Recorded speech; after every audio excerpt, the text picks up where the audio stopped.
I'm like, man, I hope 10 or 14 days from now, we're not looking at this going, we all got a little too close. So,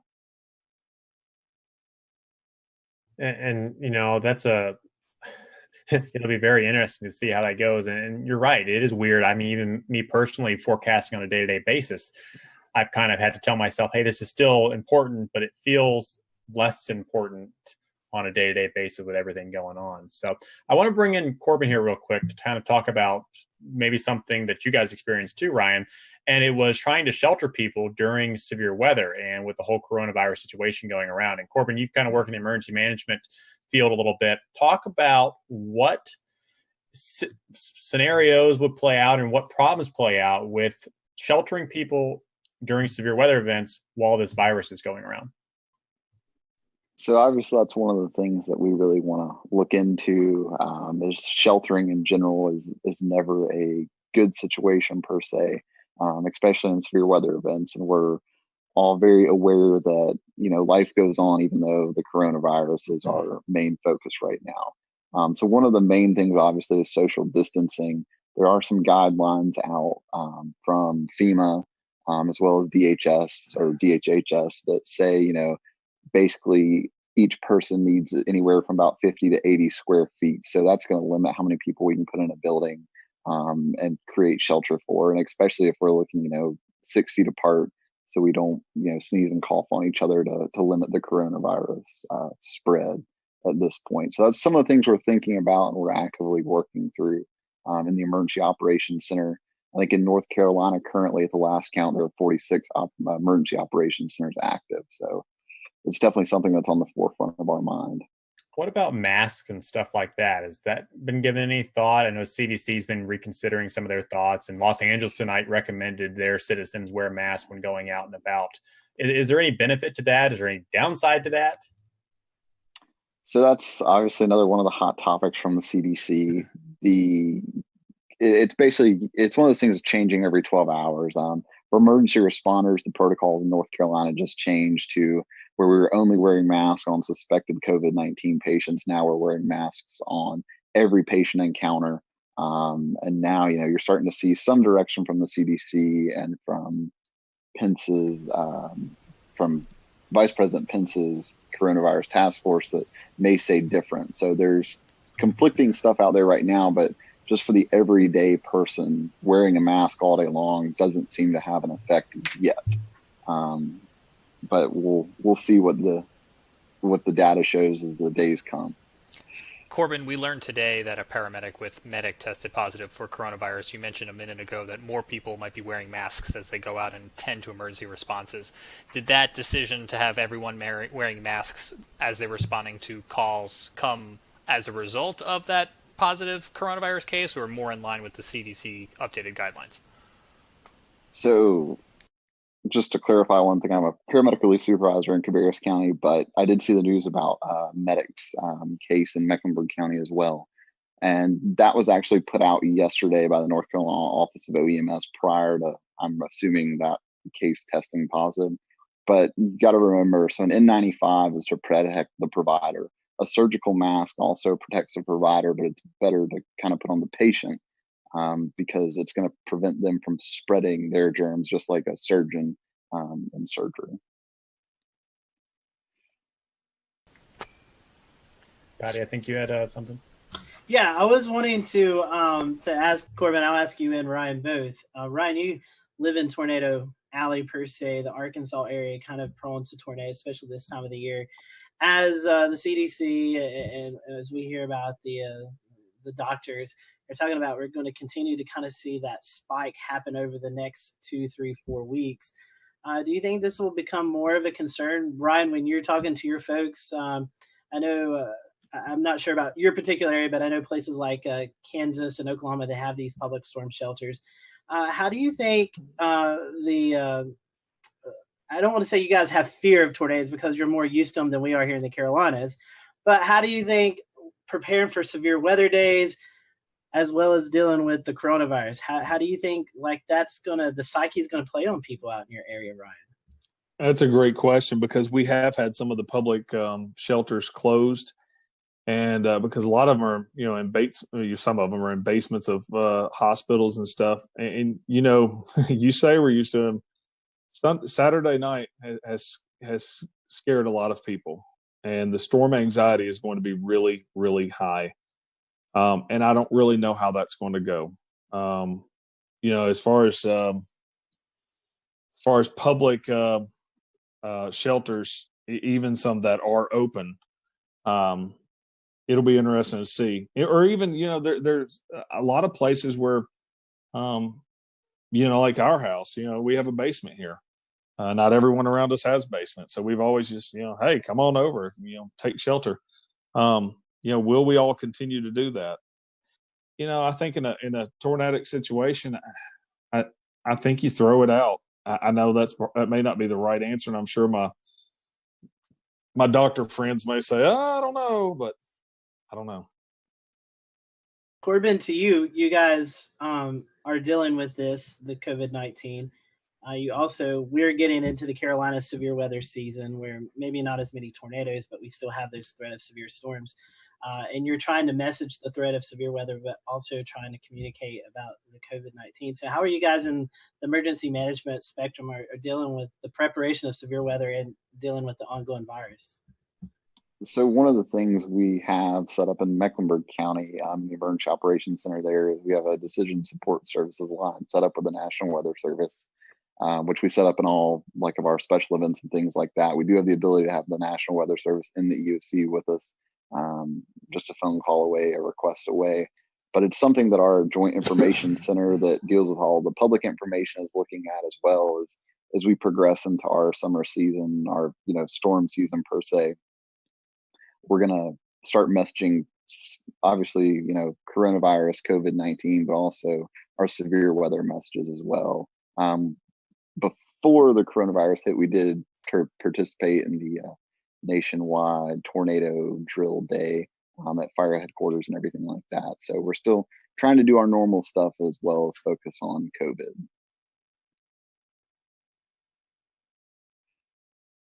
Let's bring in Brad Panovich, who is a broadcast man at WCNC in Charlotte. Brad, if you were to go to air tomorrow for a tornadic situation, do you have something in mind that you would tell people in the event they either needed to leave a manufactured home to go to a sturdy shelter, or even afterwards if their homes were damaged? I found it was interesting. I read the press release that I think the governor of Kansas sent out. I think it was yesterday or today, basically saying, you got to prioritize the threat. So if a tornado is coming, that's your most immediate threat. So you need to seek shelter. But if you are going to seek shelter in a community setting, try to do the social distancing the best you can. But it's one of those things. If there's a train coming at you, you get out of the way of the train first, okay? And then you worry about all these other things secondary. So I think that what I would tell people is, do the best you can, but please avoid the tornado because that's the most immediate threat and most likely going to cause you your life. But I was glad to see Ryan's work, which was spectacular because it kind of gave me a little relief that, hey, we could do this remotely from a broadcast standpoint as well. But just like Ryan, I think if we knew a couple days ahead of time that we might have a moderate threat day, that we probably are going to send one of us into the studio, likely me, and we'll keep everybody else out of there. But the fact that we can do this remotely with somebody in studio is great. The whole reason I had this monitor behind me was I was thinking ahead, like if I have to track storms at home, I wanted some kind of graphic behind me where I could be in front of it. So I think that potential is there as well. But it's the first time in a long time, as a meteorologist, I'm like, I hope we have a super quiet spring. I'm just like, I do not want to have the added worries of severe weather. And I've already been thinking about hurricane season as well. I don't want to have to deal with any hurricanes. I just want it to be quiet because I think it's the last thing people need to worry about right now. But we know, it's April. For us, April's the peak of severe weather season. Hurricane season's around the corner. So at some point in the next couple months, we're going to be dealing with severe weather and coronavirus at the same time. And hopefully we'll be a little more prepared by then. Thing else to think about, guys, through all this is I wonder what the viewership numbers are, and I wonder what the connected people numbers are. Are people using Netflix more? Are people watching these streaming services more? And maybe not watching actual television. My cable box will override with the EAS if something happens, but Netflix and things like that won't. So it'll be interesting to see if more people pay attention, less people pay attention. You're not at work, so maybe you're more connected. Well, it's a good point, Ricky, but I think one of the things, what happened in Jonesboro is a good example. I think the fact that everybody's in a home already is a good start. I mean, at least they're there. One of the things that I love what Ryan did during this event was, tell people to call people. I mean, the thing is, as a broadcast meteorologist, you can never assume everyone's watching you. They're not. So, but you can connect other people to the people that are watching you by telling them to call people, DM them, text them, do whatever, amplify your message, and that will wake people up and get them, away from Netflix and maybe flip on the broadcast network. But this is where digital and social media is really important to us as broadcast mets. It's a way for us to reach people when they're not watching us. And so hopefully they'll flip us around. The thing I worry about, Ricky, honestly, is that, and we've already seen this, our internet and digital systems overwhelmed with so many people at home. Are the WIAs going to be bogged down? Are the cell networks going to be clogged up? Are we going to be able to push out this information because there's so many people using all this bandwidth right now? Yep, good point. James, I think you had something to say. Yeah, I had a question for Ryan. And, so often in interviews, we end the interview by saying, what else did you want to share? What did we not ask you? And while that's exactly what I want to pose to you now, because we are trying to think of everything, but inevitably we're not. And unfortunately, you had a situation where you've now experienced one of these scenarios that we're still fearing. So let me ask you, what did you learn that we're not even thinking of? Well, two things. This wasn't my first time to have a tornado in front of us on live television, but it was the most populated. And you just have to remind yourself to keep your emotions in check. It's tough, and you can say it a million times. Oh, I would, but you really have to stay calm, because it's going to continue moving forward. And so that's one thing that for every broadcaster, as Brad said, telling people to call people, and that was huge. There was a lot of people that I didn't run into anyone that said they didn't know it was coming. It was either I was watching you guys, your app went off, or my mother or sister or whoever called me and said it was coming. So nobody knew it wasn't coming, but you got to spread out the tentacles and get everybody working for you, more or less. But from the side of this whole new thing with social distancing and everything, is in the cleanup process. Even though we're all wanting to hug each other for all being alive and making it through it, we just got to be smart through this whole thing. Corbin, what about you guys from an emergency response paramedic scenario in your experience? Do you think if we got into a weather situation, the response might look slightly different, or the advice coming out from officials to the public might look slightly different? It may look slightly different, but obviously we're going to prioritize life and safety first before everything. So everything we do is to save life. And if that means, that we have to put people at risk of getting COVID-19, then it's probably something we're going to do in that situation.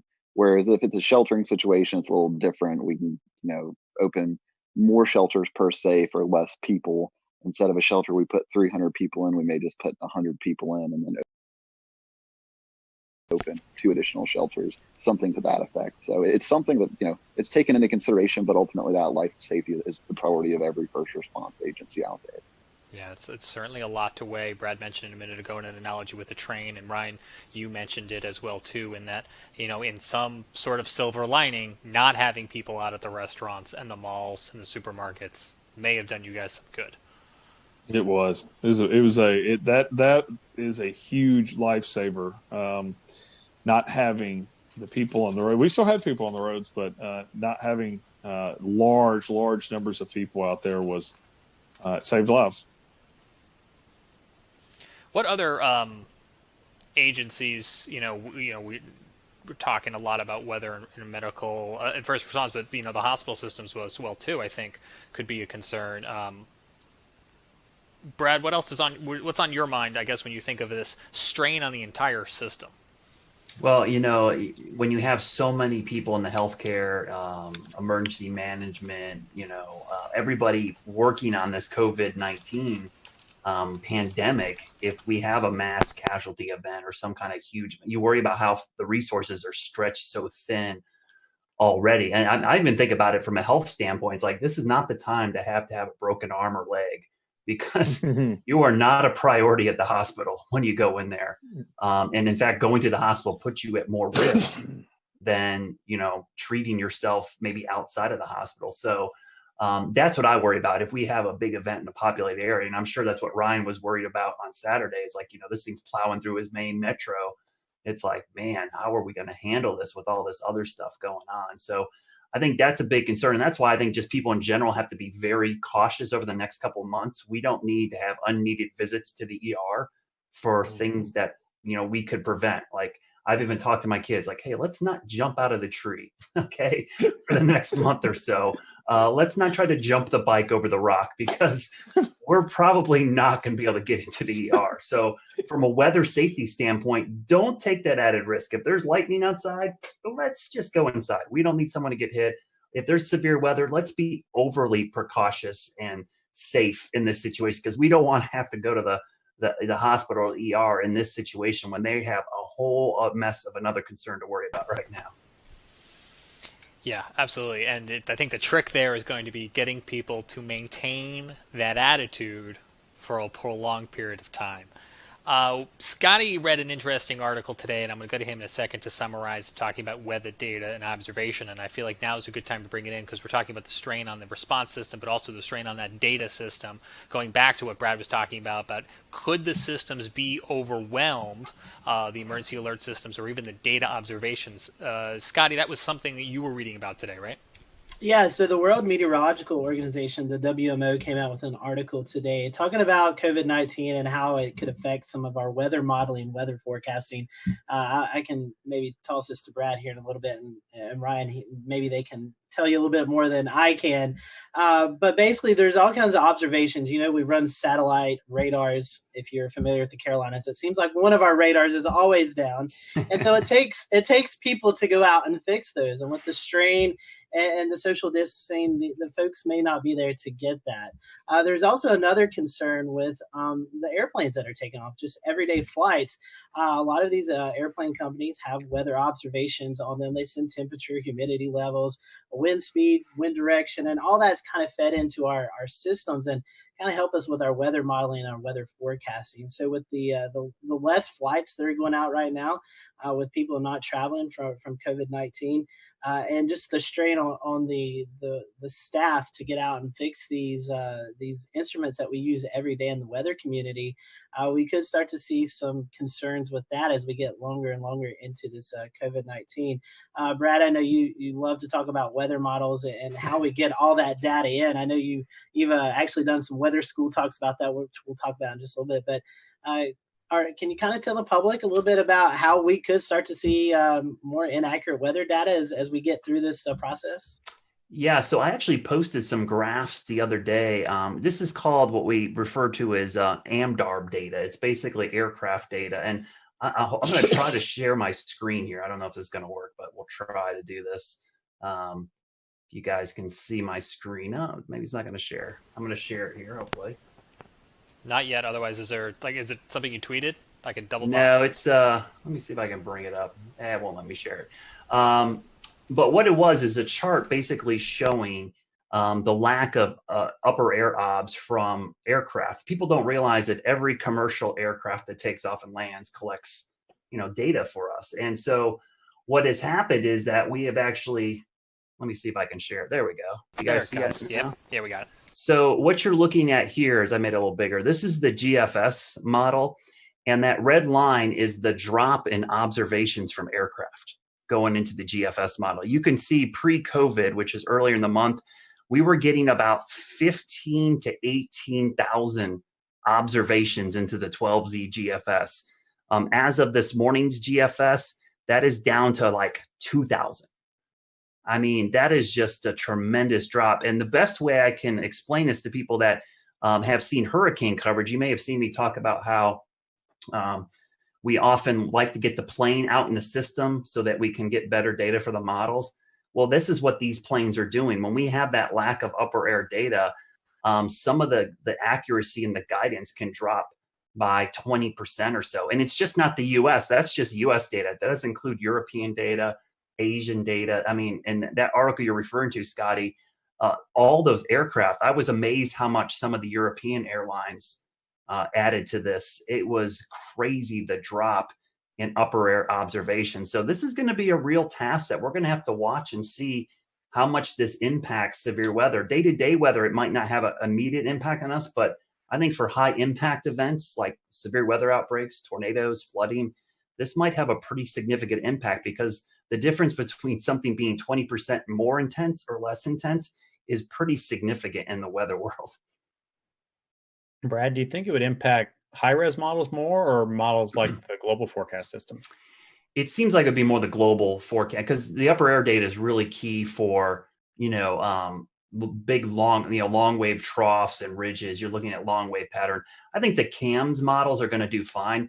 Thank goodness we have the GOES 16 and 17 sounder data, and now we have the polar orbiting data. The only problem is you need clear skies for good sounding data from the polar orbiters. But that sounding data, back after 9/11, we saw a similar drop in this aircraft data, but we didn't have the satellite data that we have now. So I think the satellite data is actually offsetting some of the issues, but this is going to be a much longer period of time that we'll start missing this data. It's only been, about 2 weeks now. I think we start getting 3-4 weeks, and now the long wave pattern across the whole globe will be totally impacted by this lack of upper air data. Well, you've been teaching us some stuff now, and I think, James, part 3 of our episode tonight was about teaching folks about weather. Do we want to transition over to that? Sure thing. Real fast, let me ask Ryan one last question, and then we'll certainly go to that, and I appreciate the transition. Did you guys, Ryan, have any issue with observations during or in the aftermath of your storms with everything going on coronavirus related? You talking about from weather observations? Yeah, Jonesboro Airport took a direct hit, and there's going to be some interesting things come out of that, because KJBR did take a direct hit, and you can go back and look at the data and see the winds backing as it was coming in. And the interesting thing is, it looks like power was knocked out, and it looks like the altimeter was knocked out, but was in kind of a separate area from the actual ASOS. So we probably, like you said, with the weather service being stretched thin and social distancing and stuff, we probably won't have observations from Jonesboro for quite a while.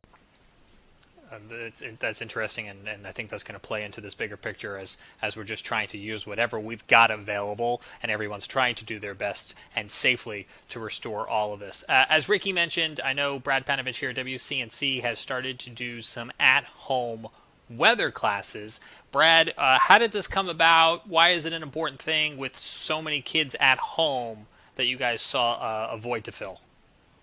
Well, yeah, Ryan could speak to this as well. We do a ton of school talks throughout the year. I think last year I added up, and I thought I did a lot last year. I did 76 last year. I know some folks, like our good friend Ed Piotrowski down in Myrtle Beach, I think he does like 200 a year. I mean, it's a crazy amount. And so initially when this happened and all the kids were stuck at home, I thought, man, I had to cancel a bunch of my school talks. I do a 1-hour presentation where I go out, and I had a ton scheduled in the spring for 2nd and 5th graders here in North Carolina, which is weather is part of the curriculum in those courses. And so what I did the first couple days we were out, I decided, you know what, I'm just going to do my 1-hour presentation at home, and I'm going to stream it.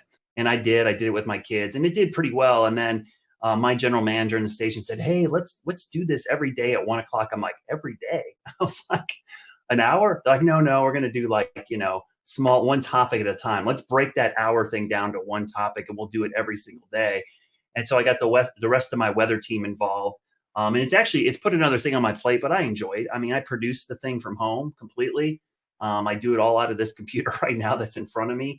And we send it out every day at 1, and on YouTube, Twitch, Periscope, Facebook, our app, and our website. And the cool thing is our YouTube page, we have a playlist built that James put together that archives all these. So if kids miss them or teachers miss them, they can go back and watch them again. And it's been a lot of fun. I think we created a monster. We'll return to Best of the Carolina Weather Group in a moment. Now your Carolina weather forecast. Here are today's forecast high temperatures for North Carolina. Here are the forecast lows for tonight for North Carolina. Here are tomorrow's forecast high temperatures. And here's forecast rainfall across North Carolina tomorrow. Here are the forecast highs for the day after tomorrow.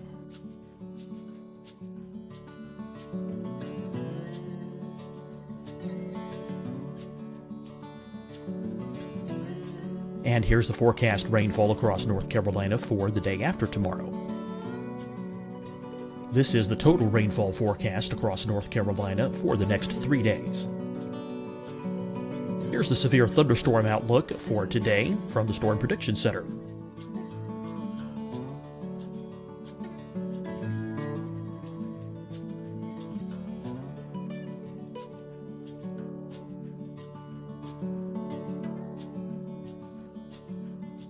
Here are the forecast high temperatures for today for South Carolina. Here are the low temperatures for today for South Carolina. Here's the probability of precipitation forecast across South Carolina today. And here are the rain chances across South Carolina tonight. Here are tomorrow's forecast highs across South Carolina. Here are the forecast low temperatures for tomorrow for South Carolina. And here is the probability of precipitation across South Carolina tomorrow. Here's the precipitation chances across South Carolina tomorrow night. Here are the forecast highs for the day after tomorrow in South Carolina. Here are the forecast low temperatures across South Carolina for the day after tomorrow. And here are the rain chances across South Carolina for the day after tomorrow. And South Carolina's probability of precipitation for that night. Here's the Storm Prediction Center's severe thunderstorm outlook across South Carolina for today through tonight.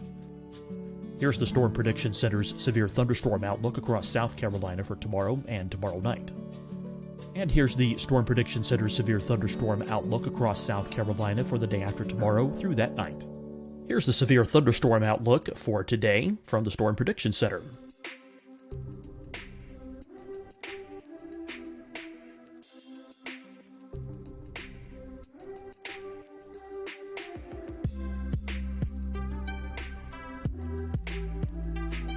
And now here's a live look at weather radar across the southeast. Hi, everyone. I'm Dr. Mandy Cohen, Secretary of the North Carolina Department of Health and Human Services. And when you follow the 3 W's, you protect your family and your neighbors from COVID-19. When you leave your home, practice your W's. Wear a cloth face covering, wait 6 feet apart, wash your hands often. Wear, wait, wash. We're in this together. Stay strong, North Carolina. Deciding when to wear a mask isn't about who you know or how well you know them. Just ask yourself, will I be with anyone I don't live with? If the answer is yes, get behind the mask. Help slow the spread of COVID-19. Get behind the mask.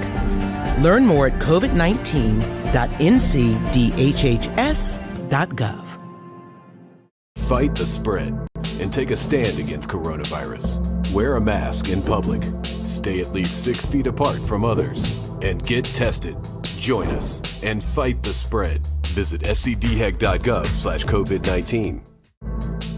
Getting tested for COVID-19 helps you to take the steps needed to protect yourself, your loved ones, and your community. Find the testing location at scdhec.gov/COVID-19 testing. You'll see your Carolina weather forecast at 25 and 55 past. And now back to the best of the Carolina Weather Group on the all-new Carolina WeatherNet.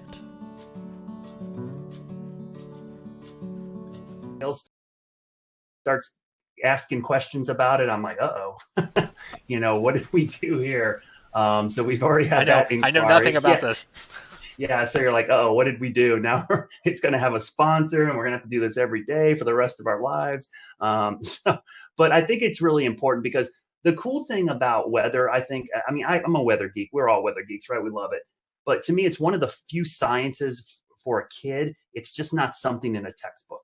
You can teach it to them, and they can immediately go outside and apply the principles of atmospheric science to what they actually see every day. So for a lot of kids, this is their first real science that they see, because a lot of times, physics and chemistry just looks like something in a book, but atmospheric science is actually something they can see, touch, and feel. So I think it has a real big impact on them. And in these tough times, it's actually been kind of a nice thing to be able to do and have the kids like tweet pictures at me of them in front of their TV, watching it on YouTube or watching it. The funny thing I'll say, the Twitch stuff has been great. I've had so many kids on Twitch reach out to me who, don't normally watch the weather, like, hey, this is pretty cool. What games do you play? So it's like, everyone wants to wants me to game with them online, and maybe me and my son will team up and we'll get in there and get a server going, and we'll start playing some games with some people online. But last week, fun. Last week we played one of the virtual storm chasing games on our Twitch. Exactly. Yeah, I'm really. I think that'd be fun. I would like to play like NBA 2K with like some other anchors at the other stations. I think that'd be cool to have a little like tournament in the market. Broadcast Met iRacing. What's that? Broadcast Met iRacing. Yeah, or something. I think that would be cool. I think viewers would eat that up. We could stream it online. It would be great. You're giving those sales folks some more ideas. We'll get our sports guys to do commentary. It would be awesome. Corbin, I have one question for you before we kind of wrap up. As Brad was talking about, he does a lot of hands-on things with students. You guys in emergency management, you guys do the same thing. So has this kind of affected you all with your outreach to the public? Yes, it's affected our outreach substantially. We're not really doing much face-to-face right now. You'll notice if you go to like the Charmec EM, Instagram, Facebook, Twitter account, you start seeing some videos pop up from the Emergency Operations Center in areas like that, where we're trying to do some education, but just obviously not face-to-face like we normally do. I think last year we did anywhere between 30 and 50 face-to-face talks with everywhere from school-age kids to older adults to talk about emergency preparedness. So it's definitely affected that, and we're seeing that effect, I think, just across about every industry at this point. That's interesting. I hadn't thought about that in terms of fire prevention and first aid trainings, and that would be school-age kids. But you guys also, would you normally be doing office visits? Is that something that is done too for like professionals in office parks? So we have a public information officer, and she goes out and does a lot of talks. One of the most recent age groups has been like older folks in not retirement communities, but maybe apartment complexes over the age of 50 to talk about emergency preparedness and what they can do just in a general emergency, a weather event, having 72 hours worth of supplies on hand, just general things like that. Let's not even talk about supplies, because we know those are scarce right now. But James, one thing I want to do before we close out, I do want to bring on Dan Whitaker. You guys may have seen him pop up from time to time on our show tonight. Dan is our newest panelist here with the Carolina Weather Group. So Dan, for those who are watching tonight, why don't you introduce yourself to everyone? Hey, thanks, Scotty. Yeah, so I have been involved with weather as a kind of weather geek and weather follower since 2008, and have really, I'm strong on the storm observation, visual storm aspects, storm spotting, storm chasing. I'm kind of in the field, in the storm type of guy. So nice to be able to kind of join everybody and represent that angle when I can. And definitely great listening to all the different kind of pieces to the conversation tonight. Honestly, I have kind of one thought, kind of reaches out to a lot of the different things that were being talked about from tonight, which is, as a person who enjoys the spectacle of nature and following everything from nice day cumulus clouds to supercells in the Midwest.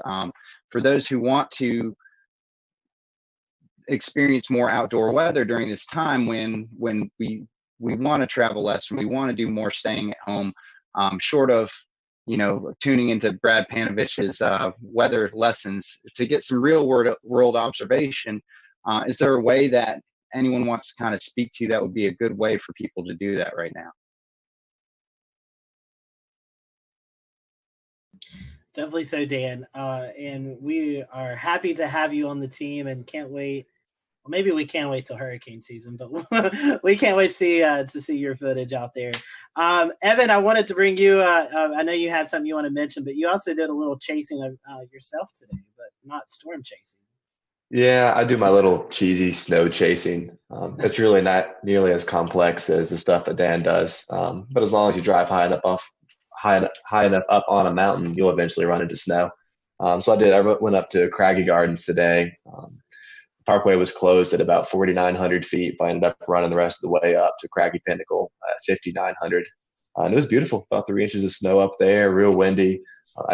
I'll share a picture since I can see James yearning and trying to share a webcam. I was trying.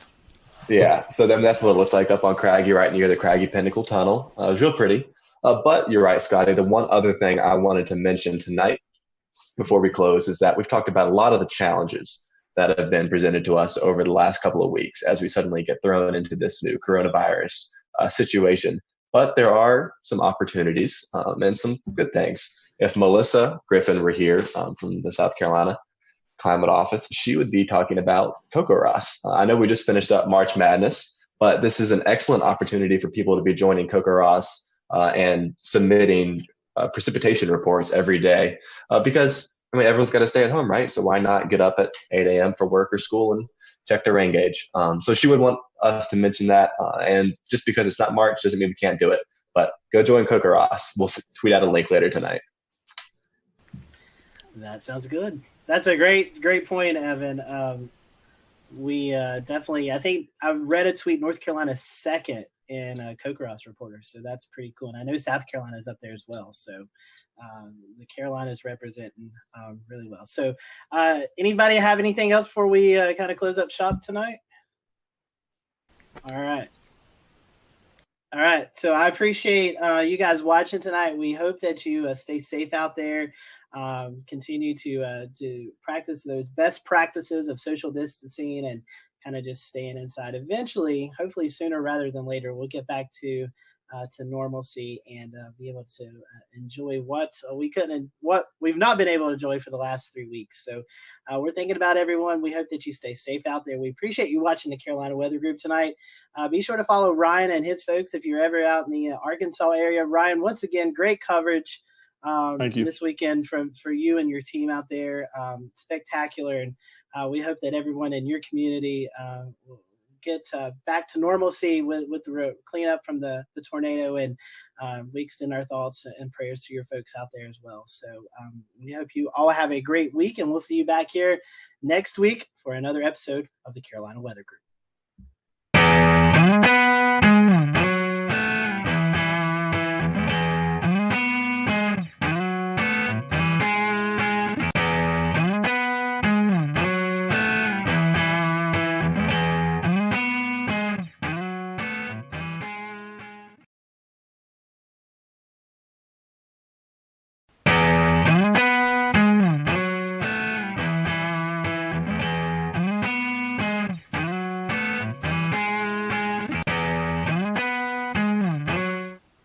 And good evening from a very warm Charlotte. Happy Wednesday to you. It is March the 11th, 2020. I am James Brierton. It is Severe Weather Awareness Week carrying on here in the Carolinas. Last week, it was Severe Weather Awareness week in North Carolina with a tornado drill on Wednesday, and we were lucky enough to bring you some special snippets from our friends at WCNC Charlotte. Well, joining us again this week as Severe Weather Awareness Week continues in South Carolina is Chief Meteorologist Brad Panovich, back from WCNC. Brad, thanks for taking the time out again for us. So you got an opportunity last week, Brad, to go visit the Insurance Institute in Chester County, South Carolina. The rest of our audience is going to get familiar with it if they're not already, with a rerun of our 2019 interview. But tell us a little bit about what you saw down there at this great facility they've got. The interesting thing was how they test roofs in particular for hail. The standard test for hail was actually done with just a steel ball that dropped on a horizontal surface, roof surface. Well, what they did is they try to recreate actual hailstones, how they are in nature. And so what they've done, they've gone out and done field studies where they try to measure hailstones in the wild, if you will, to get a more accurate measurement of their density. And then they shoot them out at speeds that are more similar to what you see in a strong storm. Because what happens in most hail events is the hail is wind driven. It doesn't just fall. It's being blown by 60, 70, 80 mile an hour winds. And so they test roof structures in particular, metal, asphalt shingles, plywood, just to see how they withstand it. And then they can rate these shingles so that you have, like, as a consumer, a better idea of what you're getting into when you're going to put these on your roof. And it also helps the insurance industry kind of understand, like, what kind of damage certain type hail can cause to your building. Well, let's talk a little bit about that roof, because you just put a brand new roof on your home about a week before that EF1 tornado came through Charlotte. Did you get some ideas from the Insurance Institute? Yeah, so last year I went down there for one of their tests where they were taking a roof and they were submitting it to a hurricane, basically. What they did is they took wind and rain and they blew it at a home that had half the roof using what's called the fortified roofing system, and the other half a typical roofing system. So what they did is for several hours, I think the test went on for 8, 10, 12 hours, which is typical for hurricane winds. They're going to last a long time. The winds went up and down and they blew rain. And so they wanted to see how much water intrusion they would get through the normal roof versus the fortified roof. And when I saw that demonstration, and at the end of last year, my roof needed to be replaced, I said, you know what? I'm doing that fortified roofing system. So every contractor who bidded on my house, I basically said, hey, I want this fortified roof. And a lot of them had never heard of it. So I had a PDF that they actually can print out on their website, disastersafety.org. And I gave it to my roofers and I'm like, okay, we can do that. And basically what they do is they tape the seams of the plywood, or in my case, the roofer decided just to put ice and water shield on the entire roof. They also use underlayment that's synthetic with caps, cap nails instead of just regular nails or staples. And then they use double shank nails, which don't pop out when the wind rips on them. And the reason you do this is in a big storm, shingles are going to fail. But with this fortified roofing system, if water gets underneath the shingles, you have the layers of protection that will keep the rain out of your house. That's the goal, is you don't want water getting into your house to cause further damage if the roof gets damaged. So I had just got my roof replaced a week before the tornado came through my backyard. I lost 15 trees in my yard. And we only ended up losing 10 cap shingles, which are the shingles on the peak. Those are weaker shingles, and the nails held. The shingle was actually ripped off the roof. The nails did not pop out. And because I had that ice and water shield underneath, it actually kept the rain out of my house. So my roof held up pretty well. Considering I had a 71 mile an hour wind gust, I was pretty impressed on how well it did. And our viewers right now on our Facebook and our Periscope and our YouTube feed are looking at pictures from your neighborhood from February the 6th. What have you seen in your neighborhood in terms of neighbors helping neighbors over the past month? You know, that event is going to be crazy. It was by far the worst weather event in my neighborhood. And, you know, it seems now after the Nashville tornado, it doesn't seem nearly as bad because most of the homes escaped with minimal damage. Most of the damage in our neighborhood was all trees. And obviously, so those trees came down and did cause quite a bit roof damage. We had, I think, 50 or 60 roofs damaged. And you really didn't notice until the following days when you started to see the blue tarps go up everywhere. And we had one house that was heavily damaged because a tree fell through their kitchen in the back of their house. But what's amazing is that here we are, over a month removed, James, there are still tree guys all over my neighborhoods. There's still the sound of roofers nailing stuff. I still hear chainsaws and chippers, and fences being put up. So it's a long process. It is still going to be a while. And these trees, there was just so many of them down that there's just wood everywhere. There's tons of firewood in my neighborhood, and trees still stacked up all over the place. So I really, the thing that struck me most about that storm is how long it's taking for the cleanup process to be completed.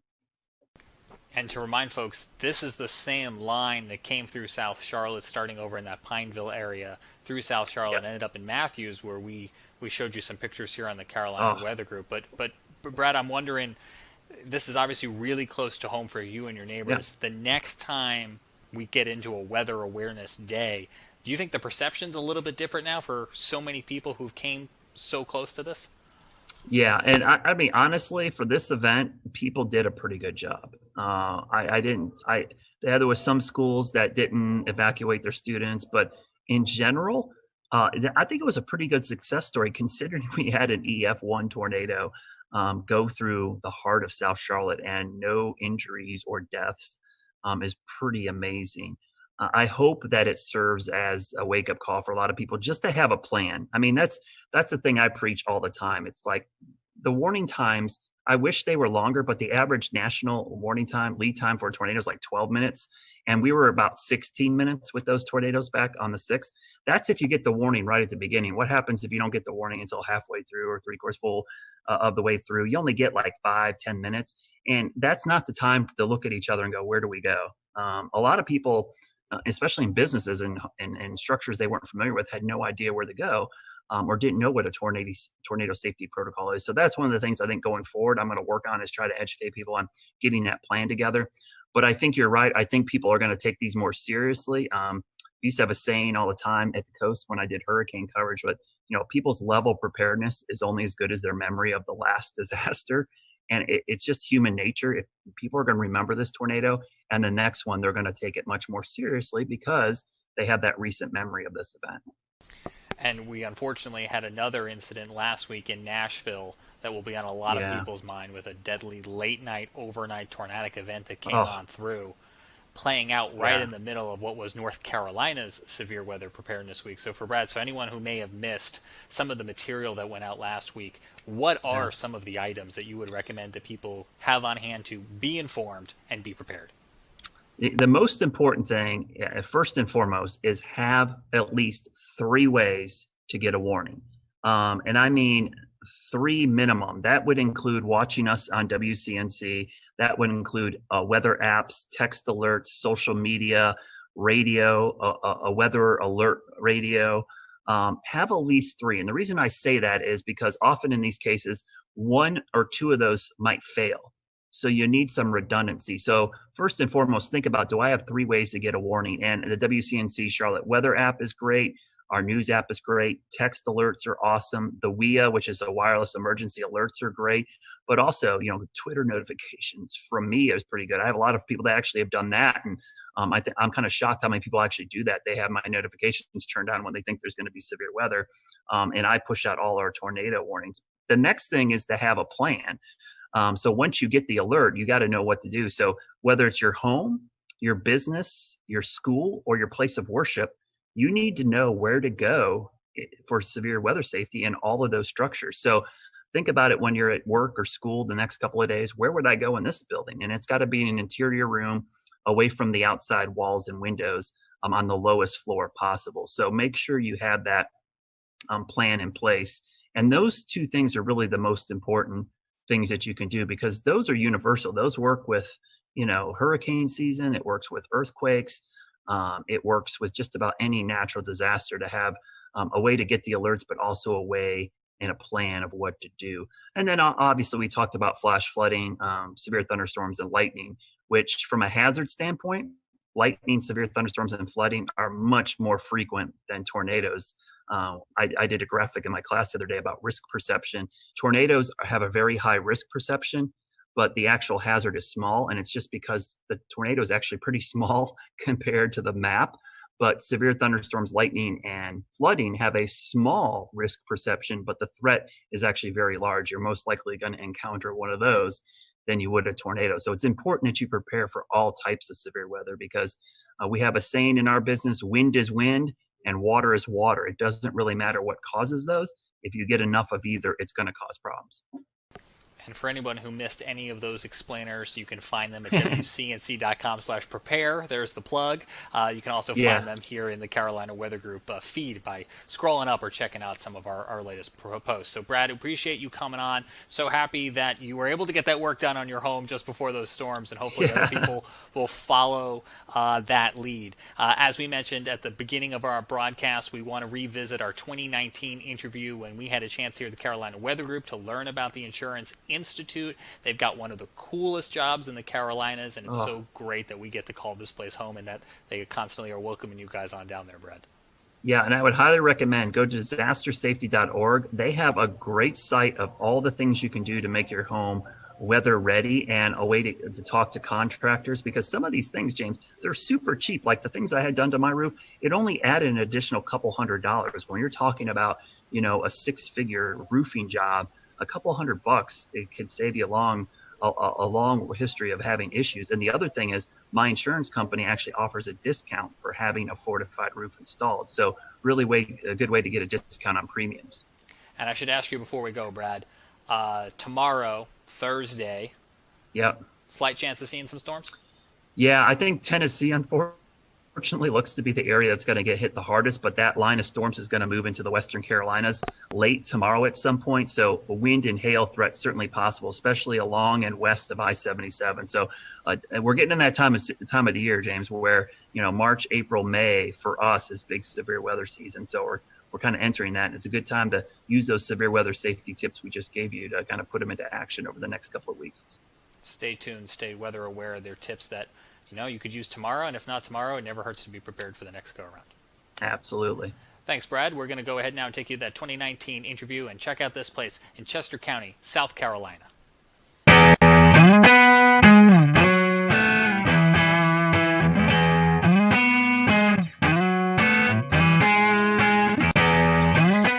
Hello, everyone. Welcome to the Carolina Weather Group. This is the Wednesday, July 24th, 2019 edition of our little weather get-together. Tonight is show number 285, and tonight we have with us Dr. Ian Giametko. He is the lead research meteorologist at the Insurance Institute for Business and Home Safety. We're going to be talking about hail and some of the research they've done with hail. Ian, welcome to the Carolina Weather Group. This is kind of your first gig with us, and I told you before the show, glad to know you're in the Carolinas. So let's talk about what you do at the IBHS. Our lab here in South Carolina was built and opened in the fall of 2010. IBHS as an entity has been around almost since the 70s. It can trace its root back to a few different names and basically started as an advocacy group to help people better prepare for severe weather and try to reduce the losses associated with severe weather. Well, in 2010, our research center opened, and we're taking the model of the Insurance Institute for Highway Safety. So think about car crash tests. It's been highly successful. The property insurance industry wanted to apply that to severe weather. And so $40 million later, in the midst of our economic recession, trying to bring that facility to life, we have our lab, and it is a pretty neat place. Our centerpiece is a full-scale wind tunnel. We call it our large test chamber. We have 105 6-foot diameter fans that can take winds up to about 120, 130 miles per hour. We can do full-scale hail simulations. We can do wildfire ember attack scenarios in there. Basically, anything the weather's out there, we can throw at it. And our goal is to understand how all these different hazards associated with severe weather attack structures. How can we build better? What are the systems that we can improve? And how do we show people those steps that resilience is affordable, and then we can start to bend down the loss curve that we see growing and growing each year? Tell me a little bit more about, one, to go start basic, how do we get hail? And how do you do a hail simulation? That sounds really interesting. Yeah, so most intense thunderstorms have hail aloft in them. It can grow from particles that freeze or grapple, kind of those melted snowflake conglomerate things. And as they make their kind of horizontal arcing traverse through a thunderstorm, they can collect more ice and water and essentially grow and grow.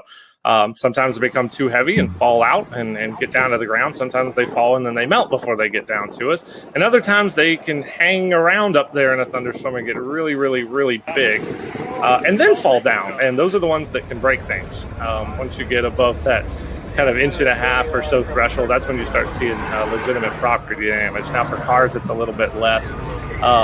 But for us, it's duplicating the properties of hailstones in the lab. And we can propel. We'll return to Best of the Carolina Weather Group in a moment. Now your Carolina weather forecast. Here are today's forecast high temperatures for North Carolina. Here are the forecast lows for tonight for North Carolina. Here are tomorrow's forecast high temperatures. And here's forecast rainfall across North Carolina tomorrow. Here are the forecast highs for the day after tomorrow.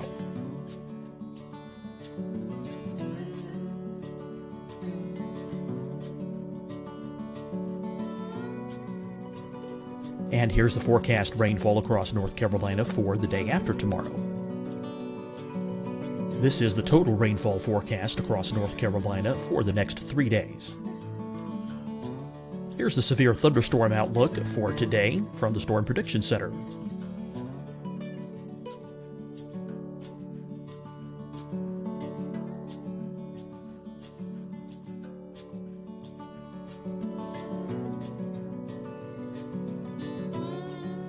Here are the forecast high temperatures for today for South Carolina. Here are the low temperatures for today for South Carolina. Here's the probability of precipitation forecast across South Carolina today. And here are the rain chances across South Carolina tonight. Here are tomorrow's forecast highs across South Carolina. Here are the forecast low temperatures for tomorrow for South Carolina. And here is the probability of precipitation across South Carolina tomorrow. Here's the precipitation chances across South Carolina tomorrow night. Here are the forecast highs for the day after tomorrow in South Carolina. Here are the forecast low temperatures across South Carolina for the day after tomorrow. And here are the rain chances across South Carolina for the day after tomorrow. And South Carolina's probability of precipitation for that night. Here's the Storm Prediction Center's severe thunderstorm outlook across South Carolina for today through tonight. Here's the Storm Prediction Center's severe thunderstorm outlook across South Carolina for tomorrow and tomorrow night. And here's the Storm Prediction Center's severe thunderstorm outlook across South Carolina for the day after tomorrow through that night. Here's the severe thunderstorm outlook for today from the Storm Prediction Center.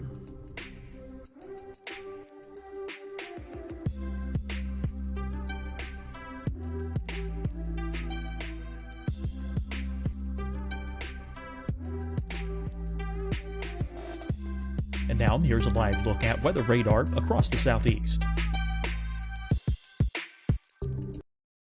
Hi, everyone. I'm Dr. Mandy Cohen, Secretary of the North Carolina Department of Health and Human Services.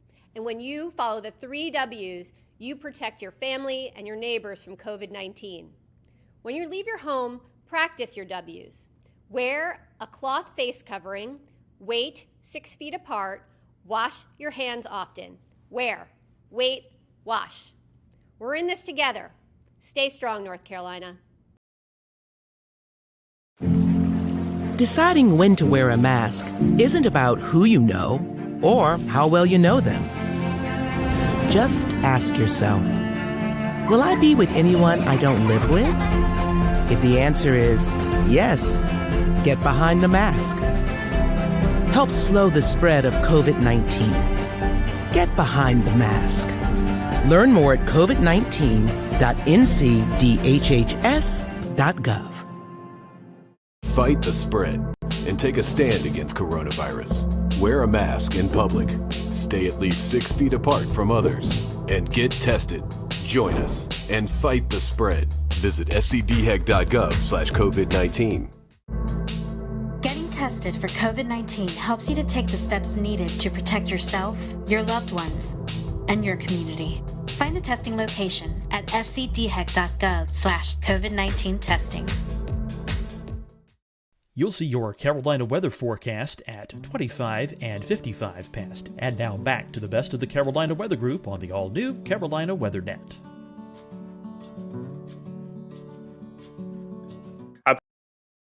Basically using electronic controlled potato guns. So in our small lab, we have a single, actually we have two setups, basically cannons with barrels that have a pressurized air tank, and we calibrate that to an exit velocity and associated kinetic energy that would a hailstone would have when it hits things. Now in our big chamber, if you ever come to visit us, you can go out in there and look straight up and you'll see a whole bunch of light pieces of PVC pipe. Well, that are the barrels that can basically put down a swath of hail across the footprint of our large test chamber. We can do 3 different sizes and shoot as fast as 1 per second. So really unique piece of capability.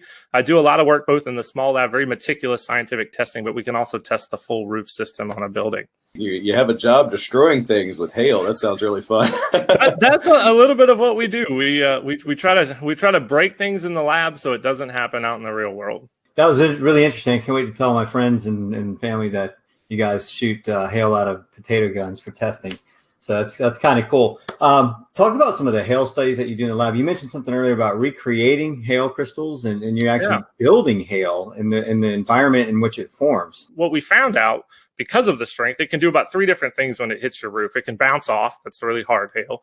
It can shatter. That's kind of the hard to medium. Or it can just become really slushy. That's the very soft hail. And all of those have different kind of types of damage that they produce on your roof. The soft will kind of dislodge all those granules. The hard bounces and shatters will do more cracks and dents.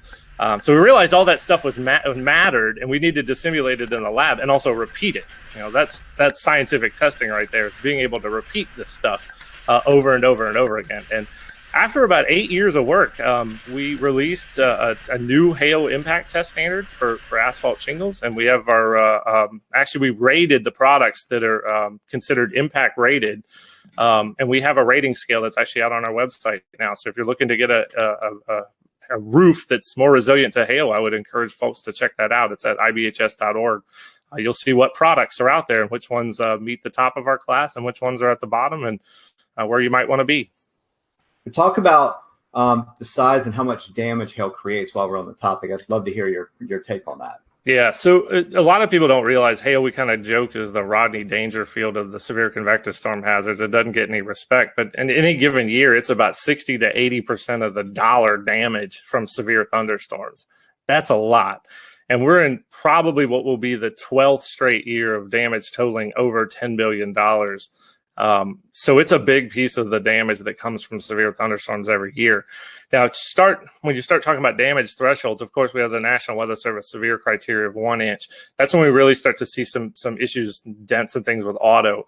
On the building side, if you start looking at roofing materials, once you get close to that 1.5 inch mark, that's when you can potentially see some damage. Now, there's a lot of things at play, age of roofs, age of materials, all that, the wind-driven aspect.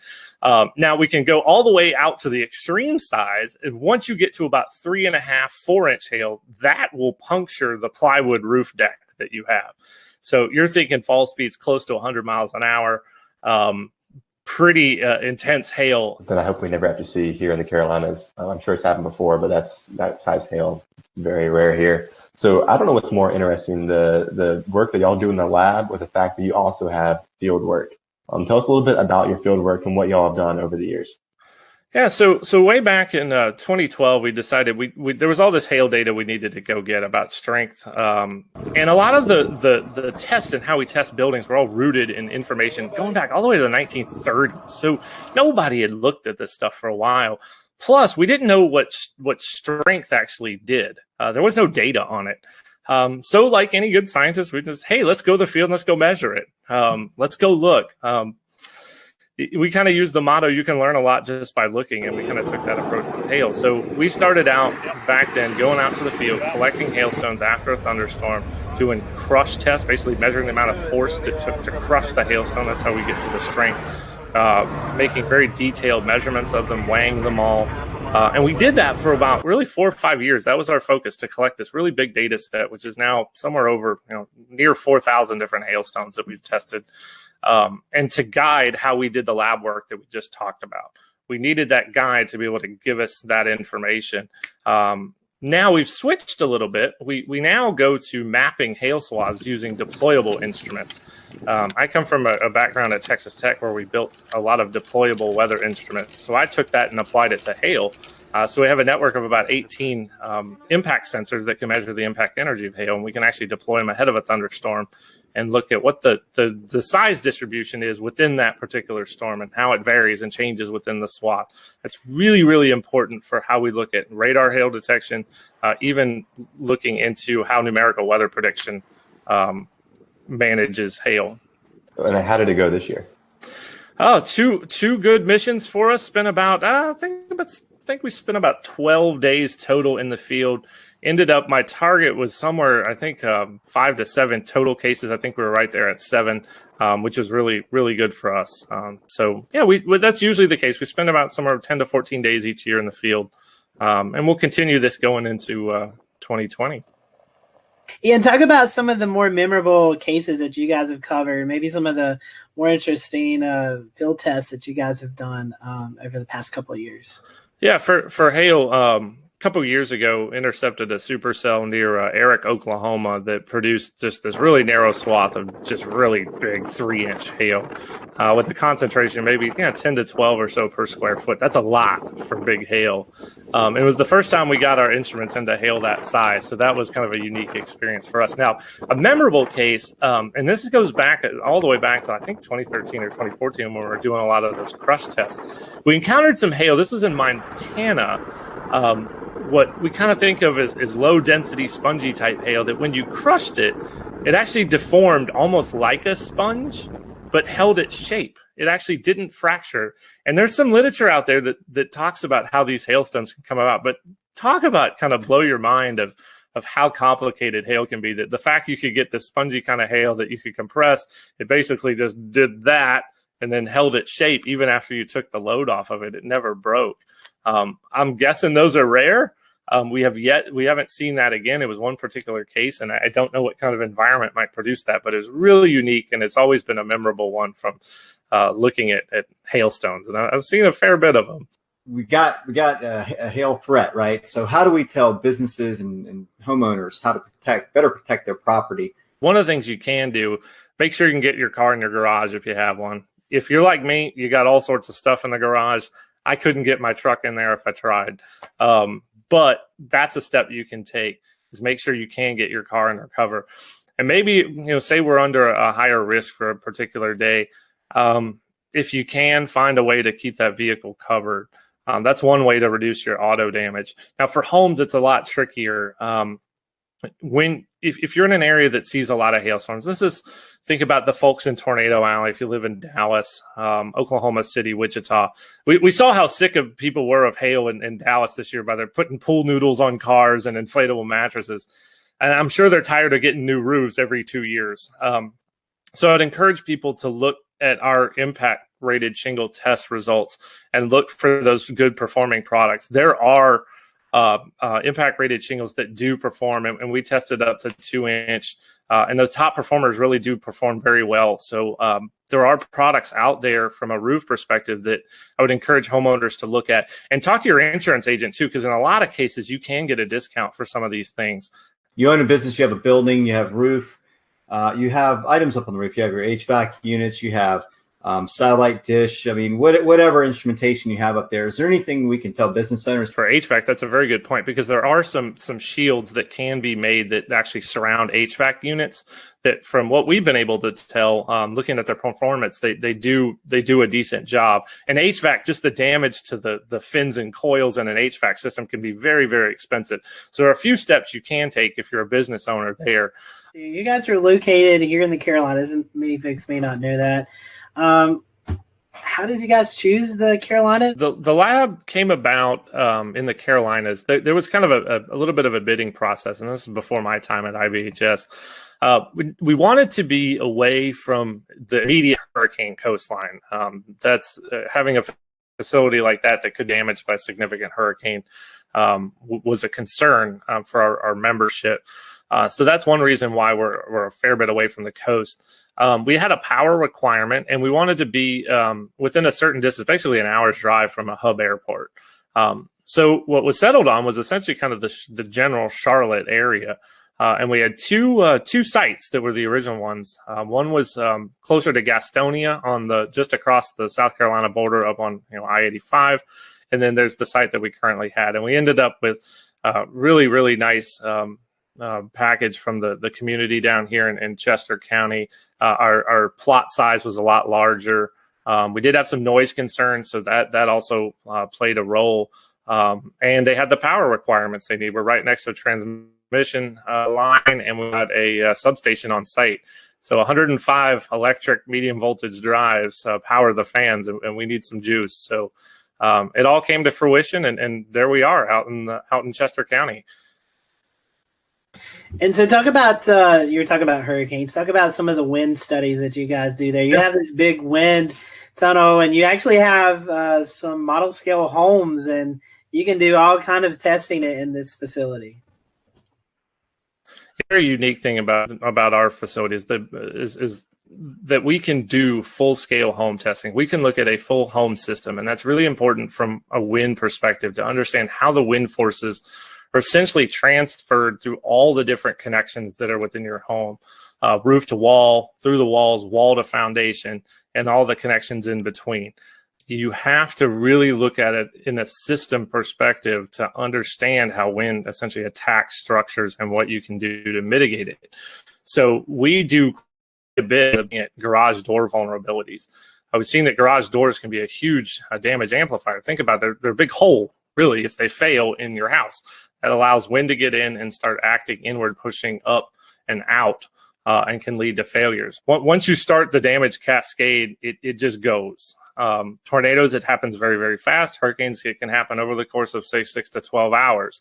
But that cascade is what we're trying to stop the start of that. And we think we can find those mitigation solutions that are not only useful, but also affordable too. So before we kind of wrap up the interview, can you tell us a little bit about how you forecast and how you decide where you're going during your field studies? Yeah, the logistics are actually a fair bit challenging. So we are a good distance away from essentially what is Tornado Alley or the Great Plains. We like it out there, good road networks, good visibility, although we are going to try to explore some southeast hail. There's some environmental questions that we have that I think we're going to try to tackle that. So we basically have to rely on medium range forecasting. So we're looking for just general pattern support for severe weather. So is the Gulf of Mexico open? Is there good moisture transport northward? Maybe not necessarily if there's a trough, but is there just generally enough flow aloft to support supercells? Sometimes you didn't have the surface features underneath the best flow aloft. It kind of became a day-to-day, almost a mesoscale type forecasting scenario, which is very hard for us in terms of when we pull the trigger. So we work our teams on about a 48-hour leave or 48-hour kind of go, no-go scenario. Using GFS output, Euro output, try to get our best feel that we're going to get at least 3 operation days out of a mission. We got to have some kind of confidence that we're at least going to get 3. It's just not worth shipping equipment out and bringing the team to the field. So, okay, say we give a go. We actually ship 5 big Pelican cases of equipment. FedEx is fantastic. Out to some target cities, and it's usually where we can store equipment. So Norman, Oklahoma at the National Weather Center, have lots of colleagues there. We've used my wife's grandma's garage in Wichita to store all the cases and equipment. So we do that, pick our target city, fly in. We use rental vehicles. We do try to stay out of the hail as much as we're researching hail, and we've done a pretty good job of that. And we outfit them, get our instruments ready, take all the equipment we need, leave the cases behind, and off we go. And usually each mission is about 7 days. So there's some logistical challenges there, given our distance, but we've managed it quite well over the years. when you're renting the car, do you have to kind of stay quiet about what you're really doing with the car? There's one hail. We were out in the field for a hail event in Cheyenne, and the rental car dealership at the Denver airport. They were dealing with a whole bunch of people who were bringing back hail damaged cars, and I kept thinking to my head, I'm like, we're running a hail research project, and we got perfectly fine vans here. But yeah, for us, it's a safety concern to stay out of the hail, and we do a good job of that. You're talking about these instruments. Can you kind of give us an idea of what's on these instruments? What it's like? Yeah, certainly. They're on little tripods. They're basically little engineering tripods. And the plate itself is a little small pyramid. It's 1 foot by 1 foot. And it's actually based on a design that was developed at NASA, Kennedy Space Center, and was published in the literature. So we use that same plate design. It's got a little acoustic sensor, a piezoelectric disc that can record the vibration of the plate. So the higher the signal amplitude of that vibration, the larger the kinetic energy of the hailstone that hit the plate. And then we can work backwards to estimate a size. The unique thing about ours, we actually use robotics microcontrollers as our data system. We use an Arduino Do. It's about $35. A lot of maker components. We needed to make them cheap so we can have a bunch of them. And it samples really, really fast, about 5,000 times per second. So we can actually resolve impacts at 0.05 of a second. So that's pretty neat. And it's got some switches for on, off, and data control to make it easily user-friendly. I think we set a record for deployment time of one of these this year in under 20 seconds. I'm going to give out a shout out to Hank Pogorzelski, who's in our Tampa office, who's been with us in the field every single year since we started. Hank went out the door, set the probe up, and was back in the car before I could log the information of where the actual instrument was. So it had to be somewhere in the 15 to 20 second range. So big old tip of the cap to Hank. I think he set a time speed record there. Well, Ian, we've certainly appreciated you giving us some of your time tonight. If our followers want to continue the research you guys are doing or follow along, how can they do that? Yeah, so we got a couple ways. So first of all, if you're a consumer out there and you want to see some of these DIY resilient type solutions and things you can do for your home, go to disastersafety.org. That's our kind of front-facing consumer website. For some of the research work, you can go to ibhs.org. But please follow us on Twitter at Disaster Safety. You can also follow our hail research specifically at IBHS Hail Study. You'll get a kind of an inside look on that Twitter account as to what we're doing in hail. We've had many guests on this show, and I think you've got one of the coolest jobs because you get to use potato guns and mix it with weather. I mean, I don't know how much better that can be. So.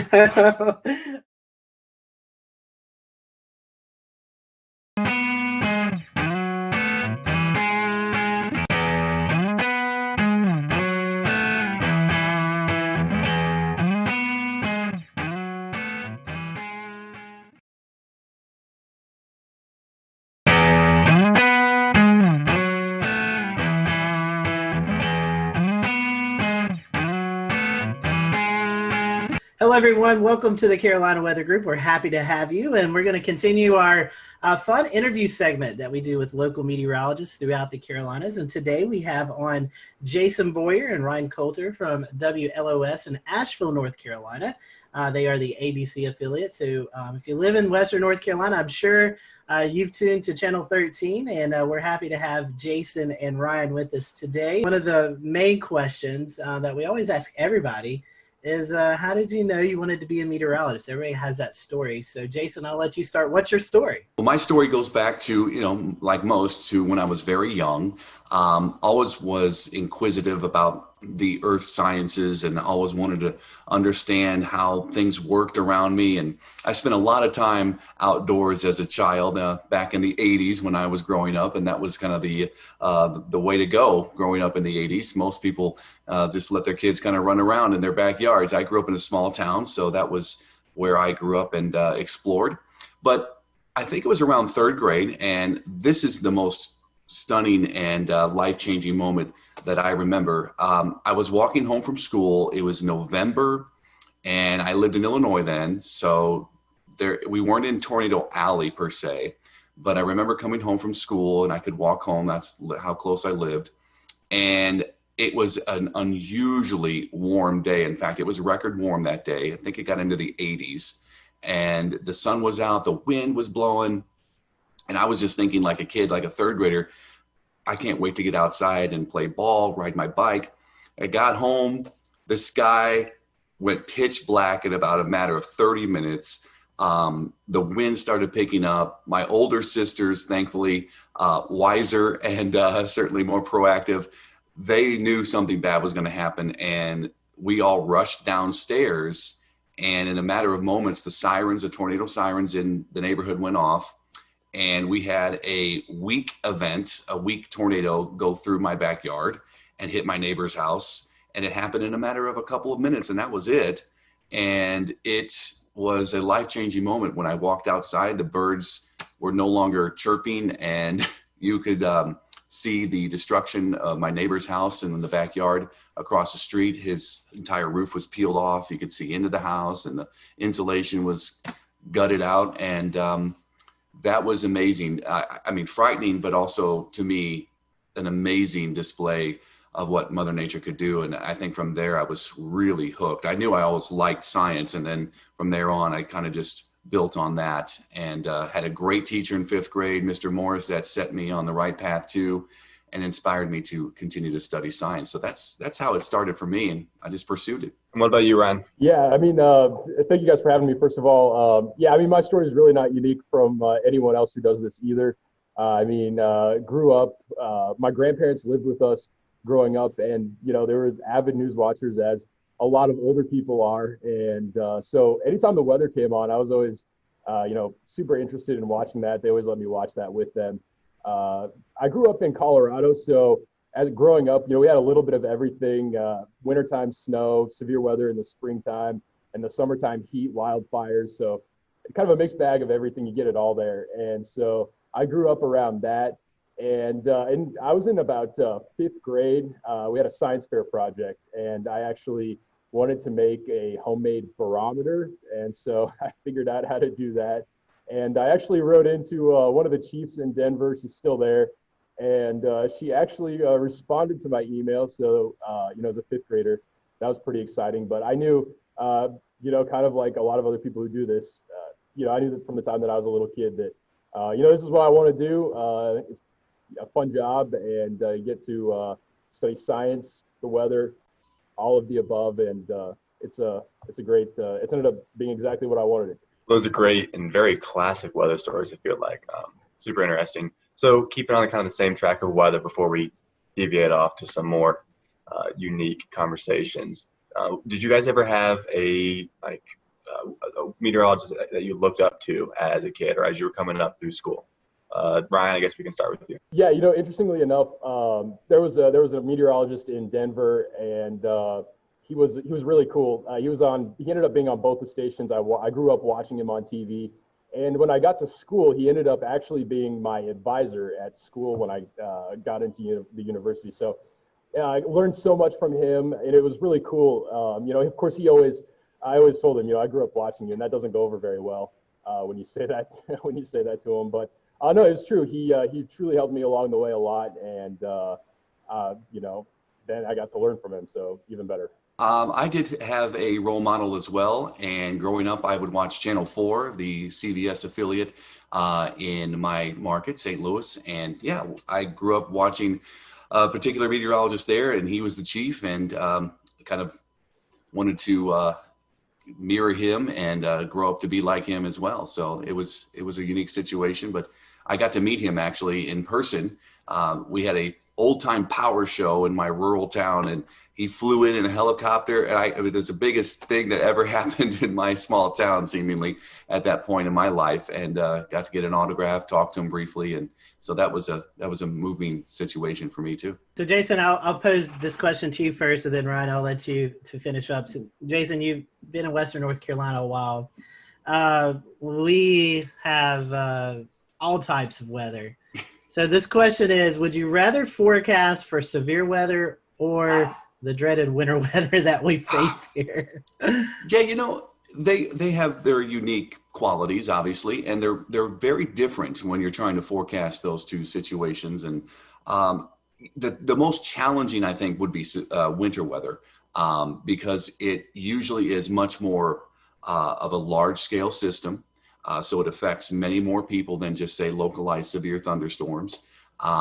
So you're dealing with everybody's topography too, and it's very topographically driven by elevation and location in relation to the mountains. So that is the challenging forecast. I look forward to that. It's the most stressful one, but it's part of the job. You know, you come into this situation here in Western North Carolina, and you quickly realize how big of a deal winter weather is. You know, most would categorize our severe weather as flash flooding, a big risk. I think flash flooding is certainly one of the bigger risks here living in the mountains. But when it comes to winter weather, that is usually the memorable severe weather for most when they think back to when they were younger, or maybe even the older folks. They'll say, look, I remember the big snow of certain years, certain month, and it sticks in their mind. So that would be the bigger challenge and also the more exciting. We'll return to Best of the Carolina Weather Group in a moment. Now your Carolina weather forecast. Here are today's forecast high temperatures for North Carolina. Here are the forecast lows for tonight for North Carolina. Here are tomorrow's forecast high temperatures. And here's forecast rainfall across North Carolina tomorrow. Here are the forecast highs for the day after tomorrow.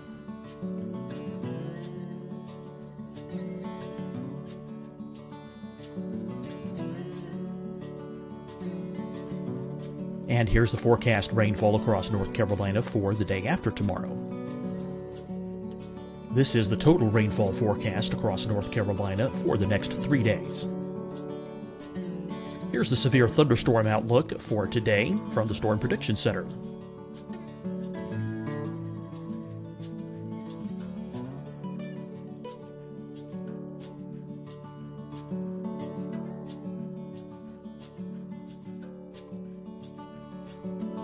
Here are the forecast high temperatures for today for South Carolina.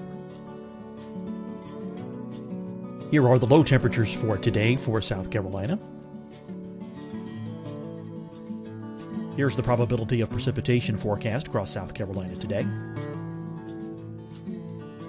And here are the rain chances across South Carolina tonight.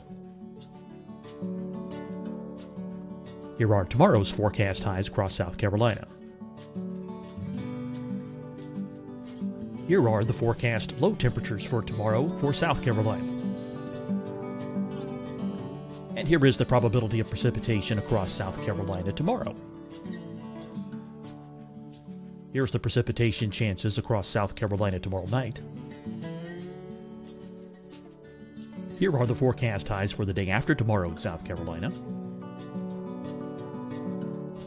Here are the forecast low temperatures across South Carolina for the day after tomorrow. And here are the rain chances across South Carolina for the day after tomorrow. And South Carolina's probability of precipitation for that night. Here's the Storm Prediction Center's severe thunderstorm outlook across South Carolina for today through tonight. Here's the Storm Prediction Center's severe thunderstorm outlook across South Carolina for tomorrow and tomorrow night. And here's the Storm Prediction Center's severe thunderstorm outlook across South Carolina for the day after tomorrow through that night. Here's the severe thunderstorm outlook for today from the Storm Prediction Center.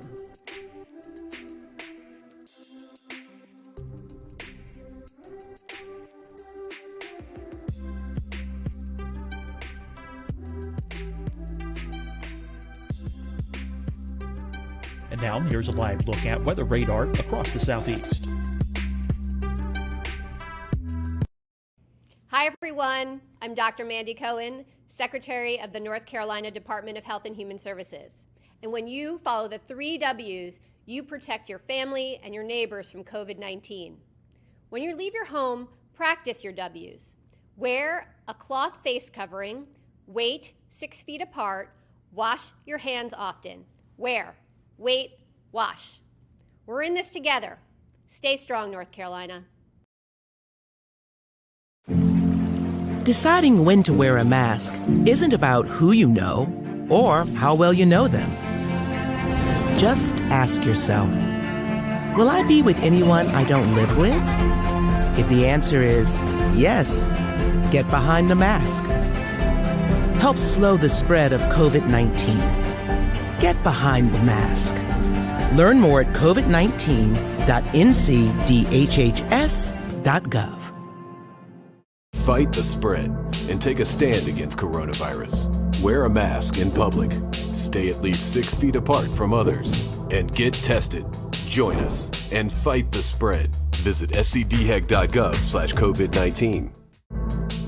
Getting tested for COVID-19 helps you to take the steps needed to protect yourself, your loved ones, and your community. Find the testing location at scdhec.gov/COVID-19 testing. You'll see your Carolina weather forecast at 25 and 55 past. And now back to the best of the Carolina Weather Group on the all-new Carolina WeatherNet.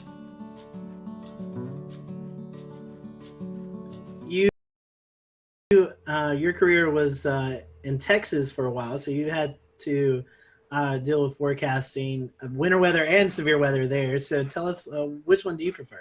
Yeah, I guess it's kind of a similar answer. I mean, there's definitely a lot more challenges with winter weather than there is severe weather.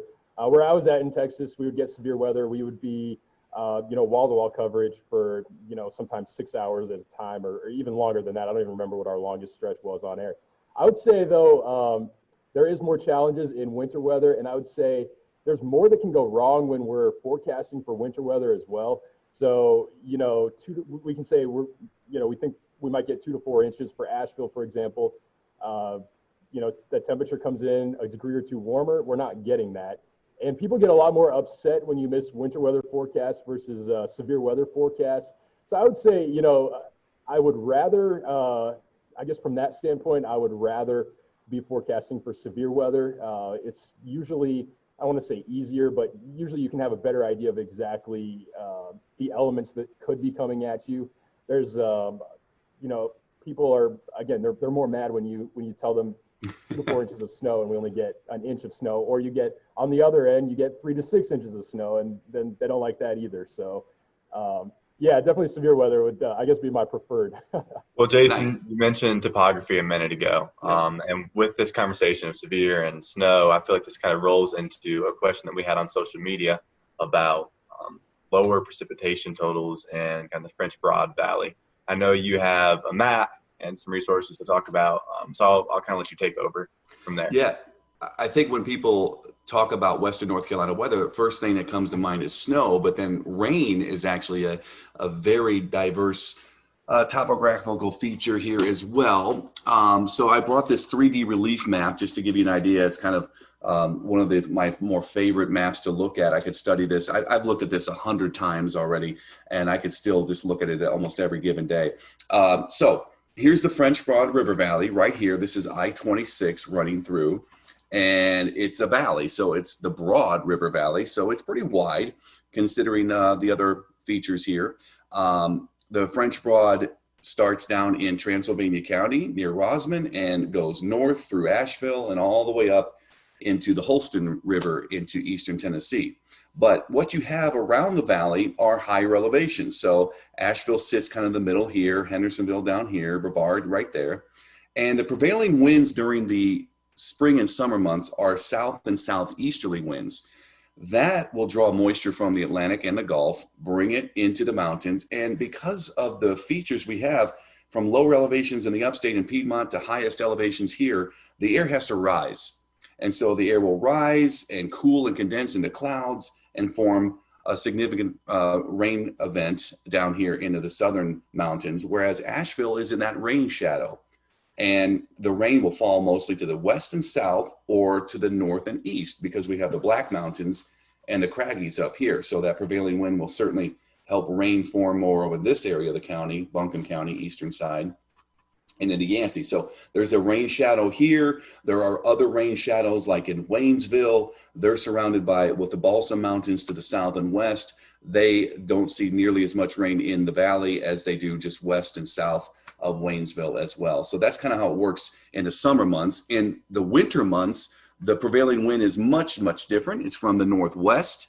So the wind is blowing into the Smoky Mountains and the higher elevations along the Tennessee border. And that's where most of the precipitation is going to fall, near and along the border, whereas there's another shadow effect down here in the valley. So This is why Asheville usually averages a foot of snow a year, and places up in Madison and Yancey County can get up to 50 inches of snow, like Mount Mitchell averages in a particular year. So big difference with the prevailing winds during the different seasons. But that's pretty much how the shadow affects us here in the French Broad River Valley. In fact, south of Virginia, east of the Mississippi River, I believe Marshall is the driest point in that eastern U.S. So it's pretty neat. Cool.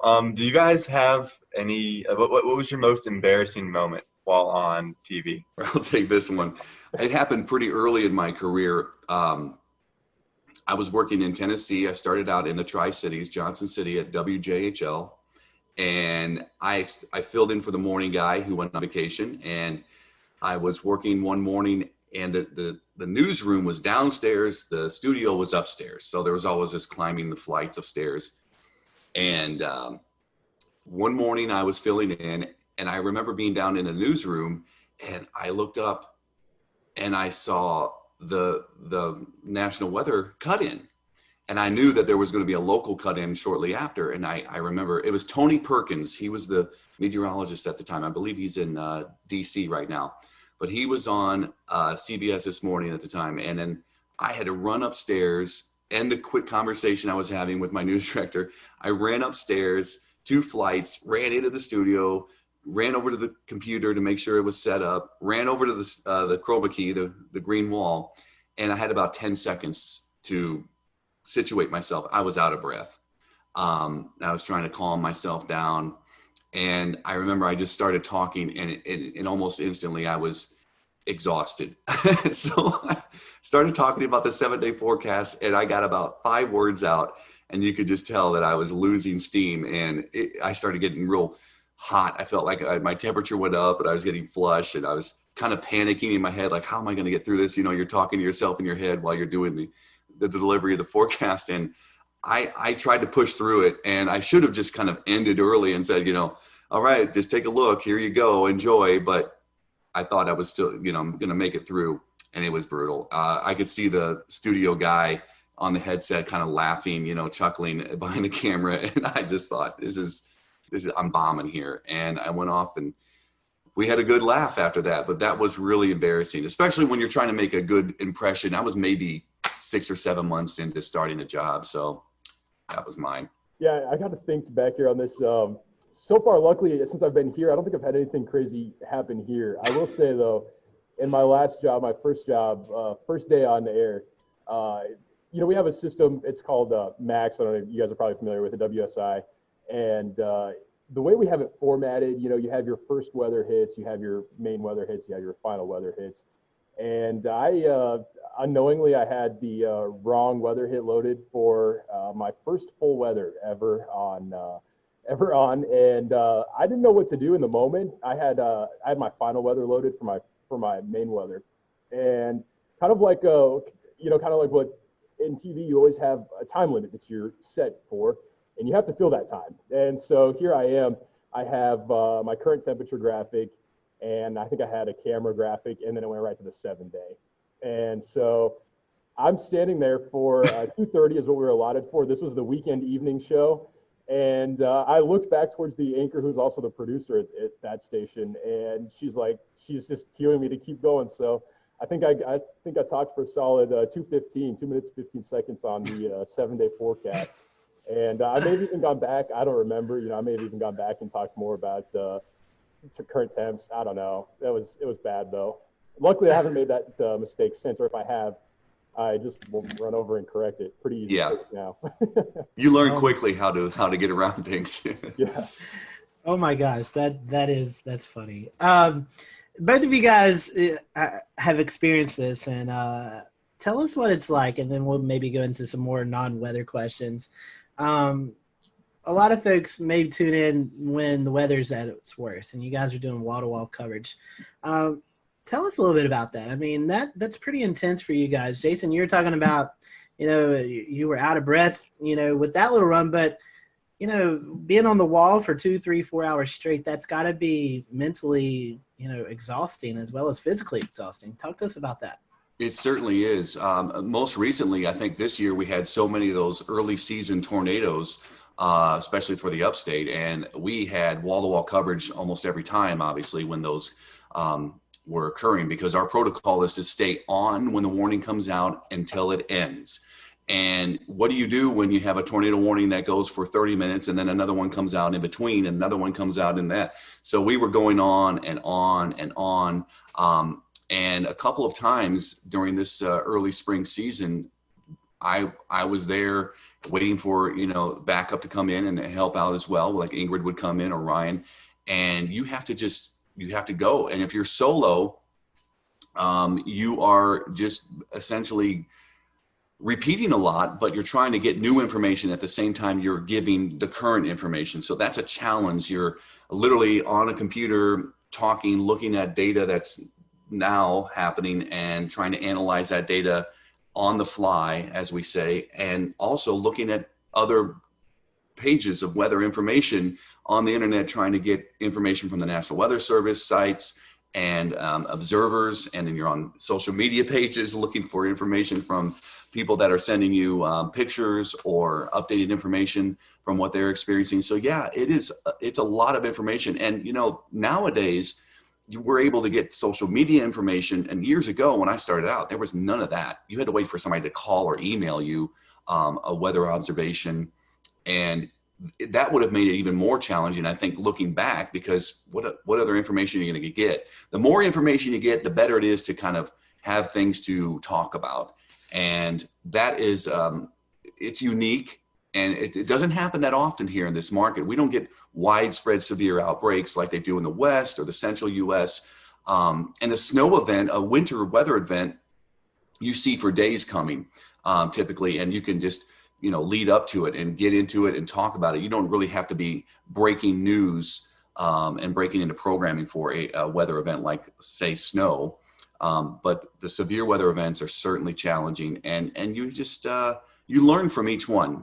Even somebody like me in the business for 22 years, you still learn from these experiences. Ryan, you dealt with that in Texas. I mean, that's these are what we face, or could be more rain-wrapped tornadoes, but you guys out there see these massive tornadoes, or you could see these massive tornadoes. So is there a little any different perspective of that, where you guys have storm chasers out in the field and you can kind of relate to those folks out in the field? Yeah. So when I was in Texas, that's a station that really drove the market for severe weather coverage. And so it was more built for that kind of thing. So yeah, we had storm chasers out in the field, but you still need to have, two people at the station during these kinds of events, because you have one person off camera that can help to look at and analyze that data, look at radar, see what's going on. We also had in that market, we had a crazy amount of cameras. I think there was like 50 or something like that. And we could move those around during severe weather events. That's what we used them for. And so, you have the other person off camera that can see that. But yeah, I mean, you're going for hours at a time. And I think, Jason already mentioned it, but the biggest challenge is trying not to be repetitive.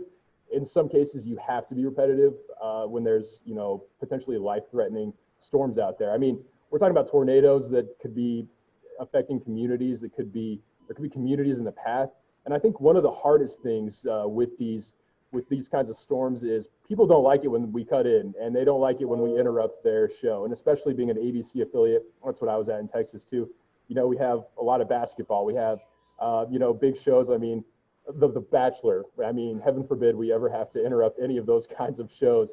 But, we don't want to interrupt them. But at the same time, we have a job to do. And, we have to. It's important that we get that information out, because, you never know when that information could be helping someone who is in the path of that storm. And so I think once when you're in the midst of all of that coverage, you don't realize all the time that's actually going by, especially when you get into that rhythm. I think that, especially in some of those more long duration events, you get off the air and you're like, oh, we were just on for, 2 hours or whatever the case may be. So yeah, definitely one of those things though, that it can be stressful for sure. Well, we promised that we would stop talking about the weather at some point, so we can go ahead and do that now. You guys can take a little breath and a break from your everyday work. So do you guys have a favorite genre, a favorite type of music that you like to listen to in your everyday life? Ryan, I'll go to you first. I'm not too picky. I'll listen to anything. I will say I grew up listening to country, so I mean, that's still my go-to. 2000s country, Garth, anything like that, I'll go for. I'm with you on that. What about you, Jason? I went through that country phase many years ago, and I got to get out of that. But I listen to a lot of different genres as well. You know, I grew up in my high school days were in the 90s, so alternative music was big then. So people probably remember Stone Temple Pilots and all that, Pearl Jam. But I don't really listen to that music as much anymore. I've gotten older and a little more subdued with my music choices. But I'll listen to a lot of modern music, pop or rock, and I just don't spend as much time listening to the radio or actually picking out songs anymore. So more of my time is spent just maybe even popping in some classical music just to chill out and get my mind cleared of certain things during the day. So that's what I do. I play music too, so I have a guitar and I love playing music. So that's my escape. Anytime I want to, I can just pick up the guitar and play some songs or whatever. That's something we've found with a lot of these that we're doing is a lot of meteorologists play music on the side. I don't have that ability. Evan, I know you play guitar as well, so you got that. I play a few instruments. Brian, do you play anything? No, I can't play anything. I can't sing either. I mean, no one's for that. So yeah, no music ability here. I'm glad we're there on the save link there, Yeah. right? All right, assuming pizza's got cheese on it, so it can't be that. But if you only had one topping to put on pizza, what would it be? Jason? One topping. I think pepperoni would be mine. It's an easy choice. I know. I mean, I love Hawaiian pizza, but if I get one choice, then I'm going to just do pepperoni. Yeah, I mean, I think for me, the choice would be pepperoni, but not to steal Jason's answer. So I'll go with a more controversial pick.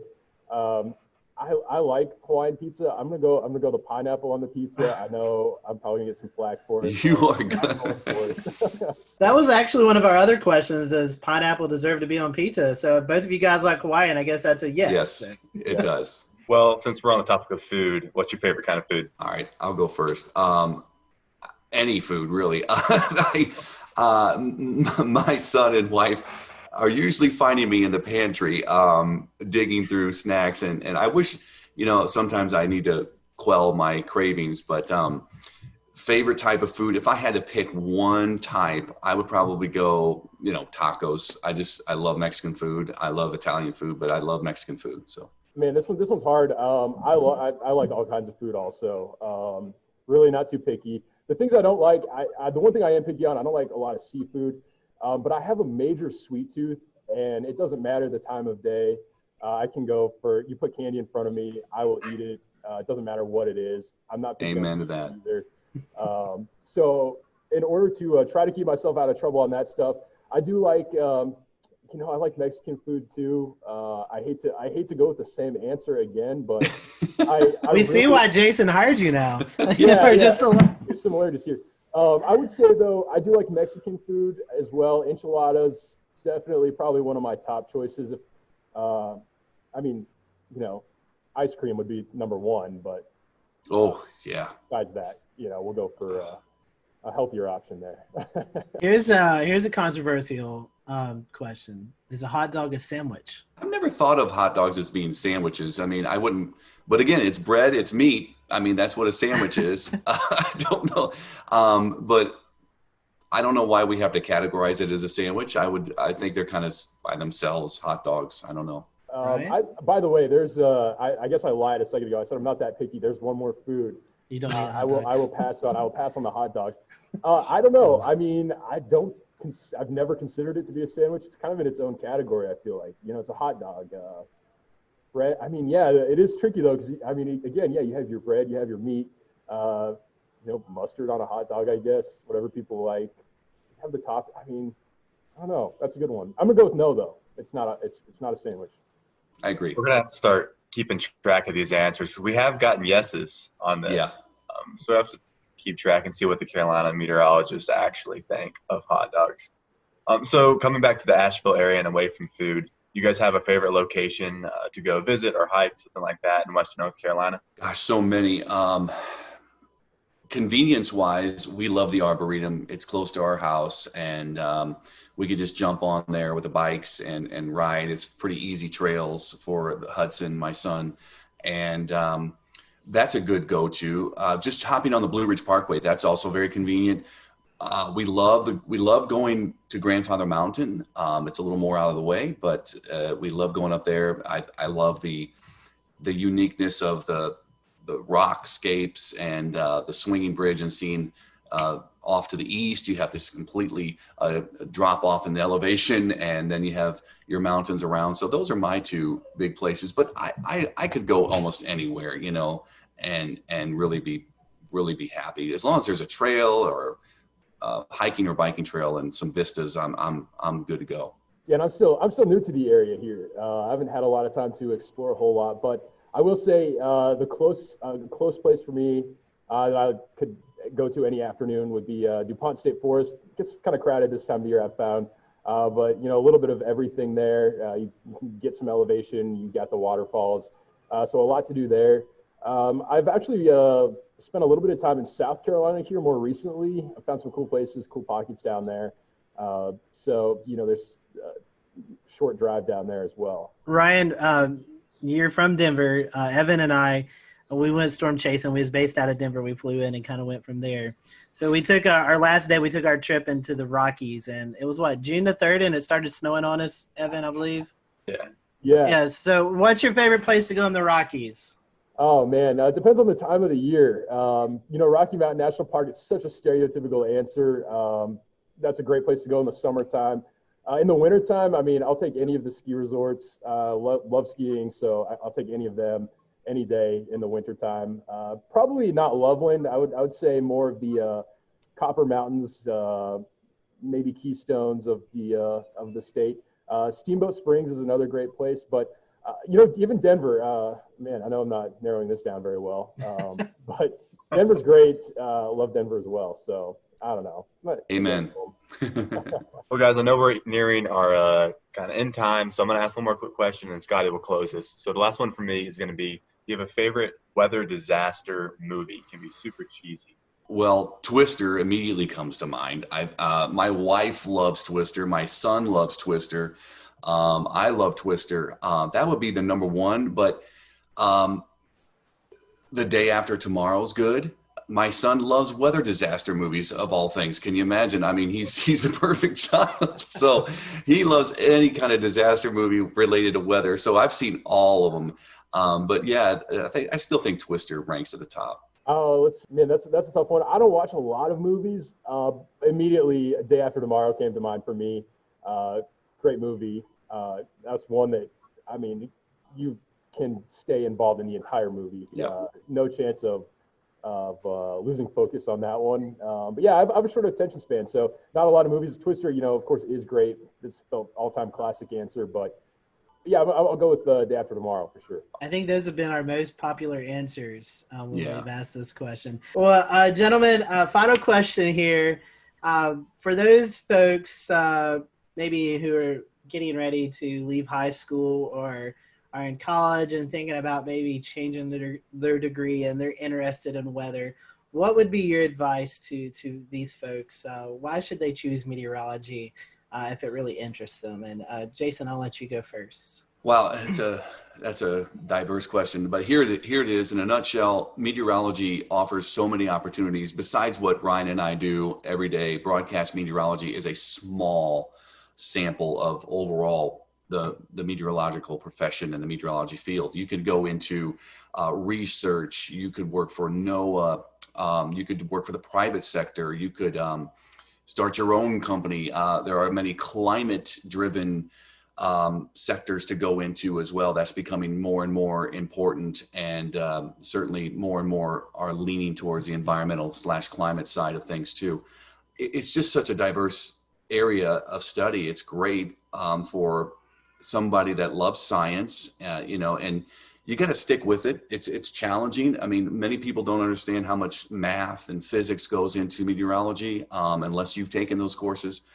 It is a very challenging profession and study, but I think it's wonderful. So yeah, just stick with it. If you love science, meteorology is one of the fields to get into? I mean, I obviously haven't been at it for very long. I'm still, pretty young myself, but I would say the biggest thing is, there is a lot more work involved than I think that people realize.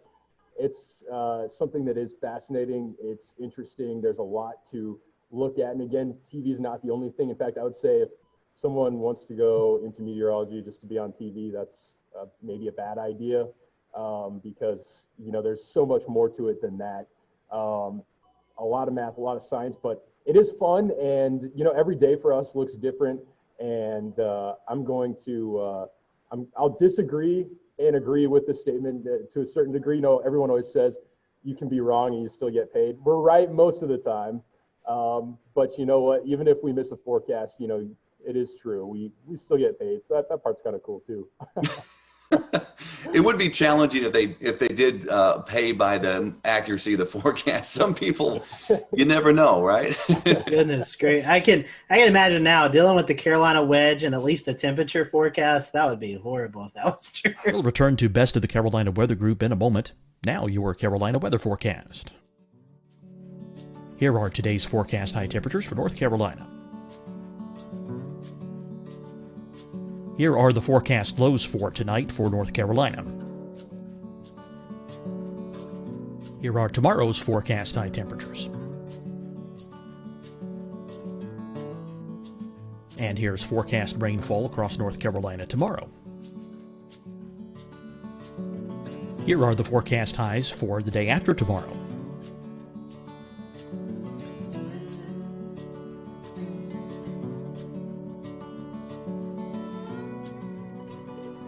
And here's the forecast rainfall across North Carolina for the day after tomorrow.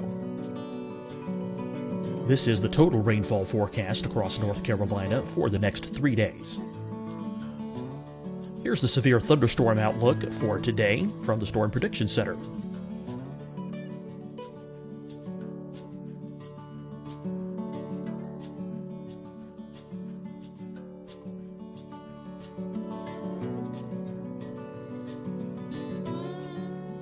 Here are the forecast high temperatures for today for South Carolina.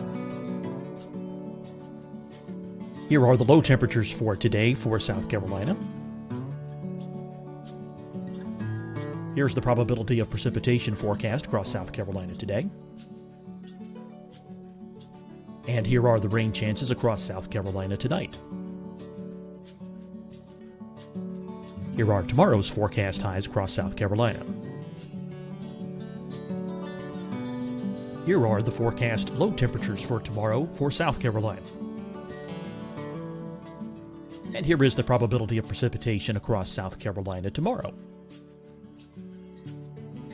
Here's the precipitation chances across South Carolina tomorrow night. Here are the forecast highs for the day after tomorrow in South Carolina. Here are the forecast low temperatures across South Carolina for the day after tomorrow.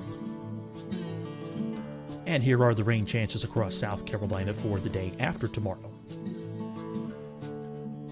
And South Carolina's probability of precipitation for that night.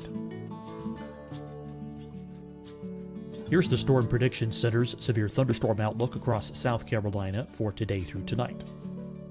Here's the Storm Prediction Center's severe thunderstorm outlook across South Carolina for tomorrow and tomorrow night. And here's the Storm Prediction Center's severe thunderstorm outlook across South Carolina for the day after tomorrow through that night. Here's the severe thunderstorm outlook for today from the Storm Prediction Center.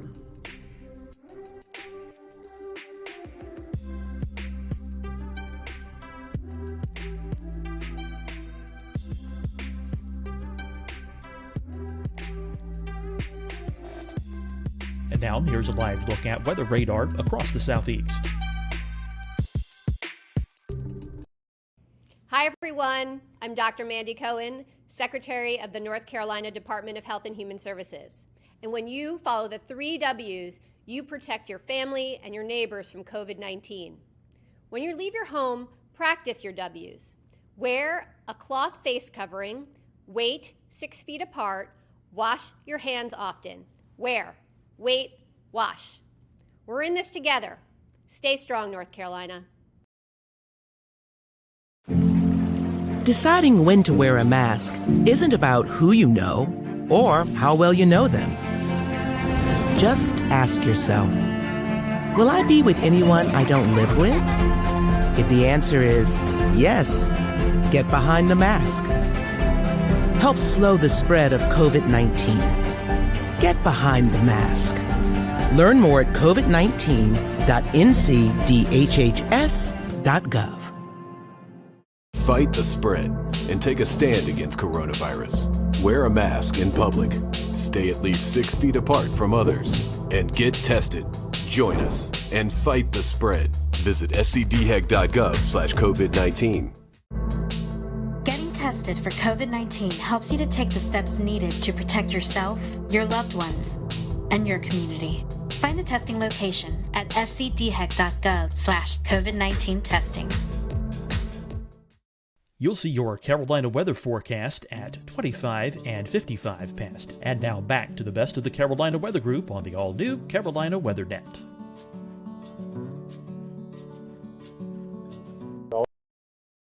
Every degree you're out. Oh my goodness, yeah, that would be brutal some days. Well, guys, we're gonna let you do your social info so folks can follow you if they're not already. Ryan, how can our followers follow you on social media? Yeah, I'm on Facebook and then Twitter. I should know what my handle is, but I don't. You can find me on there as well. And I'm on Instagram, and same thing. I gotta figure this out. But I don't know what my handle is on there either. Not much help.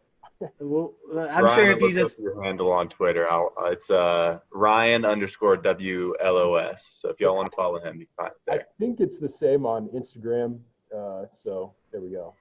All right, well, Ryan, thank you. Jason, how can our folks follow you if they're not already? I believe, I'm on all three too, Insta, Twitter, and Facebook. I won't get into the uniqueness of each demographic and socioeconomic thing, but the idea is that I'm pretty simple. I think it's just at Jason Boyer WLOS. We appreciate you guys joining us, and for you guys who are watching, thank you for watching. Until next time, we hope you have a great evening.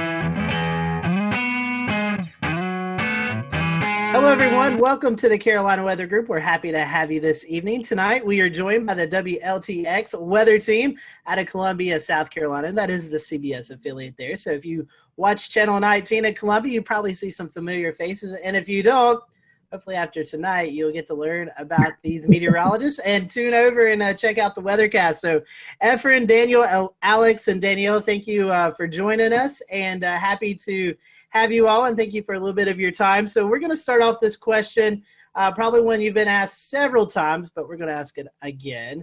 How did you guys, how did you know you wanted to be a meteorologist? What persuaded you to do that? And Efren, I'll start with you, and I'll just let the team continue after that. Actually, the interesting thing is that when I went to school, I actually wanted to be an aeronautical engineer.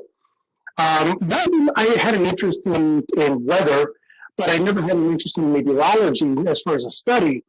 And I took one class, and it was an orientation to professional meteorology. There was one credit class, and I got hooked.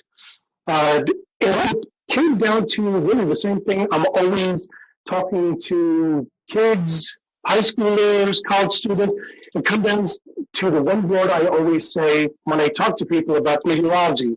It's why. Why is it sunny? Why is it hot? Why does that cloud look like it's cut in half from the bottom? Why is it raining at my house, but my neighbors who are just a quarter mile down the road, they're not getting a lick of rain? Why? And that's where my interest really came in. Why is the weather the way it is? And every time I ask the question, and still today, it's that passion of wanting to know why it is. And even finding out why it is, I just still wanted to know more. It's like those little kids who, when I was 8 years old and sitting on my lawn and looking straight up and going, that cloud looks like a dog, and that cloud looks like a tree. Those are the things that, really got my interest peaked when I was a kid. But it wasn't as an adult that I realized that there's a very big interest and I just want to know more.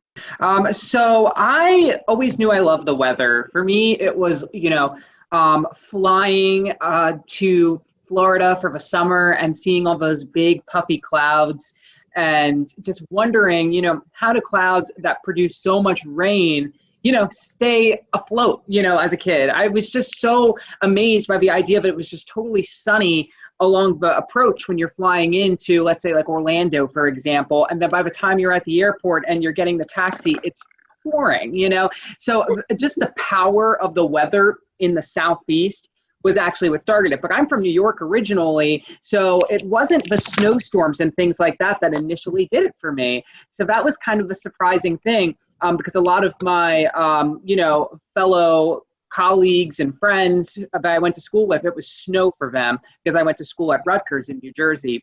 So yeah, I originally wanted to be kind of more of the operational forecasting side of things, but then I realized when I was in school after Hurricane Sandy that I wanted to do more television and communication, because a lot of people were impacted by storm surge because they had no idea what it was. It wasn't well communicated, as far as the city evacuating people from for Sandy. Hurricane Sandy wasn't a hurricane when it made landfall. So there were just so many communication things. I mean, we see it now with the derecho in the Midwest. People don't know what a derecho is. And so there's all of these different things that kind of go into the communication aspect that I was like, that is absolutely where I feel comfort. I need to, kind of explain what's happening because I love learning about the weather and why it's happening. So that was sort of what did it for me. I'm kind of like Alex. I grew up outside of Philly, but it wasn't snowstorms that did it for me. I have a lot of good memories of snowstorms, but kind of like the two big things I remember growing up was sitting on the back porch, dangerously close, just listening to thunderstorms and this is the coolest thing ever.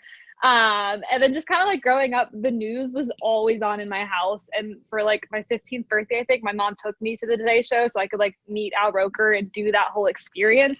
So I knew I kind of wanted to do news, but I hated writing. And I naively thought weather's cool. I love science. I'm never going to have to write as a meteorologist. Wrong. But I kind of just combined a lot of different interests and it really worked out and it's been great. And it's fun, like Alex said, communicating while also being a scientist and kind of digging deep with the math and science was always kind of what I leaned towards growing up. Well, I'll go ahead and tell you back in 1984, a tornado destroyed the school I was in. And so that kind of sparked a little bit of interest for me. And then Hugo back in 1989, that was a big deal as well in South Carolina. And all y'all know it as well. That's still the litmus test for hurricanes is Hurricane Hugo. But I think those are the two things that kind of sparked my interest. I do apologize. I'm sitting in the car. They don't like for us to stay in the station. So I'm sitting in the car kind of holding the phone. You look good, Daniel, and you sound good. Appreciate that. Hugo, definitely one of those benchmark storms for the Carolinas. Speaking of that, Daniel, I heard you mention Al Roker. So our next question, was there a meteorologist that you looked up to growing up or maybe even in college with internships, someone that you looked up to as you went through your career? I can start. So yeah, Al Roker, when I was growing up for sure. And then, so I got to go to school at UNC Charlotte. And so being in Charlotte, Panovich is who you kind of watch and who you're kind of following along. So on the more local scale, Panovich was definitely a really good mentor and then ended up being a teacher at school. So he was one of the people that definitely helped solidify that for me. When I was a kid, I watched a lot of Weather Channel. Anytime I was sick at home, I was so excited that I could just watch that all day long and, just hear the forecast around the country. So honestly, growing up seeing a lot of those meteorologists, I just all of them I was just totally attached to and interested in because I felt that they were very knowledgeable and that they dug in deep to the weather. So I appreciated that always. I have to say, probably in high school, Stephanie Abrams her career was really starting to rev up. And I probably looked up to her the most because she was just so, her personality was just what it was. She wasn't really afraid to hide it on air. And I was always, in high school, the kind of person who just said whatever came to mind. So I felt like I could kind of relate to her. And she also, was big on the science and on the math. She was from Florida. I loved Florida weather, so there was like that connection I always felt with her whenever I would watch her on TV, because she was really into the science, but she also had like this personality where she was like unapologetically herself, And so I think Stephanie Abrams was definitely a person during my formidable years that I looked up to. Well, I'll jump in. Crazy enough, since I live where I work where I grew up watching Jim Gandy. So that was kind of a guy that I always enjoyed watching. And crazy enough, he came to my school when I was in third grade. That was like seeing a rock star. And then luckily I was able to work with him for, I don't know, almost 14 years. So that was kind of cool. Kind of dating myself because the Weather Channel was not necessarily huge when I was coming along. So I do remember watching Ken Torrey, and I met him a few years ago, and he seemed to be a pretty nice guy as well. Something that you guys have dealt with already this year, severe weather in the Columbia area. So our question is, which one do you find more challenging forecasting, severe weather or winter weather, which we get a little bit of in North Carolina? Alex, I'll let you start. That is a great question. So for me, I mean, obviously the tornado outbreak the day after Easter was something that I hadn't anticipated, prior to seeing that, synoptic setup could even happen in South Carolina, just because it's so rare to have tornado outbreaks like that. A lot of times, our tornado outbreaks come from our tropical weather, where we're on the dirty side of the storm. And so those are a little bit easier to sort of convey, whereas, a morning tornado outbreak where we had, I believe, like 3 or 4 EF3, big tornadoes in the Midlands, in the 5-6 o'clock hour of the morning, that was definitely, I think, a big challenge. But winter weather here, we're going on now our 7th year without any significant snow. So I think as the years go on, there's a whole generation of people that aren't used to snow, either because they didn't live here at the time or because they weren't grown up yet at the time. So I really think now, and as the years continue to go on, that we go without snow, I really feel that winter weather is perhaps one of the trickiest, because severe weather, a lot of times it's isolated, the impacts, but if it snows, everybody's feeling that. I'll jump in. Winter weather. I've been around I've been doing weather in Columbia since 2007 at this point. And winter weather is always the big thing. And I remember in 2013, we forecasted 1 to 3 inches of snow in Columbia, and we missed by 50 miles. The city was shut down, and it was blue skies outside.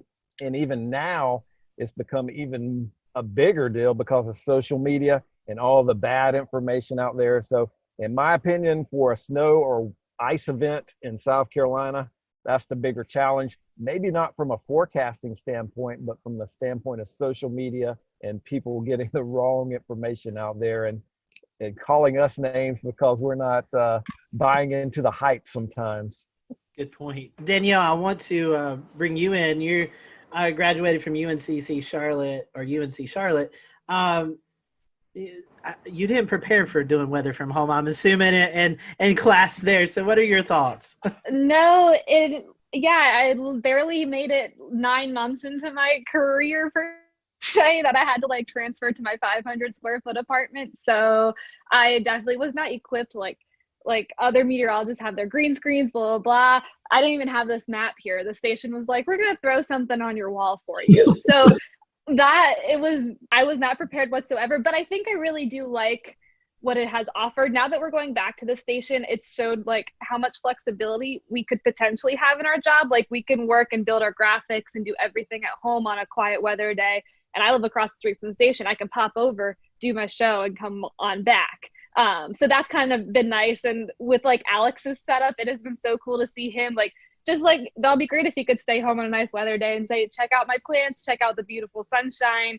It's fantastic. So I didn't really prepare. Thankfully, it had been kind of smooth. There hasn't been a ton of hiccups with it. My dog has only barked on air once. So like that has all been positives. But I don't think we're going to stay like this. But I think it does show that we could have more flexibility in our jobs that we didn't really think we had beforehand when it comes from like working from home. Yeah, just beyond this window is my porch, and I have hundreds of plants out there. So it's been really fun to show off, the different plants and how they're growing. Like my banana tree is growing a new leaf every single week because of how hot and humid it's been. And so there is this opportunity to tell the forecast in a different way. Sometimes during the morning show, the wind will actually shift from behind me, which is my south, to in front of me, which is my north. So I can talk about the reason why there is maybe some fog because, the temperature has now reached the dew point because of this northerly breeze that's coming in. It really has been a good opportunity. And a lot of people have come up to me and said that they really like that I'm out on my porch because I'm wearing a jacket when it's cold out and, I'm wearing my windbreaker when it's misting. Luckily, I have a roof over my porch, so I don't have to worry. And since it's the morning show, I don't have to worry about storms very frequently getting in the way either, because if there was lightning, then I would not be outside. And that's only happened once during the morning show. So yeah, it's been a good opportunity to sort of change things up a bit. I still have my forecast graphics. I'm still doing, still showing the same things, but now I get to like bring the weather outside where it's happening. And I feel that it's kind of made me a little bit more intuitive, like to see the sunrise earlier in the morning. It's I see hummingbirds flying at 7 a.m. It's just made me so much more in tune with nature, which is really needed when you're not around people. You need something to hold on to. Let's switch it up a little bit. Let's get some fun questions here. These are just some questions to get to know you guys a little bit better. So beach or mountains? Which one do you guys prefer, beach or mountains? Beach. Beach, all right. Easy. I'm beach. I'm with Danielle. That's good. We're all beach. I love the beach too. Favorite food? Anything pasta for me with cheese. That's my anything Italian food is great. Pizza and everything pizza. I really like just a good like baguette and some nice cheeses, a little charcuterie spread. That's what I'm gonna say. Everyone's talking about pizza, so we had a few questions about pizza here. A, does pineapple deserve to be on pizza? And B, if you only had one topping besides cheese, what would it be on pizza? Pineapple does not belong on pizza. I actually, surprisingly, do like pineapple on pizza. I didn't first have it until after I left New York because that's just not something you tend to see up there. But I love the sweet, salty. So, I'm like not afraid of, some odd and unusual kind of toppings. So on the topic of toppings, I think the one that I would really like to keep is basil. I know it's simple, but I just love that little herby kind of feel that it gives. I think pineapple can stay on pizza. I'm okay with that. We can leave it there. My topping would be black olives. Like growing up, my sisters and I would have like extra double black olive pizzas, and that was it. So I'll keep the black olives with the pineapple. Favorite type of music? What do you listen to while you're preparing your forecast, or just kind of out every day? What's your favorite type of music? Oh, I go for all the decades personally, and I do listen to music in the morning. A lot of times I'll listen to our other sister stations to see what they were talking about because we have sister stations across the country. But when I'm not doing that, I'll listen. I think this morning I was listening to Fleetwood Mac. I was listening to the Supremes last week. It's just like all over the place. I love it. But generally my favorite music is kind of like that alternative rock kind of thing. Like I still listen to like the Foo Fighters and the Killers, like all those bands that were popular in the 90s and 2000s. They're still releasing pretty good music, so I like them. I'm country all the way. And then whatever Spotify will like say is popular, I'll like shuffle because I don't think I'm a good playlist maker. But if I have to pick, it's going to be country. Favorite disaster or weather-themed movie? I agree with Twister. We actually did a senior project about all of the things that were wrong with Twister. That was our final assignment in mesoscale meteorology, and that was a lot of fun because, I mean, you got to watch Twister and, kind of pick it apart with the things you learned. It was really fun. I'm gonna go Twister too, just because I know I've seen it. I don't like disaster movies; they stress me out.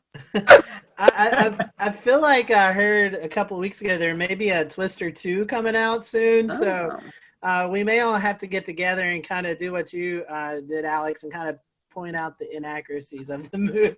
I'm down. That sounds so fun. All right, we have one more controversial fun question, and then we'll kind of start to wrap up. This is one that we've done with all of our specials here, and it goes back to food. Is a hot dog a sandwich or not? Oh. A hot dog, is it a sandwich or is it just a hot dog? Some people say it's a sandwich, some people no. What's the definition of a sandwich? Well, they say it's 2 pieces of bread and a meat, but a lot of people say that doesn't qualify. A hot dog doesn't qualify. Bread. It's one bread. That's one bread. True. That's a good point. I'm with Efren. That is a really good argument. Final question. This is one to promote your city, Columbia, or your forecast area there in the Midlands. Tell us why we should visit your area. Give us maybe your favorite spot to hang out at, something that anybody should go out and see if they're in the Columbia area. We have so many river walks. Those are like my favorite places to like take my dog and exercise or like go tubing down the river, and you're still like right next to downtown. So I feel like there's a really good mix of like, you can do your downtown thing, but you could also like kind of get out in nature. I really like that aspect of the city. I was going to say the same thing, the rivers. And we have some great parks too. And so you have like awesome geography. Like I'm up towards the Sandhills, which is totally different than Riverwalk. And they're all like a 15-20 minute drive. And sometimes I'll go to both of them in the same day. And in one of them, you know, my feet are all sandy. And then in the other, you're, you know, at the bottom. So it's a great place to sort of learn the fall line because we're right on it, and sort of what the difference is. Plus it's, you know, literally the dead center of South Carolina. So you want to go to the mountains or to the beach, you're kind of like in a good territory to go to either. Truly say this to a lot of people. I live in North Carolina, but South Carolina is like a second home. It's a beautiful state, and it's definitely a place that you need to check out. So, y'all, we appreciate your time today. I'll let you be able to promote your social media, Facebook, Twitter, Instagram, if you guys want to do that. So if our followers aren't already following you, they can there on social media. Alex, I'll let you go first. Sure. It's Alex Calamia WX. That's my Twitter, and my Facebook is Alex Calamia as well. My Instagram is very plant focused. We have Gandy's Garden here at WLTX, which is all about climate and the garden, and it's applicable to everyone in the Southeast. So Instagram is a big place for you to see all my plants. So that's Alex Tropical Pics. You'll also see it on my Twitter and Facebook. We're always talking weather and plants. It's fun. I am at WX_Danielle on Twitter and Instagram. Lots of forecasting on there. And then on Facebook, I am meteorologist Danielle Miller. So come on over. Nice and simple for both my Twitter and my Facebook. It's Efren WLTX. EFREN WLTX. You can find it on both of them. It's easy. As long as you spell my first name correctly, you'll be able to find me. Daniel just emailed me, said his phone was overheating, so he wasn't able to stick around. But if you want to follow Daniel, it's Daniel_Bonds on Twitter. And then on Facebook, I think it's the same thing. You can follow his weather page, Daniel Bonds. Just search it up, WLTX. So we want to appreciate you guys watching us here at the Carolina Weather Group. Guys, thank you for spending some time with us. And we will see you all next time here on the Carolina Weather Group.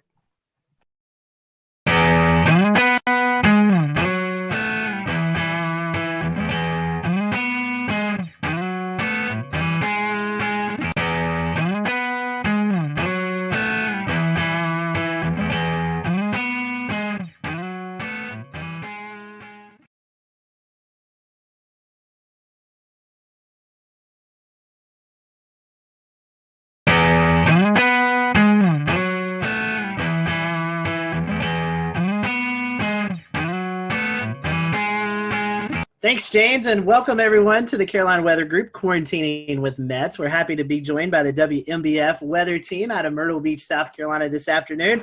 We have on with us Jessica Dobson, Robert Whitehurst, Andrew Dockery, and hopefully Jamie Arnold will be joining us here in just a little bit. So over the next 40 minutes or so, we're going to be getting to know your local forecast team there in Myrtle Beach, and hopefully we'll reveal some fun things that you may have not known about those. So welcome to the show. We appreciate y'all joining us, and we always like to start off with some fun questions. So Jessica, I'm going to start with you because you kind of talked about this a little bit earlier. Iced coffee or hot coffee? Which do you prefer? Usually iced coffee all the way. I've been on this whole whipped coffee kick. Andrew hasn't heard me shut up about it for a long time now. But iced coffee on most days, unless it's like winter outside. And then sometimes I'll go for a warm cup, but usually iced. Andrew and Robert, you guys have a choice? I would say I'm an iced coffee guy. I wasn't until I moved here into Myrtle Beach. And once you get into the humidity here, you're almost kind of forced to be an iced coffee guy. So I do hot coffee in the mornings, but if I have it in the afternoon, it's usually iced.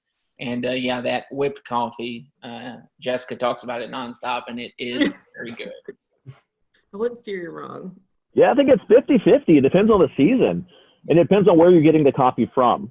Ooh, Dunkin', I love Dunkin's hot coffee. I'm not a big fan of Starbucks hot coffee, but I like Starbucks iced coffee and cold brew better than the iced coffee at Dunkin'. That is a well thought out answer. Yeah, I discovered this thing too. It's called a hyper chiller. And so what you can do is brew hot coffee at home. You pour it into the hyper chiller that's frozen, and you spin it around for 30 seconds, and you have iced coffee that's not watered down. Wow. I don't own any stock in this hyper chiller. We'll return to Best of the Carolina Weather Group in a moment. Now your Carolina weather forecast. Here are today's forecast high temperatures for North Carolina. Here are the forecast lows for tonight for North Carolina. Here are tomorrow's forecast high temperatures. And here's forecast rainfall across North Carolina tomorrow. Here are the forecast highs for the day after tomorrow.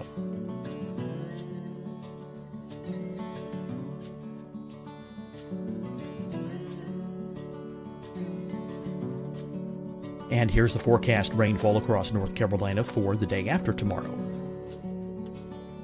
This is the total rainfall forecast across North Carolina for the next 3 days. Here's the severe thunderstorm outlook for today from the Storm Prediction Center.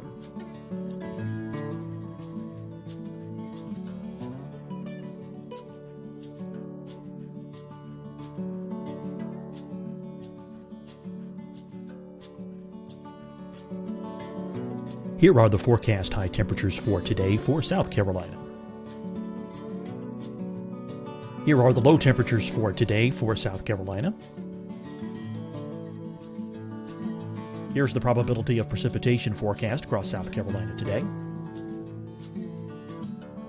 And here are the rain chances across South Carolina tonight. Here are tomorrow's forecast highs across South Carolina. Here are the forecast low temperatures for tomorrow for South Carolina. And here is the probability of precipitation across South Carolina tomorrow. Here's the precipitation chances across South Carolina tomorrow night. Here are the forecast highs for the day after tomorrow in South Carolina. Here are the forecast low temperatures across South Carolina for the day after tomorrow. And here are the rain chances across South Carolina for the day after tomorrow. And South Carolina's probability of precipitation for that night. Here's the Storm Prediction Center's severe thunderstorm outlook across South Carolina for today through tonight. Here's the Storm Prediction Center's severe thunderstorm outlook across South Carolina for tomorrow and tomorrow night. And here's the Storm Prediction Center's severe thunderstorm outlook across South Carolina for the day after tomorrow through that night. Here's the severe thunderstorm outlook for today from the Storm Prediction Center.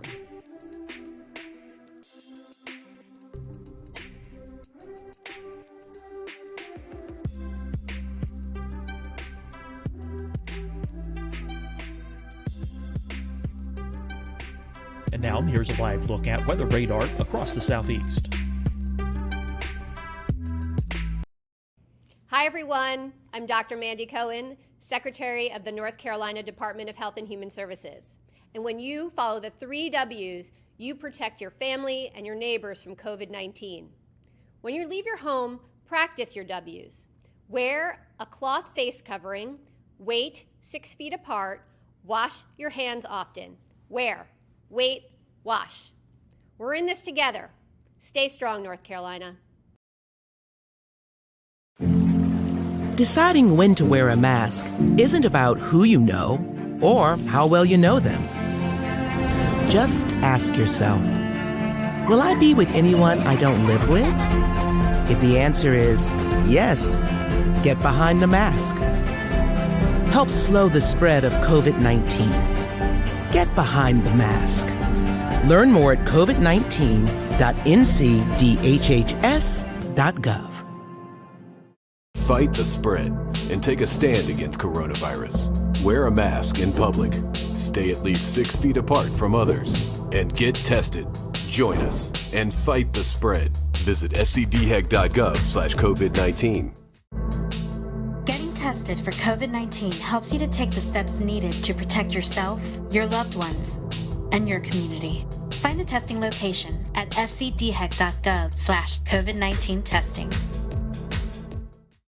You'll see your Carolina weather forecast at 25 and 55 past. And now back to the best of the Carolina Weather Group on the all-new Carolina Weather Net.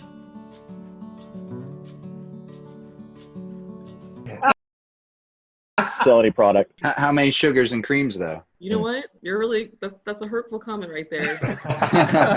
That's what gets me at Dunkin'. I'm like, load it up. Just keep squirting it. And my coffee is like white, okay? What are y'all's favorite weather or disaster-themed movies? I guess we can go in the same order again. Start with Jessica. Twister is for sure. I mean, that's very typical, but that came out when I was younger. And, you know, Jessica, she had blonde hair. I have blonde hair. So it just kind of really, it stuck with me. Love that movie. And also one that I grew up watching, I feel like it was on ABC Family a lot, was Night of the Twisters. It's very corny, like 90s one, but that's another. I think for me, Twister was a big one. I'm not a big movie guy, though, if I'm being honest. Especially when it comes to weather movies, I just critique them really bad.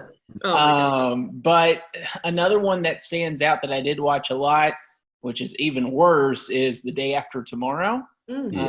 That's one that immediately pops in there with Twister. But as far as if I could quote a movie, the one I've watched the most, it's definitely Twister for me. Yeah, I think Twister is kind of the go-to answer, I think, for this one. I loved it growing up. I used to watch it all the time. I get a little more frustrated watching it now. Like, maybe that's not where we want to be during a tornado. I don't know. Maybe not in a shed tied to a water pipe coming out.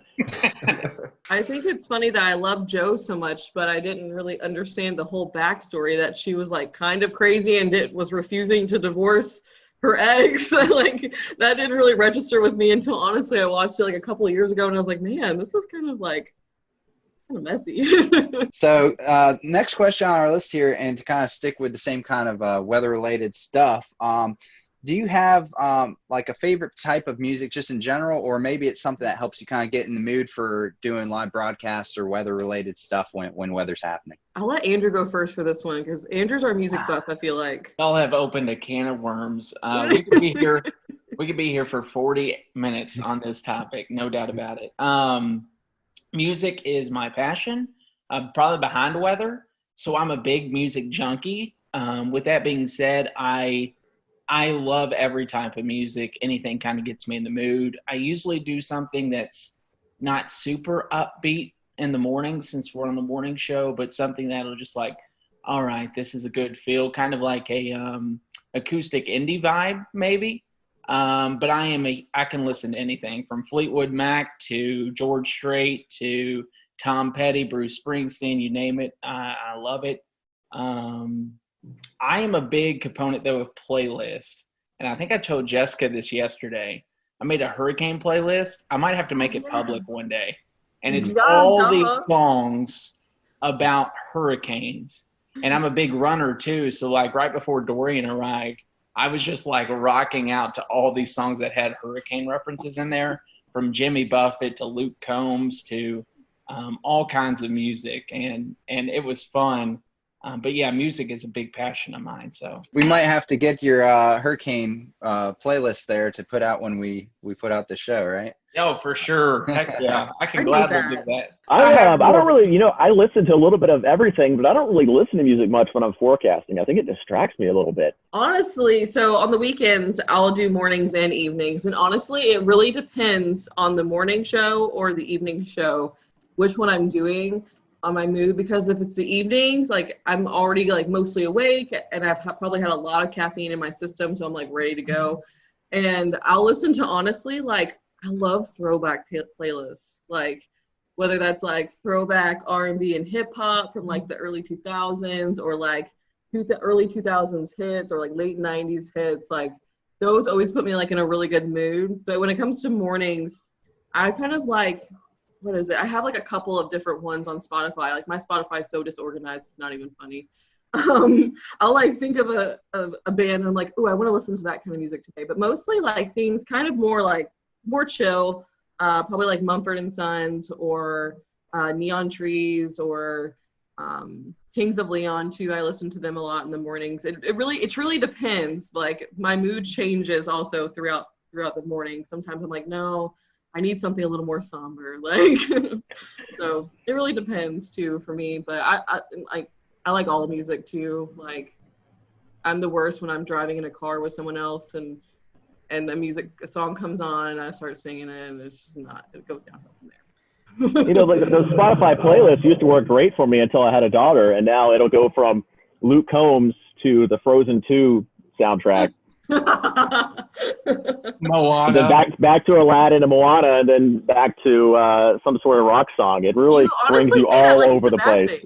Yeah, that sounds honestly kind of great though. Like Gotta throw in a Disney song every once in a while just to kind of bring things back down.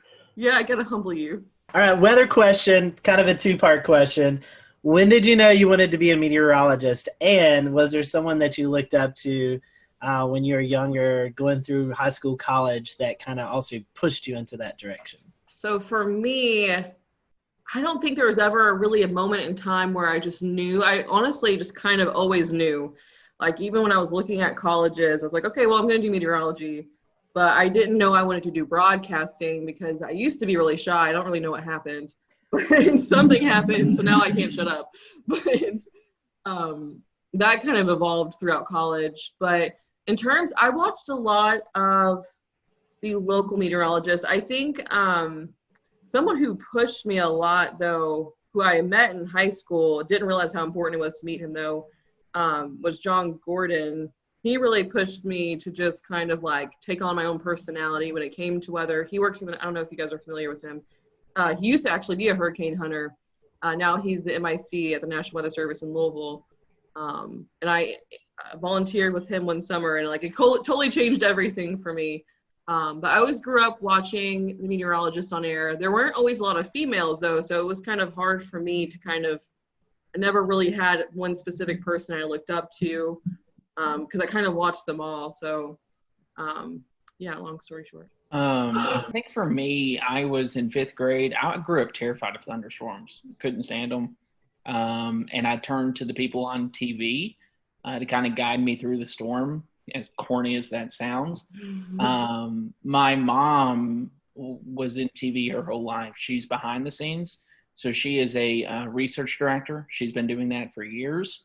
And I kind of had a firsthand like experience into what broadcast meteorologists do. So I would go to work any chance I got with mom and shadow all these meteorologists and be like, hey, listen, I don't like storms. And that actually grew a passion more out of fear back when I was in like 5th grade to, oh my goodness, this is crazy. Like the power of the atmosphere is so amazing. So I think the big mentor for me was Kevin Harnick growing up.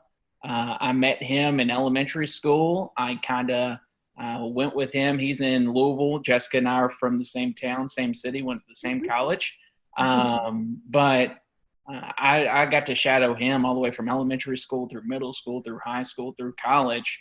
And it really paved a way for me to understand how this business works, but also to really just be amazed at, there's people that are out there that are afraid of this type of thing, but just to be amazed at the power and how the technology these days is almost like there shouldn't be a fear, just because we've come so far for how we are in this industry. And I think that's a big focal point for me right now, is to try to teach people, hey, if there's a warning issued, take precaution, but at the same time, there's no need to be afraid of these things.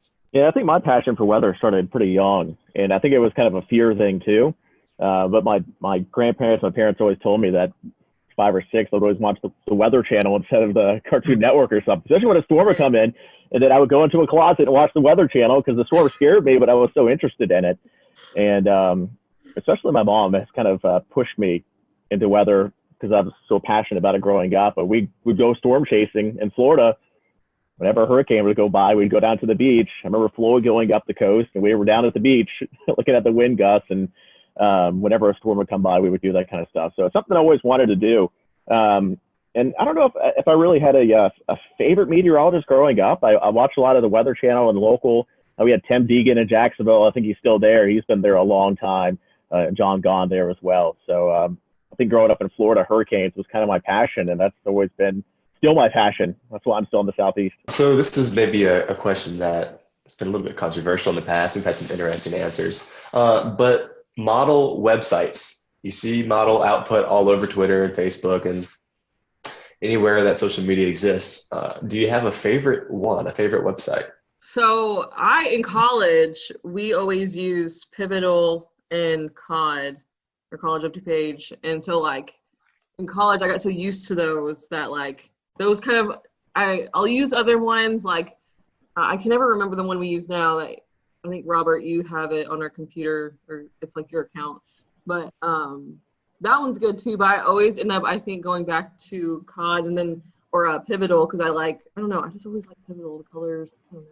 And then when it comes to COD, I like their satellite data a lot. I always go to their satellite, their surface analysis. So I am a weird one when it comes to models.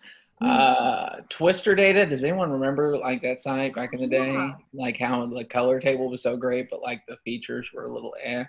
I'm a big fan of ensemble forecast and having a ton of variety on a website. So simple is great. Otherwise I get distracted. So I try to do COD throughout a 48-hour window. And then I transfer over to weather models, which Robert and the team use, and then Weatherbell. I love Weatherbell. I love weather models. And those two are I would say my 1 and 2. But if it's coming to a quick 48-hour look of a forecast, it's usually Pivotal Weather or College of DuPage if I need to get something out quick. Otherwise, I'll spend way too much time on the other two. Yeah, I think a lot of them, each have their strengths. Yeah. Pivotal Weather with the clickable soundings for the Euro and the UK Met and all the extra data now. That's great. You can't really find, I don't know where else you can find that kind of stuff right now. Obviously, you could break down the levels yourself on Weatherbell or weather models, but to have those clickable soundings for the Euro and the UK Met, great. We were big into Weatherbell, and then when Ryan went over to weather models, we kind of gave that a try, and I think they're both great. The navigation certainly gotten a lot better on both of them. I think when they first started, it was there's all this stuff, but I don't know how to get to it. You'll find it once. You're I really want to save that. You come back and you couldn't find it. But I think they've kind of improved with those. So we use all three. We're kind of lucky that we have an account for all three. Yeah. I don't know if many people know about this one, but the FSQ cyclone phase, that's good. That's good stuff there. You can see it kind of gives you an idea if it's going to be a shallow warm core, or if it's more cold core. What would be your most embarrassing on-air moment that you can recall? I feel like I embarrass myself on a regular basis. So I don't know. I mean, I have made it before on one of those viral YouTube blooper things over something so stupid. I just stumbled over my words, and then I couldn't stop laughing afterwards, and it was just 20 seconds of me doing the whole where you don't breathe or say sounds, you just sitting there laughing without making any noises. I did that. That was probably up there with one of the most embarrassing. I don't really, and this, I mean, you can ask Jessica and Robert, they know. I don't get embarrassed often. That's true, yeah. So, like, I think back to, like, my job at Eastern Kentucky when I was the chief at WIMT. I would go out and do face paintings right before main weather and dance with people to learn, like, a jig or whatever it was. So I've done probably a lot of embarrassing stuff, but to me, I was just doing it just because it was interactive. But something I did not plan that happened was I did a whole main weather and Twitter blew up. This was back at Bowling Green, and it was obvious that my fly was down the entire time. So that was the only thing I can think of. I will never remember or forget that day.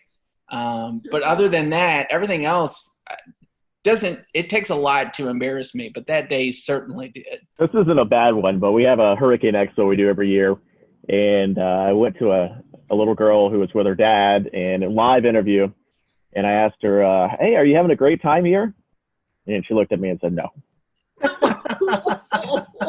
And I had no idea what to say. I was like, oh, well, there's some fun stuff over there. Back to you.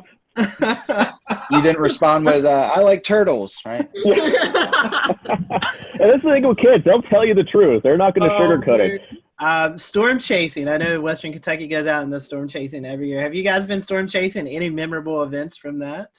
Oh my gosh. Storm chasing. I went twice.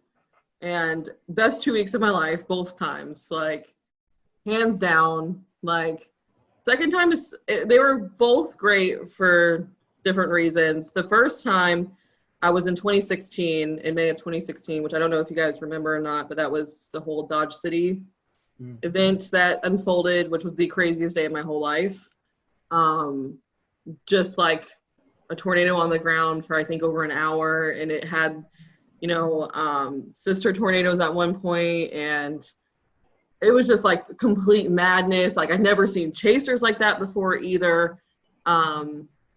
And really that whole season I got to see pretty much every type of storm structure you would want to see, whether there was tornadoes or not. So that was really big for me. It was like literally, like everyone says it, but it was literally like everything you learned in your meteorology class and your textbooks, everything you see, but it was like in front of your face. And so that was really cool for me. The second time we didn't see quite as much, but WKU goes over a 2 week span, which I think a lot of schools probably do that too. And we did a lot more sightseeing. We went out to New Mexico, and we got to do a lot of cool things outside the whole storm chasing thing too. But I got to be with like my best friends when they saw their first tornado. So like lots of bonding, and like it was just the best of both worlds, like being with your friends, but also at the same time learning so much, like being able to share all those like experiences and your same passion with other people. I could go on for days about storm chasing. Very near and dear to my heart. I wish I could go back and relive those days. For me, I did go on the storm chase trip. I worked 2 years in college while doing school, so I did 19 hours of classes in a 40-hour work week in Bowling Green, which was crazy. The first year I couldn't because of a job. We just lost someone, so I couldn't take off. The second year I just accepted a job in Hazard, so I was already moving out when it was going up. I've storm chased on my own. I've never seen a tornado with my eyes. I've been around storms that produced a tornado at night and knew that, hey, this had a good chance of a tornado. I've seen damage firsthand from a tornado. I think the most powerful experience, though, would have been when we signed up for something that's not even storm chasing. We remember March 2nd, 2012 was a big time event in Kentucky. It was the one time I left Kentucky to go to and paid like for this big conference in Oklahoma. I never attended the conference. Like I just sat there and because everyone back home was so freaked out. So that was probably one of the more memorable events, is coming back and seeing the damage of what that produced up in Henryville and all that, because it's still crazy to look back at. But yeah, it's kind of a bucket list thing for me. I've never really done storm chasing much, other than with my mom going to the beach when hurricanes went by. And of course, in Jacksonville, it's always when they went by for the most part. So we could go down to the beach and I went gusts 40, 50 miles per hour. It was kind of crazy to watch. And they would always shut down the bridges going over the waterway. So we get stuck at the beach for an hour or two until the storm went by. But I've never really done any big storm chasing. I worked in Hattiesburg, Mississippi for a couple of years, and we certainly had quite a bit of severe weather there. A lot of tornadoes, and certainly saw a lot of pretty bad damage around there, but never actually seen one in person. I foresee a WMBF storm chasing trip here in the near future. I am down 100%. So our next question is about favorite non-weather related hobbies. Robert, I don't think we've started with you yet, so I'll let you lead off if you want. I love to get outdoors. So I love to mountain bike. We love to camp, go fishing. Growing up, my dad and I would always go up into North Georgia and go camping for a weekend, do some trout fishing in the Chattahoochee, going up into the little rivers up and the streams up in North Georgia and to the upstate of South Carolina. So, of course, I'm outdoors for this shot too. So I guess that. I'm a big outdoors guy too. Hiking, kayaking, boating, running lately has been a big passion of mine just because I love food too. So food's a hobby. I love to eat. And then I also, like I said, I love music. So I play guitar, play the mandolin, play a little bit of piano. Any instrument I could play, I try to get my hands on. But yeah, I think those are the big things. I just love being outdoors. I hate sitting on the couch all day. I always have to be doing something. My hobbies have kind of changed over the years. I used to dance growing up. I was on the dance team in college. But obviously now don't really do that as much. But I kind of, now that I live near the beach, I don't ever like to be sitting in my apartment. So I go to the beach literally as much as possible. Like when I get off here, I'm probably going to try to go to the beach because it's so nice outside. I love to read. I love reading books, especially recently, like autobiographies about either meteorologists or people in broadcasting, like books that I can take a lot away from. I love to cook. I don't like to clean. But I like to cook pretty much any chance I get. And I like to experiment and try to, like, if I can't, like, recreate, like, really good dishes from places I like, so I'm not as tempted to eat out as much. But it's really hard in Myrtle Beach. I plan on eating my way through this place. So, yeah, and then hanging out with my cats. Since all three of y'all like doing stuff kind of around the city and stuff, is there a shout out to some of the places or things that you like the most? What makes your city so great? Can you name a couple favorite spots? Beach. Any particular part of the beach? Yeah, I mean, there's a couple spots here. I mean, everybody kind of, when they come to visit, they go to downtown Myrtle Beach, and it gets a little busy, a little crazy. I think the locals go a little farther north or a little farther south, and it gets a little quieter, and you can actually relax a bit. So maybe that's if you're going to come to visit Myrtle Beach, try to branch out from just downtown Myrtle Beach. There's a lot to offer up and down the coast, and that's the thing with Myrtle Beach. They want to stay as close to the beach as possible, the buildings and the homes. So instead of going inland, everything here is built up and down the coast. So you have to kind of go quite a bit to see everything, but it's worth a visit from North Myrtle Beach all the way down to Merrill's Inlet. Pawleys Island's beautiful, a little farther to the south of Myrtle Beach. Yeah, I will agree with that. And the food is great too. You can go all the way up into North Myrtle Beach and hit up portions up near downtown North Myrtle down to Barefoot Landing. I think a Flying Fish is a great seafood place there. Highly recommend that. It's a 48 catch to plate rule, so everything is super fresh, 48 hours. And then I'm a big South Strand guy. So what we say about South Strand, south of downtown Myrtle Beach, Surfside, Garden City, Merle's Inlet, the Marsh Walk yes, is beautiful. And then you go even further south, Huntington Beach State Park, Brook Green Gardens, Pawleys Island. It's just a beautiful area down there. That I would highly recommend anyone to come check out.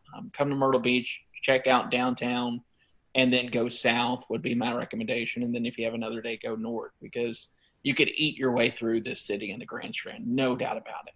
I have not had the chance to really explore that much. I'm just now starting to be able to with all the Corona stuff going on. But I will say I have not been to a single place that I have not like loved so far. All the beaches I've been to as far south as I recently went to Surfside the other day, and that was really nice. Like, and there, every little spot I feel like has a different feel to it. It has like different character to it. And so I really like that so far. Honestly, have not really even had the chance to eat at any local restaurants except like the Boathouse. That was really good. Andrew and I ate there after work or during work one day. And then I went to a local Mexican restaurant the other day, Soli Luna, which was freaking amazing. Where do you see the future of meteorology being? We're seeing a lot more non-traditional wise media with social media, websites, blogs. You still have your TV, your National Weather Service stuff. Where do you think the future of meteorology takes us in the next 10, 15 years? I think that's kind of the magic question that everybody's looking to the answer for. I mean, you think back 15 years ago, how different it was, and then you look 15 years or 10 years in advance and just how different it's going to be again. Obviously, a lot of focus is on digital now. Everybody's on their phones. Most stations have a weather app at this point, but I think we invest a lot of time into our weather app, and we've seen quite a bit of growth of that here in the last few years. And even on social media, I think when I started in 2013, we had 3,000 or 4,000 likes on our weather page. I think we're up to almost 40,000 now. And you can see that kind of growth on our digital team as well. I did a presentation a couple of years ago about digital growth, website growth, and it was something like 200% growth since we launched the station. We're a relatively new station. We've only been around for a little over 10 years. But you start to see the TV side go down a bit, but the digital side is kind of taking over from there.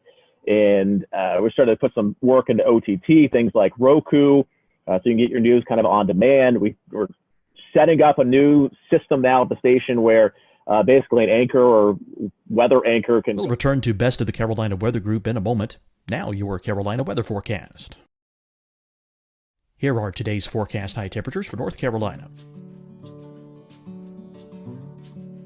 Here are the forecast lows for tonight for North Carolina. Here are tomorrow's forecast high temperatures. And here's forecast rainfall across North Carolina tomorrow. Here are the forecast highs for the day after tomorrow.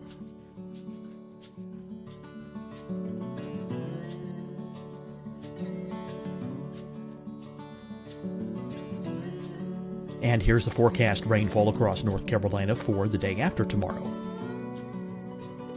This is the total rainfall forecast across North Carolina for the next 3 days. Here's the severe thunderstorm outlook for today from the Storm Prediction Center.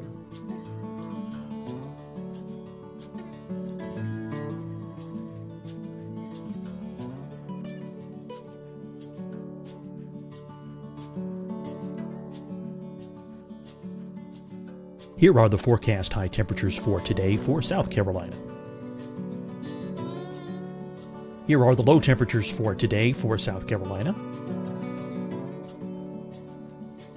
Here's the probability of precipitation forecast across South Carolina today. And here are the rain chances across South Carolina tonight. Here are tomorrow's forecast highs across South Carolina.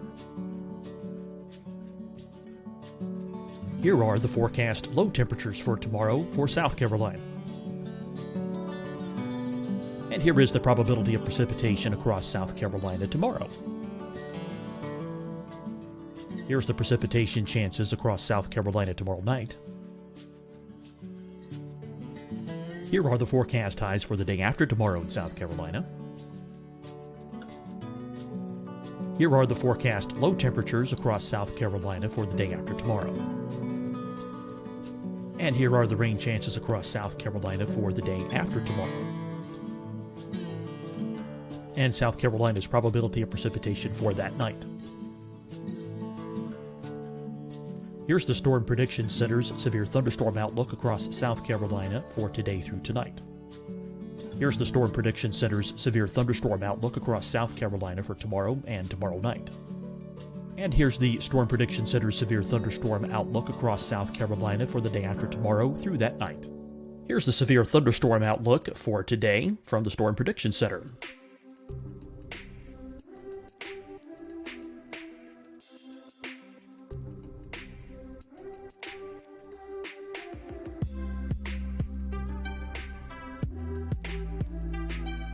And now here's a live look at weather radar across the southeast. Hi everyone, I'm Dr. Mandy Cohen, Secretary of the North Carolina Department of Health and Human Services. And when you follow the 3 W's, you protect your family and your neighbors from COVID-19. When you leave your home, practice your W's. Wear a cloth face covering, wait 6 feet apart, wash your hands often. Wear, wait, wash. We're in this together. Stay strong, North Carolina. Deciding when to wear a mask isn't about who you know or how well you know them. Just ask yourself, will I be with anyone I don't live with? If the answer is yes, get behind the mask.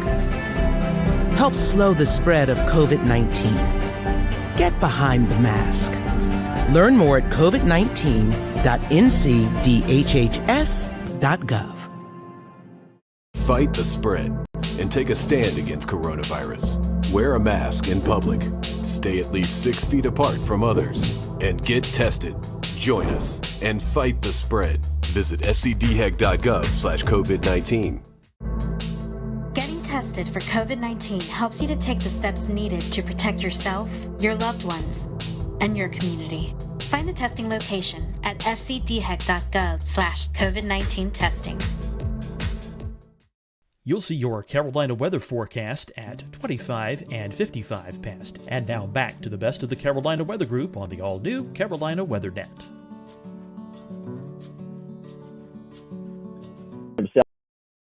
South has its own mixer board, audio board, cameras built in. They can punch up any sort of audio source, video source.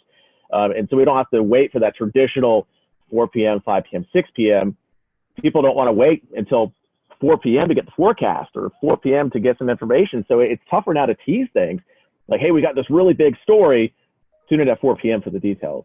And people don't, everybody wants the information now. So instead of doing that typical thing, if it's breaking news, we can get on air, we can get on the digital, get on the Facebook with it, onto the website, and people can go there and get the information right away. Otherwise, they're going to go somewhere else to find it. What's your favorite social media platform? Twitter, Facebook, TikTok, Snapchat? Where's your go-to? Well, I still have my MySpace active, I think, somewhere. So make sure you give me I'll put you in my top 6. But really, I think Facebook is still probably the king when it comes to weather information with the general public. I think it's probably starting to skew a little bit older with the population. I don't think the younger you go, I think you get the less people on Facebook now. And where we go from there, I'm not sure. We've kind of dabbled in Instagram a bit, and we have decent luck with it, but I don't think we've got a huge amount of traction on there yet. But it seems like most TV stations still use Facebook as the kind of big digital social metric, and then you just kind of have Twitter and Instagram and some other things on the side. All right, we're gonna end with a couple of fun questions. So I'll end with this one. You're ordered a pizza. You're only allowed one topping. What is that topping? Pepperoni. Sausage, but this puts out a Barstool Sports one bite. Everybody knows the rules is what I thought of as soon as you said that. It's hard for me to pick one. My original thought was pepperoni, but I love banana pepper pizza. Interesting. Nobody said pineapple, so that's good. I was waiting for the pineapple. Yeah, I don't think pineapple's on a pizza. All right, then I will close this out tonight. This is a question that we briefly talked about before the show and had you all stow away your answer. So this could be controversial. There's only one right answer. Toilet paper, over or under? I had to think. It's over. No. It's over. Okay, one for over. I saw a terrifying image once, and I'll explain it after Jessica answers. It's over. Okay. And it's because of the image. Okay, yeah, I would say over, and I think of a meme, and I hope it's not what Andrew's thinking. It's like, I don't know, I can't even remember the meme. Something about a mullet, like, it's had to do with a mullet. I've seen that one. You know what I'm talking about? I know what you're talking about. The one I saw had a spider underneath, and like you reached underneath the toilet paper to get it on the underside, and when you do that, you're like touching the spot. Ever since then, it's over. No. All right. Yeah, we have definitely enjoyed having you for this. We appreciate it.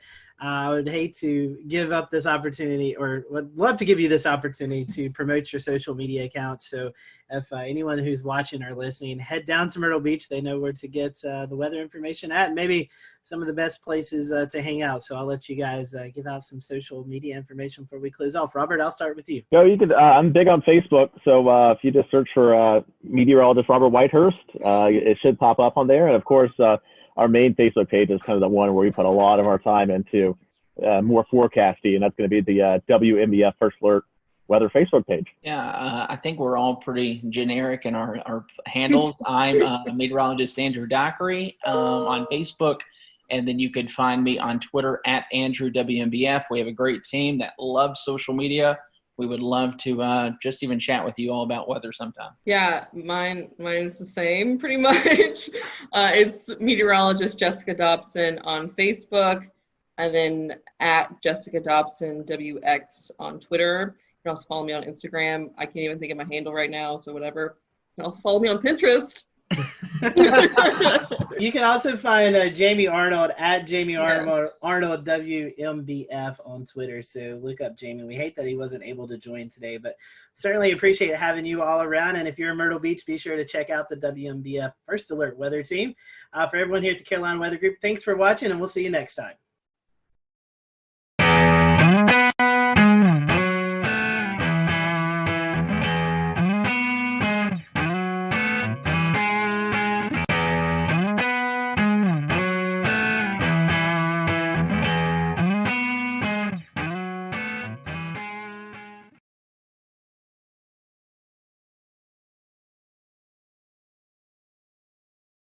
When we found ourselves doing severe weather coverage for Brunswick, Columbus counties along the coastal areas of North Carolina, just outside the Wilmington area, what we didn't know until after the fact was that we were tracking a EF3 tornado. This is a absolute monster of a tornado that impacted that area and unfortunately did result in some deaths.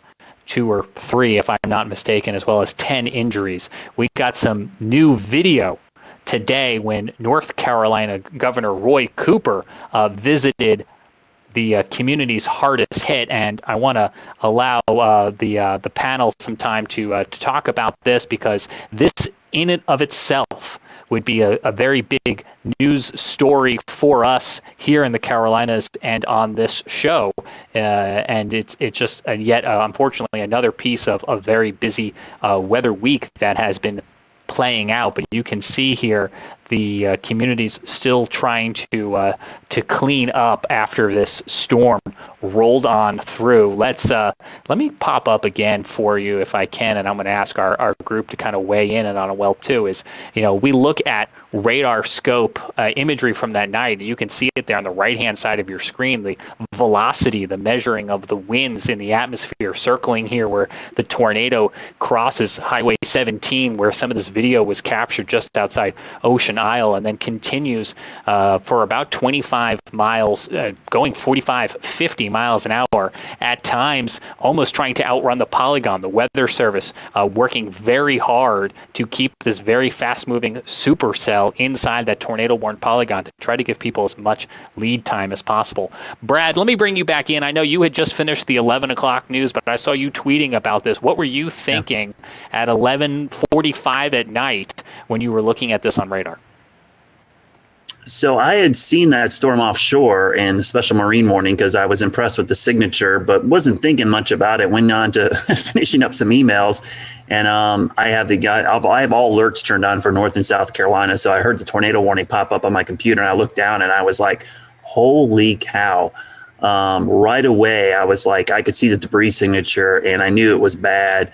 And then immediately, with some of my emergency manager contacts, started getting messages about, some serious damage and, requests for search and rescue crews. So I knew it was pretty bad. And when I looked quickly at the map, I knew that area quite well. I actually played that golf course several times. Tiger's Eyes right there, Ocean Isle. It's a beautiful area. So I'm very familiar with that. And I knew, hearing the damage reports, those weren't small homes. Those were well-built I wouldn't say mansions. Those are nice houses. So for those to be leveled and destroyed, I knew it was a significant hurricane tornado. I'm thinking of hurricane because that area was hurt by Isaias as well, almost the exact same location. But what was interesting is, it was EF3. That's the only second EF3 I could find in the database in the month of February in North Carolina's history. The other one was in 1971. So EF3 tornado in the month of February is incredibly rare for North Carolina, and in that area, period, any time of the year. Brad, I have to echo. I was going to say I was asleep when this happened. When I woke up in the morning, I saw your text in our internal chat. But along with Brad, I've played golf at this golf course that actually got hit, and vacation, there a lot. And like Brad said, it's a well-built community. I mean, these homes were well built, and to see the video of just some of these just being completely demolished just shows you the sheer size and strength of this tornado. And it was a nocturnal tornado again, at 11:45 on a February evening, something you just don't really anticipate. So the loss of life is never good. And just our thoughts and prayers go out to those folks. But just seeing some of the damage out there, you could tell it was a pretty massive tornado. Yeah, I'm like you, Scotty. I slept through this too. And the very next morning, I woke up and saw that there had been a big tornado from browsing through Twitter, and so I went and downloaded the old the radar scans from the archive and went to look at what the radar looked like. And when I saw that debris signature, I thought, oh my God, that had to have been a really bad tornado. Debris was lofted up to something like 22,000 feet. Is that right? 22, 25. It was up there. It got sucked right up into the updraft. It was pretty impressive. Right. Yeah. When you see debris lofted that high, you're dealing with a pretty substantial tornado, and in this case, at EF3. And that's what it looked like. It could have been just looking at the radar. Yeah. That's a tough warning scenario. The Weather Service, did the best job they could, but nocturnal February, I think that these coastal communities have it tough because I was talking to another group about this today. The special marine warnings, we're talking about water spouts and rotation. But who on the coast is looking at special marine warnings off the coast? If that was a polygon for a severe thunderstorm warning or a tornado warning to a county to your south and east, you're probably a little bit more aware. But when they're special marine warnings, you're probably not even thinking twice about it. Right. And even if there is a water spout, you think, oh, well, it's going to last 100 yards inland at most. But this is a little different. This was, I think this was supercellular in nature. And when you get that kind of situation, you get a water spout from that. It's going to keep going inland and a long way sometimes. I remember when we were streaming this, just looking at it going, this is textbook. You could see the hook echo. You could see it on velocity. 160 mile per hour winds. Christian Morgan, WFMY in Greensboro. I want to ask you for your advice for folks who hopefully never find themselves in this situation. But if you find yourself in any tornado polygon, what do you do? Especially if it's midnight. Yeah, guys, I was kind of watching this all unfold, kind of like Frank said. I just happened to log on to Twitter to just kind of see what folks were saying and kind of check out some different things about our upcoming storm this week. And I noticed all of these radar scans and started to notice and realize that we were dealing with something pretty serious down in the coastal region of North Carolina there. And what I was saying on Twitter, I wasn't an active meteorologist following it along in those areas, but I was saying, if you have family and you have friends that in this area, who cares if you got to wake them up? Call them until they wake up and let them know what is going on, that they have to find somewhere safe to get. And really, in this situation, we say it all the time and it kind of gets drowned out and people kind of put it in the back of their minds. But really, you got to find that most inner room in your home. If you have a basement, that's the safest thing to do, away from doors and windows. And people say, well, I'm in the next room over. Is that okay? And I'm in the closet in the bedroom that, has windows in it. No, it's not okay. Because especially in a situation like this with such a dangerous tornado, I mean, we see picture after picture after picture of whether it's branches or whether it's beams from houses flying around. They can pierce right through walls and right through doors, and they can come into those rooms and into those areas. So the most inner room in your home, away from doors and windows. If you have a basement, that's the best. And one thing that we always try to say on the air in a tornado warning situation is, take shoes with you, take a helmet with you. And people think that sounds crazy at first, but if something comes through the door, something comes through the wall, if you've got a helmet on, just like riding a bike, if you fall off and you have a helmet on, you're going to be that much more protected. And shoes, people say, well, I'm in the home. Well, if you have debris in the next room over and you come out to survey that once things are over, there's no telling what you could step on. So a helmet, glasses, safety goggles, shoes, if you have those things and take them with you, you're that much more prepared and that's that much more ready in a situation like that. Hey, Christian, I think you guys did the story today. Wasn't there someone whose home was damaged by the ice storm and went down to their beach house because of the damage and then was impacted by the tornado? Yeah, that is a series of really bad luck. They left here, their home was damaged on Saturday with the ice. And so they went to their beach house. I think they left earlier this week to kind of get away while crews were cleaning up their yard, and then found themselves in that situation the other night. And it's like, what do you do at that point? And I think, if I remember right, I didn't watch the story in full detail yet, but if I remember right, I still think some of the family was either en route or was going to be traveling down to the beach house later. And so they had a really hard time getting in contact with those folks. And that, of course, is scary in itself when you're in one place going somewhere to be safe and your other family and your other party there knows what's happening and they can't get a hold of you. It's really, really sad. That is absolutely incredible. That story had another thing worth mentioning. Go ahead, Frank. Yeah, another thing worth mentioning with all the Christian said earlier, do these things that you can do in advance. Decide where to go when the sky's blue. Make the plans on that day. Share them with your family. Make sure everyone knows where to go, so that when the tornado warning is issued, you can just do that and not have to think about what to do. You just do what you've decided to do, and it saves you time. That way, if you don't get a lot of lead time, and sometimes you don't, then you know what to do and you can do it and get there faster, and having less lead time matters less. Yeah, that lead time is so critical, and the Weather Service does as best of a job as they can, and it's frankly a really good job, and it's improving each and every year to give people more and more lead time. But, an excellent amount of lead time is, 7, 8, 9, 10 minutes, and in this case, it might have been even less because of how fast this cell was moving. Yeah. And another thing, I'm just reviewing the radar again right now, and I just noticed why this was kind of sneaky. I understand why it is. The radar near Charlotte, it looks like it has some obstructions to the radar beam to the southwest. And that was clouding what was going on with this storm. And it made it that much more difficult for the Weather Service to warn, because it was kind of in a dead spot for radar. And it just approached from the southwest, and the thing was over Sunset Beach before they realized what was going on, I think. Yeah, I'll just do a shameless plug here. If you're interested in this, we're going to do a show with this with Gannon Medwick. He had a really good write-up today about the situation. So, a lot of weird things going on at that time. So sorry about that shameless plug, James. Back to you. No, I'm glad you actually. That's more late breaking news, because I know you had reached out to him there at WECT to find out if he would come on and talk to us. So I think those are all valid points. And Frank brought something up that I think in hindsight more people are learning about. I think the folks in that area may have already known about it.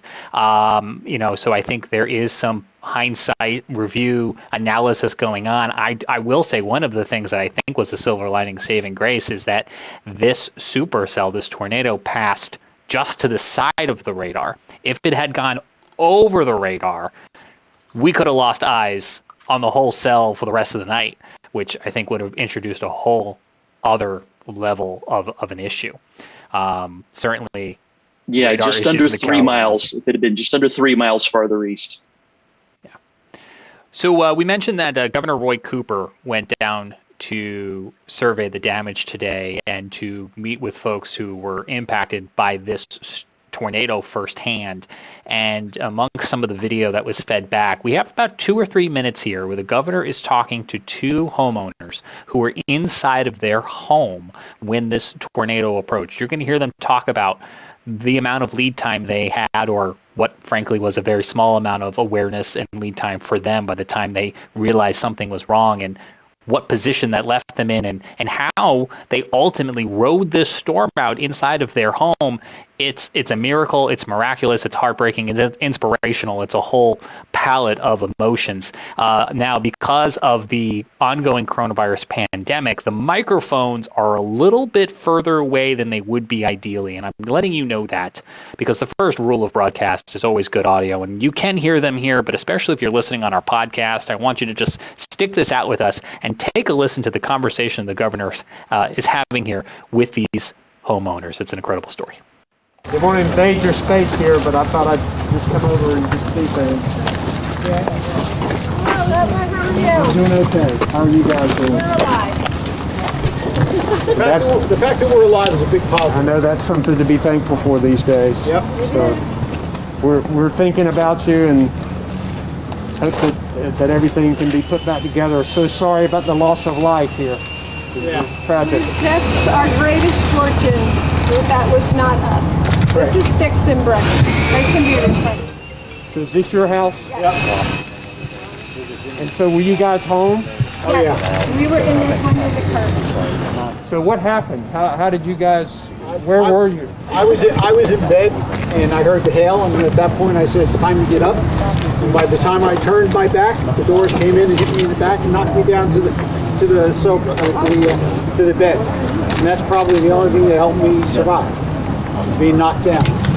So, oh yeah, well you heard the hail. The amount of time between the hail hitting and the noise of the wind was instantaneous. There was no I couldn't tell you what this happened. I was on the living room sofa, and as soon as the hail cracked the first piece of glass, I ducked, and the whole back of the house flew in. And I went for a ride. Fortunately. So how far were you carried? Where were you? I was in the great room. The entire back of the house flew in. This wall here, I'm on the other side of it. Buried under everything else. And I'm sure the only thing that saved my life is our porch furniture is teak. And the one chair blew in on me like a TP tent. So everything falling and throwing landed on that and not directly on me. And I swear that's the only reason I'm here. That is amazing. Were either of you injured?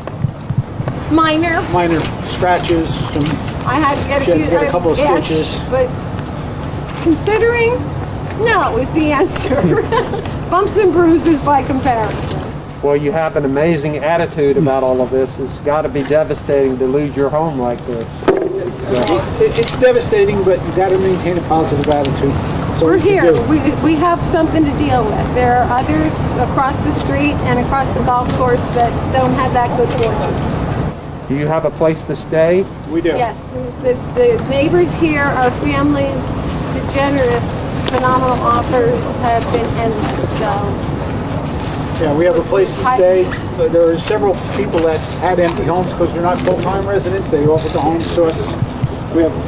I've had offers from New Jersey to Florida to help.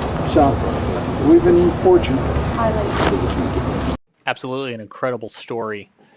Those folks, as they expressed, lucky to be alive. Again, 2 fatalities, 10 injuries, and as you can see, multiple homes damaged by this EF3 tornado there in Brunswick County, North Carolina. We will have more, as Scotty mentioned, on future shows here in the Carolina Weather Group, talking more about an event that is clearly going to be now marked on our calendars and our history books. 160 mile-per-hour winds. That is practically unheard of in this part of the country.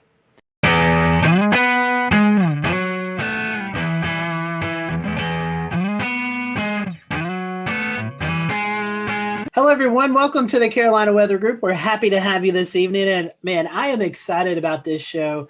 We have featured Frying Pan Shoals out off the coast of North Carolina several times during our hurricane coverage that you most likely have tuned into from one time or another. And I've been wanting to get Richard on the show, and Shay worked his magic and was able to get Richard Neal on the show. Richard is an engineer and the director of Frying Pan Shoals Tower out in the Atlantic Ocean, where he currently is right now. And it's just hard to believe that technology's come so far along that we can actually talk to Richard, who's out in the middle of the ocean right now. So Richard, welcome to the show. We are happy to have you. And, I just want to talk a little bit. Our first question for you is more of a just kind of getting to know you question. And normally it's how did you get hooked into the weather world? And though I know weather plays a little bit into what you do, but how did you get involved in this project? I mean, this is just such a fascinating story about you guys. Well, like a lot of guys, after work, I still have my hands on the keyboard and I'm working on things and I'm surfing the web. And this is back in 08, 09. And I was like, well, there's got to be great things that are giving away because we're in a recession and everything's so discounted. And let's search for government surplus in North Carolina. And the first thing that popped up on screen was this big old warehouse. And I'm like, no, that's crazy. Swipe right or left or whichever it is.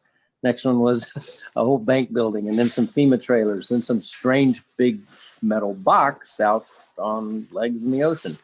And that was kind of the fish hook that caught me. So ended up getting it. Won the auction. A little bit about you, assuming you was looking up stuff in North Carolina. Are you originally from North Carolina or how did you get here? Well, I was born and raised in Oklahoma, which is not exactly a land of oceans or mountains. And so I had a chance to come do a job interview over here back in the previous couple decades. And I was like, the trees are tall, the ocean's beautiful, so it hooked me. I moved into the Charlotte area where I've been since 99. I've got to ask you, I personally love Oklahoma. I go out as much as I can to storm chase. So did you have any close encounters with tornadoes in your time out there? In Oklahoma, it was pretty normal to just, there's the tornado and it's only yay big. And so you drive a little slower so it can stay ahead of you, or you drive a little faster because it's behind you. The one time riding in my dad's pickup truck, banged on the rooftop. We'll return to Best of the Carolina Weather Group in a moment. Now your Carolina weather forecast. Here are today's forecast high temperatures for North Carolina. Here are the forecast lows for tonight for North Carolina. Here are tomorrow's forecast high temperatures. And here's forecast rainfall across North Carolina tomorrow. Here are the forecast highs for the day after tomorrow.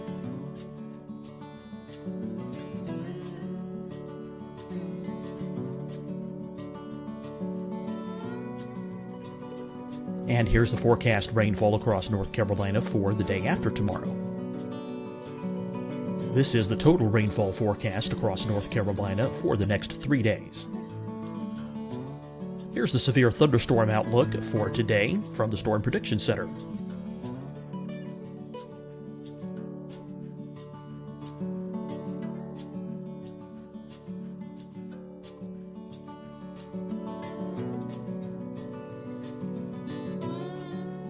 Here are the forecast high temperatures for today for South Carolina.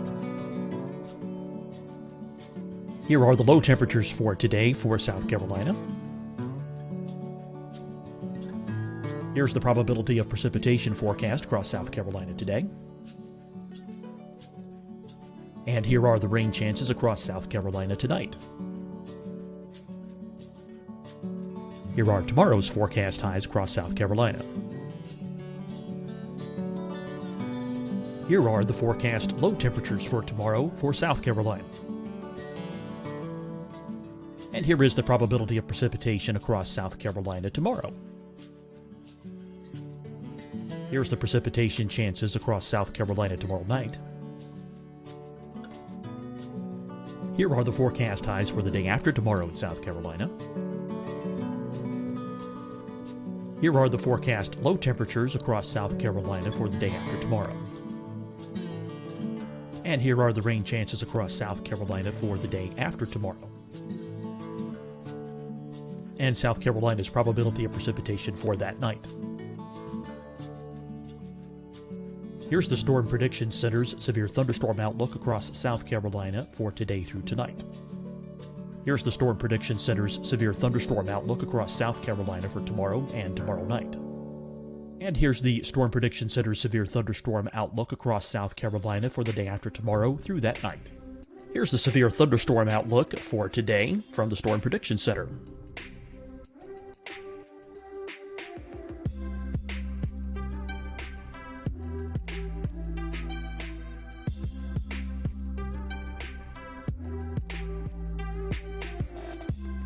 And now, here's a live look at weather radar across the southeast. Hi, everyone. I'm Dr. Mandy Cohen, Secretary of the North Carolina Department of Health and Human Services. And when you follow the 3 W's, you protect your family and your neighbors from COVID-19. When you leave your home, practice your W's. Wear a cloth face covering, wait 6 feet apart, wash your hands often. Wear, wait, wash. We're in this together. Stay strong, North Carolina. Deciding when to wear a mask isn't about who you know or how well you know them. Just ask yourself, will I be with anyone I don't live with? If the answer is yes, get behind the mask. Help slow the spread of COVID-19. Get behind the mask. Learn more at covid19.ncdhhs.gov. Fight the spread and take a stand against coronavirus. Wear a mask in public. Stay at least 6 feet apart from others. And get tested. Join us and fight the spread. Visit scdhec.gov/COVID-19. Getting tested for COVID-19 helps you to take the steps needed to protect yourself, your loved ones, and your community. Find the testing location at scdhec.gov/COVID-19 testing. You'll see your Carolina weather forecast at 25 and 55 past. And now back to the best of the Carolina Weather Group on the all-new Carolina Weather Net.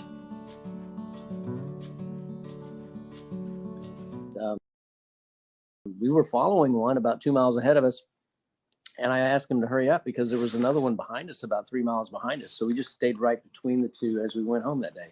Just a normal day. Did not understand the magnitude of the difference between a tornado and hurricanes. Hurricanes are a whole different ball of wax, aren't they? Yes, they are. They are. We'll talk a little bit about that.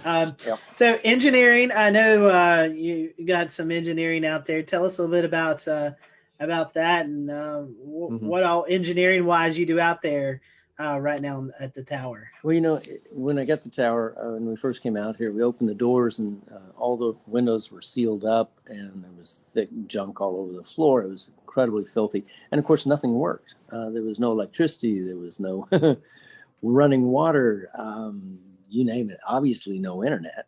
And so the name of the game was basically, how do we reestablish? And so if you can think of walking into a garage that people had walked out of 2 decades before, leaving most of the tools in there, almost like a put it together puzzle, figure it out and you can make it work, that sort of thing.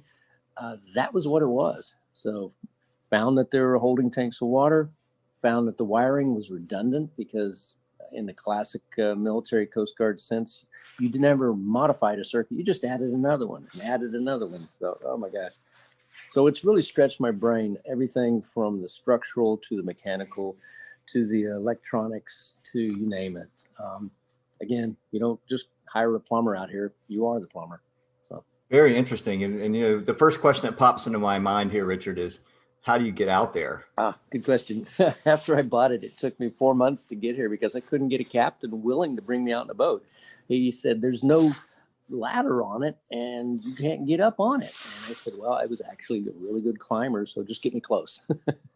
But I think what really made him laugh was when I showed up at the dock carrying an extension ladder with hooks on the top. So climbed on it that way, and we do come out by boat when we're carrying things, but more commonly we just fly out by Robinson R-44 and land on the helipad, which is our entire rooftop. So it was here a couple times today dropping off researchers. Very interesting. So no Jacob's ladder. I mean, you're just strictly helicopter at this point? Helicopter and boat, because one of the legs does have a reestablishment of handholds.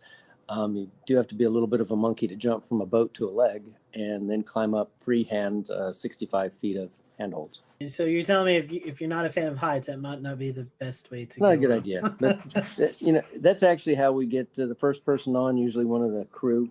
And then we snatch everybody, if you don't like heights, we snatch everybody out of the front of a boat with a hoist and just pull them straight up. And that's actually really, really safe because a person's sitting there with a harness or whatever, and until they get hooked in, they're perfectly safe. They're just sitting in a boat, right? Then we grab them, pull them right up, roll them inside, just tell them to stand up. That's all there is to it. And haven't dropped anybody yet. That's probably a good record, 10 years. So why was the tower built in the first place? I'm the old one out of probably all of us. And I remember when we didn't have cell phones and we rolled this little circle on the phone to make it work. So back in the 1960s, there was still the frying pan shoals, and the shoals were shallow and then deep, and then who knows, boats were going aground and wrecking. So because we didn't have GPS and we didn't have LORAN, and you could use a sextant or whatever to look at the stars, but it was out here to be the lighthouse. So it's still got the light up in the corner that we don't use anymore because GPS, obviously, but it was purely to keep people from running aground. There's literally hundreds of shipwrecks from here to shore. We're about 32 miles from the closest point. Technically, we're outside of America by about 6 miles. And speaking of that closest point, for those who may not know, what is that closest point off reference of North Carolina? A lot of people would be aware of Wilmington, and Wilmington has a bunch of smaller cities flanking it, Southport and Carolina Beach, and coming out to the tip of it of Bald Head Island. And that's from where the shoals actually continue on outwards. So Bald Head Island, which is right over that way. We can see the light of a lighthouse on shore occasionally, just a little faint glimmer, but we don't see light of anything else because we're just too far away. Sometimes people just like to go out in the ocean, fishing and stuff. Do people ever come by and just yell up and say hey to you and whatever? Yeah, it is interesting. I don't know if it's good or bad, but I've got, I guess people are like, hey, Richard, and my phone number's out there. So I'll get text messages, emails. I think I'm down to, 5,000 or more emails in the last couple of weeks again. So it's a little tough. I'm amazed you guys could track me down. I'm glad you did. But they'll holler up, Richard, hey, this is so-and-so. And I was out there 2 years ago, 5 years ago, 6 years ago. Sometimes I remember who they are and sometimes I don't. But on a good, flat, calm weekend, we can have 30 boats around here all getting bait fish or catching fish or just hanging out. It's really quite the party. Yeah, I was going to say, I've done spearfishing at the Chesapeake Light Tower to the north up there. That's a popular spot. And there's, there's a lot of fish. There's a lot of great, fish that hang around these things. It's an object in the water. It goes in depth. There's teeming life around it. It's kind of neat. Yep. We've got a lot of bugs underneath us. And bugs, in layman's terms, are lobsters, spiny lobsters. They average about 8 pounds here. So you kind of took up my next question was going to be about the B&B and how long that ran for. Yeah, we were doing that from 2012 when we had our first family stay out here, which was quite interesting. They were like, yeah, we know it's sort of a B&B, right? And then we shifted over in 2018 purely to the nonprofit. And we still have a lot of people come out, but it's not in the sense of coming out and hanging out. It's come out and participate. The walls in here are nice and blue because we had 3 or 4 volunteers a couple of weeks back, clean and scrape and put it all back in order. How many people do you normally average in a year, Richard, that come out and volunteer? I mean, I know it can vary, but it's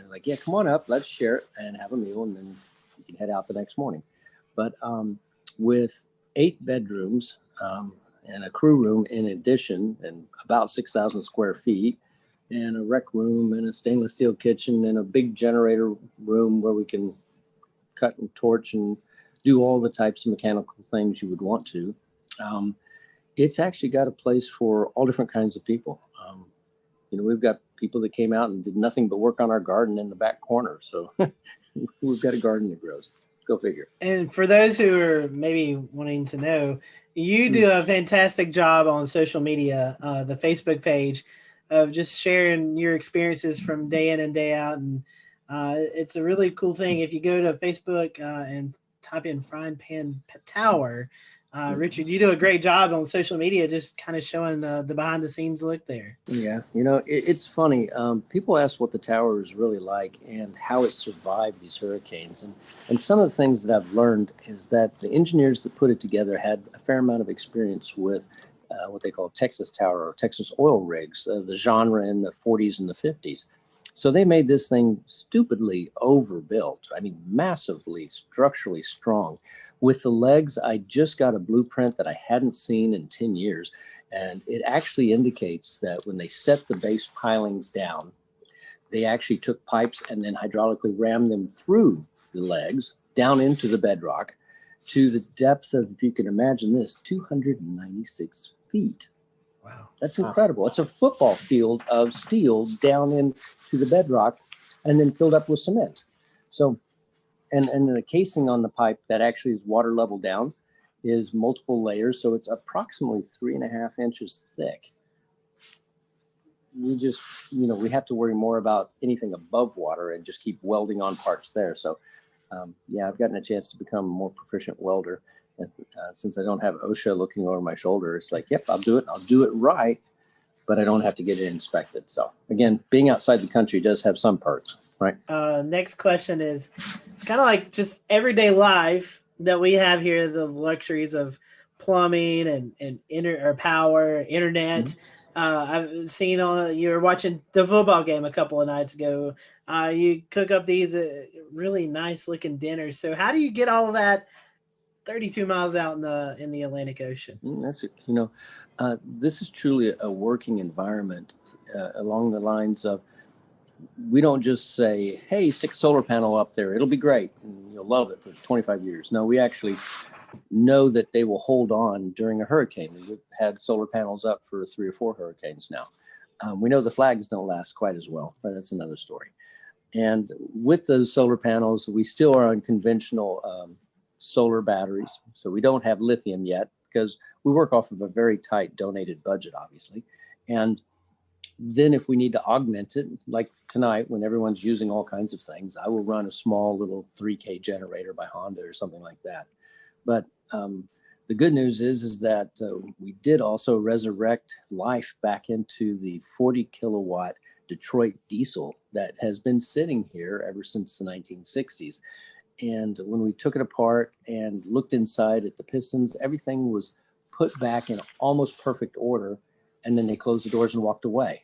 So all we had to do was get it up and running again. Now we need to get the electrical part out of it, which is the diodes and the rectifiers. And guess what? I'm getting to learn something else. But once I do that, then we'll reach out to our audience and say, be nice to have some resistance heaters bolted back on the wall. And then we'll run that and be warm while we're out here working. So 99% of the time, we're just solar and wind. So we have a couple turbines and we've got a couple dozen panels and a battery room full of batteries that we watch very closely and monitor. And everything that we do out here, we can also look at and monitor from shore. So, and that was a 5.2 gigahertz microwave dish that we set up, shot to shore, 56 miles, talked to TV station into letting us put a dish up on their tower at 1,300 feet. And, it's one of those, I can't believe they let us do this sort of stuff, but, we get really smart people and then they're excited about it. And then they tell other people and then we get a phone call. And a gentleman just got on a helicopter today that left that made a donation and he spent a day or two out here. I didn't make him work, but he worked anyway. Couldn't stop him. Jordan, I know you've got the big fun question for us meteorological nerds. Yeah, so as the Carolina Weather Group, I'd be remiss if we didn't talk a little bit of meteorology while we're here. So what are some of the more memorable storms that have come by in recent times? I mean, I know I'm thinking about Florence and Matthew are probably the obvious ones, but maybe you have one that's maybe not quite so obvious. Well, Arthur was an amazing thing. I actually was out here with 3 of my kids and 1 volunteer, and we planned on flying back by helicopter on a Tuesday with an upper limit of the wind speed of being around 45 miles an hour or so for the helicopter. I think it was a Bell Jet Ranger. And we woke up that next morning to 55 miles an hour constant. So we weren't going anywhere. Surprise, surprise. Had not been out here for a hurricane. And my kids are like, are we going to be all right? Of course we are. It's going to be great. So everything was great. The winds were averaging around 75. They got up to 100 and something during that. And we were all in here, and it's very noisy. My daughter points out the window because there's a huge mooring light that's about 2/3 of a mile that way. And it has a 12,000-pound dumbbell weight at the end of a huge chain. And it's the marker for the very end of the shoals. Well, the waves were so big. They're about 30 feet tall. They don't even look like waves. They just look like hills, that it was picking it up and slogging it along. And she says, Dad, is the buoy supposed to be traveling? So it marched off towards Wilmington. And then as the hurricane spun around, we got to the backside of it and the winds were blowing from the other side. We just finished dinner and it blew in one of the back windows, just shattered it. And wind is going everywhere and the rain's pouring in, and we're back there trying to hold a piece of metal against it and get it all put back together. And my daughter's a little upset about this. And I said, it's okay. We were fine. She goes, I'm not worried about the tower, Dad. It made my cake in the oven fall.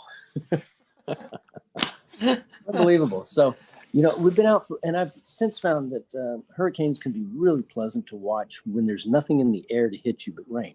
When you're on shore, you have to worry about all kinds of things. You have to worry about trees falling on your houses and that sort of thing. Out here, it's just rain. You wear safety goggles so that it doesn't sting your face too bad. And anything under 100 miles an hour, it's not going to blow you off the top. Over 120 miles an hour, it gets a little dicey. We had some gust to that during a couple of them.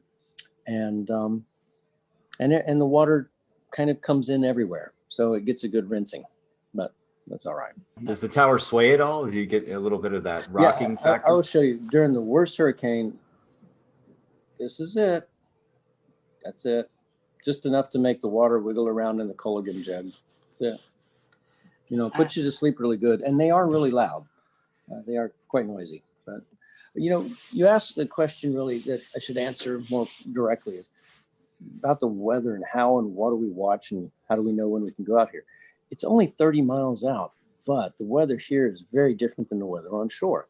On shore, we can have 30-degree days, and out here, because they have this enormous mass of water underneath us, we could be in, t-shirt and shorts, or like today, we had a 25-degree temperature drop out here. I mean, it was beautiful. It was 75, and then it went down to 55 for a while. And I'm wearing a jacket because it's cool. So you kind of have to be aware that the ocean is what they would call an ever-changing, never-changing environment. So it's always going to be a little different, and you can only tell about 3 or 4 days in advance as to the true conditions in this one location. Being on top of a hill at the end of the shoals creates a Venturi effect. So the water goes much faster underneath us than it would maybe just a half a mile away. But it's quite an interesting place to try and go scuba diving, that's for sure. I would imagine the waves, Yeah. We see storm surge on the coast with landfalling hurricanes. And, we see these models that are predicting 20, 30-foot waves out in the ocean, but the normal everyday person doesn't get to see that. But you do. I mean, you were just talking about the experience with Arthur. I mean, I'm sure the first time you saw it was like, oh my gosh, but have you kind of got used to the fact of seeing these huge waves now after being out there so long? It's funny, the smaller waves, just the 12-footers or so, those actually impact harder than the big ones. We have these legs that are 42 inches in diameter, so relatively speaking, they're very narrow. But if you catch completely square to the cross pipes at the 12-foot level, a 12-foot wave, you know the weight of water, it's quite a bit per cubic yard. You feel it, just a shudder like that. That was a good one. That hit well. The huge waves, they look strange because they really do look like hills rolling past. And then occasionally one of them will break over like you would see on a small wave on the surf. But then you look across it and you realize that it's breaking over hundreds of feet wide and 7 or 8 feet, the top of it's cresting over. And you're just thinking to yourself, if I had a jet ski, I bet I could ride that all the way to shore. But I don't know. From what you've told us, it sounds like there's not many things that would cause such a concern that you'd have to evacuate. But I am curious what your emergency procedures are like. What might what things might it take to get you to have to bug out of the tower? And if so, what's the process? That's great one. We have about 4 different forms of communication. We have, and that's for knowing what's going on. Of course, we benefit other people out here by having that available for them too. So we shoot our signal around here. So we kind of know what's going to happen weather-wise to some degree. It's really about a decision of, do I need to get back to shore because there's people on shore I might need to help? So when Matthew came through, we left a day after it happened, just simply so we could get back to shore and help reestablish power for several houses that were out, elderly people. But you know, it's funny. I guess it's kind of the reverse. We got plenty of food, plenty of water. If you have a string and a hook, you can't starve. It's really more a matter of, we stay away from things like COVID virus and monitor the people that come out, that sort of thing out here. People have said that this is probably the best place to survive a end of times or in a zombie apocalypse. I don't know. As long as we have our connection to shore with the marine band radio, with the internet that we have here, with emergency locator beacons, things like that, probably could sit out here and ignore the world for about a year if you had to. Nice. Not that I want to. I got family on shore. Speaking of that and COVID, I know one big thing is folks coming out there and helping you. What was there downtime? I'm assuming there was downtime where you didn't have folks out on the tower. Yeah. What was it like when the world was going crazy and you're already out on this island? I'm sure for you personally it wasn't much of a change, but you know, what was it like? A few years ago, I had finished a job of 11 years and I needed a break. So I came out here and was just here for 6 months straight. Went to shore one time. And I noticed that you don't know what day of the week it is anymore. You don't really know what month it is after a period of time. And you start just living, oh, I'm in this season. Oh, gee, I'm getting into fall now. Okay. But during the time that everyone was really locking down on COVID, I was here for a few weeks by myself and isolating. And it was odd because, you know, I turn on the TV, I get it over the air, I get it over the net, I can see everything that's going on. So, you know, you do always have the ability to communicate, same as we all do while we're still locked down. But I think it just made me really appreciate the fact that out here, I have a mask. I've got one in my pocket right now. And anybody that comes out here is going through a questionnaire.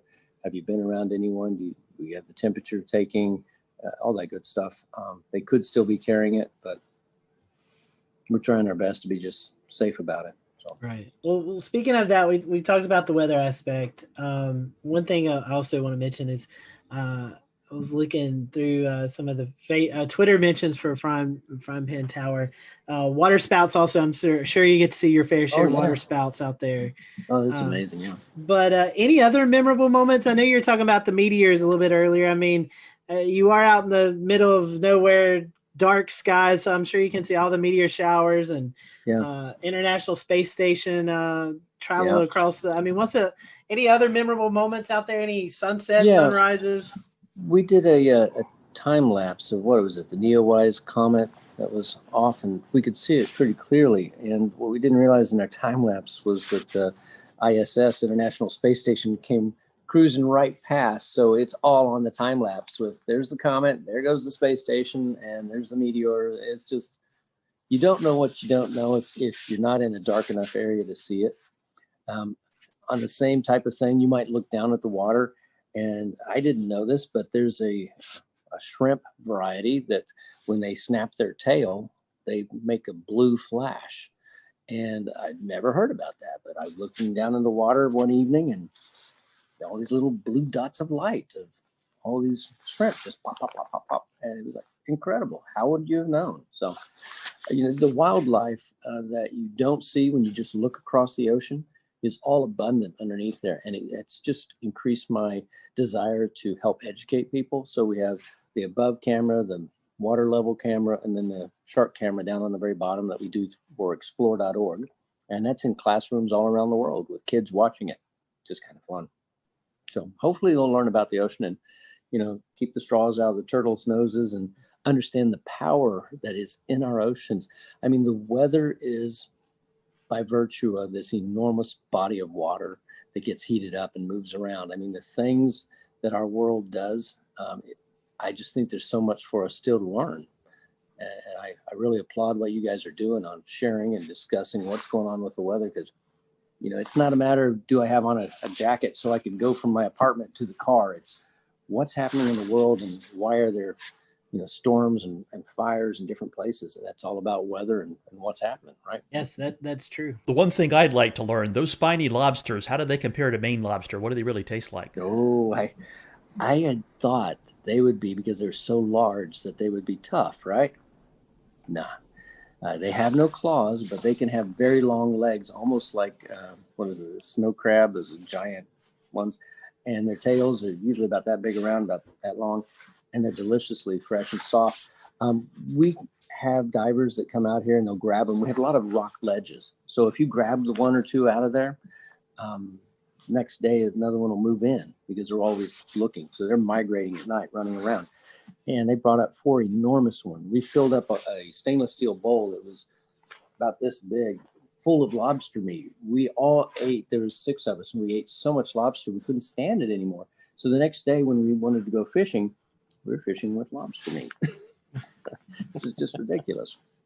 So it's really, really good. For those folks who are listening tonight and they may feel like, you know, this is a worthy cause that I want to give to, I know, looking at your website, I mean, you've got a shop with apparel that you can do. You have a list on Amazon that folks can purchase and send to you, all sorts of way to help out the cause. So tell us about that. And I even see a signature coffee blend. So tell us about all the different ways that we can help you guys out there doing the research you're doing.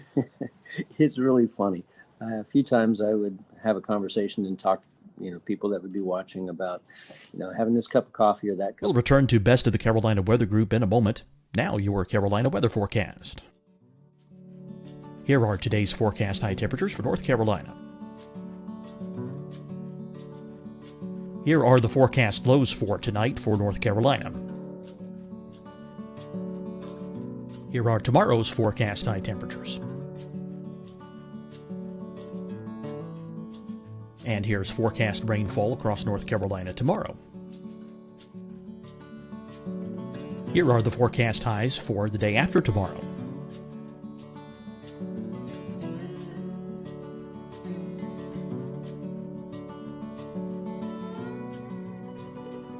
And here's the forecast rainfall across North Carolina for the day after tomorrow. This is the total rainfall forecast across North Carolina for the next 3 days.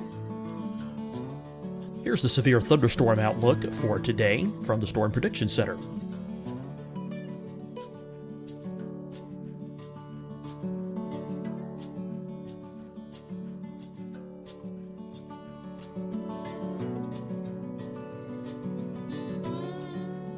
Here are the forecast high temperatures for today for South Carolina. Here are the low temperatures for today for South Carolina. Here's the probability of precipitation forecast across South Carolina today. And here are the rain chances across South Carolina tonight. Here are tomorrow's forecast highs across South Carolina. Here are the forecast low temperatures for tomorrow for South Carolina. And here is the probability of precipitation across South Carolina tomorrow. Here's the precipitation chances across South Carolina tomorrow night. Here are the forecast highs for the day after tomorrow in South Carolina. Here are the forecast low temperatures across South Carolina for the day after tomorrow. And here are the rain chances across South Carolina for the day after tomorrow. And South Carolina's probability of precipitation for that night. Here's the Storm Prediction Center's severe thunderstorm outlook across South Carolina for today through tonight. Here's the Storm Prediction Center's severe thunderstorm outlook across South Carolina for tomorrow and tomorrow night. And here's the Storm Prediction Center's severe thunderstorm outlook across South Carolina for the day after tomorrow through that night. Here's the severe thunderstorm outlook for today from the Storm Prediction Center.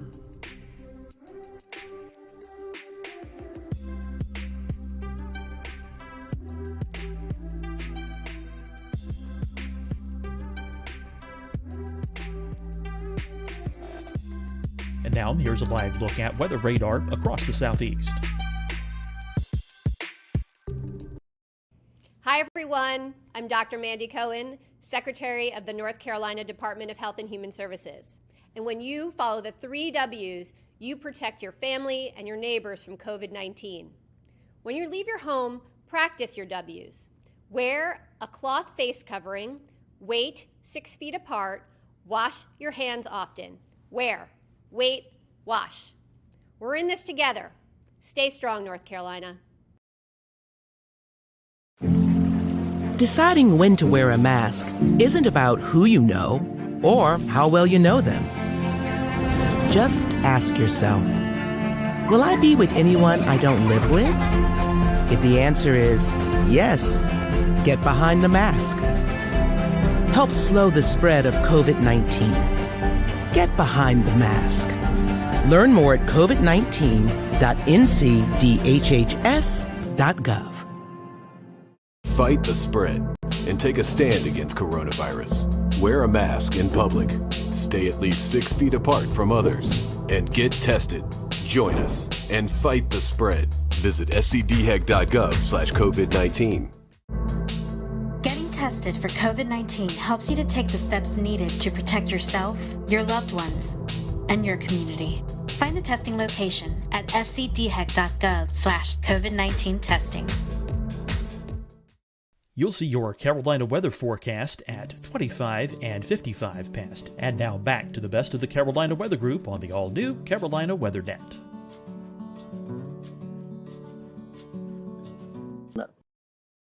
Mind you, if you're stuck out here, I'm not going to go and grab a Starbucks or a Pete's or a Dunkin' Donuts. And so I found a blend that was incredible. And the company that makes it, Black Powder, said, well, I'll tell you what, we'll make you that particular variety and we'll give you a percentage of the proceeds for the nonprofit. I thought, oh, win-win. And then they gave me free samples. So I'm going to drink that coffee because it's really, really good.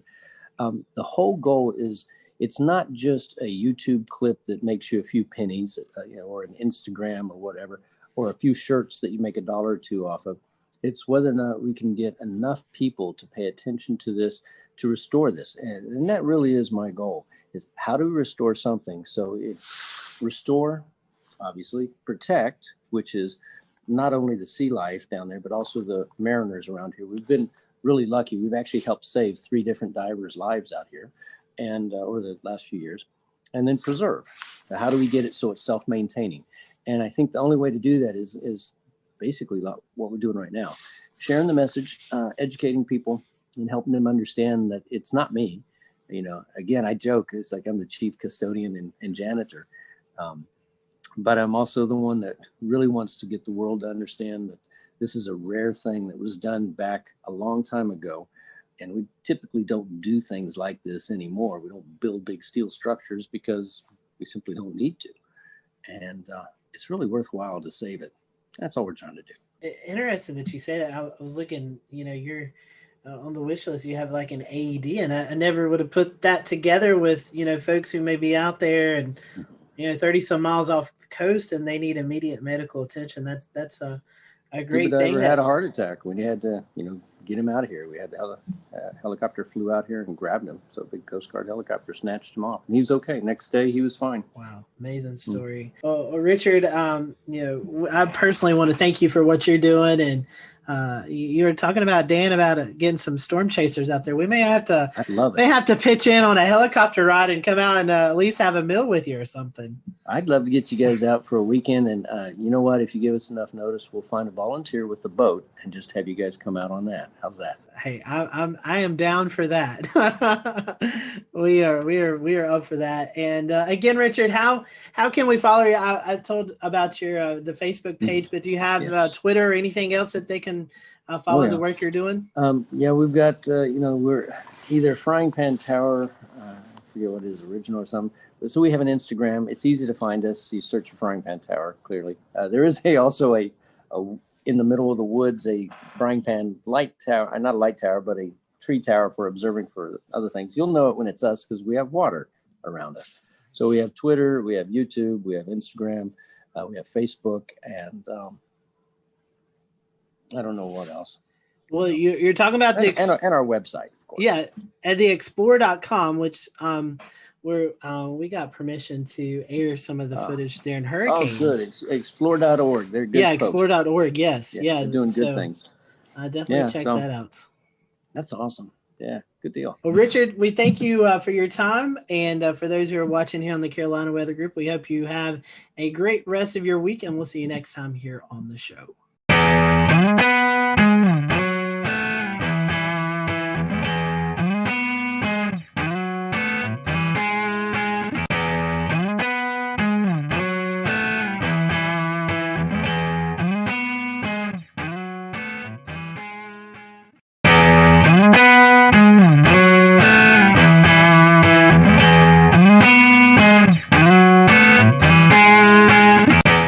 Welcome to the Carolina Weather Group. We continue looking back at some of the previous severe weather events that's not only affected the Carolinas but the Southeast. And this is the 10-year anniversary of the April 27, 2011 tornado outbreak, not only for the Southeast, including Mississippi and Alabama, but there's also some tornadoes in Georgia and South Carolina and North Carolina. So we want to focus our attention right now on the Alabama aspect of that. And we have with us Chief Meteorologist from ABC 3340, James Spann. James, appreciate you spending some time with us as we kind of look back at this. I think you categorize it as a generational tornado outbreak for the state of Alabama.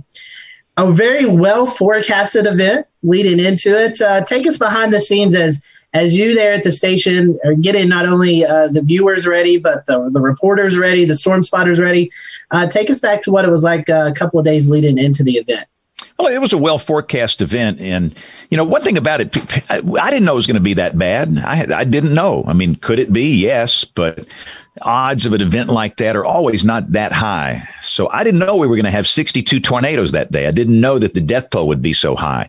But having said that, it was a Wednesday event, and you could start to see it, about 5 days out. The Friday before the Wednesday, we started to mention it. And then after the weekend, we really hit it hard, Monday and Tuesday, with everything we had. And I think people were prepped, and I think people knew that it was coming. But despite that, the only number that matters to me, and I'm a numbers guy, is 252. That's the number of people that died that day. We had 251 names, and we had one infant that was delivered prematurely at 6 months. The infant did not have a name, and the infant didn't live. So 252. And that's just a reminder, guys, we got some work to do. I think what we learned that day is that, what we do is not enough. We need some help. And we've been trying to get help for the last 10 years to make the process better. It was an interesting time, too, I believe, because that's when social media started coming into effect. And looking back through some of the coverage, you had the storm chasers out in the field. You were getting some reports via social media. I guess Twitter was about maybe, 5 years old, and Facebook had been around for a while. And it was still kind of primitive. The penetration of the public is not as high as it is now, but it was still very helpful. I think the most amazing thing to me looking back on that day was how we were able to get video back from the middle of nowhere. I mean, we had some pretty remarkable video of these big wedge tornadoes. I mean, literally in the middle of nowhere. And cell service in 2011 is not as good as it is now in terms of coverage. But with social media, I pushed out stuff on Twitter and Facebook when I was on the wall over there. But it's still, like, even today, the most important thing I do is television. But it was great getting reports and pictures and video, not as much as we get today, but that always helps. I mean, it's just crucial. I mean, you can't beat showing a live video of a tornado. In fact, that's one thing we learned from social science, is that when you show radar on television, and we were standing out there April 27th, 2011, I don't know, in the morning we were there for 5 or 6 hours. And in the second round, we were up there for 8, 9 hours. You show radar, it doesn't mean much to people. I mean, all you weather dweebs on here, you show a hook echo and a debris ball, the eyes roll in the back of your head and your underwear starts flapping up and down your legs. Everybody knows, man, this is awesome. But to most people in the street, they don't know what that is. And even if you communicate that clearly, they still might not believe you. But by golly, if you show them a live video stream of this big tornado, they're going to dig a hole and they're going to get into a safe place. So we have to do a better job of getting cameras on these tornadoes. And it's problematic for us. You guys know this where you are. I mean, most of our tornadoes are rain wrapped. Most of them happen at night. We have hills, we have trees, but we do the best we can. But I thought on that day, it was pretty amazing how many tornadoes we did get on camera. You had multiple tornadoes at one time. How was that? I know you and I had some meteorologists out in the field, another meteorologist in the studio helping you. What was it like covering multiple tornadoes, strong tornadoes at the same time? There's no book or manual on how to do that. You don't learn that in college. You kind of learn it on the fly on that day, which is what we had to do.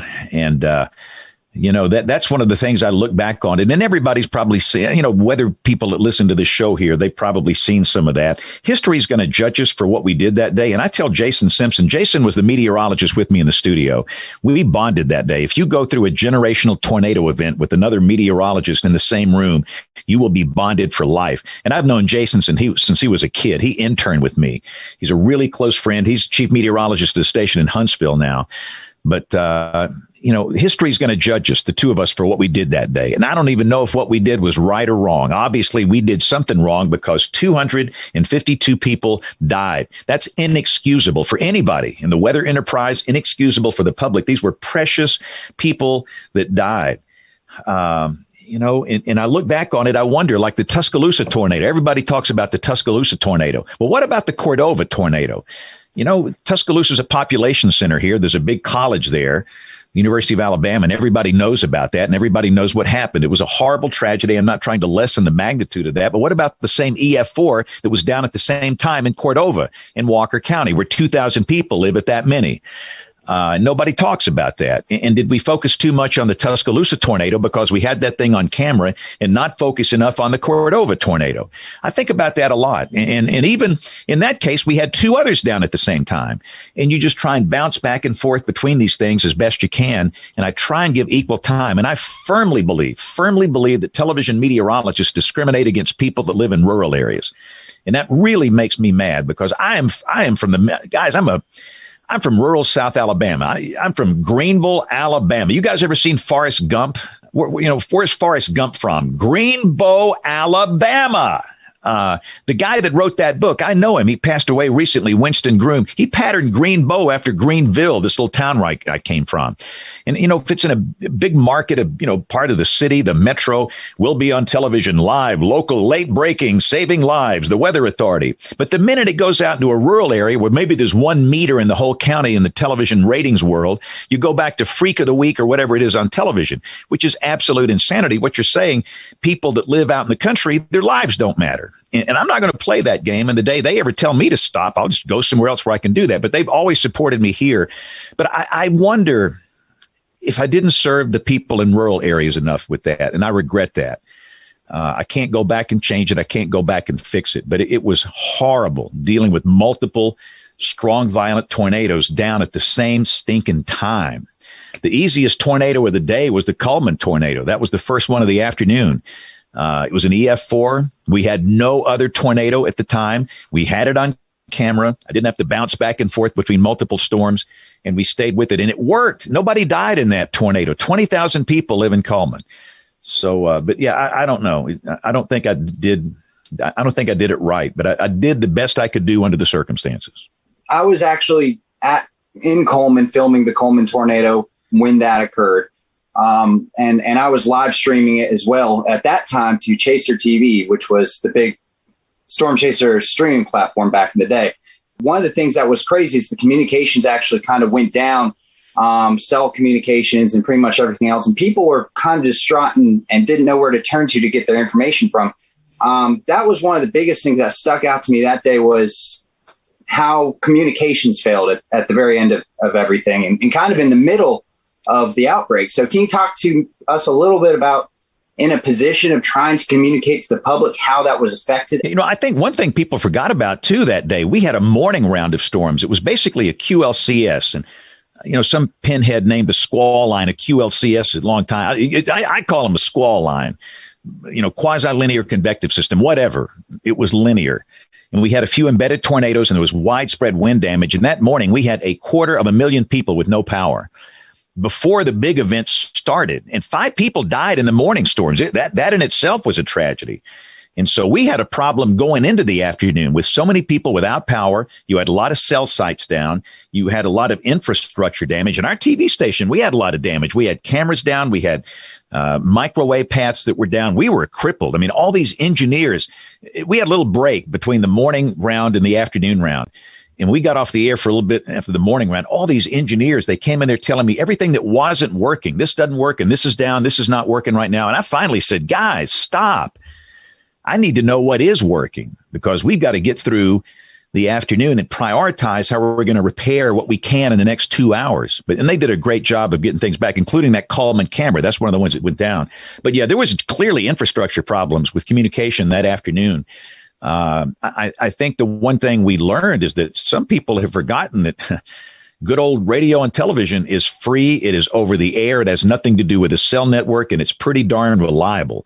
And we often just blow past that these days. I'm going to watch it on my phone on YouTube TV, or I'm going to watch it on, whatever on a streaming platform. But what happens when all the cell sites go down? We're still on the air. These big 5 million watt blowtorch transmitters we have, not that many people watch them over the air now, but I think we have to remind people that with a, crappy $5 antenna from Walmart, you can pick up 60 channels. And you need to have that in your toolkit at your home in terms of severe weather. So I think that's the one thing we need to do. And goodness, local radio, people have forgotten about it. Everybody streams, their music on their phone, but they forget that we've got these local radio stations that are 100,000 watt blowtorch FMs and AMs, and they will simulcast our coverage. And they provided a lifeline that day. And I got to give a shout out to all those radio stations that just simulcast our coverage. If you listen to all those videos, those YouTube videos about like Tuscaloosa and these places, you could hear my voice. That was over the radio. So I think that's a thing we need to remind people of today, is that TV is still free. It is still over the air, and you don't need a cell network to watch it. James, the thing I wanted to ask you is what has changed over the years since April 27th of 2011, and how do you do things differently today when you're on and involved in a situation like what happened back on March 17th of this year compared to the way you handled April of 2011? Well, here's the deal. After the event, I didn't talk about it for 6 months. I had nothing to say. And people that know me, that's an anomaly. I mean, I'm a bag of hot air, and I've always got something to say. In fact, the National Weather Association annual meeting was here in Birmingham that year. Usually, James, they get me up there just to wave my hands, and I talk loud, and I say something, that's outrageous.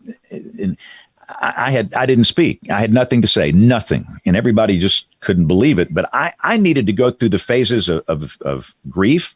These people died on my watch, and I'm in the process of trying to memorize every name. I'm not there yet. I was hoping to be there in 10 years. 251 names, their stories. Let me tell you, so you want to get motivated? You do that when there's a tornado in your market. Learn their names, talk with their families, get to know them. It will be so motivating for you in future events. But what after 6 months, I said, all right, let's roll up our sleeves and let's fix it. Something went wrong.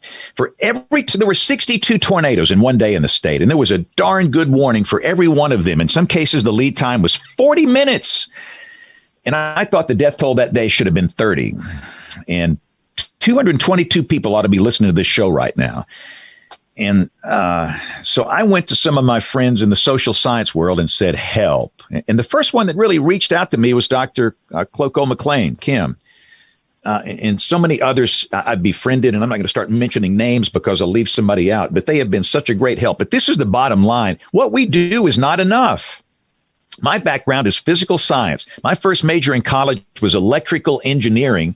and I changed majors and finished in meteorology. I don't know anything about being some TV guy or radio guy, or I don't know anything about it, really. I've just tried to watch people that I think are good and learn from them. I don't know anything about human behavior. And here we are trying to get people to do something, to take action. So they have so helped us. But here are the quickies on what we've learned, how things have changed. There's no doubt in my mind the number one reason people died that day, the siren mentality. I don't know what it is about Americans, especially in tornado-prone areas, and these stinking sirens. It's like there's a love affair. They think they're sexy or something. And I'll admit, they sound cool. I mean, you get a video, some guy with a tornado down and that thing's wailing in the background, but you can't hear that thing in your house during a raging severe storm at 3 a.m. And we've got to be better at teaching people. This ain't it. I mean, they serve a purpose. They reach a few people outdoors, but that's it. And weather radio penetration is embarrassingly low in tornado-prone areas, Oklahoma, Alabama. And we've got to do a better job of getting a weather radio in every house. And again, that doesn't work on cell technology. You guys know that, these big RF transmitters the Weather Service has, and, teach people about, your phone's not enough. You got to have 2 ways. Because your phone's going to quit working, and WIA might not work, and your app might not work, and the weather radio. But if you do all this stuff together, you'll get the warning. But that's the main thing, the siren mentality. And the number 2 reason people died, the lack of helmet use. It's not that hard, guys. It's not. Most people that die in tornadoes, and let me just say this, I dabble in healthcare. I call it my hobby. For 15 years, I have been the chairman of the board of a really large tertiary care hospital here. I've just been interested in it. And I fell in love with these people 15 years ago, and I've learned a lot by talking to ER docs. And they will tell you that most people that die in tornadoes, what do they die from? Blunt force trauma. From where? The skull and the neck region. And all you need is a $5 bicycle helmet from Walmart. And probably over 50 people would be alive today. So it's messaging. It's messaging before the event. We've got an event Thursday, so I just messaged on television. What's the message? Have 2 ways of getting the warning, and it's not a siren. And you're going to have a helmet in your safe place for everybody. And that's not just for kids. And a lot of people go, well, it's nice for a kid. No. It's for everybody. I mean, you put a helmet on me, it's not a good look. It's like, lipstick on a hog, but it's going to keep me alive. Every life is precious. And so we've learned to message, helmets. That's really, really, really important. And, I could keep going, but one thing that we knew that we've screwed up on with the false alarm ratio was too high. It was over 80 in 2011. That's insane. Over 80% of tornado warnings were false alarms. We heard this in research all the time. I hear tornado warnings all the time and nothing ever happens. So the Weather Service in Birmingham went through a really comprehensive program going back to basic science. Kevin Laws is one of my heroes, the Sioux down here. They were issuing tornado warnings for, high-based storms, high LCLs. Never produced a tornado here, never. And they went back to the basic science and cut out all these bogus warnings, and the FAR is down in the 30s now. And all these things have added up to where it's a lot better now. We had, and I'll stop answering your question. I could talk all day on this, but we had an event last Wednesday, St. Patrick's Day. We had 25 tornadoes in one day in the state, 25 last Wednesday. Not one person was killed and not one single person was hurt. Let me tell you what, 10 years ago, it wouldn't be that way. So we've learned a lot, and I think the lessons learned have paid off. James, you hit on a couple things I want to get your expertise on. Social science, overwarning. National Weather Service right now is undertaking their initiative to simplify some of their communications, but also kind of introduce tiers for what goes to WIA and how the public then gets triggered. In your experience, is that going to be enough, you think, to help reach people and get them to understand? Or beyond what's already scoped, do we have more work that still needs to be done? Look, it's not that hard. Here's the problem. And I'm just as guilty as anybody else. I'm guilty as sin here at this. But we go to these conferences and we listen to these research papers and we talk with the social scientists and we gather up in these conference rooms and we do what we think it's best for us. Who cares about us? That's not who we're serving. We're serving real people out here in the real world. You know what we need to do more often is go hang out in I bet you guys have never been in a Dollar General. I bet you guys have never been in a Dollar General. That's where real people are. You want to know what real life is like? Go to a Dollar General. They're sweet people. They will talk to you. They will tell you things. You don't need a $100,000 grant to get this information, and you listen to them. And they'll tell you, is the false alarm ratio too high? What do you need on your phone for wireless emergency alerts? Do you need to have severe thunderstorm warnings on there? Do you need to have only tornado emergencies? So I think that's part of our problem, is that we've disconnected from the people that we serve. And all of this stuff, and I'm a big fan of HazSimp. We got to simplify this. I'll be honest with you guys. There's some messages the Weather Service sends. I don't even know what it means. I mean, what is an aerial flood warning and a flash flood warning and a flood warning? I mean, it's bewildering to people, all this stuff. So a lot of this stuff has got to be simplified. And they're on the road to doing that. But as we look at the transformation, in the warning process, in the next 10 years, we have to be careful to be sure we're not doing it for us. We're doing it for the people. Hey, James, this is Jordan McLeod. I sound cranky, don't I? I'm sorry. I sound too cranky tonight. Hey, now this is an engaging conversation here. Given how generational the April 27th outbreak was, it seems like we're hearing a lot of the use of the term bust today when it comes to outbreaks that don't quite measure up to April 27th. Now, I know this is a pet peeve. Twitter post on this just the other day, because some people were calling last week's outbreak in Alabama a bust, even though there was, no loss of life and, tremendous success for the Weather Service. So can you talk a little bit about why that's become such a trend nowadays?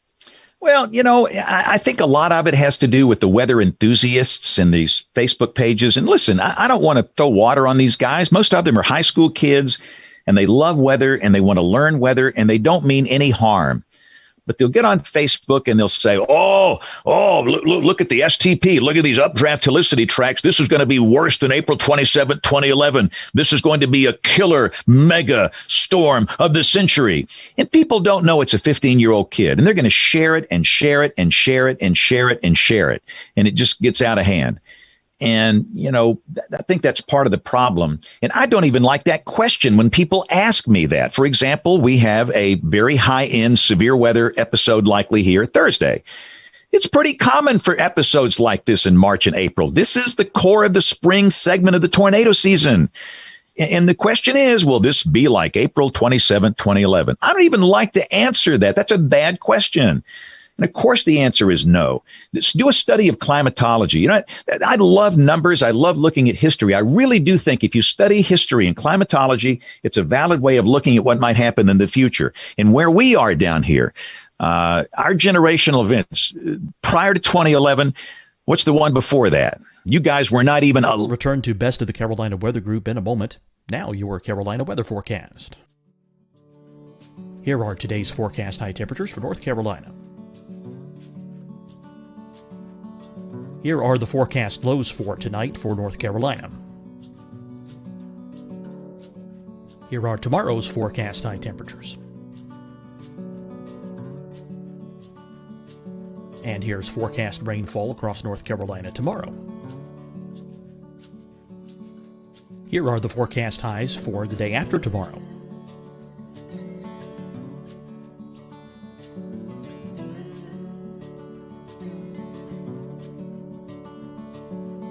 And here's the forecast rainfall across North Carolina for the day after tomorrow. This is the total rainfall forecast across North Carolina for the next 3 days. Here's the severe thunderstorm outlook for today from the Storm Prediction Center.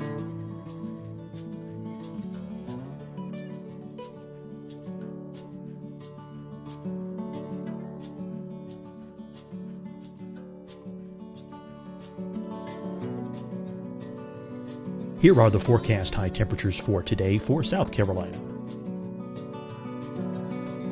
Here are the low temperatures for today for South Carolina.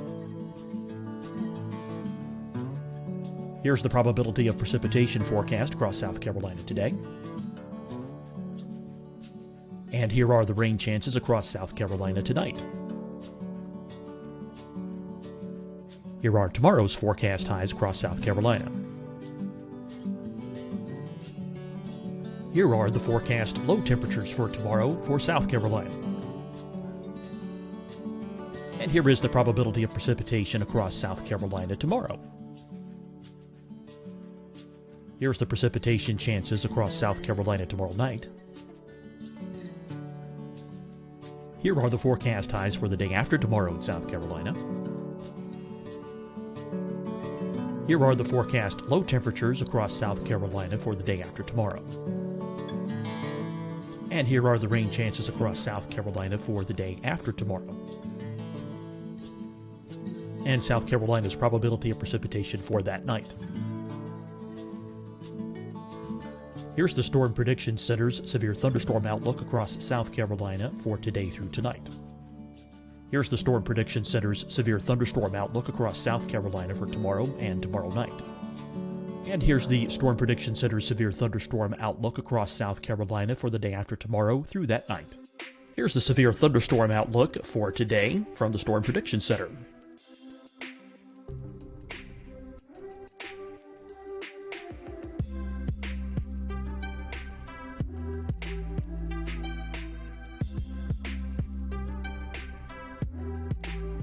And now here's a live look at weather radar across the southeast. Hi, everyone. I'm Dr. Mandy Cohen, Secretary of the North Carolina Department of Health and Human Services. And when you follow the 3 W's, you protect your family and your neighbors from COVID-19. When you leave your home, practice your W's. Wear a cloth face covering, wait 6 feet apart, wash your hands often. Wear, wait, wash. We're in this together. Stay strong, North Carolina. Deciding when to wear a mask isn't about who you know or how well you know them. Just ask yourself, will I be with anyone I don't live with? If the answer is yes, get behind the mask. Help slow the spread of COVID-19. Get behind the mask. Learn more at covid19.ncdhhs.gov. Fight the spread and take a stand against coronavirus. Wear a mask in public. Stay at least 6 feet apart from others. And get tested. Join us and fight the spread. Visit scdhec.gov/COVID-19. Getting tested for COVID-19 helps you to take the steps needed to protect yourself, your loved ones, and your community. Find the testing location at scdhec.gov/COVID-19 testing. You'll see your Carolina weather forecast at 25 and 55 past. And now back to the best of the Carolina Weather Group on the all-new Carolina Weather Net. 3rd and 4th, 1974. Okay, I was a senior in high school. That changed my life. That's a topic for another show. But prior to that, it was March 21st, 1932. Prior to that, it was February, 19th of 1884, the Enigma outbreak.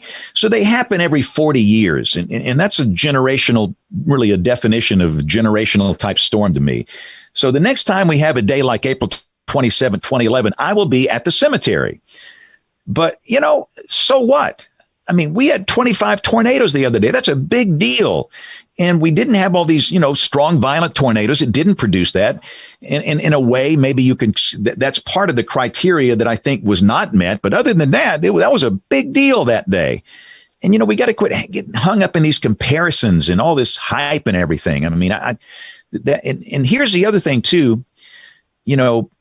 If we hype everything that comes along, nobody's going to listen to us. Nobody. I mean, goodness. And what we don't even recognize is the fact that there are a lot of people that are scared to death of this thing. There are people right now that are scared to death of what's going to happen Thursday because of something that's happened in their life. They've had a close encounter with a tornado, hurricane, severe thunderstorm, flood. Something's happened and it triggers this PTSD or some reaction, and they have a real phobia. And goodness, if I go on and say, the odds, somebody chewed me out last week because I said the odds of your house being hit on one of the biggest severe weather days in history, like April 27, 2011, are tiny, tiny. Most everybody in Alabama was not affected April 27, 2011. And some guy just reamed me out. He said, most of the state was affected. No, you're lying. So we've got to do something to calm these folks down and give them some comfort level and quit hyping everything up and do it in a calm way. And we'll get through it together. We'll be okay. So I don't like these comps every time we have a moderate risk or a high risk, and immediately it's going to be another April 27th. Every event is different. And again, the next time we have a day like that, I know, be 2038, 2048, 2050, you guys will still be doing this show here, but I won't be around. Hey, James, quick question here. You bring up the risk. Have we overcomplicated that, the SPC? Well, come on. You guys, I'm sure you guys have talked about it like we have. The category names just are horrible. Yeah, we know trust me. I'll go down to the Target down here in Alabaster and say, what's the highest level risk? Is it moderate or enhanced? Everybody says enhanced. Everybody says enhanced is a higher level risk than a moderate, where in reality it's flipped. And, it's just not working. I mean, it works for people in the weather business. And when you talk with people in the weather service, they say, well, all the emergency managers have been used to those names and those criteria, and they're used to it. Well, so what? Are we here just to serve emergency managers or people that work for the weather service or broadcast meteorologists? We don't know. And so I really think we have to revisit that. And some TV meteorologists just don't even use it. Some good friends of mine don't use their words. They have different colors and different names. And I'm not so sure I'm a big fan of that, because consistency is important to me.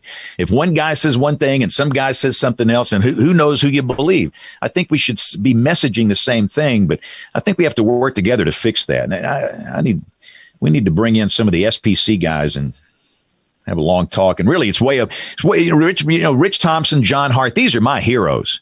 They got nothing to do with this. It's up there at NOAA headquarters where this kind of stuff is made. But the 5 levels don't bother me.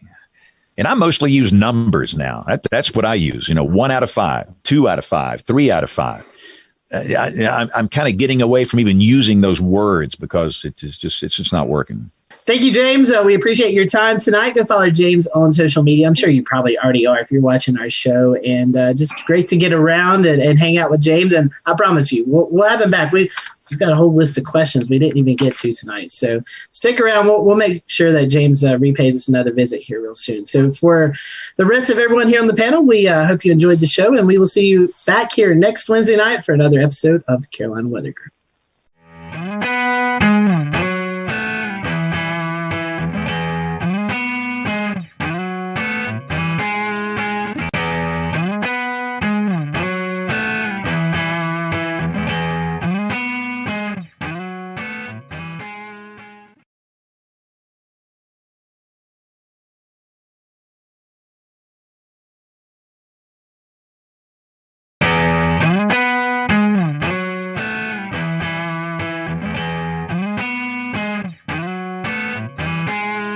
Welcome, everyone, to the Carolina Weather Group. We continue part 2 with the Weather Channel's Jim Cantori. So I think to talk to you, Jim, and not bring up the famous commercial of you going to the beach and playing beach volleyball and going to different places, and the crowds run away from you, and you're like, what? I'm just here to go to the beach, which is an amazing commercial. I think it's a fun kind of that was pretty pastime brilliant for all of us. So kind of in the sense of that commercial and kind of how we know you, how are the actual kind of emotions and reactions of communities when you do show up and they do see you? Is there sometimes some mixed emotions, or is it usually kind of just people are excited to be meeting you and in an area that is going to be on TV, or is it more of a thing where people are kind of sometimes a little bummed? No, to me, it's both, to be honest with you, Dan. And it's really both because, I mean, obviously during hurricane season, when I show up, it's not going to be good. I mean, the good news with Sally, I'm like, don't worry, I'm not going to be here. I'm going to be moving after my shots. We've been moving every day, so this is no different. Till we finally wound up in Pensacola. But, some people are still excited to come out. Their town's getting some attention. I've been doing this a while now, so people have kind of grown up, just kind of getting used to, if there's going to be a big weather story, Jim's more than likely going to come to town. So if it like I've always said, if it creates the awareness and it has people react in a way that they protect themselves and their family, then great, mission accomplished. So yeah, I still kind of get both ends of the spectrum. I mean, I told you one time, I can't remember which storm it was, but I think I was going to North Carolina. I mean, this lady literally, she saw me on the plane. She hollered at me. She told me it was my fault in front of everybody on the plane. I was just like, okay. But yeah, so you run the gamut. That was probably the most extreme right there. And there's whole, I'm sure you've probably seen them or heard, ran across them, but there's Facebook groups devoted to where's Jim Cantore. I don't know if you've seen that, but there's a Facebook page, right? That's right. And they post pictures of what they think is you, what certain like Storm Chaser cars or Weather Channel cars. And they'll say, he's now been spotted at Sunset Beach. And then, it's got hundreds and thousands of members. So for the record, guys, do you know how many bald, short Italian men exist in this world? A lot. And I'm just one of them. Okay, so yeah, I get spotted a lot in places. I'm like, and I sometimes I read those in my Twitter, and I'm just like, I'm sitting right here at my house looking at this, and who is playing me, or who do they think is me? So it's cool. I mean, in a way, it's kind of cool because I never in my wildest dreams thought that a guy that just wanted to get the forecast right would be, somebody who developed a Facebook page for. So, I mean, it's kind of fun when I can play along, I will. But, like I said, at the end of the day, if it helps people get ready and creates an awareness, then mission accomplished. Mission accomplished. All the memes that come out of that, I'll read you one. I sent. Oh, dude, the memes. Oh my God. Oh man. So one that I thought was kind of funny. I sent this directly to you because it was right in the middle, right when the COVID was just, the fear was so high at one point. And I said, if Southerners don't seem too worried about this coronavirus still, it's because we have been conditioned to believe that we likely don't need to be concerned unless or until this man shows up. And it has a picture of you. So, I mean, yeah, they seem to get better every year. So it's like I said, it's very humbling. It's nice to be a meme. I like your attitude. I like your attitude on it a lot. I mean, the idea is if you can bring attention in a positive light to the storm, then you're doing a good thing no matter what, and that's great. It's really weird. Bobby Labonte is a friend of mine, and I remember when he was telling me a story about the ESPYs, where he was in the back room with Tiger Woods, and he was, they were both just kind of like, "Are you here for this?" "Yeah, we're here for this." I mean, when you don't really want to be in the limelight. Sometimes when you're in the limelight, you don't really want to be in the limelight. It's not what you strive for. It's not. You don't wake up in the morning and say, "Oh gosh, what can I do to make myself more in the limelight today?" I mean, that's just really not. I mean, Bobby is a fantastic race car driver. He won a championship. That's all he wanted to do. Tiger is a phenomenal golfer. All he wants to do is play excellent golf. And now, as you saw from this weekend, his son can play pretty good as well. It's just, I think that the true professionals, the notoriety that comes along with them is just kind of an after effect. But I do think you also have to embrace it. You can't ignore it. You have to embrace it, because I'll never forget the time as a kid I got a chance to meet Reggie Jackson. As you guys know, I'm a huge Yankees fan. And I got a chance to get an autograph from him. I stood in line just like everybody else. They used to have this big thing in Atlanta called the Super Show, which was everything and anything to do with sports. And I was like, oh my gosh, Reggie's signing for Upper Deck. I got to go get Reggie. So I had my baseball and I stood in line just like everybody else. So when I finally got up there, which was, probably 45 minutes, I was like, oh my gosh, I handed him my baseball. I said, Mr. Jackson, what a pleasure to meet you. I mean, you've been you've just been my hero. You took the Yankees to a world championship. And he turns around and looks at his publicist or whatever. He goes, hey, how much time we got left here? 15 minutes. All right, here you go. And he handed the ball to me. It was just kind of, I don't know.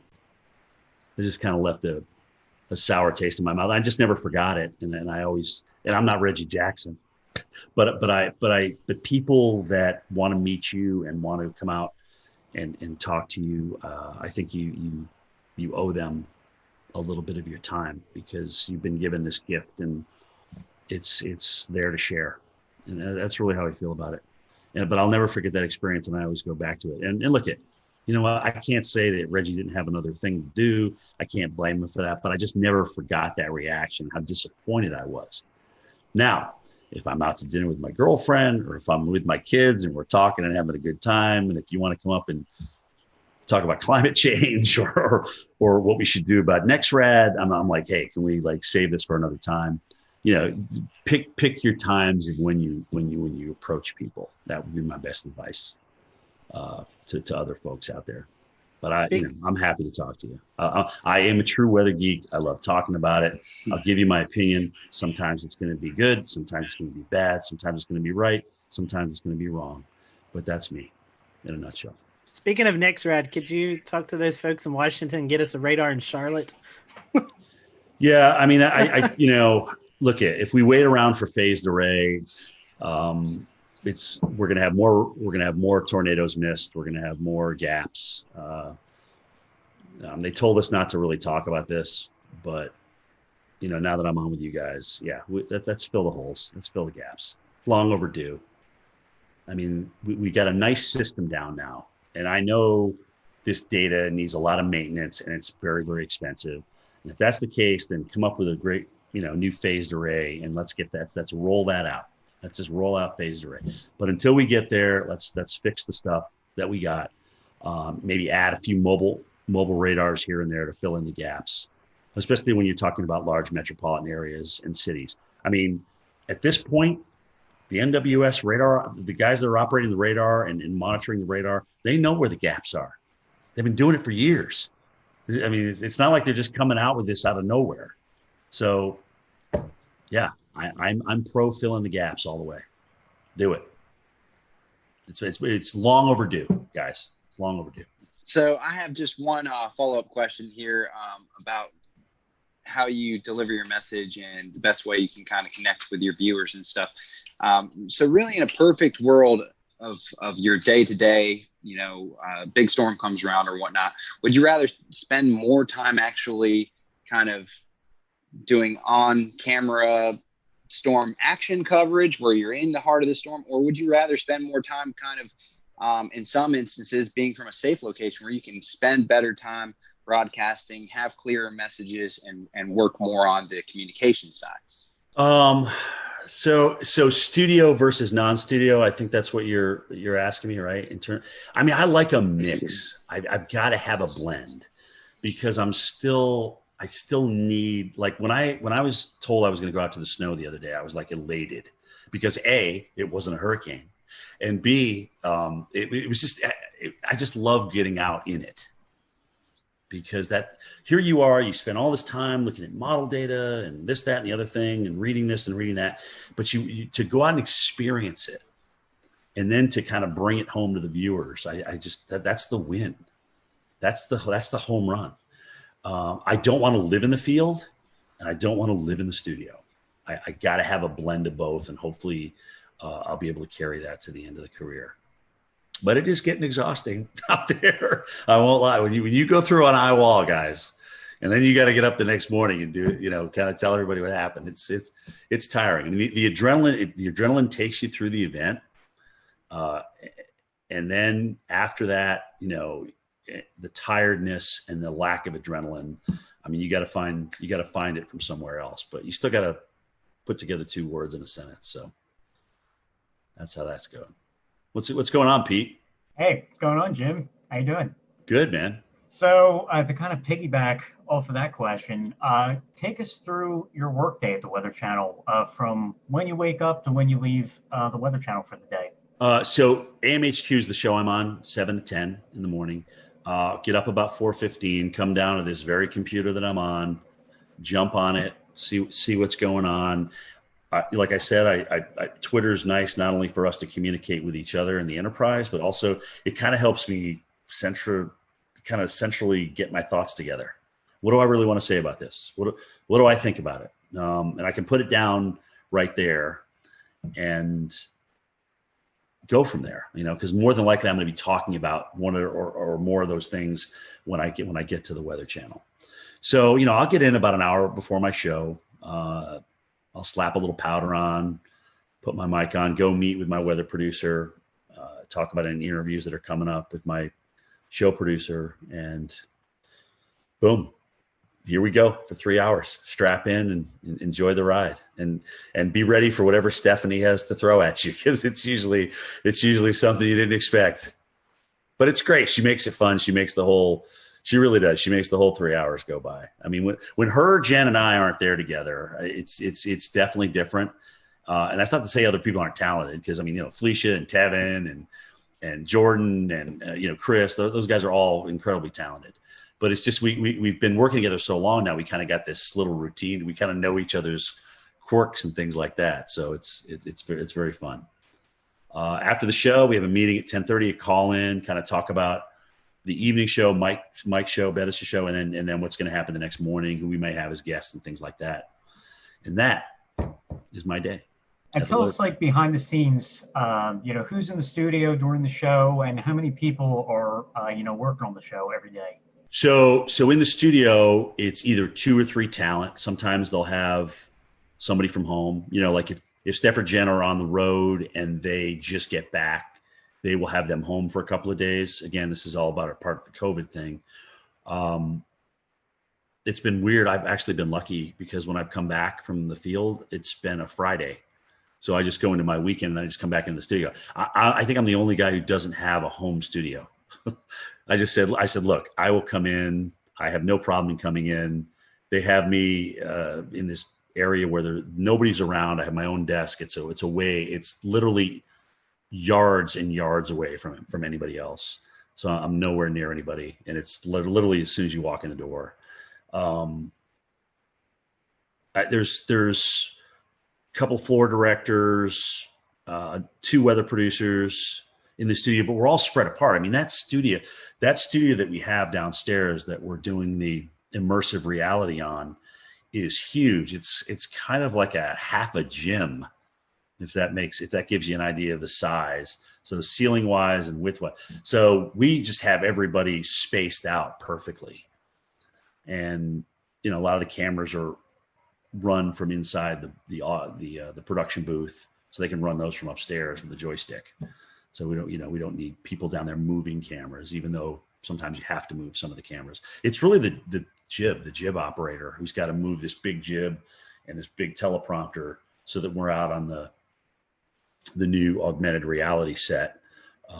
That's got to be there for you. But let me tell you something, guys. As you get older, that prompter doesn't change size. It's still the same old TV, 15-inch TV. So you're trying to like, why is that thing way far away? Why can't I see that? It doesn't get any easier to read, is my point. So that's really been the biggest change. A lot more reading versus just ad lib, especially with video and stuff like that. And you're kind of bridging different things together.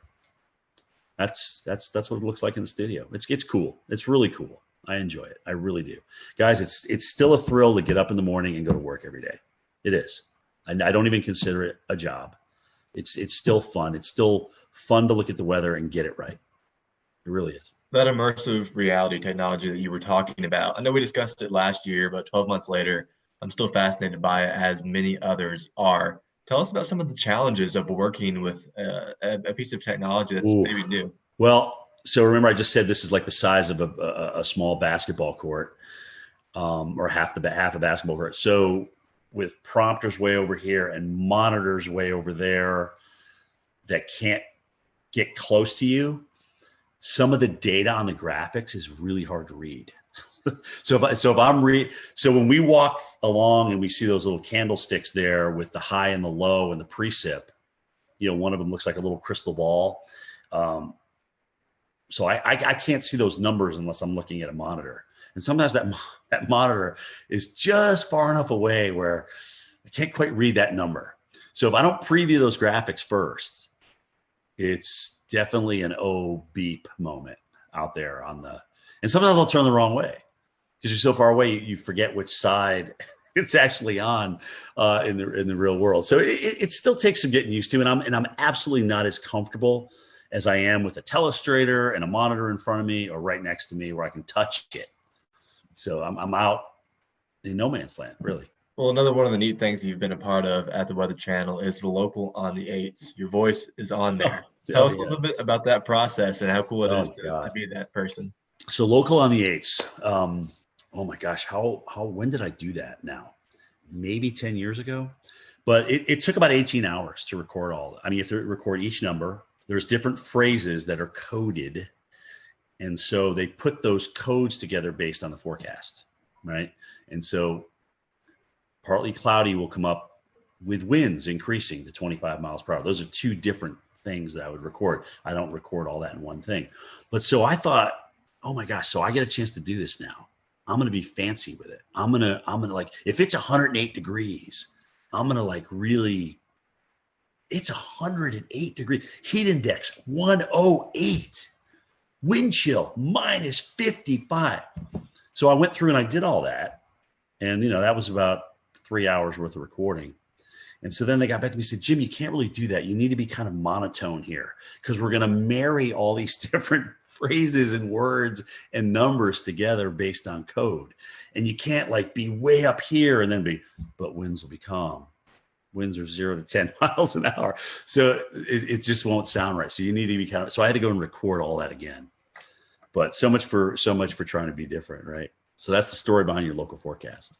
Well, and it's crazy, dude, because when I here I am with my mask going through an airport and somebody will look at me and they'll be like, I know who you are. I recognize that voice and I know it's from the local forecast. So not even being able to see my face, just from the local forecast, I get recognized now. It's great. Well, it sure sounds a lot better than it used to before that. Yeah, well, it's HD. It's got a little bit more resonance to it, reverb to it. And yeah, it's not the National Weather Service radio, that's for sure. Well, Jim, I had a question about what it's like to do your road trips. You've already talked about this a good bit, and we know that no two road trips are alike for sure, especially when some are go to severe weather events, some go to hurricanes, some go to winter storms. Right. But what is a typical road trip like for you? What's the advanced planning like? What's it Frank, like to actually cover it? Yeah, the hardest thing for me is that I want the ball when the game's on the line. Okay. So what that means is in the morning before I travel, I don't like if we have a pending hurricane, I don't want to not be on the air. I want to be able to go in there and talk about it. But that becomes a very long day. Okay. Because you're up early, you're in doing your thing, and then you got to go home. You either have to pack if you hadn't the night before, and then, travel to. We'll return to Best of the Carolina Weather Group in a moment. Now your Carolina weather forecast. Here are today's forecast high temperatures for North Carolina. Here are the forecast lows for tonight for North Carolina. Here are tomorrow's forecast high temperatures. And here's forecast rainfall across North Carolina tomorrow. Here are the forecast highs for the day after tomorrow.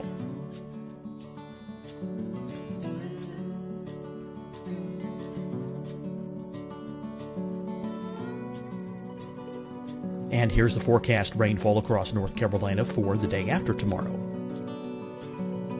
This is the total rainfall forecast across North Carolina for the next 3 days. Here's the severe thunderstorm outlook for today from the Storm Prediction Center.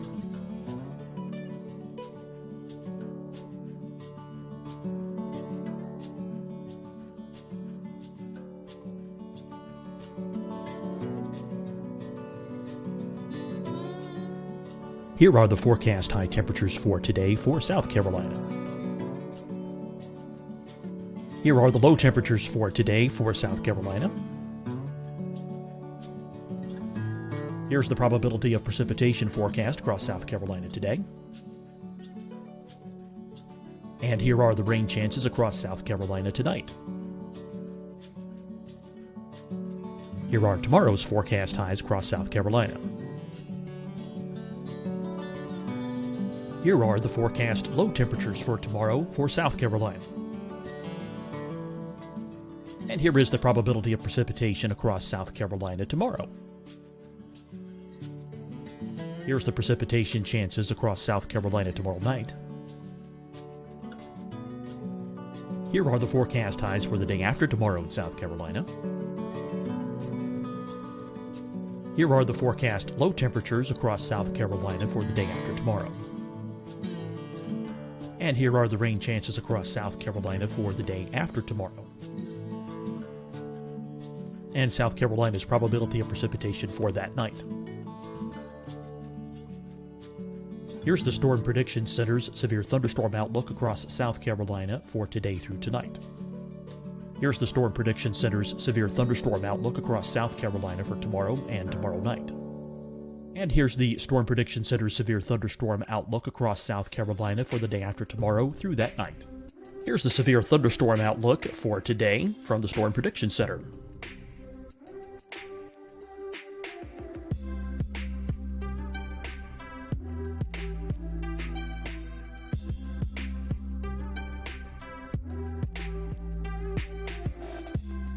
And now here's a live look at weather radar across the southeast. Hi, everyone. I'm Dr. Mandy Cohen, Secretary of the North Carolina Department of Health and Human Services. And when you follow the 3 W's, you protect your family and your neighbors from COVID-19. When you leave your home, practice your W's. Wear a cloth face covering, wait 6 feet apart, wash your hands often. Wear, wait, wash. We're in this together. Stay strong, North Carolina. Deciding when to wear a mask isn't about who you know or how well you know them. Just ask yourself, will I be with anyone I don't live with? If the answer is yes, get behind the mask. Help slow the spread of COVID-19. Get behind the mask. Learn more at covid19.ncdhhs.gov. Fight the spread and take a stand against coronavirus. Wear a mask in public. Stay at least 6 feet apart from others. And get tested. Join us and fight the spread. Visit scdhec.gov/COVID-19. Getting tested for COVID-19 helps you to take the steps needed to protect yourself, your loved ones, and your community. Find the testing location at scdhec.gov/COVID-19 testing. You'll see your Carolina weather forecast at 25 and 55 past. And now back to the best of the Carolina Weather Group on the all-new Carolina Weather Net.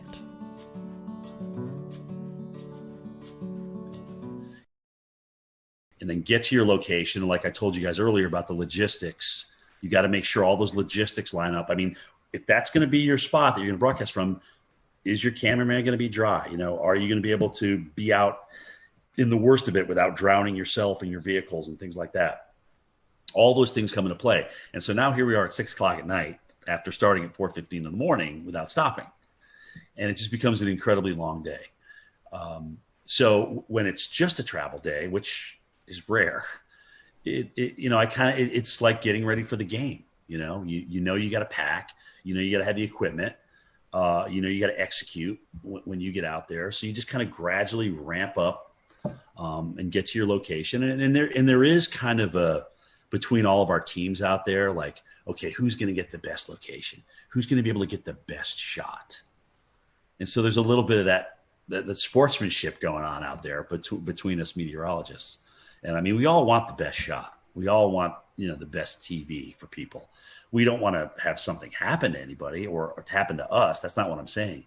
But we want to have the best looking shot out there. But you just don't show up and that happens. There's a lot of logistics that go involved in that. You got to talk to the hotel managers. You got to make sure that you can actually broadcast here. Can we open this door during the storm? Can we get this AC power plugged in? Those kind of things. Can we get this room on this side of the hotel? Blah, blah. All those kind of things come into play. And if you've worked the morning and it's like, let's say it's a Thursday and you've been doing this all week, you're pretty tired by the time you roll into Friday, and you know you're going to work the weekend because that's when, the storm's coming in. So let's see what, I think I pulled 14 days was the longest stretch, 14 or 15 days this year. It was a long stretch. And how much downtime do you need to rest after something like that? Well, that depends on who's out and who's not. I mean, we're pretty much running a lean, mean fighting machine right now. And if somebody's they do a great job of honoring PTO and vacation time here. And if somebody's off, sometimes I got to come back the next day, and it's tough. That sometimes winds up being the toughest day of all, is the day you got to come back in studio. The adrenaline's gone. You still have memories of what just happened and the hardship out there that was produced by a hurricane or a tornado. And you gotta find a way, man. You got to find a way to ramp it up, because as Al Roker always tells everybody, he goes, the worst thing in TV you could ever do is be boring. That's the worst thing you can ever do on TV, is be boring. Absolutely. Your passion has to come out no matter what. Yep. So, Jim, you started at the Weather Channel right out of school. So tell us how you got the job and talk about the demo tape you sent in. Well, I never even sent it in. Oh. So that's the I never applied to the Weather Channel. The guy who was in charge at the time, his name's Ray Ban. A friend of his apparently was doing a research project. They were researching where broadcast meteorologists were coming from. So there was a whole bunch of schools with this big reel of all these different broadcast meteorologists. So Linden and Penn State and Florida State and Mississippi State. And I was on that reel for whatever reason. And so Ray was I guess he was watching that tape, or he got a hold of that tape, and he said, "Oh, this guy looks interesting," and they contacted me. They got a hold of me that way. And I was up, like I said, it was July. I was painting the building. I was up on the scaffolding, and my brother hollers up. He goes, "Hey, the Weather Channel wants to interview you. You got to go home and call them." I'm like, "Oh, wow. That's cool." Because we had just gotten them on cable in White River Junction, Vermont, back in '86. So I remember seeing Gay Dawson and Bill Schubert and Bill Keneally and Mark Mancuso and John Hope and Will Annan and all those guys, and Bruce Edwards. So it was interesting because I went down there for an interview, and a couple of them were there. I got to meet a couple of them, and I was a little bit starstruck, frankly, because I had been watching these guys on TV, and they're doing what I want to do. So I had a great interview with Ray, and I had no idea what was going to happen. Got back, and a couple of days later he called and he says, "You got the job. You got the job. When can you start? Can you be down here in a week?" And I said, yeah. I'll drive into Vermont to Atlanta. No air conditioning. It was a little Mercury Capri with a T-top. And like an idiot, I go down there during the worst heat wave in North Carolina that year. It's 106 degrees. I'm just like ready to faint. I couldn't drink enough Gatorade. I mean, it was absolutely ridiculous. Instead of driving at night, like I should have done, right? Hello. Anyway, so I got my first experience with Southern heat, and I couldn't for the first 4 years down there, I was like, I got to get out of here. I can't stand this heat and humidity. I was sweating when I got out of the shower. I mean, it was awful. It was awful. So finally, I got acclimated. About 7 years in, playing softball, just the honeysuckle, the southern nights, the humidity. So I really started falling in love with it. Now at 56, I'm too cold. It's too cold outside for me in Georgia right now. So I'm ready for Florida, South Florida. Speaking of that, what's left? Well, I mean, what's left for you to do or you want to do before you retire? I mean, it's been a great weather career at the Weather Channel, but anything left on the bucket list that you've not been able to get to yet? Yes, there is. I've never done a blizzard in North Dakota. I've got to do one. That's the only state I haven't been in for something for the Weather Channel. So I've got to do a blizzard in North Dakota. I would love to do a Westpac typhoon. Okay, I really would. I would love to do one. Maybe do what was a hurricane in the Atlantic ramming into the UK. or or Ireland or something like that. I mean, that would be just to kind of experience weather in different parts of the world. Antarctica, this iceberg that's supposed to crash into that island down there. How cool would that be to broadcast live on that iceberg?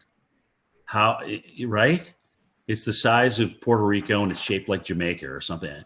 I mean, it's crazy. Just those kind of things. I mean, I like voicing over storm stories, but I liked doing Cantori stories better. I mean, this is really I've been blessed, man. I got to see a lot of the world. I got to work with NBC Sports during the Olympics. I mean, I got to work out with Al Michaels, who also always called me Dr. Doom. I mean, it was just really cool. I've just had some really cool experiences, but honestly, I'd like my goal, God willing, is I can get 40 years in broadcasting, and that's okay. Maybe I'll be done after that. So that date would be July 15th, 2026. So approaching that, we're almost 5 years. We had a colleague of yours on, Tom Nizzle. He has a mountain. Yeah, he has a cabin up here on Rome Mountain. So we talked to Tom a lot. So what does retirement look like for you? You going to move into the mountains? You said South Florida just a little bit ago. What's it look like after TV life? Yeah, I mean, I love the lake. I love the mountains. It's really an extension of the area I grew up. Think about, right? It's Southern Appalachia versus Northern Appalachia. So I certainly see myself, and I'm a small town kid, guys. I'm not a big city kid by any stretch of the imagination, but maybe split where I live between Florida and North Georgia. I don't know, maybe open a nursery, maybe open some kind of small business. I love doing landscaping. I really do. I enjoy yard work. Maybe I won't in 5, 6, 10 years from now, but who knows? Honestly, I really don't know where it's going to take me. But getting up at the hours I get up and doing that 5 days a week, and sometimes, going through the weekends and working 13, 14 straight. It takes its toll on you. It really does. I'm blessed with a lot of days off as a broadcaster, more than I would think a local market has. So I'm blessed with that, but it still takes its toll on you, man. It really does. So we'll see. Nothing's in pen right now. Well, as we near the end of this podcast episode, we always kind of want to ask a few little silly questions to finish things up and to keep it light before we call it a night. So first and foremost, we'll pry some information out of you. I know that you guys probably have some fancy weather models and weather model providers at the Weather Channel, but do you have a favorite mainstream weather model site to use? Oh, gosh. I mean, first of all, Maui's a genius, sometimes to his own detriment. I mean, but I love the two websites he's designed. Levi does a fantastic job with Tropical Tidbits. I don't know the guys that are in charge of Pivotal Weather, but I think they've done a great job. Weather Nerds, there's just so many. I mean, Weather Tap, I still go back to Weather Tap, look at the radar, especially now that they've changed the radar site. But anyway, I mean, it's still, WSI Energy Cast is still one that we can access too. So dude, it's endless. I have literally 60 tabs open. 60 tabs. It's ridiculous. It's absolutely ridiculous. I totally get that. I think, I think I've probably somewhere around there, 60 to 80 bookmarks. Just, So I'm not alone here. Good. Oh, thank God. No. And you're not alone by any means. And especially when you have hurricane updates, when we all know the madness of how often those models update. So which site you're going to is really important. So yeah, they're lined up across the top. They're just lined up. Endless. I guess I'll take the second one here. And favorite weather apps. Do you have any favorites? I mean, I know all of us use Radar Scope religiously, but is that your favorite one? That's my go-to. Yeah. I mean, when everything's on the line, or if you want to see a storm that's gone tornado warned for yourself and make your own opinion on it, it's definitely Radar Scope. I actually wish I bought that company back when it was for sale, because oh my gosh, they're just doing great things. It's just consistent. It's always there for you. They're always upgrading it, always doing tweaks to it. There's different levels that you can obviously purchase, different subscriptions and things like that. So that is my absolute go-to. I love Storm. That's a good one. Anything that puts down the center point of the cone with the cities on it, I'm in favor of. Because then I get to see, where if I'm out in the field and I'm not sitting by a computer, I can get a quick look at, okay, well, where they move, how do they move the cone with with the 11 o'clock or the 5 o'clock advisory, whatever. And I can get an idea of where I may need to position myself down the road in the eye wall. What about weather movies? The good, the bad, the ugly in the weather movie industry. I mean, there's probably more bad and ugly than good, but what are your favorites and least favorites? For weather movie, my favorite tornado is still The Wizard of Oz. I won't lie. To be able to create that, as hokey as it was back in the 1930s, and have it look, like a roping out tornado in the plains, it was just amazing to me. I feel the same way about that. I mean, it seemed like you look back and you're talking 1930s, film industry, and you're like, man, they actually did a pretty good job on that. Right. I mean, if they did one thing really that kind of, gave you some goosebumps, right? When you were a kid watching that, I mean, that was pretty intense. I remember I met Bill Paxton when he did the first Twister, because they premiered it in Atlanta. And I remember seeing him again at a Kentucky Derby that I was doing for NBC Sports. And he was telling me that they were talking about a Twister 2. Now, granted, he's not around to do it, which is incredibly sad. And he was he was the movie, in my opinion, but that's just me. Would I like to see another Twister out there? Sure. Because when you think of how many young people it influenced to get into our enterprise and maybe have a better understanding for what we do or look into what we do, I don't think you can lose from that. So I'd love to see another Twister. I agree. I don't think Sharknado cuts that. No, I didn't bring that up. I'm always a glass half full kind of guy. I didn't want to bash anybody, but that was a little ridiculous. Well, this last question, I promise it's not loaded. Do you listen to podcasts? I'm not gonna put my career in jeopardy on this answer. All right. Exactly. Good. Do you listen to podcasts? And if you do you have a weather podcast that you enjoy listening to? Marshall does some good stuff with our Weather Geeks podcast, and occasionally I'll listen to his stuff. Of course, you guys, come on, you're killing it right now.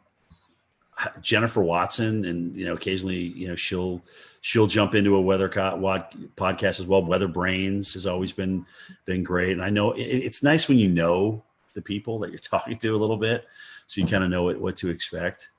Guys, honestly, anytime that we can educate people that are either interested in meteorology or even our own people that people probably didn't know the Reggie Jackson story before I brought it up tonight, and whether that furthers your weather education or not, no, but it's just something, if you've been watching me for a good chunk of my years, you know what is behind me when people come up to me in the field, kind of how I react now.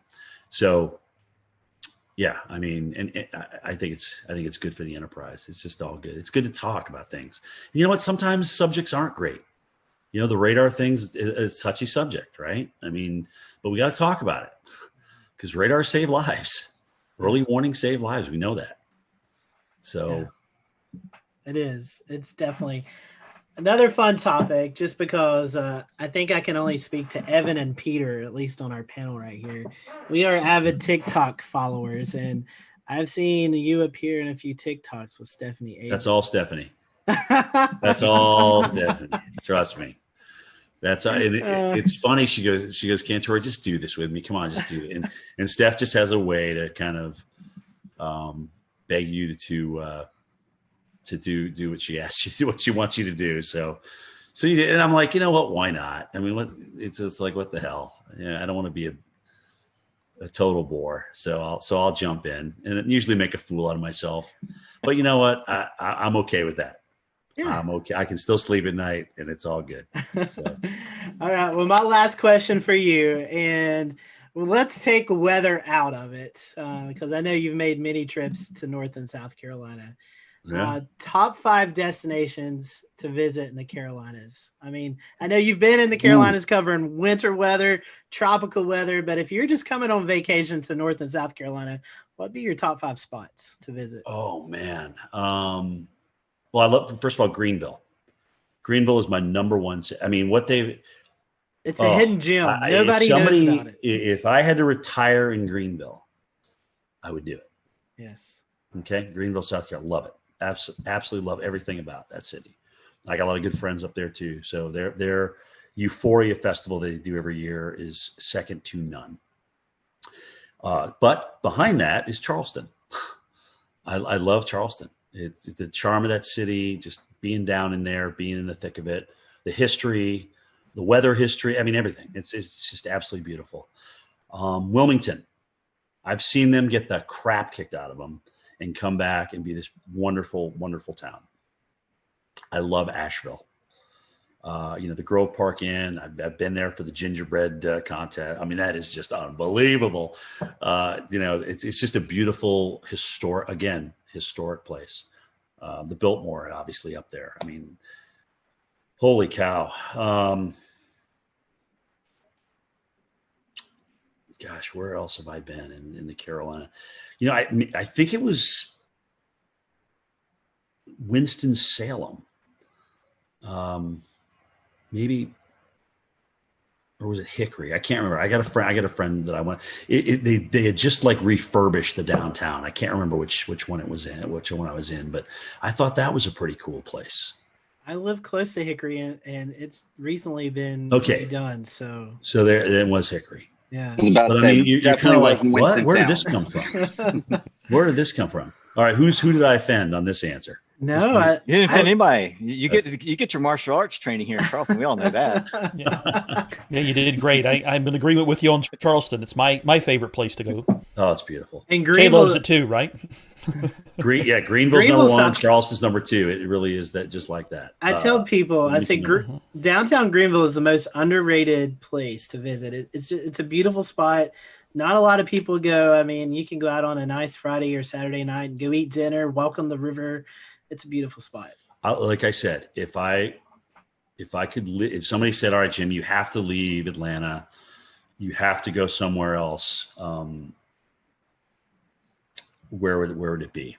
It would be Greenville, South Carolina. I know our buddy Wes Grimes, who actually submitted a question earlier. He loved when you visited Boone a couple of years ago during the big snowstorm. And oh my God, that was awesome! I know Boone loves you, so if you ever make it back up there, I know you'll have a lot of folks and friends up in the Boone area. So. By the way, the Boone stick is still around. Apparently, it's in my producer's Steve Pederak's office. And I'm like, dude, you got to bring the Boone stick back out. I've never pushed so many cars out of the snow in my entire life than in Boone, North Carolina. Well, I will tell you this from a guy, Evan and myself living in Western North Carolina, we definitely hope we can copy that sometime soon because we're in our snow drought. That was the last time we had measurable snow here outside of the mountains was that storm a couple of years ago. It's going to be tough with La Nina, but we'll see, especially if we get a strong La Nina. But it's an active pattern, dude. And we got the negative NAO. So you may get a little bonus out of that. We'll see. I'm afraid more ice than anything. That's my concern this year. Yeah, that's the models keep head faking though. They keep wanting to bring the AO back positive again, but it keeps not happening. And again, well, we all know how those forecasts go sometimes. Right. we've all been disappointed a few times. Look at that NAO. It's going to go so negative. Anyway, we'll see. We'll see what happens. Well, Jim, we certainly appreciate your time. We want to wish you a very Merry Christmas and a Happy New Year. And for those who are listening to the podcast, I'm sure they're probably following you on Twitter, on social media, but if they can't, or if they're not, how can they do that? So at Jim Cantori is my Twitter. I don't do Facebook, but my tweets go to Facebook. At Instagram, at Jim Cantori on Instagram. That's more of my personal life than. Sometimes I'll throw some weather on there. I have been lately, but that's personal's Instagram and weather is mostly Twitter. And that's me, man. We appreciate your time, and thank you guys for watching tonight. Yeah. We hope you have a great evening, and we'll see you back soon here on the Carolina Weather Group. Merry Christmas, guys. Thanks for having me.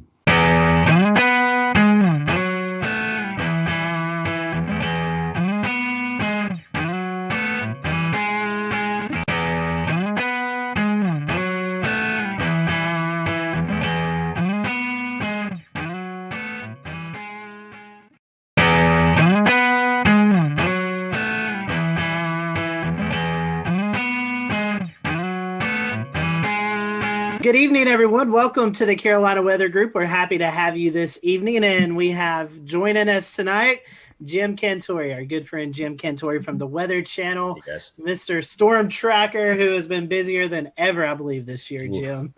It's been a busy year for you. Tonight, we're going to be talking about reviewing 2020 and just all the crazy things that's happened in the weather community with storms and hurricanes and how we battled it with COVID as well. So a really interesting conversation tonight that we're looking forward to. So Jim, we were just talking a little bit before we started tonight. How are you doing? It's been a busy year. Are you getting any rest here recently? Yeah, I mean it's been good. Obviously it was quite a run in September, and then November, where we're usually just not doing much at all, was cranking up. And obviously it wasn't so much being in the field, but being in the studio, talking about the threats to Central America. But, then there was Ada, where I went and the system was far enough offshore where it didn't really affect us in Marco. And I said, guys, you sure you don't want me to stay? Because there's a chance this could be coming back toward Florida. No, I'll just come home. So Thursday morning, here we go with the hurricane watches out for Tampa. And it's like, they had to fill in that one spot, right? Because it's the only spot that didn't get filled in for the whole Gulf and the whole East Coast. So yeah, with advisories this year, and so I went back out and got into Tampa, and that was the last landfall I did. There's certainly no rest for the weary in 2020. Jim, we've started a new Patreon since we last talked to you last December, and we've allowed some of our Patreon supporters to send in questions. So tonight, we would love to go ahead and start with a few, I think 3 odds and ends questions. They won't fit in anywhere, so we figured it's best to throw them here at the beginning where they don't match at all. So first and foremost, from an anonymous Patreon supporter, if you could point to a single piece of technology that has changed our field over the past 20 years, what would it be? I mean, it's got to be numerical weather prediction. I mean, as much as they're not perfect, and trust me, I just did a snowstorm in Pennsylvania that I wish I was in Binghamton, New York for. Okay.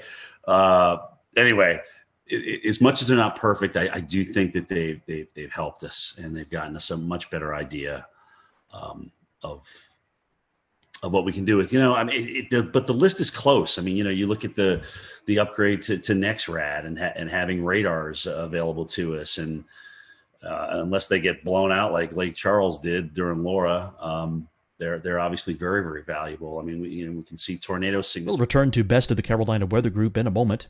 Now your Carolina weather forecast. Here are today's forecast high temperatures for North Carolina. Here are the forecast lows for tonight for North Carolina. Here are tomorrow's forecast high temperatures. And here's forecast rainfall across North Carolina tomorrow. Here are the forecast highs for the day after tomorrow.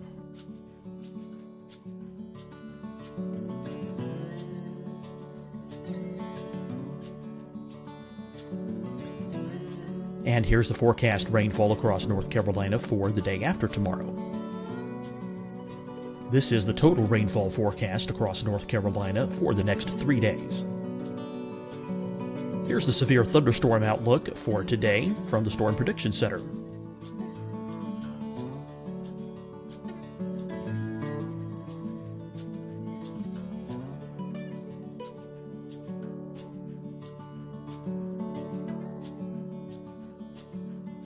Here are the forecast high temperatures for today for South Carolina.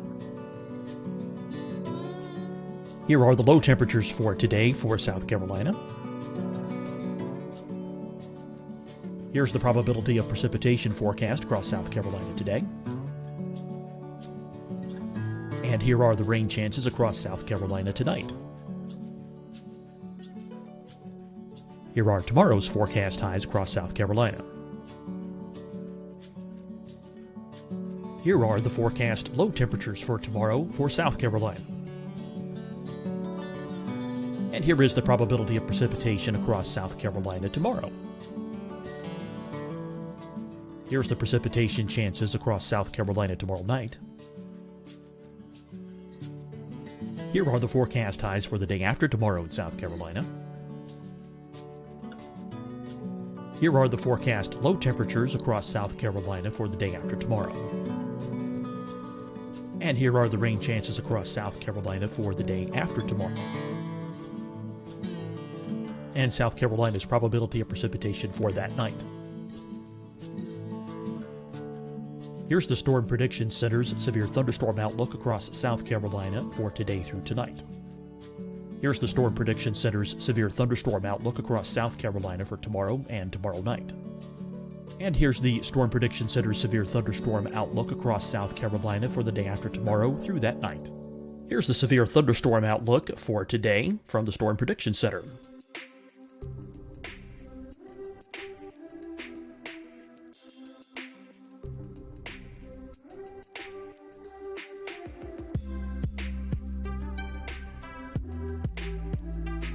And now here's a live look at weather radar across the southeast. Hi, everyone. I'm Dr. Mandy Cohen, Secretary of the North Carolina Department of Health and Human Services. And when you follow the 3 W's, you protect your family and your neighbors from COVID-19. When you leave your home, practice your W's. Wear a cloth face covering, wait 6 feet apart, wash your hands often. Wear, wait, wash. We're in this together. Stay strong, North Carolina. Deciding when to wear a mask isn't about who you know or how well you know them. Just ask yourself, will I be with anyone I don't live with? If the answer is yes, get behind the mask. Help slow the spread of COVID-19. Get behind the mask. Learn more at covid19.ncdhhs.gov. Fight the spread and take a stand against coronavirus.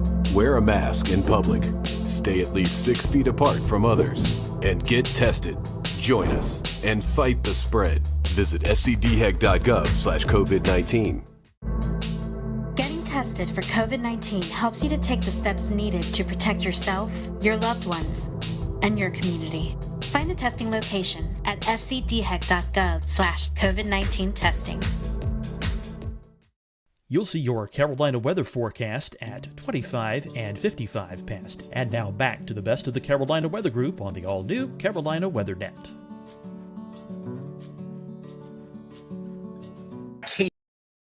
Came in for the Mississippi tornadoes, the twin EF4s there. And I mean, just to see the width, here's the width of this thing. You're like scratching your head. It's like, is that right? Is that really like a mile and a half wide or whatever? So the radar is certainly a close second. You know, the new GOES and what we can do with GOES. There's just so many things that are available to us. And honestly, guys, social media wise, I think a lot of us are communicating with each other. A lot of us are getting to know each other better on Twitter and Facebook, especially Twitter. I really like Twitter for us because it's quick, it's to the point, and you kind of know now if you follow certain people where they stand and where they're going to go with what they're thinking. And I will say, for me, certainly being a veteran, to learn from you guys, from the younger generation, of stuff that I didn't go to school for, but yet I'm going to school through you. I mean, I never even heard of PV streamers before Philip Pepin talked about them many, many moons ago. So it's like, wow, that's pretty cool, and it makes sense to me. So those would be my top four without question. All right, two more, both of these coming from Wes Grimes. And the first one's kind of an interesting one. So is it possible, and he said he's heard this before as maybe a wives' tale, is it possible to forecast low temperatures overnight using the dew point in the evening if it's relatively tranquil weather? Yeah, that's what I did in college. That's what I did at Linden. Because I would get, look at the dew point and what it was going to be like the night before. And I'd be like, okay, well, we're going to kind of settle back down toward that, all things being equal. And it was usually within about 10 degrees of what that dew point was. So it's part of the equation. It's not all of it, but I thought it was part of the equation.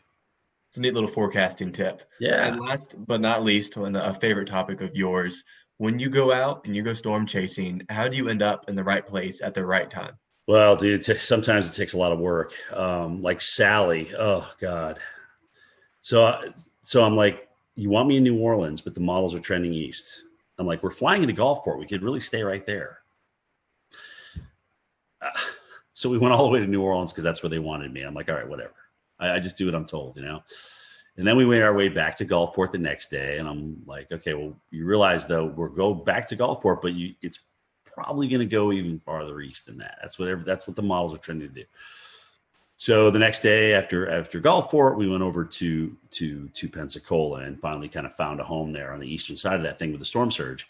But it's not easy because there's a lot of people making up their minds of where we should go and where we shouldn't go. And, I appreciate the fact that they let me chime in with my opinion. It doesn't always get me far, but the most exhausting part about travel is not necessarily broadcasting for the hurricane. It's doing the morning show and then having to pack everything up and move to another location. Because once you get to that location, it's not just, okay, we're here, let's do our live shots. It's, okay, where are we logistically going to be? What's going to make the best shot? Is there going to be storm surge here? Are we safe here? Is my cameraman going to be protected throughout the live shot? So there's all these logistical things that come into play. So by this point now, it's 6:00 at night and you're exhausted because you've been up since 3. And now you got to get ready to do the whole thing again the next morning. So every time we move on a day we do live shots, it just exponentially wears you out. But I appreciate the fact that they do give me a say in my locations, but it is up to me to get my team in a good spot. Like where we at the Golden Nugget for, oh God, what was it? Beta? I don't even remember the damn name of the storm. What was the Mississippi one that crushed them? You guys jump in. Delta. Okay. Delta. I knew it was a Greek name. I just can't remember which one. So Delta, I'm like, this is going to be a great shot because the water's going to come right in here, and this is just going to be a great shot. So that allows us to get there and really set that up and make sure we had higher ground and get our cars up there and things like that. So it takes a lot of work. What you don't see behind the scenes, I think is just as important, if not more, than what you see on camera. And Jim, this one's coming from me, man. I'll tell you what, this year has been interesting with the tropics. I mean, we've cleared over a third of the Greek alphabet, and it's just been an unreal season. I mean, when we talk about, will we ever see something like this again? Is this going to be the norm going forward? What ingredients come into it? Tell us what your take is on, do you think the strong signal in La Nina was a triggering factor? Do you think our warm pool in the Atlantic has a lot to do with it? I mean, kind of give us some ideas of why you think we had such a hyperactive season. I mean, it was off the charts. If somebody would have told me we were going to have 30 storms this year, I would have been like, no, I mean, we're going to have an above average season, but that's a pretty bold forecast. I think you hit the nail on the head. I mean, La Nina, certainly coming in and when it did, getting into the mid to strong range. So what that tends to do is just, cut the shear, and the whole basin was warm. There was plenty of warm water. But the weirdest thing was all these rapid developers. I mean, we had all these storms that had developed either late before landfall or developed at some point over like Paulette and whatnot, kind of a rapid developer over the ocean and things like that. So a lot of, we just had so many rapid developers this year, and that's kind of the oddity to me, because you can get certainly a strong number of storms if you get a warm basin and light shear. but all of a sudden, what's kicking these things into overdrive? And in some cases, at the last minute, when normally the continental shelf will weaken them, we already had a bona fide cold front come through the Gulf of Mexico and South Florida, and here's Ada. Now, granted, I think that did weaken it as it made its approach toward the west coast of Florida, but still, to even get something, I mean, that John Hope was our tropical expert, way back when, and one of his rules was once you get that cold front through, that's it. That shuts down the Gulf. And we had a couple of storm threats after that. So, I guess in 2020, the 2020 factor kind of applies here. Yeah. But I think it's really interesting how many rapid developers we had, and so many of them close to land. I mean, even look at Iota and Zeta down in Nicaragua. I mean, we had to wait till the last storm of the season to get the Cat 5. I mean, goodness gracious, that's crazy. Yeah, there was definitely a lot of RI this year, and what I felt was interesting is you didn't see a lot of rapid dissipation over land. I mean, these things stayed strong over land for some time, whether it could be attributed to brown ocean effect or whatnot. But you brought up a good point. When it got wrapped up along cold front, usually when hurricanes enter into a baroclinic environment, they fall apart pretty quickly, or they get pulled up along it and stretched out. And these storms defied odds this year. Some of these just they did. They never got like dry air intrusion. It was like they were like protected from this cocoon. And that's the other thing too. If you get a rapidly developing system that comes ashore and is accelerating onshore, moving onshore, it's going to take a lot longer to wind down. I mean, you should see the mess that Zeta did in northern Georgia. I mean, there's a lot of trees down up here. And it reminded me of Opal back, I think was it 95? Was that Opal?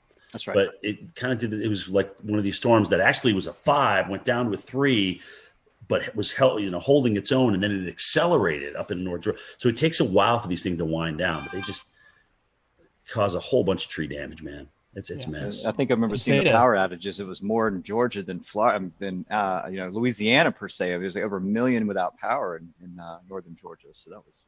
Yeah. And it kept going too. I mean, we had a lot of trees down in western North Carolina and up into Virginia too. That's true. Once we get off hurricane duty, it's kind of hard to lose track sometimes, or it's actually easy to lose track of what actually happens after that. But it's just been amazing to me, these things as they come ashore, especially this year. Like you said, their damage path has been incredible. And even if it's a TS or a depression, I mean, something, it's like they just don't want to die. They don't want to go away. And that's the year it's been. One more for me. I'm going to pass the baton off to Dan. And the question is, you've been to a lot of places this year. I mean, you probably wouldn't be able to remember off your memory, but give us some of the more significant places you went to experience storm chasing, whether it be hurricane or winter storm, even earlier in the year. Well, yeah, actually, Milwaukee was the only winter storm that I did last year, which was kind of mind-boggling because they're so fixated on the Northeast coast. It's like, well, guys, what if Kansas City gets 2 inches at rush hour on a Tuesday morning? That's a big deal. Plus, they were concerned about the COVID thing and everything toward the latter part of the season. I thought that was awesome being in Milwaukee. Great city, seeing the Lake Michigan just go crazy in Milwaukee was pretty awesome. That's kind of started the year. Then we went through all the hurricanes. I went to New Orleans 4 times. And interestingly enough, New Orleans really never got a big threat. Okay. They had the one storm toward the end there that hit them pretty good, but they never really got a big threat that flooded them. And that's really the biggest issue for New Orleans. But flying there 4 times, I thought I'd never done that before. I think they were in the cone like 8 times or something, 7 or 8 times this year. It's just crazy. And then the snowstorm, I just went Bethlehem, Pennsylvania.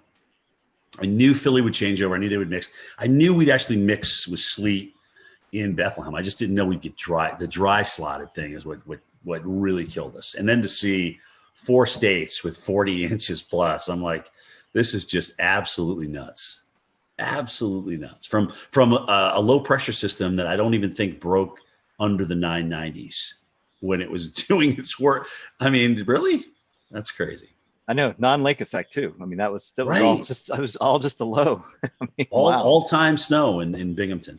All time single day. So they broke their all time single day by almost twice as much snow. So 18 to like 31 or something. I mean, that's crazy stats, man. Crazy stats. Speaking of, some of the hurricanes this year, we want to, of course, mention Hurricane Isaias is, the Carolinas' kind of biggest hurricane of the year. I was there in Wilmington myself for the storm, and we know you were over in Wrightsville Beach there, Jim. Yep. So we have a video that we want to play, and kind of, the best way to describe, what happened there with you. Video, says 1,000 words. So we're going to play the video and kind of just, if you could kind of tell us what happened over there in Wrightsville and kind of what you experienced.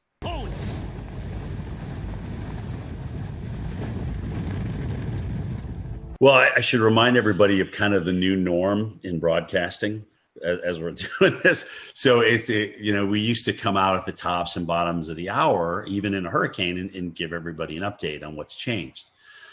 But the new norm is like, okay, well, look, since we've got a great signal, we've got HD audio and video now, why don't you just stay out during the entire storm and take us through the whole thing? And that's kind of a recent change, in the past 3, 4, 5 years, that's kind of what's evolved. But that's a lot harder because you're literally standing in the eye wall. And granted, you're talking about something that was on the high end of Cat 1 and, borderline Cat 2 strength here. It's just hard to stand out in winds that strong.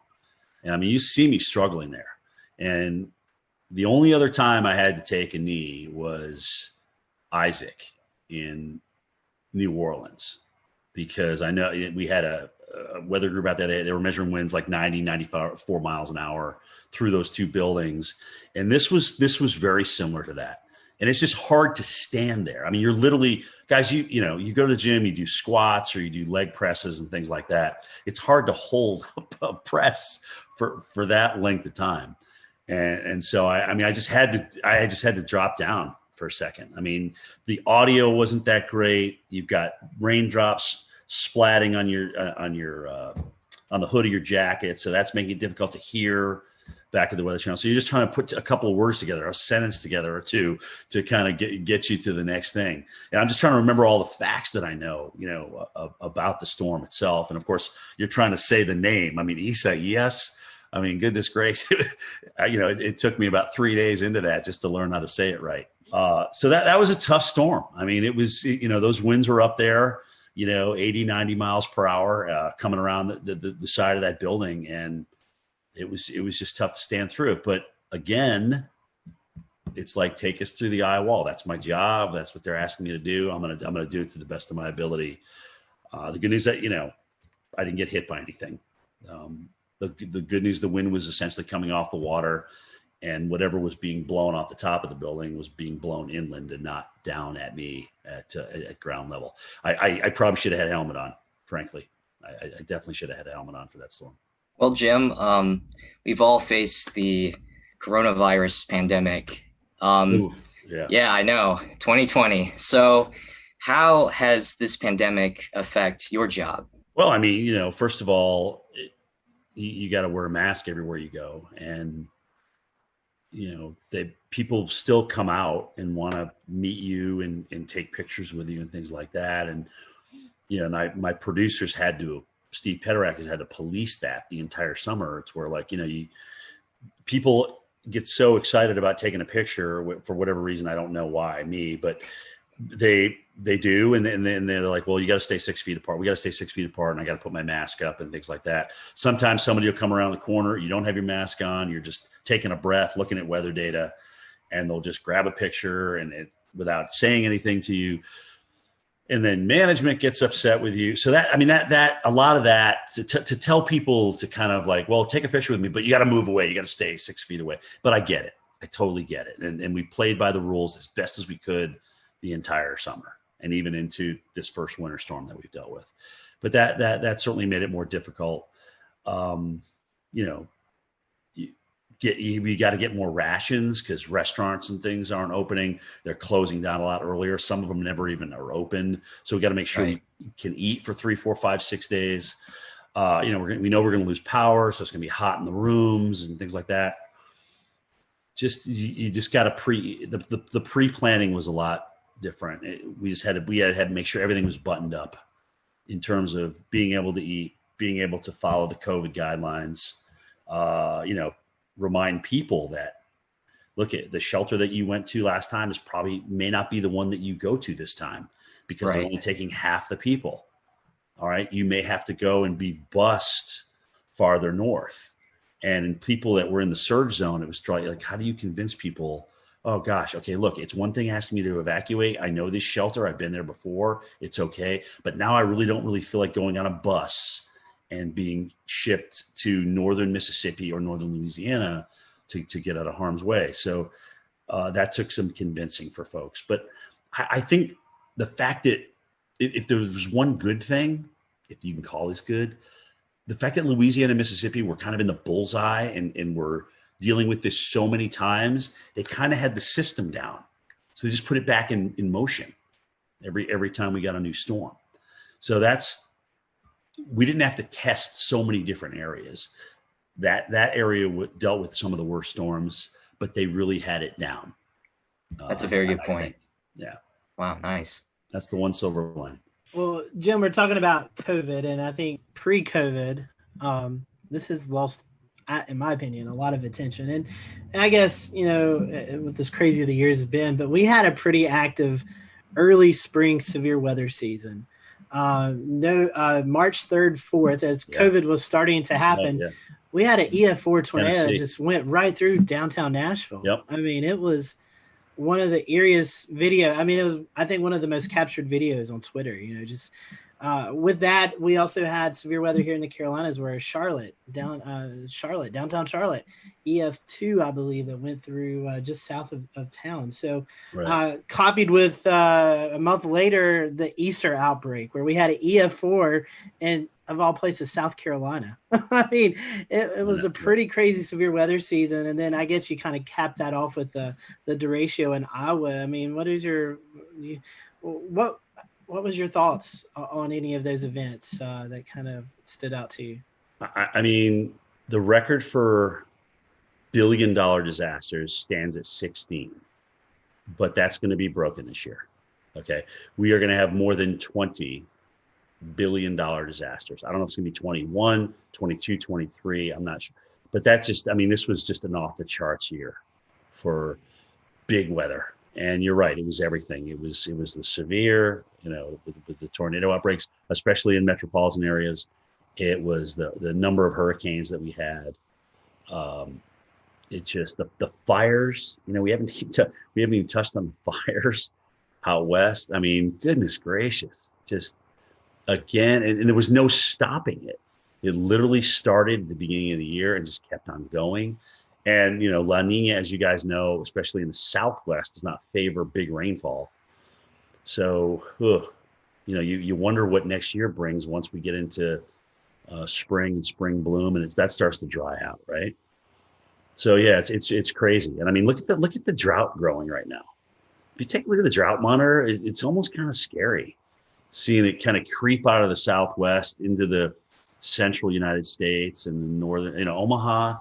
You're not really thinking about Omaha being dry, but they're starting to dry out a little bit. So drought's going to come into play big time as we get into 2021. That's going to be a big player, I think, for a lot of people. But yeah, it was just nonstop, man. I mean, and it would be easy to just say, okay, well, because of COVID, everything was exacerbated. No, no, we had 30 hurricanes. Okay. We had tornadoes hitting big cities. And I mean, it just literally lined up right with each other.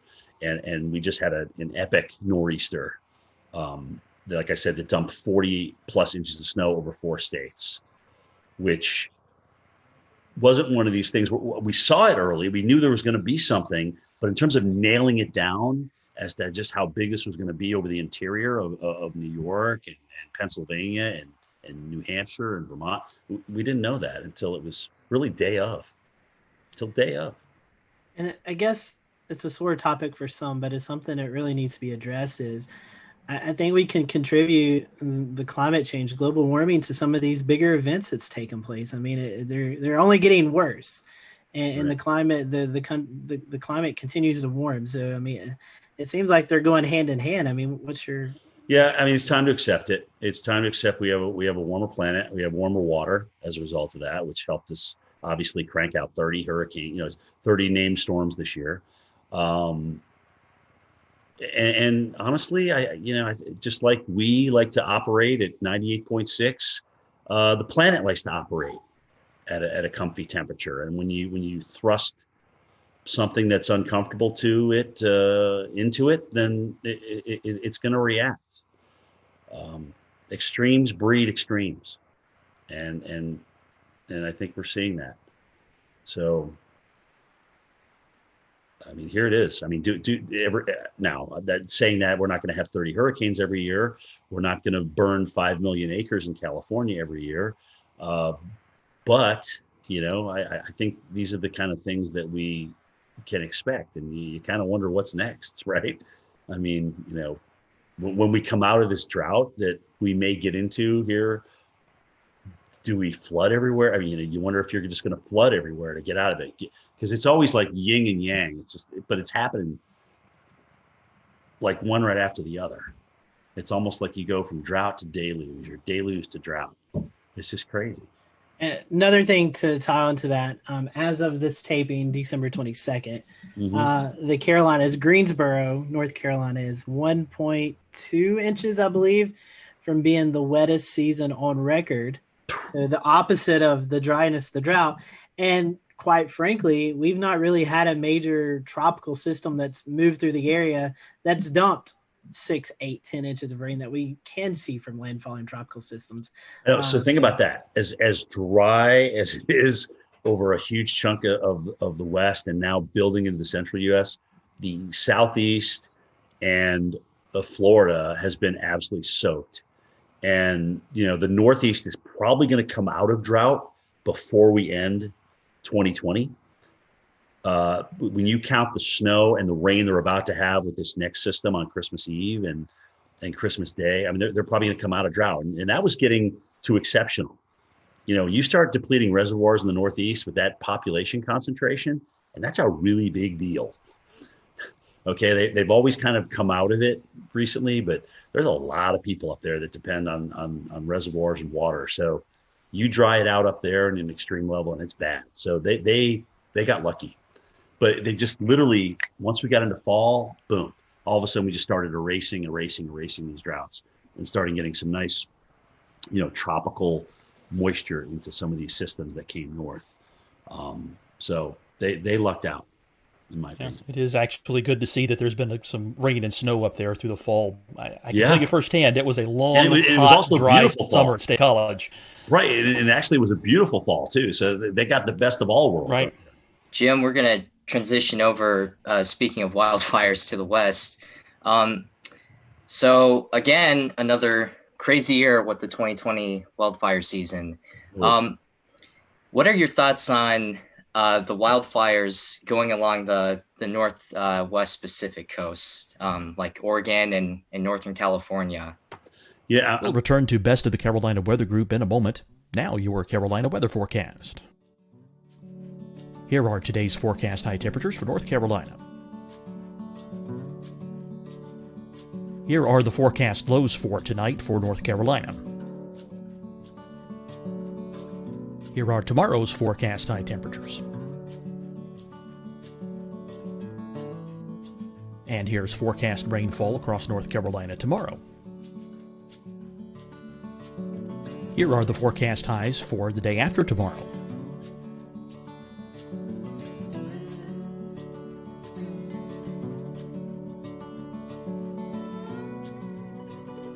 And here's the forecast rainfall across North Carolina for the day after tomorrow.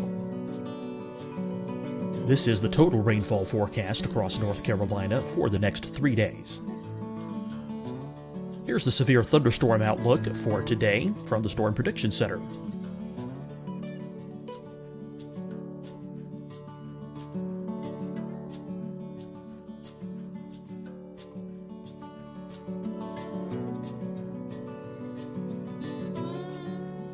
Here are the forecast high temperatures for today for South Carolina. Here are the low temperatures for today for South Carolina. Here's the probability of precipitation forecast across South Carolina today. And here are the rain chances across South Carolina tonight. Here are tomorrow's forecast highs across South Carolina. Here are the forecast low temperatures for tomorrow for South Carolina. And here is the probability of precipitation across South Carolina tomorrow. Here's the precipitation chances across South Carolina tomorrow night. Here are the forecast highs for the day after tomorrow in South Carolina. Here are the forecast low temperatures across South Carolina for the day after tomorrow. And here are the rain chances across South Carolina for the day after tomorrow. And South Carolina's probability of precipitation for that night.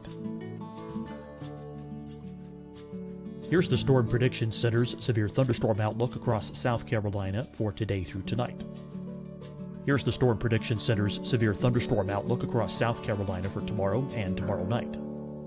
And here's the Storm Prediction Center's severe thunderstorm outlook across South Carolina for the day after tomorrow through that night. Here's the severe thunderstorm outlook for today from the Storm Prediction Center.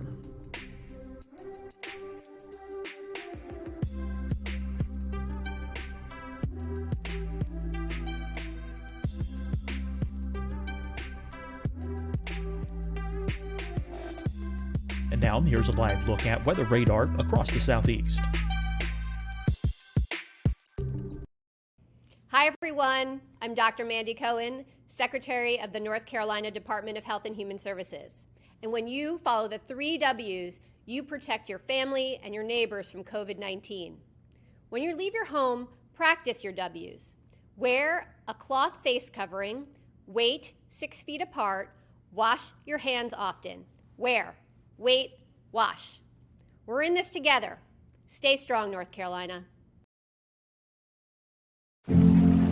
Deciding when to wear a mask isn't about who you know or how well you know them. Just ask yourself, will I be with anyone I don't live with? If the answer is yes, get behind the mask. Help slow the spread of COVID-19. Get behind the mask. Learn more at covid19.ncdhhs.gov. Fight the spread and take a stand against coronavirus. Wear a mask in public. Stay at least 6 feet apart from others. And get tested. Join us and fight the spread. Visit scdhec.gov/COVID-19. Getting tested for COVID-19 helps you to take the steps needed to protect yourself, your loved ones, and your community. Find the testing location at scdhec.gov/COVID-19 testing. You'll see your Carolina weather forecast at 25 and 55 past. And now back to the best of the Carolina Weather Group on the all-new Carolina WeatherNet.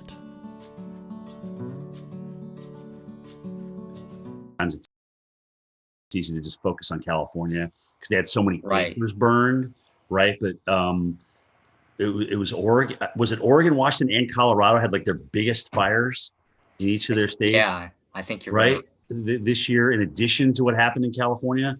So yeah, really, really, really severe season, really dry, really hot. There was, again, monsoon didn't seem to show up in the Southwest at all. So that was certainly a player in that.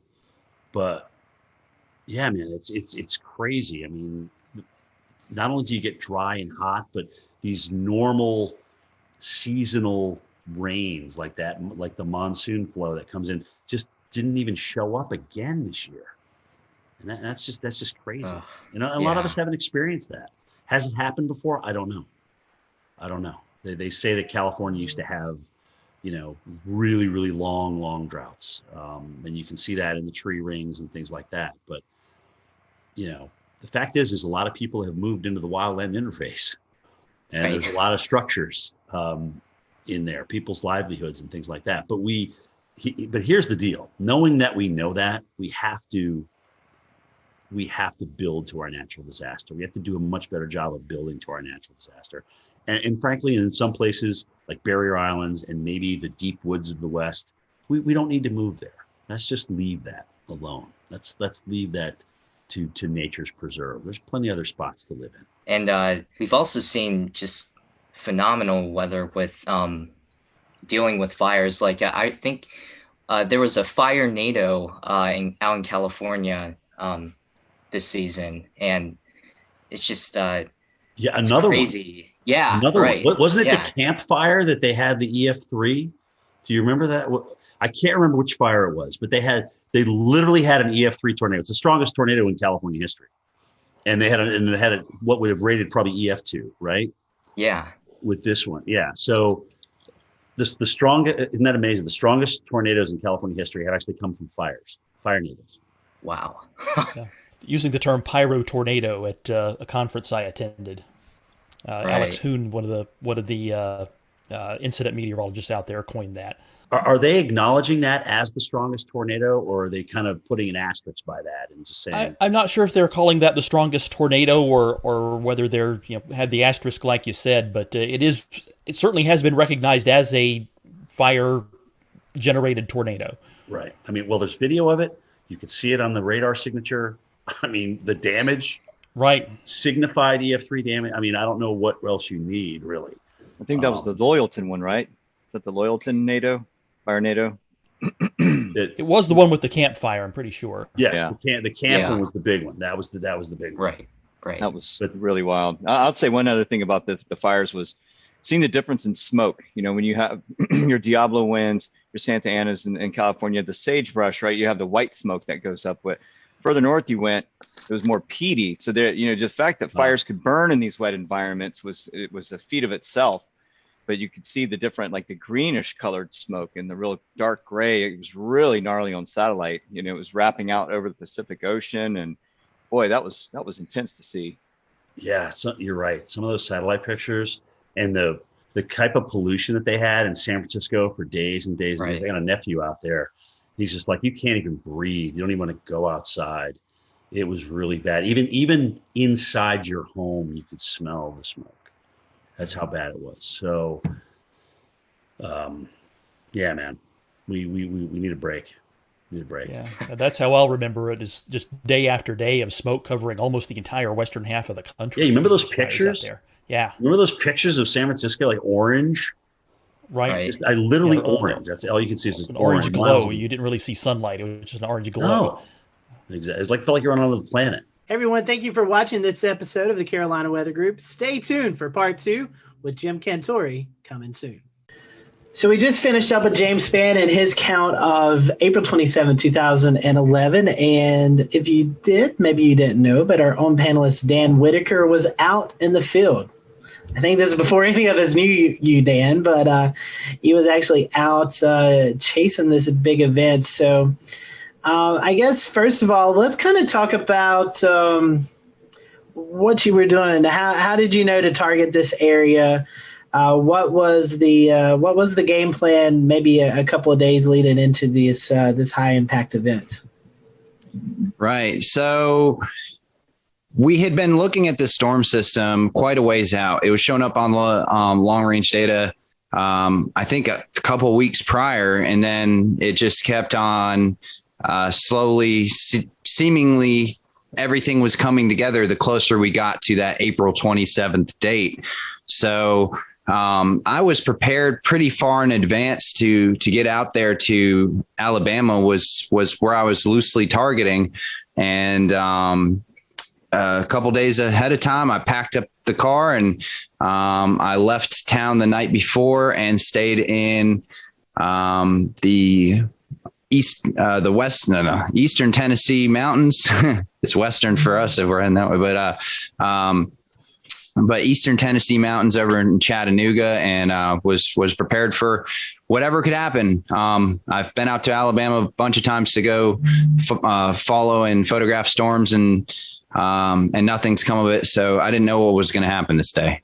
So during the day, walk us through what it was like from the time you woke up to the time that you finally found yourself on a storm. Right. I had some kind of omens, if you want to believe in that, at least. At the very least, the atmosphere was showing off for me right away. I woke up at my friend's house. He had to go to work, and it was I forget what day of the week it was, but it was a work day. And so he went to work, and I woke up at his house. He said, when you're heading out, just lock the door and behind you and be on your way. And so it was around 8 a.m. or so. I'm getting ready to leave. And there's some early morning storms happening out near Chattanooga. And one of them really started building up. I was watching on radar, and I was like, it's 8 something in the morning. I can't really look too much into this. I'm trying to head to Alabama, and I shut the door behind me. I lock the door. I get in my car, and I pull up at that time I had a full RAM mount, like a computer system in my car. I power on the laptop. It's actually this laptop that I have right here, which is now an outdated laptop system, but still has some of my data on it. And power on my laptop, and I open it up, and right when I get my laptop open, tornado warning, storms heading directly over my location in a matter of minutes. And there was a strong kind of velocity couplet there when I looked at the velocity data. So I was like, there's some real reason to believe that this could be a threatening storm with a tornado. And so I actually went to try and get back in my friend's house I've 5 minutes, right? So let's get back in the house. No, the door's locked. Of course, I can't get back in. And I look around, I'm in a crowded neighborhood with lots of trees everywhere. I can't even see the sky. So I think to myself, okay, well, what do I do now? Right. I don't want a tree to follow me. Right. And so I get in my car, and I just start driving away from the storm through these residential roads in Chattanooga. It's hilly. I'm trying to just get out of there. I make it to a 4-road intersection, and I kind of park my car there. I'm like, this is as good as I'm going to do. At least I'm not under the trees. And I park my car there.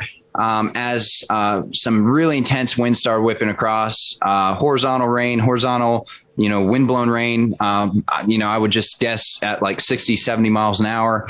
And I was right there in the velocity couplet. And, it turns out there was wind damage and a tornado, but I just must have been very close. But I don't believe I was in the tornado. It was mostly, the winds changed directions eventually, but I believe it was all rear flank downdraft base kind of wind. So I drive back to my friend's house at that point after I'm kind of in that wind and rain, and it passes by me. So I know I'm safe.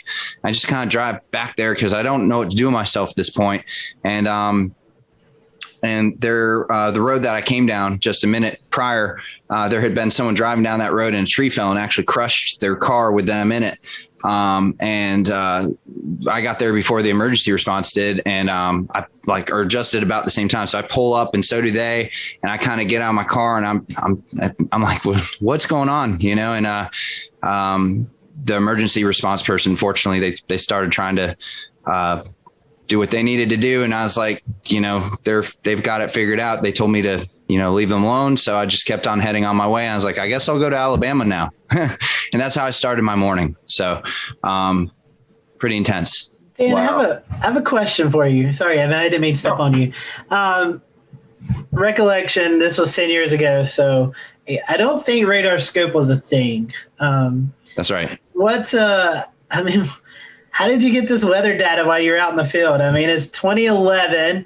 Technology has surely come a long ways in the last 10 years, but what was it like back in 2011 getting? You mean, what was it like using a flip phone when I was storm chasing? Yeah. So that's what I was doing. I had a GZ1 waterproof flip phone, and for data, fortunately, things were fairly advanced for the laptop systems, as long as you had a laptop system and internet and a few other things. So I had a GPS puck that logged my GPS data into the system I was using. At that time, it was can't even remember the name of the system actually, but it was like definitely an older PC radar system that integrated with Delorme Maps was what I used to log my GPS data.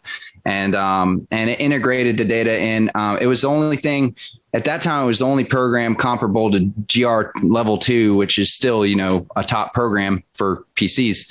And but yeah, no radar scope, no quick data via phone. Like I said in the story, I had to power up the laptop to even see what was really going on. So had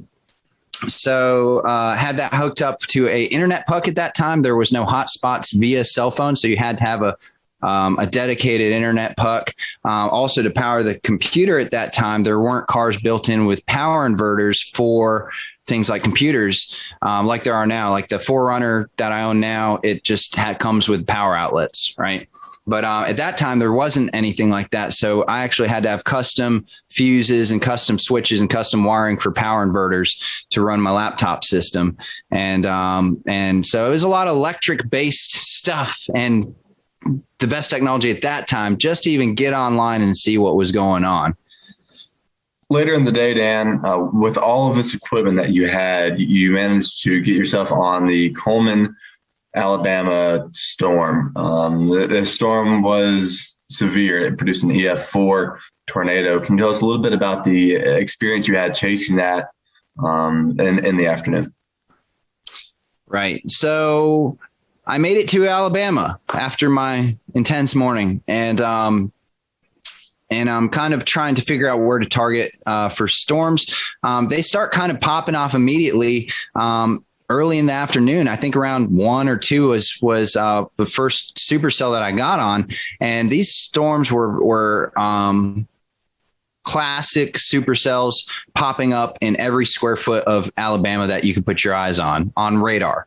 So it's just these storms are popping up all over the place, and a lot of little kind of storms, but among the mix, a lot of major strong supercells were developing that were immediately severe warned, putting down things like hail, and a lot of them were starting to go tornado warned even early on in the day. So I chased 4 different supercells, which I believe all 4 of them or 3 of them were tornado warned before I even made it to Coleman. So I had this long, for those of you who aren't as familiar with how a storm chase would work, you see a storm kind of growing either visually or on radar. The ingredients are there for that storm. Then once it grows to become a significant storm. And so you start targeting, you want to target the storm early and get to it before it basically becomes maybe, outdated, so to speak, where it's just overtaken by rain, the visuals are gone, maybe the tornado is gone too. So you want to, if you can be there at the birth of a storm and follow it through, that's ideal. Granted, these storms this day in Alabama were averaging speeds of 40 to 60 miles an hour. So it's kind of hard to stay with them, but that's why you hop around a little bit. So you would start at a storm. Here's a birth of a storm. Great. Let's see what it's going to do.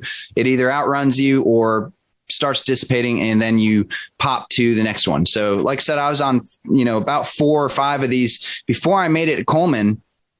And that was a couple hours worth of chasing and driving. I'm starting to kind of almost wear down a little bit, because after you've seen 1 storm, 2 storm, 3 storm, you're like, are any of these going to produce visible tornadoes, or am I just driving under, low hanging clouds and rain and hail?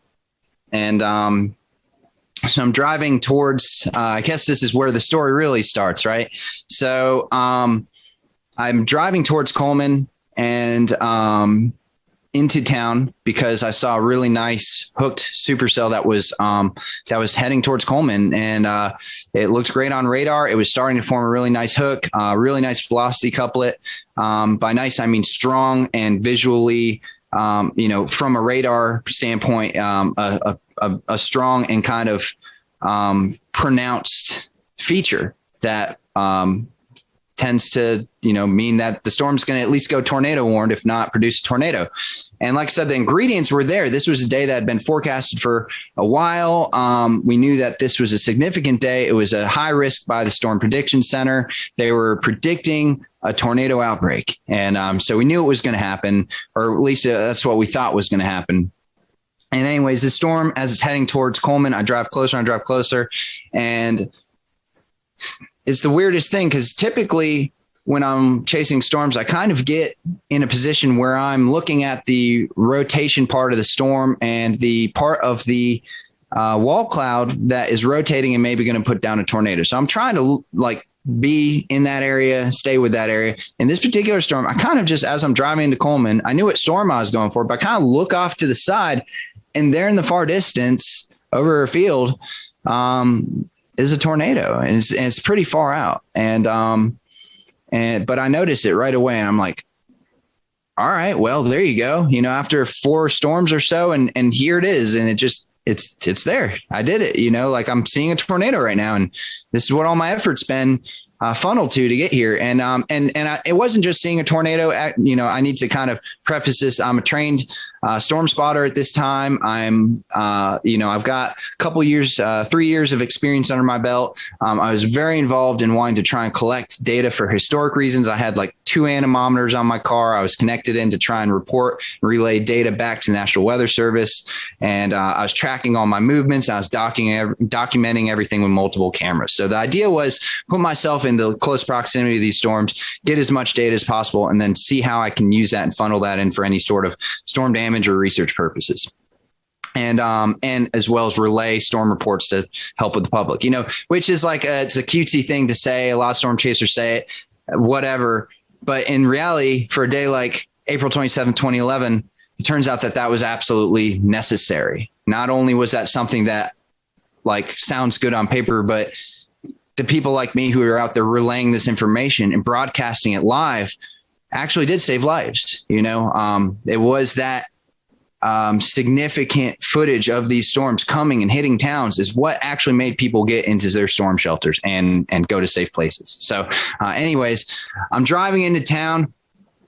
I see the tornado out above a field. I had been live streaming for a little bit at that point, but I had a live stream setup going on with a HD webcam streaming to the site at that time called Chaser TV, which was in the 2010 to 2014 period. It was the hottest thing out there. The public knew to tune to Chaser TV, and the Storm Chaser show was hot, and people were thinking about storms and thinking about storm chasing. And so it had thousands and thousands of viewers that you could get access to if you streamed. And the cool thing about Chaser TV at the time too is they would pay per viewer, pay for pronounced amount of time and stuff like that. So you could actually, come out with a little bit of a paycheck at the end of it too. I start streaming this storm, and immediately I start getting over 1,000 viewers on Chaser TV. My location is in reference to the radar that everyone's looking at. Everyone sees, wow, he's right in this hook of the Coleman storm. And they start clicking on my stream, and sure enough, they're seeing a tornado. And so they start sharing it. It starts getting shared across social media, screenshotted. And immediately that tornado in live in real time is getting shared around, the fingers of the internet in 2011. And getting rebroadcasted and put in places where people could actually see this storm. So I was live streaming it. I was filming it with another camera. We'll play kind of the video of what that ended up looking like with my other camera. And then I was taking DSLR pictures, as well as running 2 anemometers and trying to stay in good proximity and location to this storm. So I was by myself, and so I was trying to do all this stuff, and as well as listen to the scanner radio. Anyways, I see this tornado come through and it's coming closer and closer. It's coming towards me.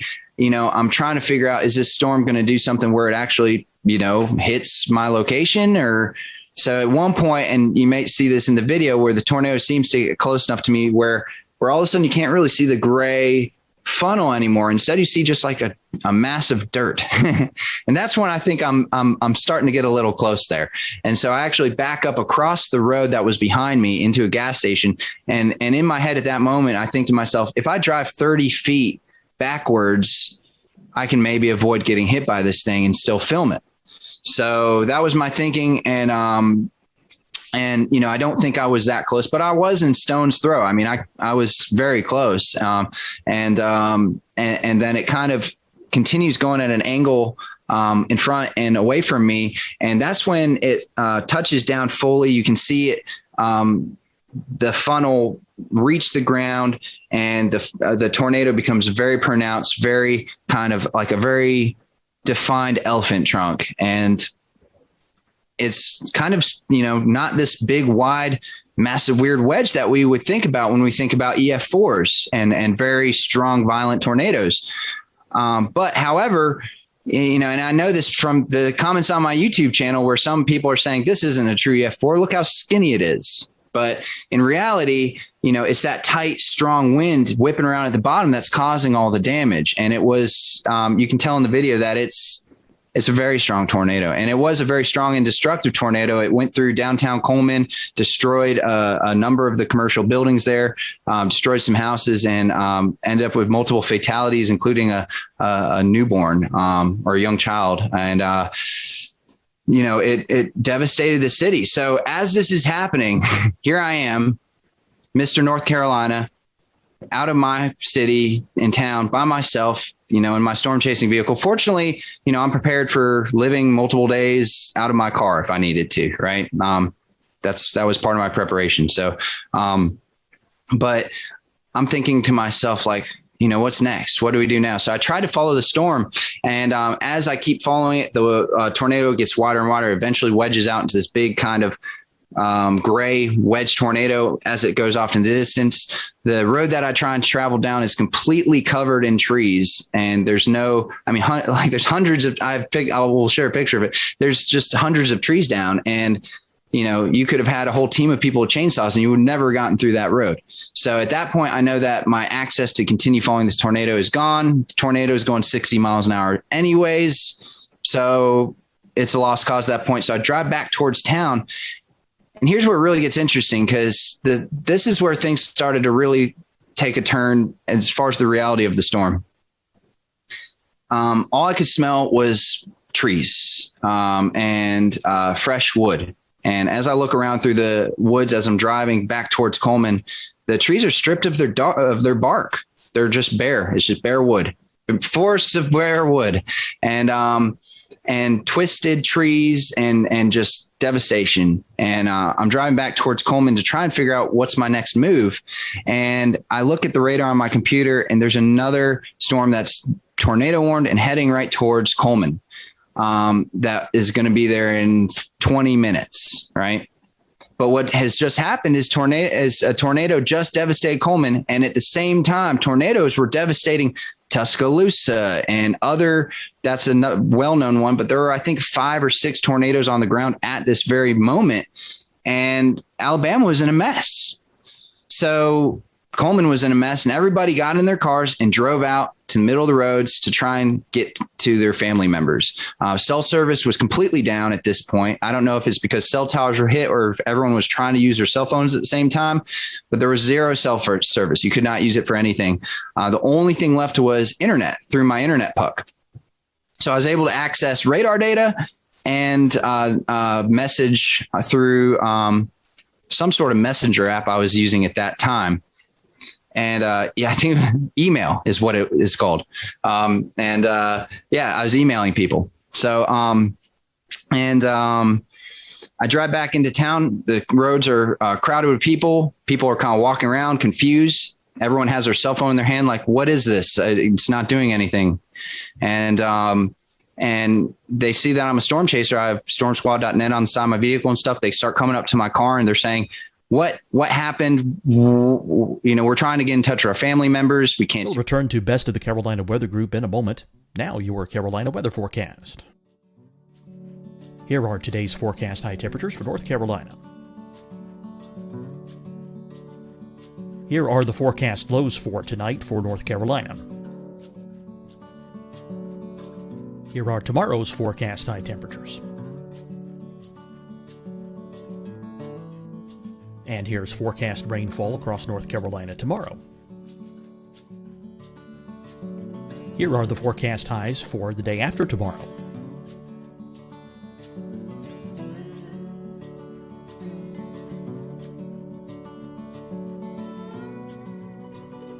And here's the forecast rainfall across North Carolina for the day after tomorrow. This is the total rainfall forecast across North Carolina for the next 3 days. Here's the severe thunderstorm outlook for today from the Storm Prediction Center.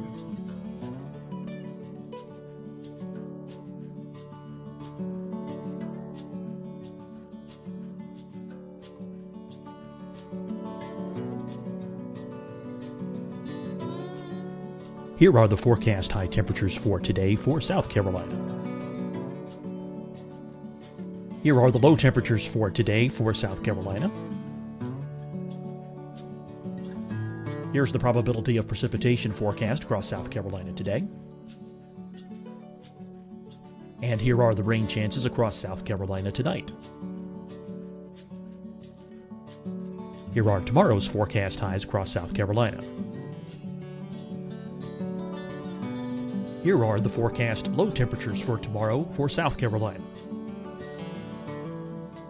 And here is the probability of precipitation across South Carolina tomorrow. Here's the precipitation chances across South Carolina tomorrow night. Here are the forecast highs for the day after tomorrow in South Carolina.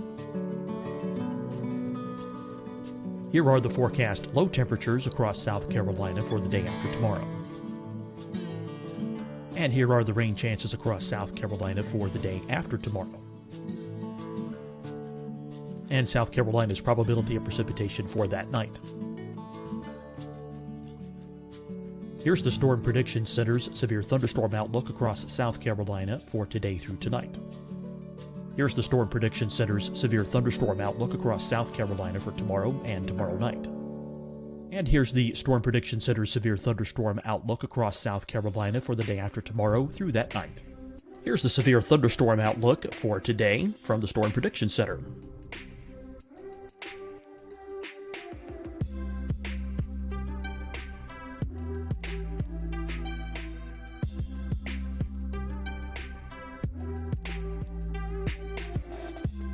And now here's a live look at weather radar across the southeast. Hi, everyone. I'm Dr. Mandy Cohen, Secretary of the North Carolina Department of Health and Human Services. And when you follow the 3 W's, you protect your family and your neighbors from COVID-19. When you leave your home, practice your W's.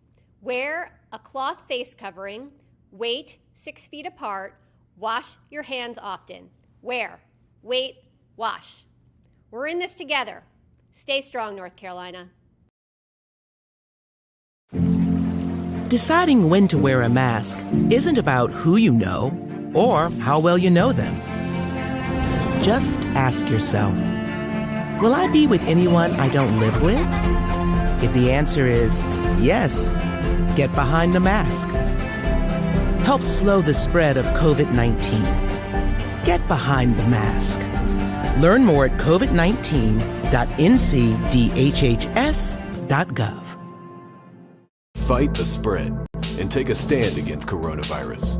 Wear a mask in public. Stay at least 6 feet apart from others. And get tested. Join us and fight the spread. Visit scdhec.gov/COVID-19. Getting tested for COVID-19 helps you to take the steps needed to protect yourself, your loved ones, and your community. Find the testing location at scdhec.gov/COVID-19 testing. You'll see your Carolina weather forecast at 25 and 55 past. And now back to the best of the Carolina Weather Group on the all-new Carolina Weather Net.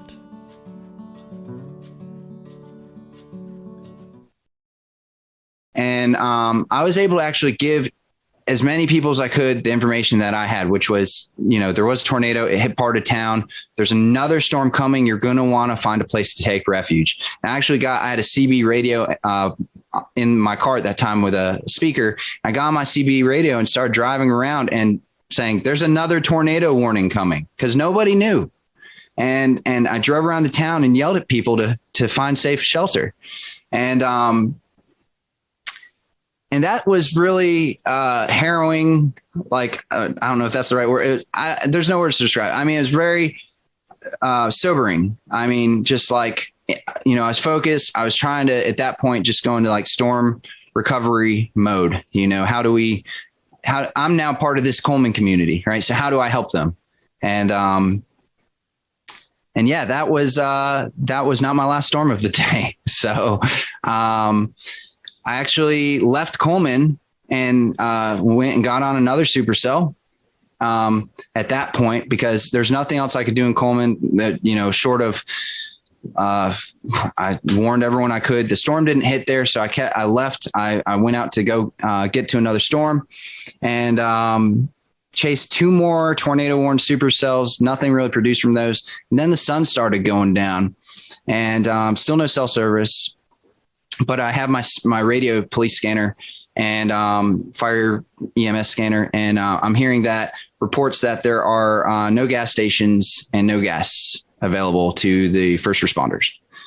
And I look at my gas tank at that moment. The sun was just starting to set. I look at my gas tank and I'm on less than a quarter of a tank. Hadn't anticipated on there not being any gas in the state of Alabama, right? And so with very little gas and a lot more storms, all tornado warned, heading my direction, and now it's dark out, I had to do what I now refer to as a kind of a intense game of avoid the tornado for the next few hours. And I did it on zero gas. So what I had to do is I would drive out to somewhere where I thought was in between 2 supercells heading my way, because it was just groups of supercells just over and over and over again, all tornado warned. So I'd drive where I thought I was going to be in between the 2. No cell phone service and limited radar at this point because internet was dicey out where I was. And then I'd turn off my car and I'd just sit there in the pitch black and just watch the lightning, both the storms pass on either side of me. I'd turn back on the car, get the laptop back up, see the next radar run, and figure out my next spot to go to try and be safe. And I did that for a few hours until eventually it seemed clear enough for me to actually get to a city on my zero gas. So I found a city. I don't even remember what the name of the city was, but it's probably 100 miles, 50 to 100 miles from Coleman at that point in Alabama, central Alabama. And I get to the hotel and they say, we don't have power, but you're going to have to pay full price. Sorry. And nobody has power, nobody has gas. And I said, do you know where the nearest gas station is that has gas? And they said, we're hearing reports that there isn't any gas except for far eastern Alabama on the eastern Georgia, Alabama line. Other than that, nowhere else, even west of here, north of here, south of here, no one has gas. And I said, okay, well, I guess I'm staying here for the night. And so I had just filmed all this video. So I went ahead and I had no power, no gas, but I did have an external battery that I brought with me to power an emergency battery pack to power things like laptops and stuff. So went ahead and plugged in my laptop, fired it up, got my video uploaded to YouTube. It was my second video I'd ever uploaded to YouTube. The first one was a tornado 2 weeks prior in Alabama, coincidentally, and close by. And this was my second video. And I get it up there. I shut down everything because the battery's going to die. Done for the night. I go to sleep. I wake up the next morning, and the video's got like 80,000 views on it. And my inbox is just full of people saying, "Can we use the video? Can we use the video? Can we use the video?" Just my email's blown up, and I'm like, wow, I guess that's, this was in 2011 before viral videos was really a thing. YouTube's kind of new at this point. And I created at that time, a newsy viral video, and I didn't even know what to think of it. I'd never really seen viral videos at that time. So I was like, well, that's interesting, and whatever. I mean, it's a historic day. So I knew that, my footage was, I'm glad people are seeing it, please share it, and ended up driving to a gas station that was about an hour and a half away from my hotel. And I didn't think I was going to make it. But that was the closest gas station. I, called around. I did everything I could to source a gas station. That was it. It was on the border. So I just drove that direction on no gas. I was on fumes the whole time. And and I got to the gas station, and I'm literally like, you can hear the gas running out and the car sputtering and stuff. So I cut the car off in the line. There was a humongous line going out around the road, circling all around. Fire trucks are coming in, skirting in front of the public to get all the gas. EMS, they're coming in. It's the only gas station that had gas. And so I sit in the back of the line. There's maybe 50 cars in front of me. And I turn off my car, and I literally kept it in neutral and pushed the car most of the way to get to the gas tank, / rolled it part of the direction, and rolled it just down the hill with gravity. And I made it to a gas tank after about, I think it was about 2 hours of sitting there in line, and made it to a gas station. I made it to the pump and was able to get enough gas in the car, and drove back to North Carolina that morning. So I kind of just went through the story there. I mean, I don't know. There's of course more to be said, but that's kind of my experience being there right in central Alabama. I mean, the in and the out, at least the basic summary. So Dan, I'm curious. I've been storm chasing once, and the adrenaline rush you get as you see a tornado obviously peaks up, and then you kind of go into recovery mode, hoping that everyone's okay. Did you experience that adrenaline rush when you were witnessing this? Yeah. Definitely. During the Coleman tornado, it was when I first saw it, and for those first few minutes especially, I couldn't believe what I was seeing, and that adrenaline really kicked in. Here I am. It's real. I'm on a tornado. This is a high risk day. These storms are explosive, and I knew that something bad could really happen. And so yeah, the adrenaline popped in at that moment. But it's the weirdest thing. One of the comments on my YouTube video is, why is there no screaming? Where's all the screaming? Where's all the yelling? This is like the calmest tornado video I've ever seen, besides Pico's Hank. And and it was just my adrenaline turned into straight focus. So after I kind of had an initial I was just 100% zoned in on my task. I mean, you could call it focused. You could also call it busy. I mean, navigating the anemometers, the laptop, the cameras, the live stream, and driving and parking and whatever, running, in my raw video of the tornado, there's me like zooming back and forth in front of the dash cam, because I'm like, who knows what I'm doing? I'm probably setting a GoPro here and turning this thing that way. And it's, I was very busy and very focused. So it just all turned into that. And then eventually, right near the end of the day, a lot of adrenaline and focus kind of wears down to just like, now I'm playing dodge the tornadoes at night. And that part was a little, I wish I could have been back in North Carolina at that point. Dan, real quick before we wrap, can you talk a little bit about the gravitas of watching the storm, the tornado as it came through Coleman, and afterwards understanding that while you were watching it, it killed 6 people? So, I've been at some devastating tornadoes before, but I think the thing that made this more real, and I've been at some killer tornadoes before. I think the thing that made this so real in this particular one is because a lot of people died this day in Alabama, and it was the total destruction of the state. Seeing the Coleman tornado, unless I had actually seen it hit the specific buildings and stuff, it was hard to make a direct connection to who died or how they died or where they died. I did end up seeing the commercial destruction downtown, and that was intense. Seeing that, because you're seeing people wandering around, picking up bricks and trying to figure out what to do. It's like walking into a house that was just completely destroyed by like a group of toddlers, and I say that as a owner of a toddler. I have a 3-year-old, and sometimes you just walk into a room and you say, what happened? And you just pull your hair and you scratch your head and you say, I can't even figure out where to start. Everything's destroyed. And it was the same way watching these people trying to figure out what to do in downtown Coleman, just walking around devastated. And that was really sobering. But the thing that really affected me the most, honestly, was seeing people looking for their loved ones and not having a way to find out where their loved ones were no cell phone reception, no communication, and being stuck in traffic, and another tornado warning is coming.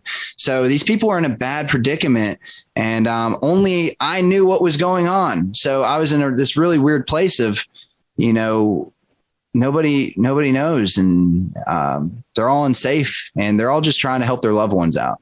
So that was probably the hardest part to be a part of, but the part that I'm most grateful that I was a part of, because I could help, but also because that's the reality of these big storm events is that's what's happening in these communities. And sometimes you don't see that on the news, or you don't know about that, but there's moments there where we're all just trying to look out for each other. And those are the hardest moments. Well, Dan, we certainly appreciate your time and reflecting back on this very somber event that took place on April 27th, 2011. So we thank you and James Spann for sharing their stories of this tragic day, and our thoughts and prayers are still with those folks who are reliving this 10 years later in the state of Alabama. For everyone here at the Carolina Weather Group, we hope you have a great evening, and we'll see you back here real soon.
We'll return to Best of the Carolina Weather Group in a moment.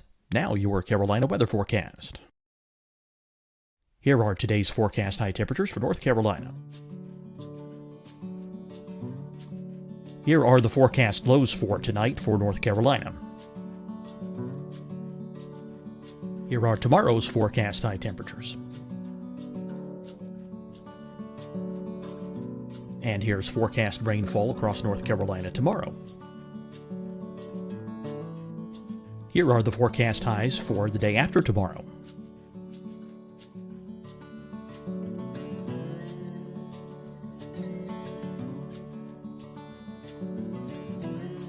And here's the forecast rainfall across North Carolina for the day after tomorrow. This is the total rainfall forecast across North Carolina for the next 3 days. Here's the severe thunderstorm outlook for today from the Storm Prediction Center.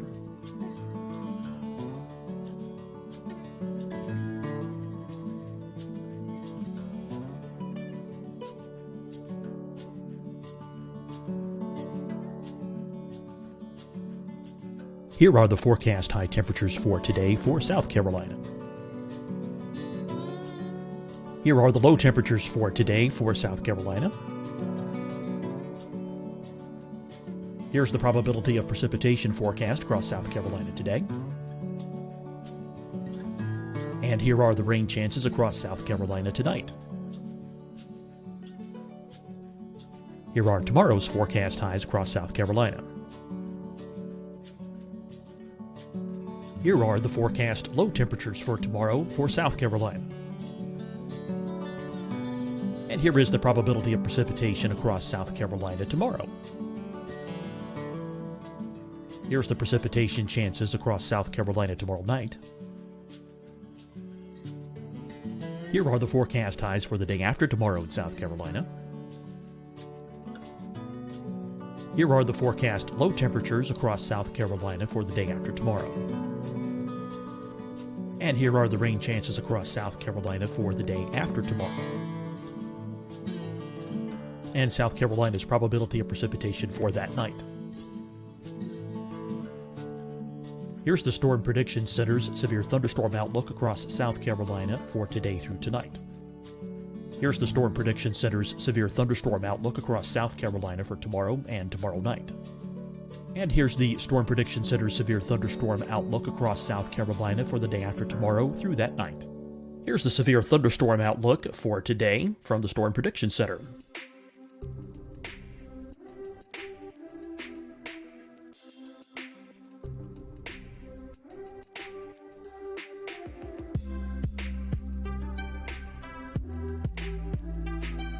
And now here's a live look at weather radar across the southeast.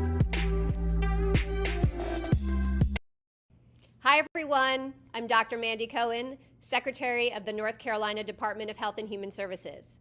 And when you follow the 3 W's, you protect your family and your neighbors from COVID-19. When you leave your home, practice your W's. Wear a cloth face covering, wait 6 feet apart, wash your hands often. Wear, wait, wash. We're in this together. Stay strong, North Carolina. Deciding when to wear a mask isn't about who you know or how well you know them. Just ask yourself, will I be with anyone I don't live with? If the answer is yes, get behind the mask. Help slow the spread of COVID-19. Get behind the mask. Learn more at covid19.ncdhhs.gov. Fight the spread and take a stand against coronavirus. Wear a mask in public. Stay at least 6 feet apart from others. And get tested. Join us and fight the spread. Visit scdhec.gov/COVID-19. Getting tested for COVID-19 helps you to take the steps needed to protect yourself, your loved ones, and your community. Find the testing location at scdhec.gov/COVID-19 testing. You'll see your Carolina weather forecast at 25 and 55 past. And now back to the Best of the Carolina Weather Group on the all-new Carolina WeatherNet.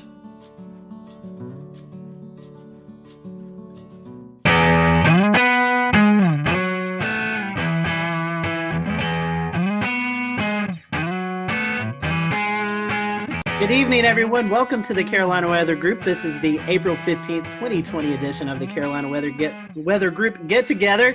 If you're tuning in tonight to watch the April 16th, 2011 severe weather look back, sorry, we have a new one to talk about. As many of you know, we experienced quite a bit of a severe weather event over the Carolinas on Sunday night into Monday. So tonight, we are going to turn our attention to that. We have a whole host of guests on tonight. We have Rob Fowler on from Charleston, Ed Piotrowski on from Myrtle Beach, Shane Hilton on from New Bern, Brad Panovich on from Charlotte, Tim Buckley in Greensboro, Efren Afonte in Columbia, Kendra Kent in Greenville, South Carolina, and Brendan Goldner, a reporter at WCNC Charlotte. So we really want to say our thank you to them publicly because we put this together at the last minute. So we're very happy for everyone to kind of donate a little bit of time tonight to talk about this. We are live streaming, so if you have any questions or comments, we'd love to hear about you if you had experienced any of this storm throughout the past couple of days. So I'm going to toss it over to Brandon Goldner. Brandon, you've been out in the field reporting kind of the aftermath of the tornadoes. And something we've been talking about here on the Carolina Weather Group is the COVID-19 pandemic. And so we've talked about storm chasing and doing severe weather coverage from home. I know that you ran a little spot about the recovery efforts in COVID-19. I think we're going to dial that up, and then we'll toss it to Brandon and let him kind of give us a few of his remarks from his story. Brian Morris. You want to carry that one side? Is an essential worker. Go out that way. Let's take it to the van. He's cleaning up this Gastonia sunroom after a tree slammed into it, one of 5 emergencies his company, Custom US, had to go to. It was kind of unique in that they were all very large trees, and that doesn't happen as much. Well, it also doesn't happen as much cleaning up during a pandemic. Morris and his co-workers have to wear masks when going into people's homes. They also have to ask clients if they've been around anyone who's sick. We've been keeping the pace. Utility crews are also trying to keep the pace and restore power to nearly 39,000 customers. North Carolina Emergency Management Director Mike Sprayberry says the largest outages are in Mecklenburg, Anson, and Richmond counties.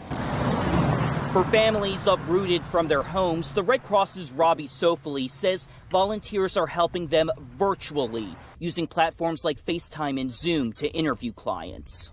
We are an organization that really relies on interpersonal connections with our clients and really trying to provide compassion and care. And it's a little difficult to do that right now, but we're adapting and using some of those different digital platforms.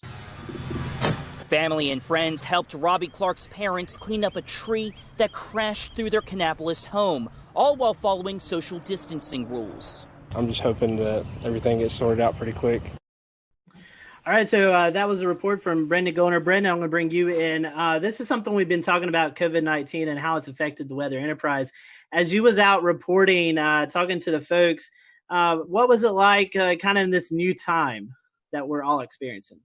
You know, it reminds you, we're all talking all the time about reporting during the coronavirus, and yet, Mother Nature, the weather, doesn't care about pandemic. It's going to do its thing. And so, obviously there's the challenges with us as a crew. It was me and photojournalist Kevin Wardlaw. We have the 6-foot stick with the microphone at the end that we have to use to interview everyone. And we have to keep that social distance. But what was really fascinating was talking to some of the disaster recovery crew members, Duke Energy, the Red Cross, how a lot of them have had to change up a lot of what they're doing when it comes to cleaning up during the coronavirus. Duke Energy, they've been trying to do the social distancing, keeping the 6 feet distance, but when they're trying to repair power poles, a lot of times they have to be in close proximity. It's the same way with these disaster recovery people that was in the beginning of the story. They're wearing the masks. They have to ask everyone before they go into a house whether they were interacting with anyone with coronavirus. And it's the combination of all of the weather damage with having to deal with the coronavirus. So it's been really a double whammy for a lot of people. And so, after disasters, we've seen it with the Nashville tornado, Jonesboro, Arkansas tornado a couple weeks ago. The community really comes together. How do you think that, how is the community interacting with their neighbor? neighbor helping neighbor. Did you see any of that, even though we're in the midst of It's this? actually a good point. We didn't see nearly as many people outside as normally, especially there was Monday, we were at there was a fire at a house caused by a tree that snapped power lines and then it went into a house, caused a fire. Thankfully, no injuries. But normally you'd see a lot of people out and about milling around asking for help. But really, there weren't a lot of people out. A lot of people were just standing on their porches. A couple people wandering up, but keeping that 6-foot distance. But it's a good point. We really didn't see that those huge crowds of people like we normally do, and probably likely due to COVID-19. Brendan, we appreciate that. We appreciate you joining us tonight, giving us that perspective. Hang around if you want to. I'm going to toss it to Dan. And Dan, you was out actually chasing this event. Maybe we can talk about that towards the end of the show. But I know you want to bring in one of our panel or one of our guests. Yeah. So, talking kind of about some of the stronger tornadoes that hit there in South Carolina, I want to send it over to Rob there. There were a couple of significant tornadoes that hit, especially given the fact that this developed with not these ordinarily discrete supercells that would produce larger tornadoes, but they were within the line there. And especially we saw some interesting things like the Hampton County EF3, the Walterboro EF1s. Can you talk a little bit about that, Rob, that being in your area? Yeah, absolutely. I've been here in Charleston for 33 years, and I've been through several tornado outbreaks, and I don't know how substantial compared to other parts of the country they are. We know every tornado for us is very important because we don't get that many, so we don't really prepare that often for these. But when we got here early on Monday morning to see what was going on in southeast Georgia, because these really started there and then crossed over the Savannah River and came all the way through eastern South Carolina. So to see the debris ball in Hampton County, which officially the winds are 165, they finished that survey and released it today, but it's on the cusp of an EF4. And I think here in South Carolina since 1950, only 3% are EF3s and 1% EF4s. So you're talking about something very rare for us in a state that, depending on which service you look at, averages 12 tornadoes a year. Then obviously, for us here in our Channel 2 viewing area, Hampton County is more in the Savannah area.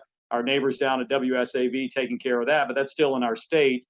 But then Colleton County is the next state over, or next county over.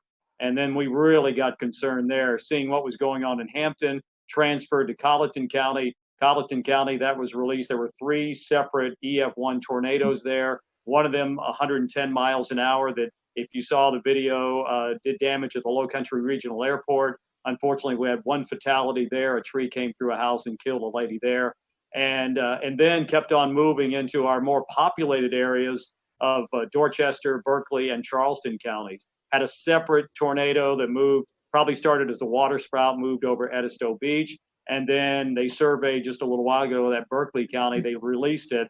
And that was an EF2 with the winds of 120 miles an hour. So, and then came into Ed's territory up into Georgetown County. We kind of share that, and they already had confirmed tornadoes up there. And I know Shay, Weatherflow, you guys measured a wind gust of 114 miles an hour right there. So, Dan, to put it, I don't know. I'm still shaking my head. I'll put it that way. It was just something I've never seen before. And I've been through, a lot of the hurricanes that produce tornadoes like Francis, but this was unbelievable. In Irma, we had 4 tornadoes in the Charleston area, but I think we're all still shaking our heads.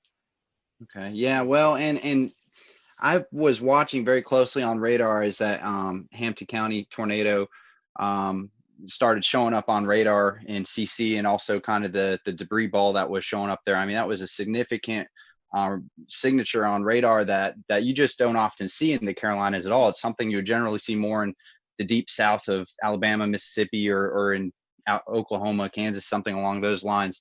The damage report has it at least a half a mile of width of that tornado. Fortunately, it seems like a lot of that did happen over rural areas, but that being one of the first tornadoes that happened in that early morning, did that kind of set a precedent for how you were responding to the other tornado warnings and potentially trying to get the message out to people who may have been asleep at this point, knowing that how huge these could be? Absolutely, Dan. I think here personally, myself, Josh Marthers, our morning meteorologist, he was on the air on News 2. I was manning Facebook Live for a long period of time. We know that's become a major way to get information out and get information in. But I think we were looking at that couplet, which was, we just don't get to see that on Velocity products very often here, and to see that continue to hold together all the way across the state. Absolutely. We were able to give warnings upstream. And I know it's a cliche, people write in saying, hey, because we watched you, you probably saved our lives. But I think in this situation, it really comes to play, because we could show it, we could tell them, we knew where it was going, we knew who might be impacted. And if we could give them any warning at all, this was the case. Most of our tornadoes that happen could be a water spout. The couplet's not as well defined. It could be very broad in some cases. So this was really fine, that I think it really prepped us for what we had to do for the rest of the morning. But I think probably the saving grace for all of us is the fact that with the crisis going on, schools were not in session, people were not going to work, they were not in the car on the highways going from point A to point B. So if anything, I think we were able to reach a lot of people in their house, and they could just hunker down right there. And Rob, also, I wanted to ask, how was your response with your audience this early in the morning? This is really early, right? So a lot of folks just waking up. There's no commute, but we did get a couple of days of warning out for this event to start happening, right? So we kind of got the word out. But how do you feel folks responded to your? I think the preparation was great. I loved Marshall Shepard's tweet going into this. He said, "I don't want to hear anything about this came out of nowhere, or where did this come from?"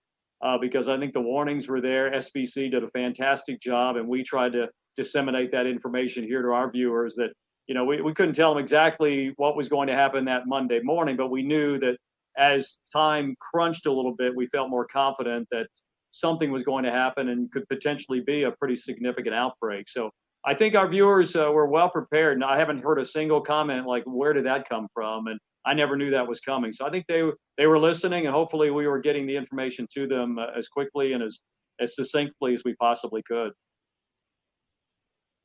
Efren, I'd love to hear your perspective on the Midlands, because unfortunately you guys saw the highest number of EF3s, as well as an EF2 that passed real close to Orangeburg and even over I-26. How has the community responded to all of these tornadoes, and what kind of steps are y'all taking to recover? Well, the cleanup process right now has been incredible. There's been a lot of community help in this. And even with the coronavirus, in which a lot of people are taking heed to that warning, there was a very large presence of people helping out. Now, the EF3 tornadoes that came through part of the CSRA, the Low Country, into eventually our Southern Midlands community, those areas are very rural. And the fortunate thing was that we were already on the air at 4:30 in the morning. And there were a lot of storms that were crossing over the Savannah River into the upstate, but there was already a knowledge of all of our viewers, since we've been talking about it in earnest since Friday, that we're looking at the possibility of strong thunderstorms. That was the message on Friday. The message on Friday was like, there's very likely going to be a severe weather outbreak of some sort in the lower Mississippi River Valley. That message usually is taken with a grain of salt, because it's not us. It's not even near us. And as we got into Saturday, our morning meteorologist, Danielle Miller, started emphasizing that we're looking at the possibility of strong to severe storms in South Carolina. Half of the models from Storm Prediction Center and their risk included the northwest half of South Carolina, and then on Tuesday, the eastern half. So the message was already out there. And by Sunday, it was a clear message that this is going to be an event that we're going to see storms on Sunday, probably late morning, that may be strong to severe, but at least the knowledge that there is going to be storms on Sunday, but that's only the first round. The stronger storms and the worst ones are going to be in the overnight hours. And that was the biggest emphasis that we sent the message. And the worst part was waiting. As a couple of us were talking about before the show started, the Storm Prediction Center alluded to the fact that there were two significant models. One that was indicating that the storms would very likely start entering portions of the South Carolina upstate and the high country by late morning and by midday, crossing to the areas from northwestern North Carolina into the Piedmont and the PD down to the Midlands into the early afternoon. That would have been the worst case scenario. The evolution of the storms were far greater and the magnitude of the damage would have been far greater. The other model was ones that verified showed that it came in a lot earlier. The problem is that when you have storms that are that early in the morning, and the first tornado warning actually came out, I believe it was 6:30. That was the tornado warning that was in Richmond and Columbia County in Georgia. And then once it crossed over to South Carolina, it was still warned. At that point, we're already talking about it in earnest, that these storms are tornadic. One is already confirmed, and this has got a direction that will be impacting part of our Southwest Midland communities.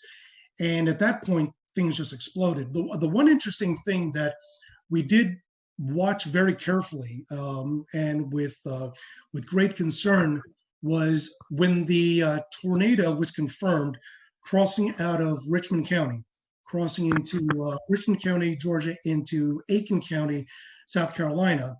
Within 3 or 4 scans for about 12 minutes, we noticed that the inflow was pushing at about probably 95 to 100 miles an hour, but there was no debris ball.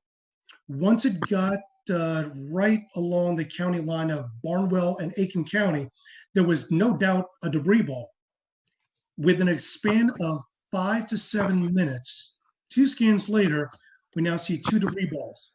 And I mentioned on chat, I was like, guys, do we have twins? And they said, we definitely have a TDS on both storms. So now we got a bigger issue. We now have 2 tornadoes that are heading almost in the same direction, at least parallel. And the message is already out. You have to take your tornado precautions. The craziest part about this is that, and I'm sure a lot of the meteorologists here will say, Rob alluded to it, this is something that does not happen in the Carolinas. We're well known for the Carolinas to have the type of tornadic event that's low Cape, high shear, versus when you go out into the central and southern plains, is the exact opposite. And we've had our fair share of tornadoes that have been low Cape, high shear, but nothing to this magnitude. I'm really hoping that the viewers were prepared. Unfortunately, we had 2 deaths out of the EF3 tornado that went through Western Orangeburg County in the community of Livingston, and as well as 7 injuries. But this happened at least later in the morning. If this happened 2 or 3 hours earlier, the result could have been significantly different. Efren, you were talking about the twins. There's some speculation on Twitter, and after looking at the radar scans, it could have kind of been like a Fujiwara effect, like they were kind of dancing around each other. Any comment on that? That's a good possibility. Keep in mind that the only data that we can go off, since we can't really go off of any visual satellite, is off of the radar, but that is the possibility. However, both of the debris balls were running parallel to each other, probably about 7 to 8 kilometers apart, but they were going unidirectionally. Usually when you see a Fujiwara effect, you'd see the debris balls that are actually dancing around each other. They really weren't dancing around. They were running parallel. So at the very least, we know that this was 2 confirmed separate tornadoes. Was the debris ball and eventually the second one from the original tornado that came out of Aiken? Because the deadly tornado actually originated in northern Bamberg County, northern Barnwell County, and then eventually moved into southwest Orangeburg County. But just as the initial tornado dissipated, the other one continued going. So I don't believe, in my best experience, that was the Fujiwara effect. It could have been, but I didn't see enough motion between the 2 TDSs to facilitate that idea. Yeah, definitely a busy morning for you guys. I want to bring in Kendra Kent. This is kind of where as the storm system moved in, it kind of hit her area first. Kendra, first of all, we hope we can see you or hear you. Sorry, Scotty. You're fine. We can hear you now. And I just want to ask you, I know you guys kind of started the live coverage first when these storms first moved in. Mm-hmm. Tell us a little bit about your morning and how things went there in the Greenville area. Well, I feel like I learned a lot from this particular outbreak. And can everybody hear me okay? Yes. Okay, good. Sorry you can't see me. I hooked up to a computer that doesn't have a camera, apparently. Anyway, no, we started the coverage a little after midnight. We had a rogue warning. It was essentially a shower that just started rotating. You could tell how much dynamically was going on in the atmosphere. I mean, it was just things were beginning to blow up. So I think I knew from about 12:30 in the morning that we were going to have a very, very long night.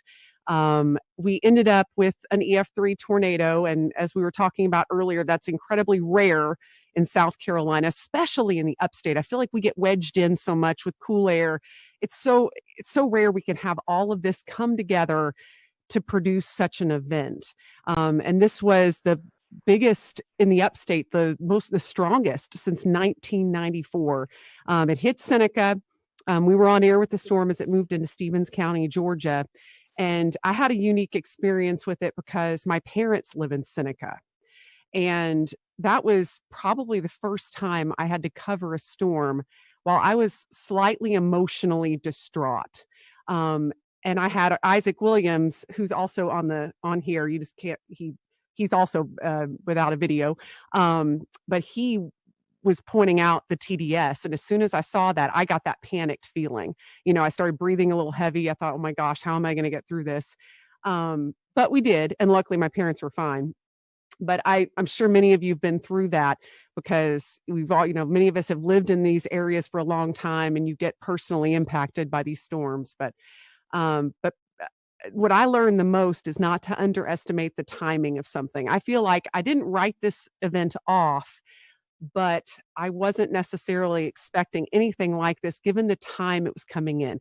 3 to 6 a.m. I mean, who expects an EF3 tornado to rip through the heart of your area at 3:30 in the morning? And mostly we get these QLCS lines that produce these brief EF0, EF1 tornadoes. That's what we're used to. And seeing something like that and tracking something like that was a true first for me. And, it was just a million different emotions all at once. That's for sure. Kendra, since you said Isaac's there, I'll pose this to both of you guys, both of y'all.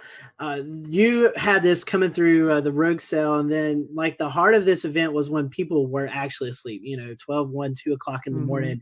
Talk about how you guys were able to message before the event.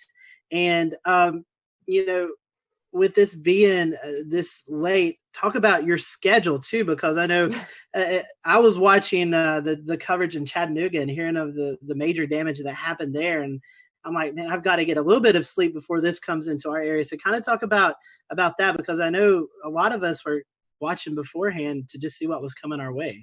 Let's see. Is Isaac's mic up? I think it's muted, but we can. Okay, it's unmuted. It's unmuted. He's good now. Okay. You go ahead, Isaac. Okay. Thanks for having me briefly. I'm one of the morning people, so I'm like almost up past my bedtime here. But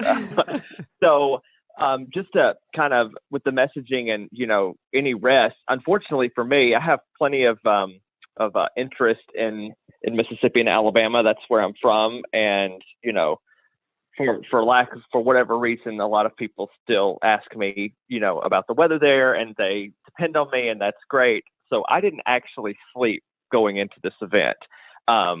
So that's not uncommon for me because I am a severe weather nut.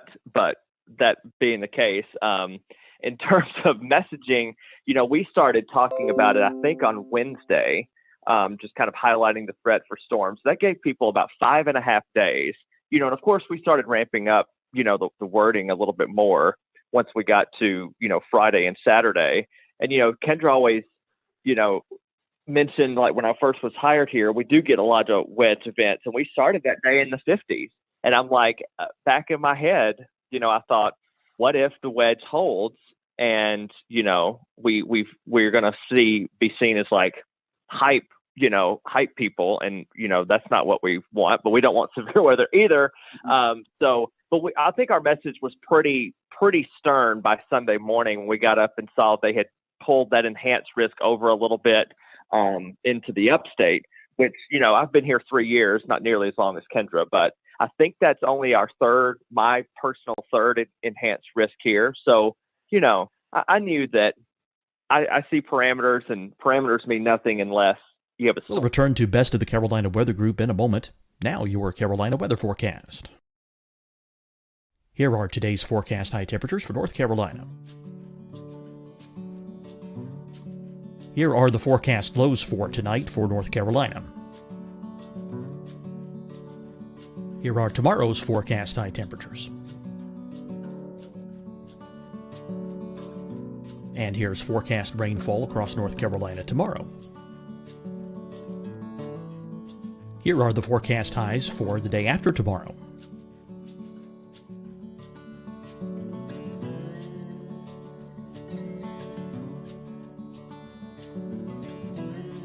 And here's the forecast rainfall across North Carolina for the day after tomorrow. This is the total rainfall forecast across North Carolina for the next 3 days. Here's the severe thunderstorm outlook for today from the Storm Prediction Center.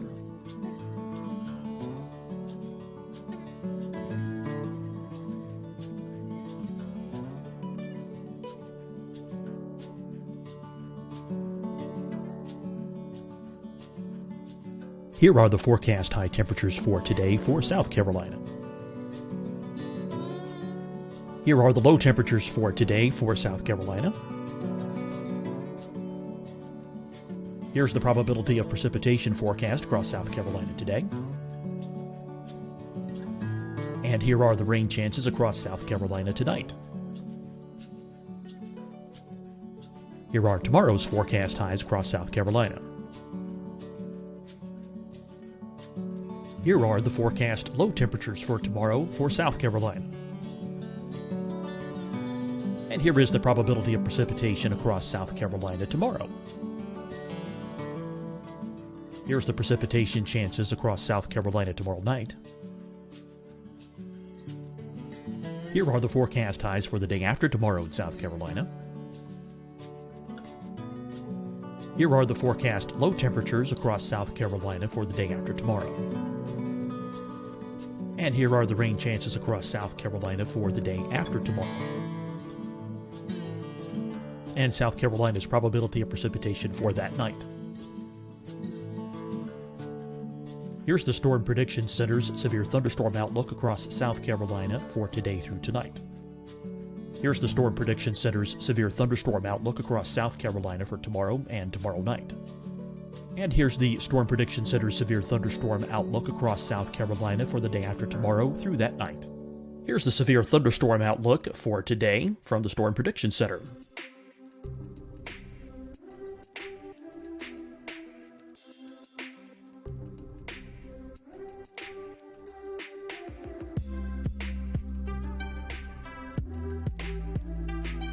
And now here's a live look at weather radar across the southeast. Hi, everyone. I'm Dr. Mandy Cohen, Secretary of the North Carolina Department of Health and Human Services. And when you follow the 3 W's, you protect your family and your neighbors from COVID-19. When you leave your home, practice your W's. Wear a cloth face covering, wait 6 feet apart, wash your hands often. Wear, wait, wash. We're in this together. Stay strong, North Carolina. Deciding when to wear a mask isn't about who you know or how well you know them. Just ask yourself, will I be with anyone I don't live with? If the answer is yes, get behind the mask. Help slow the spread of COVID-19. Get behind the mask. Learn more at covid19.ncdhhs.gov. Fight the spread and take a stand against coronavirus. Wear a mask in public. Stay at least 6 feet apart from others. And get tested. Join us and fight the spread. Visit scdhec.gov/COVID-19. Getting tested for COVID-19 helps you to take the steps needed to protect yourself, your loved ones, and your community. Find the testing location at scdhec.gov/COVID-19 testing. You'll see your Carolina weather forecast at 25 and 55 past. And now back to the Best of the Carolina Weather Group on the all-new Carolina WeatherNet.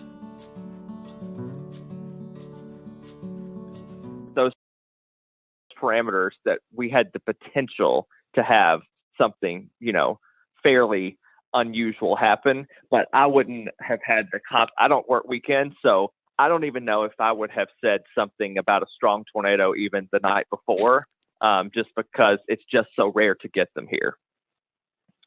Yeah, and I think just given how late it was at night, and we knew this was likely going to be taking at least some linear form. Yeah, I wasn't expecting that either, and it really it caught us off guard. But to see a TDS like that move through our area, and I know the rest of you all saw that too as South Carolina meteorologists. I mean, just something you don't see every day, and it kind of takes your breath away. They're used to that in Alabama and Mississippi. We just don't get that stuff here. Yeah, and then right after that. Right after the Seneca one had briefly lifted right over Clemson, we had the EF2, what ended up being an EF2, another TDS outside of Slater, which that's, almost in the 3,000 feet elevation, in the extreme northern part of Greenville County. So that debunks the whole tornadoes can't happen in the mountains thing, Definitely. So we were watching that, Evan and I, because Evan doesn't live too far from the line there. One last question, and we'll come back to you guys later on in the show. But at the time, we didn't know how long the tornadoes were on the ground. But I think one of the tornadoes there in the Greenville, Pickens County area was on the ground for around 8 miles. So these were not also big tornadoes, but they're also long track tornadoes, something that we're not too accustomed to as well. Yeah, again, that was a huge shocker. But when you saw the signatures on radar, there was no doubt that was going to be a large tornado. And they even put that in the wording of the warning, which I was very happy about. I feel like that really brought people's attention up. And the thing you mentioned earlier too, these were happening at 3:30 in the morning, probably the worst time a tornado could hit. I mean, when people are in their deepest sleep, and all you can do as a broadcaster is beg people to wake up their kids, get their dog, whatever they need to do, get to their lowest level. And so I feel like this was one of the scariest nights for our viewers, hands down, and no less scary for the rest of the state, of course, but at least it was more toward daybreak for some of you guys. But yeah, for us, it was just the dead of night, and we were just hoping that people were heeding the warnings. Right. And for sure, with that, with the Seneca one, we were in a situation where the TDS was so strong, so fast, I don't want to say it came out of nowhere, but that TDS appeared and it was violent looking, on the first scan that I saw. And we were dealing with the situation, once it went past Clemson, I think we had debris fallout on CC. So we weren't positive that it actually wasn't still down, because it still looked like, something could be there. You thought it was debris being fanned out or whatever, but you weren't sure, even though the circulation looked a little weaker. But I'm we're not going to take any chances with it. Obviously the tornado warning was still in effect. And, that was another little unique challenge, is that I've never actually dealt with debris fallout before, where we said, okay, well, this signature is debris, and yet something similar was happening down the line. And we're well, this may be actually debris that's still being lofted, but the tornado's not still down. So it was a very unique situation. Again, Kendra keeps bringing this up. It was in the middle of the night at 3:30 in the morning, but I feel like people were wide awake and they were watching and they were prepared, which is good.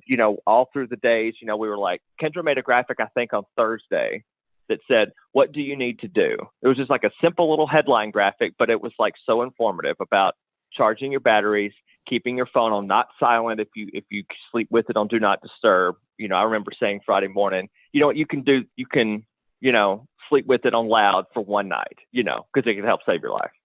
So it was a insane, again, I worked in Mississippi. I've dealt with, plenty of tornadoes in my day, but yet this is still a first for me as well. All right. And I'm going to go ahead and bring Ed Petrowski from WPDE in Myrtle Beach. And Ed, we saw what looked like the tail end of this Hampton County tornado pop out all the way over at Murrells Inlet. Brad Panovich was nice enough to share a link with us. I'm going to pull it up here and share my screen. Let's see if we can get it to work here. And the tornado that you're seeing here in Hampton County, there's some debate of whether or not it started over on the Georgia side of the Savannah River. But if we look at the start of the track and draw it all the way over to where it exited the South Carolina coast here, then we're looking at about 144 to 158 miles, somewhere in that vicinity. And so, we know this continued on, maybe up even into the Oak Island area of North Carolina, but it's just impressive to see the length and track of that storm. It did pop out in Myrtle Beach, where one of our weather sensors for weather flow got a reading of 114 miles an hour. We had a pressure drop of 7 millibars within a 1 minute time span. So that reading went up within 2 to 3 minutes, from 46 to 76 miles an hour to 114. And so talk about that area and how it affected your viewing portion of that area of Myrtle Beach. But for us, considering what happened across the rest of South Carolina, we were relatively unscathed. We had no injuries and no deaths. There was never really any really tight circulation anywhere in our viewing area. We were, of course, watching the ones that were over Orangeburg County and also down near Hampton County in the morning while we were on the air with our regular morning show at 5 o'clock in the morning. And those were the two big storms, the two supercells that we were watching very carefully, knowing that they were heading generally in our direction. The one in Orangeburg County faded away before it ever got to our viewing area. But the one in Hampton County that eventually went over Monk's Corner, eventually got into Georgetown County, and they warned for that one where there was EF1 damage done in Sandpit and Graves. And then you hit a really populated area on the south end of the Grand Strand where Litchfield Beach is located and Pawleys Island as well. And they both took a hit by an EF0, EF1 tornado. There was substantial damage done to trees and even some homes in Litchfield Beach and also in Willbrook. In fact, one of the things about a lot of people being home is a lot of people took video. So we were able to get pretty good video of at least damage and high wind knocking over trees, but not necessarily a tornado touching down.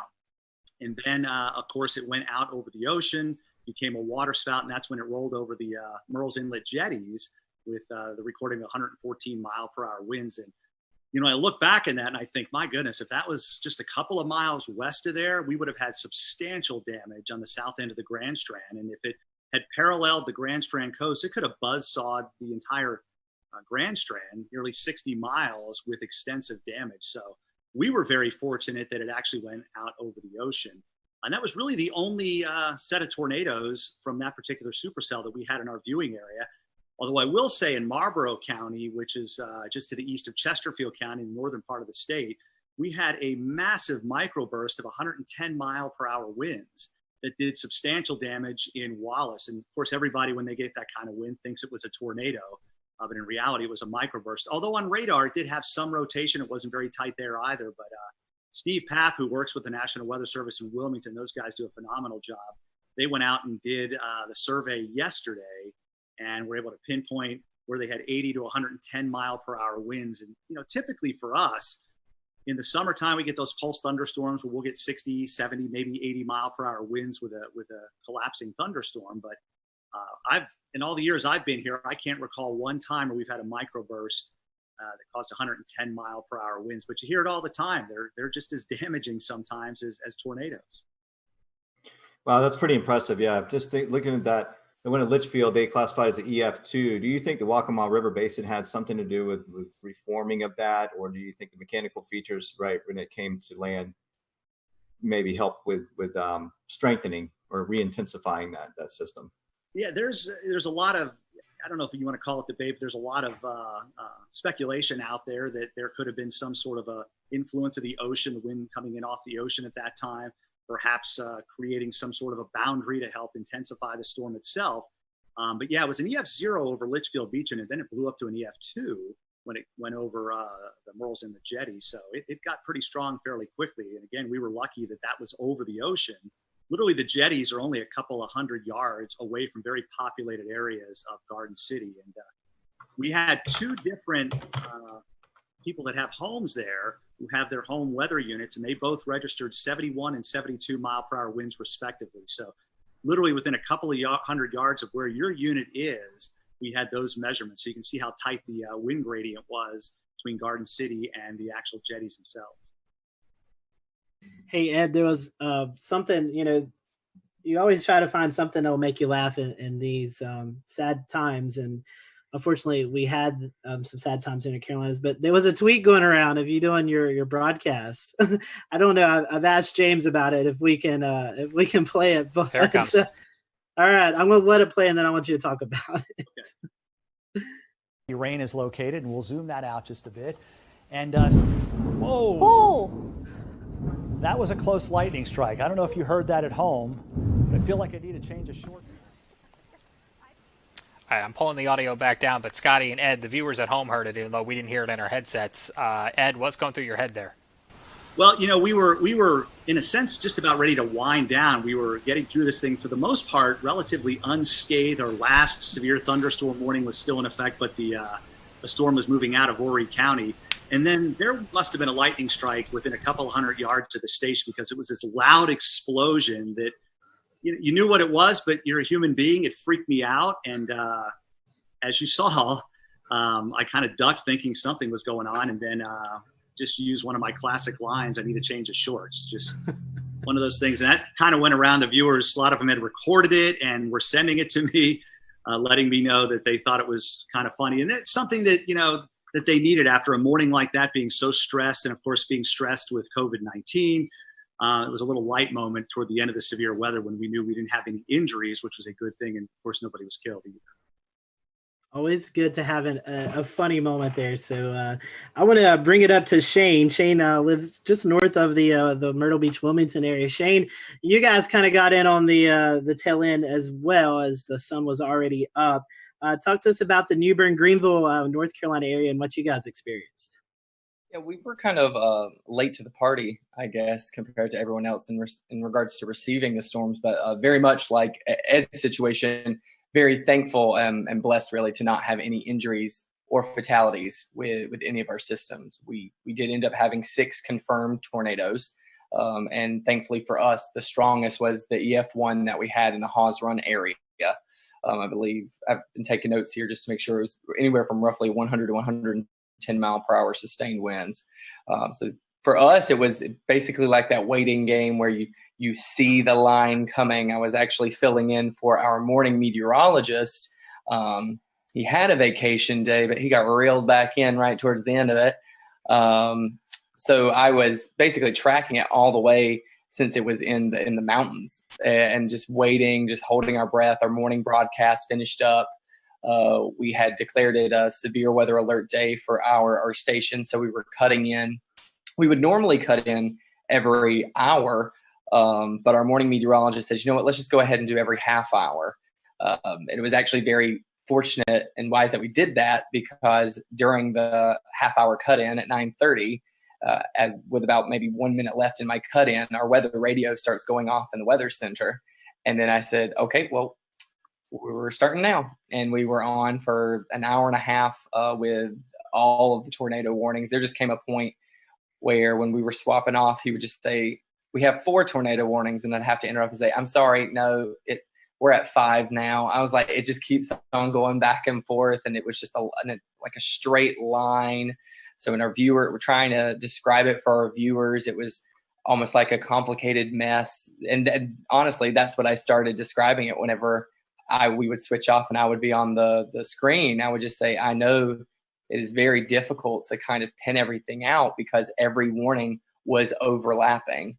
And I think with my experience with tornadoes, with coverage I've had, which naturally have had many, especially with our hurricane coverage that we've seen over the years, I've never seen that many warnings stacked back to back to back in a straight line. It was fascinating, but also terrifying at the same time, because you feel like you need to give equal coverage to each warning in each area in your viewing area. Even though we knew the strongest one at the time was the one we were seeing to the south, simply because it had held for the longest amount of time. It seemed like it had the strongest signature. Looking back on social media after everything kind of died down a bit, I was able to see what other meteorologists from around the country had done and taken screenshots and seeing all the feedback and all the scans of it that we weren't even able to see at the time because we were having to bounce in between 6 different tornado warnings all at the same time.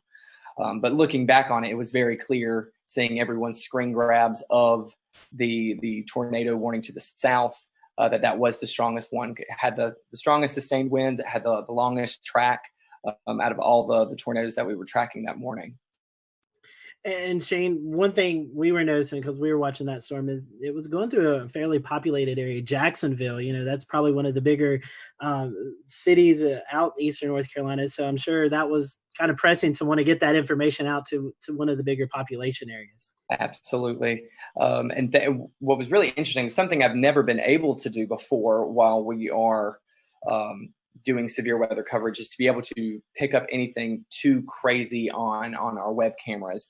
And we did have a webcam situated in the Jacksonville area near the Freedom Fountains. And while we did not see the feature at all, you could see it looked like the flags about to be ripped off of the top of the flagpoles. I've never seen that before, and never been able to capture anything during the height of a storm or during a warning before until this particular system. So naturally, yes, we did have all that concern because even for our specific station, Jacksonville is a very heavy populated area into which they tune into us. They know that we are the closest station to them, so they rely on us heavily. But thankfully, I believe the heaviest damage that was sustained in that area was at a hog farm. So we might have a few pigs that won't be tuning into our broadcast next time. But like I said, just very thankful and blessed that we had 0 fatalities, 0 injuries throughout the entire morning. Shane, I got a good chuckle out of that. Thank you. Tim, we still have 2 areas to cover, Charlotte and Greensboro. So Tim, I want to start off with you. I know you're just dying to talk. We've had you waiting for 40 some odd minutes now, but you guys did have 1 tornado in Alamance County. Can you kind of tell us a little bit about that and maybe some of the relief that you felt that there was only 1 and things weren't quite as bad as they could have been? Yeah, sure. Thanks, guys. So, this kind of thing that we were tracking for days, all of us were tracking it for days. It was pretty much all anyone could talk about for the Easter weekend. So one of the things leading up to it, I kind of sensed I was kind of trying to read the room and on my Facebook page and just see where people's heads are at. It really seemed like people were dreading this and they were very freaked out and they really were spooked, just in the sense of maybe they were stressed out already. I am not a psychologist, but there was just a lot of stress building up. And I think whenever something is coming in the middle of the night, people are really worried, and justifiably so. So one of the things we decided to do is just let them know, we're going to be there the whole night, because even with, we had the warm front coming through in the afternoon. I'm always worried about those little warm fronts too. You can kind of get little spin ups. So I was there starting at 8, 9 o'clock, and I just stayed till the morning. We had the rest of the morning Mets come in as well to help out. And good thing that we did, because, one of the things, we just kind of walked people through the night. We would just do Facebook Lives and they would chime in and we would say, everything's still okay. You can go to bed, but make sure you have the phone. And you got to wake up if the warnings are issued. And people really did that, and I think it helped out. But you mentioned we had 1 confirmed tornado in our area. We had 9 tornado warnings, and I had no problem with any of the tornado warnings. And a lot of times I'm complaining in the back of my head about some of them, right? None of them were light tornado warnings at all. There was so much rotation in almost every storm that was pushing across our area. Everyone in this chat knows this. We have a radar issue here. The radar beam is so high. So of course, when we're showing these warnings, it's showing more mid-level rotation. It's not at the ground. So all we can do is say, hey, this storm is spinning like crazy. Our first tornado warning came in at 4:20 in the morning, and we had continuous tornado warnings until 7 in the morning. So we were on for a while with all of those different storms. And it turned out that the last one in Alamance was the one that, in fact, was confirmed. And we confirmed it on air, too. We were watching it, Taran Kirksey and myself, and there was a clear as day debris ball just a few scans after the first couplet showed up. So I believe they talked about this in South Carolina too. Some of these, they formed, they came right down, and they did the damage right away. And it was very quick. And thank goodness, the Weather Service did a bang up job. They had a warning on it right away. And we were just bouncing around. It was a very busy morning. But I think people were very appreciative that we were there the whole time with them, just kind of holding their hand. There's this storm, here's what you do. Grab the kids, grab the dog, put a helmet on, put shoes on, and get ready to go.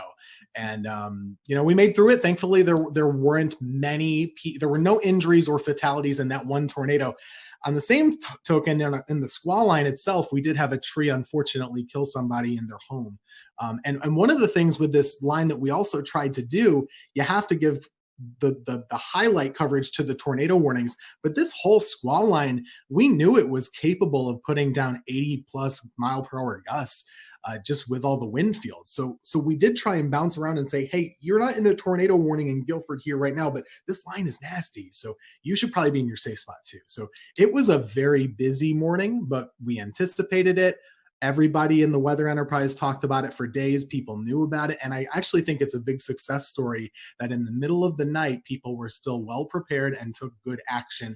And the fatalities really, I think, were minimized, at least in the Carolinas, as far as I could tell.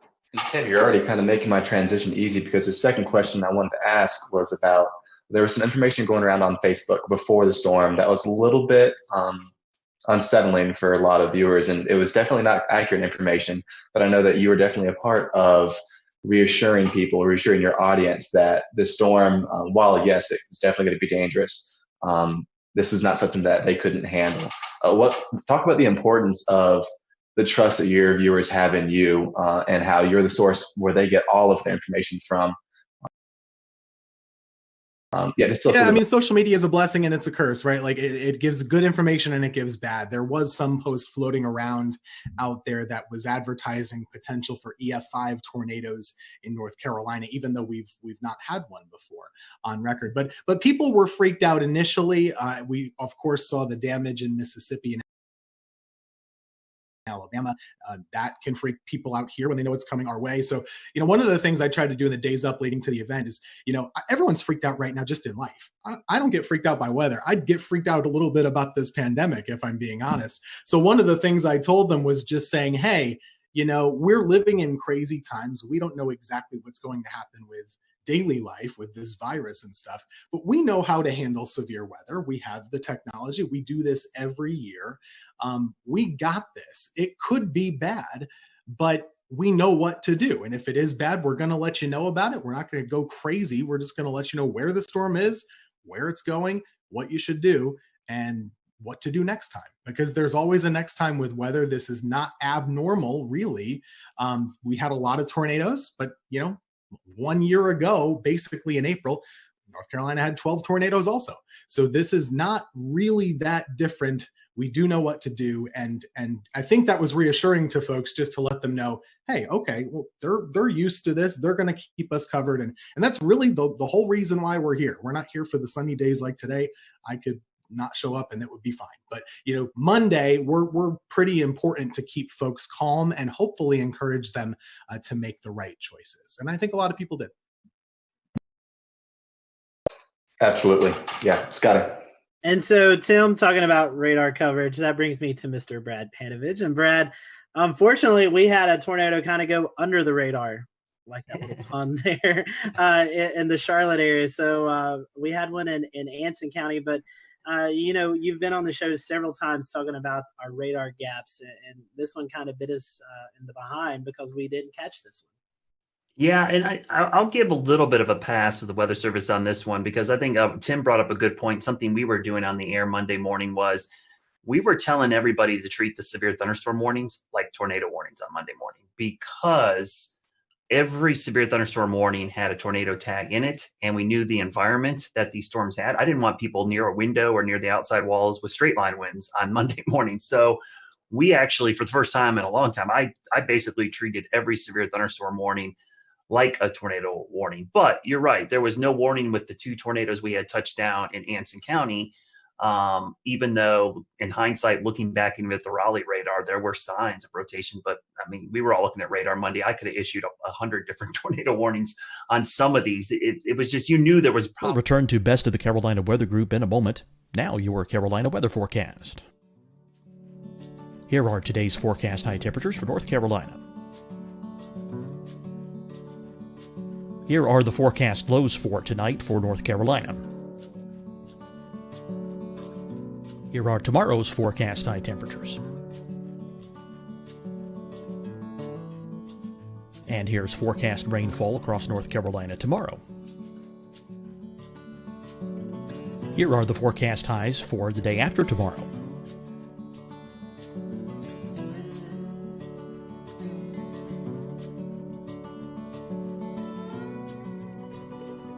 And here's the forecast rainfall across North Carolina for the day after tomorrow. This is the total rainfall forecast across North Carolina for the next 3 days. Here's the severe thunderstorm outlook for today from the Storm Prediction Center.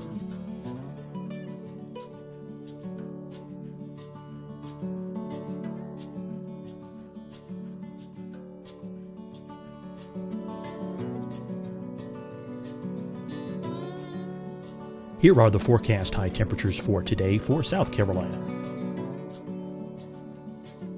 Here are the low temperatures for today for South Carolina. Here's the probability of precipitation forecast across South Carolina today. And here are the rain chances across South Carolina tonight. Here are tomorrow's forecast highs across South Carolina. Here are the forecast low temperatures for tomorrow for South Carolina. And here is the probability of precipitation across South Carolina tomorrow. Here's the precipitation chances across South Carolina tomorrow night. Here are the forecast highs for the day after tomorrow in South Carolina. Here are the forecast low temperatures across South Carolina for the day after tomorrow. And here are the rain chances across South Carolina for the day after tomorrow. And South Carolina's probability of precipitation for that night. Here's the Storm Prediction Center's severe thunderstorm outlook across South Carolina for today through tonight. Here's the Storm Prediction Center's severe thunderstorm outlook across South Carolina for tomorrow and tomorrow night. And here's the Storm Prediction Center's severe thunderstorm outlook across South Carolina for the day after tomorrow through that night.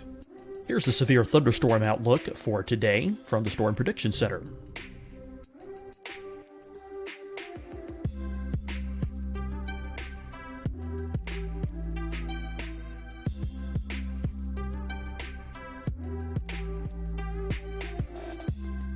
And now here's a live look at weather radar across the southeast.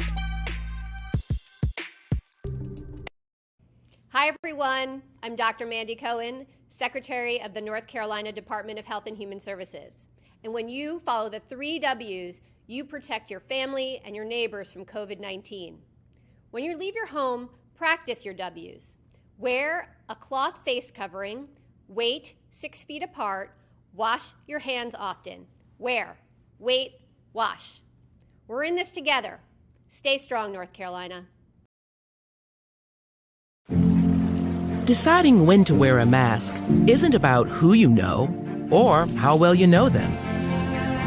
Just ask yourself, will I be with anyone I don't live with?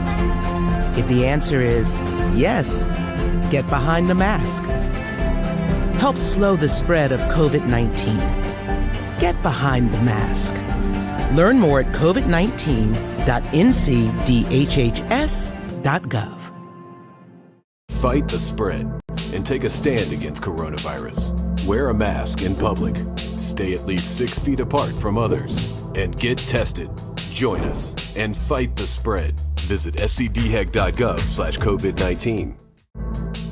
Getting tested for COVID-19 helps you to take the steps needed to protect yourself, your loved ones, and your community. Find the testing location at scdhec.gov/COVID-19 testing. You'll see your Carolina weather forecast at 25 and 55 past. And now back to the best of the Carolina Weather Group on the all-new Carolina Weather Net. Saw little couplets trying to spin up where you saw that inflow notch starting to increase, and you're waiting for the outflow to kind of kick in, and it never did. So, there probably was numerous small spin ups in there that we never recognized, but it does highlight the same issue, right? We've had this huge radar hole over the Charlotte metro area that goes up into the Greensboro metro and really out towards the Fayetteville area. It's kind of that triangle of just horrible radar coverage. So the Raleigh office, they're trying to issue a warning in Anson County, which is basically closer to Charlotte than it is Raleigh. And the two radars they're looking at is Raleigh, Greer, and a terminal Doppler at Charlotte Douglas, which doesn't actually have the range to make it into Anson County. So it's a tough situation in a morning like that. Unfortunately, that tornado did damage about 10 homes. It was an EF2, and we had several farms damaged. So it did quite a bit of damage, actually picked up a couple mobile homes, but it does highlight the issue. I just hope that at some point, I think this COVID-19 thing has kind of set back our North Carolina radar project to do some private-public partnerships. But this problem's not going to go away.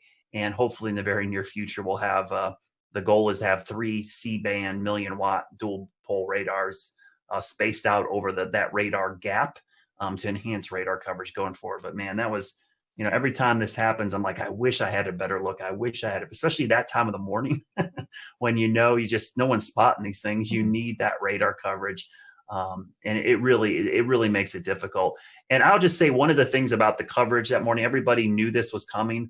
The only messaging issue that I had with this whole event was because of the timing being between day 1 and day 2 outlooks from SPC, there was a lot of disconnect about this thing like skipping over us. And the one thing I tried to do Sunday night and Monday morning was like, hey, you got to understand the day 1 outlook goes from 8 a.m. Sunday to 8 a.m. Monday. And then the new one comes out for Tuesday. It's 8 a.m. Tuesday to 8. And so it looked like it was going to jump over the Piedmont, but it really was just an artifact of it being right at that time of day between the two outlooks. So that was the only issue I had communicating. A lot of people thought this was going to happen on Sunday, and it really was a Monday morning event. So from that standpoint, I'm glad a lot of people paid attention, but the timing was a real problem because of the way the outlooks are issued from SBC. Ideally, we'd like to have had it from midnight to midnight. I think that would have had a much better perspective of what's going on. For the viewers, a few asking about radar. For those who may not be familiar with radar, tell us why the Charlotte area, the Greensboro area, Fayetteville area is kind of in that hole. Why does the radar miss those areas? Oh man, it's a lot of politics. I'm not going to lie to you. When the Weather Service was reorganized, for whatever reason, Charlotte, which is, I'm biased, I live here, but it is the biggest city between Atlanta and Washington, D.C., all right? It does not have a radar within 50 miles of the biggest population center in this part of the country. And that doesn't just affect us. It affects Tim up in Greensboro and Winston-Salem. It affects Hickory, Boone. It affects a large area. And so there's some little stopgaps. And I hear this all the time from people, well, you got a terminal Doppler radar. I'm like, all right, terminal Doppler is a Band-Aid. It's like a little tiny Band-Aid that helps fix a little bit of the issue. But, if I had to tell another meteorologist, hey, I'll take your 88D out and put a C-band, non-dual pole radar there to take you up, they would never want that, right? They would want an 88D dual band radar. And so it's just a Band-Aid approach.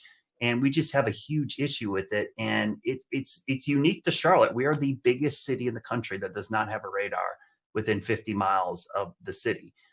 So luckily, local governments are recognizing this problem. We've brought it to their attention. I think everyone brings up their phone app and goes, oh, we've got radar coverage. A lot of people don't understand that radar are like cell phone towers.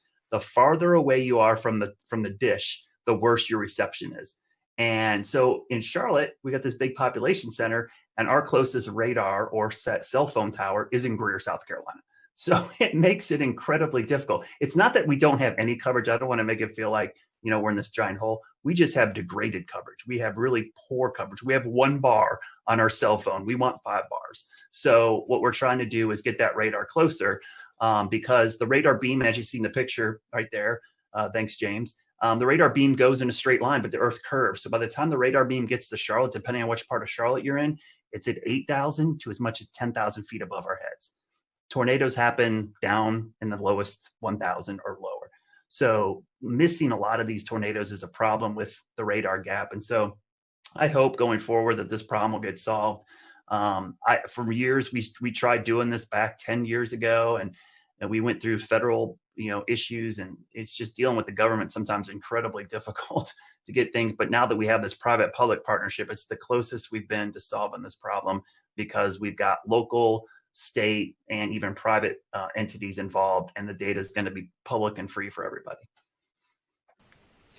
Speaking of partnerships, I wanted to ask Brad and Shane and Tim. Unfortunately, a lot of our other guests had to jump off because they have a 10 p.m. newscast. But in this era of COVID-19, you guys aren't in the weather center with your fellow meteorologists. You're doing a lot of work from home. How was the communication preparing for this event? Was it any different? I mean, I know you wasn't personally beside the meteor, but was the communication still there? Was there anything that you think maybe could have went better or not as good? I mean, any comments on that? We over communicated, and the only reason that I really over communicated was watching Ryan Vaughn in Jonesboro a couple weeks ago work from home and cover a tornado there. And I thought, it gave me a little sigh of relief saying it could be done, but they still had somebody in studio. So we talked a lot over the weekend. We had probably 2 or 3 Zoom calls over the weekend talking about coverage. And I said, if this was not COVID-19, I would be in the studio right now. And luckily my general manager and news director said, you know what, we want you in the studio too. So for the first time in a month, I was actually in the studio instead of home. And I worked in the morning show. Normally I'm an evening shift person. But I came in and tag team with Larry. We did do social distancing. We never crossed paths. We stayed away. I stayed in one location, which unfortunately meant I didn't get to go to the key wall, but I could be in the weather center with a standing shot and do it. So I think, and to answer your question, Scotty, we actually over communicated, probably more so than we ever had, because we knew the logistics of this was going to be really problematic. Yeah, just to echo that, we did the similar thing. We had the fun part about planning is you get to be on Zoom calls with your boss like every other day, right? So we had a lot of Zoom calls just like this, and it made planning a little bit more tricky, because we really had to advocate for the necessity of being in the studio. And it's not just a presentation thing, like that's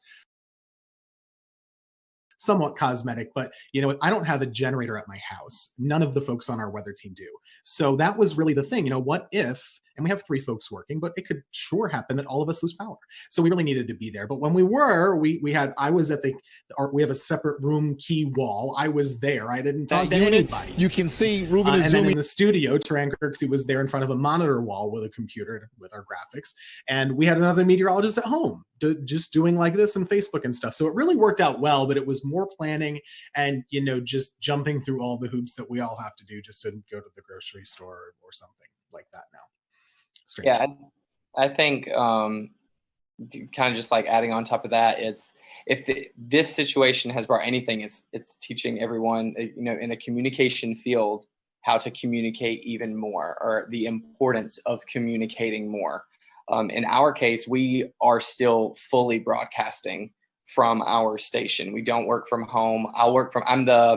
I typically will do noon shows twice a week, and then I do double shifts on the weekend, all of our morning and all of our evening shows. So I'm usually the only one in the station for the meteorologist on Saturdays and Sundays anyway. So I was closely monitoring it. And whenever I saw it on one of my weekday shifts, I think I had sent an email out and said, I think we should go ahead and just start having a plan in place. This is our first time trying it with social distancing. So I think it's even more important that we start planning further in advance. And I just think these are times like this where you do learn how crucial communication is between a team. And I think it really applies for all fields, not just our specific industry. We started it with an email chain. We did not do Zoom conference calls because I don't like my employer to know how many times I'm wearing pajamas when I'm on the call. So it is all on the phone only. But at the end of the day, you're keeping in touch with them. You are making sure that there's consistent points that are going to every single one at every level so that everyone is on the same page.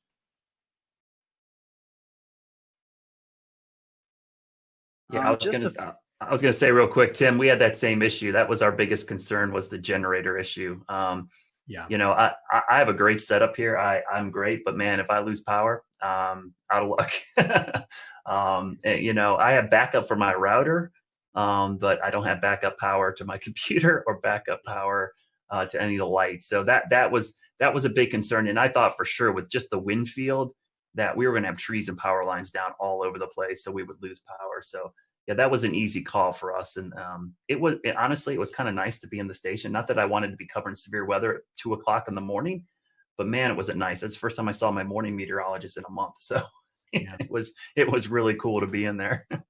One weather thing, actually, you know, the surprising part, we talk about how many tornadoes there were.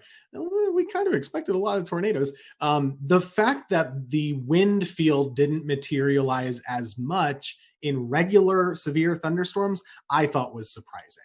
There wasn't a lot of widespread damage in the squall line. There was a lot, but not as much as I thought there maybe could have been. Yeah, I agree. Only thing I'll say is that, and I'll give a shout out to Shay and WeatherFlow, because I have 2 WeatherFlow stations on my roof. I had 30 minutes of continuous gust over 50, which was the highest sustained gust above 50 since probably Hurricane Michael came through here. I mean, I've had those things for 2 hurricanes passing overhead, or at least the remnants, and that was by far the highest. So yeah, it was really impressive. And what happened in our viewing area was we had a lot of wake up calls. People just heard that roaring sound of the wind and the rain hitting their windows, and people were freaking out. They woke up, and so it was easy for me to get people to act because it was so loud. It woke people up from a sound sleep. That sound, and we had a lot of people sheltered in their bathroom for these straight line winds. But yeah, I'm surprised we didn't have more damage, Tim, but I was really impressed with the data from my roof. I looked at it and I'm like, I actually had a camera up there that swung around and broke off, and I had to fix it again because my house got hit by a tornado back in February. So and I had a 71 mile-an-hour wind gust with that storm. So it's been crazy having all these events at my house and having this data now collecting from my house. My wife's texting me. She's like, the kids are freaking out. Should we go downstairs? I'm like, yes, go downstairs. Well, Brad, what a way to QC those stations with a camera breaking, right? And then the stations are still standing. But I mean, that's pretty impressive if you think about the mechanical features over land, how trees and other homes block wind, and you're still getting gusts like that. You could almost assume that just above homes, right at the treetop level, probably several knots stronger just because of those mechanical features. But yeah, you know, even here along the coast, just like Tim said, I was surprised we didn't see a lot of those, you know, those gust fronts or those really strong convergences right ahead of the storms. It never really materialized here. I mean, we got 30 to 40 knots, and then maybe one little spike upwards, but we didn't see any of these big blasts of wind like we normally do here at the coastline, where the energies just drop out of the storm, and then we get a long line of really strong wind. So and that was a good thing because it was less damage over the entire area, even though we did have one tornado along the coastline, immediate coastline, and even one just inland. But you know, a lot of folks just saw a lot of heavy rain, lightning, and just some gusty wind at times. It wasn't terrible. So, I mean, there's a little bit of reprieve from that storm, at least here along the immediate South Carolina coast, except for Murrells Inlet area and Litchfield. Yeah, so today's date, I think, is kind of significant too. The initial thing we were going to air today was going to be about the 2011 tornado outbreak that everybody really thinks about when they think about the strongest storm system maybe they've lived through or seen. You know, we chose to do this instead because this was such a significant severe weather outbreak. Going kind of back to you, Brad, and anyone else who wants to talk about it, is there any sort of feedback that you're receiving from the public that this is going to be kind of the new thing in their heads as the biggest severe weather threat that they've seen? Or how do you think this compares as far as response to what we kind of saw on April 16th, 2011? I remember that April well, because that is the highlight of that month. But there were 4 separate significant severe weather events back in April. We had a derecho, we had baseball-sized hail, and we had the tail end of the Tuscaloosa tornado outbreak actually affect the Carolinas. And then April 16th, which I remember that night because I stayed up all night long and watched that line of supercells. pass over Charlotte, not touch down, and then immediately as the sun came up, start spinning. But I think what helped us out on Monday, two things. One, COVID-19, everybody's home. They're sheltering in place already. But two was our tornado outbreak back in early February. That was still fresh in a lot of people's minds. We had significant tornadoes that morning, and that wasn't too long ago. And that was in Charlotte. That was, we had EF1 damage across a big chunk of South Charlotte, including my backyard. So I think that in the back of people's minds helped. And anybody who's worked in emergency management or done this, the level of preparedness is only as good as your memory of the last disaster. And in this case, having that last disaster kept people prepared. And so they were kind of ready for this.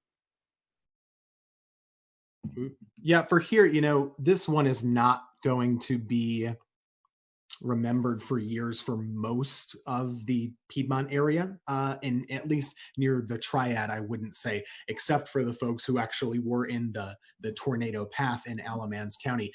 Just to add to this time of year, it's always very busy. 2 years ago today is the anniversary of the Greensboro tornado, which is still so fresh. We had a reporter do a story today. How is East Greensboro doing? The answer is, still not great. Unfortunately, it was a really rough urban tornado, a strong EF2 that came right through the city, stayed on the ground for 30 miles, all the way up basically toward the Virginia border. And that was just 2 years ago. So for a lot of folks, that's still what they remember, or maybe it's always very personal. So if you're in High Point, you remember the High Point tornado in 2010, right? It just depends on who you are and where you've lived. For me, that April 16th event is still, way up here and everything else is way down. I was working in Wilmington, but that thing was another level. And that year was just another level of severe weather. And I'll just add my own commentary to that. It was a year ago that we had a tornado outbreak here in the Carolinas. I don't even remember the number, but a year later, our thought is already bouncing back to 2011 and not a year ago. Yeah, that was 12, and it was Good Friday. I remember that very clearly. You're right. Scotty, I think that was the first time you sought shelter in your... I remember doing that, but I couldn't remember what date it was. Like, I forgot 2 years ago. I knew the Greensboro tornado, but I didn't know it was today's date. That's Monday the 13th is my son's birthday.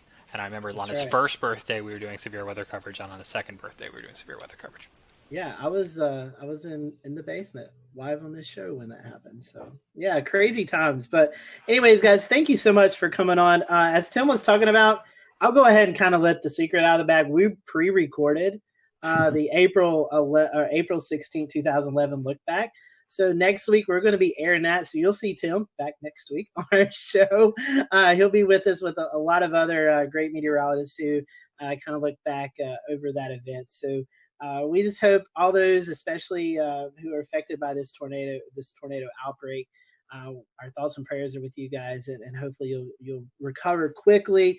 And like Tim and Brad has said, this is the peak season for severe weather in the Carolinas. So we'll continue to monitor the weather for the rest of the month and even into May as is really kind of a high peak for severe weather. So we appreciate you joining us tonight.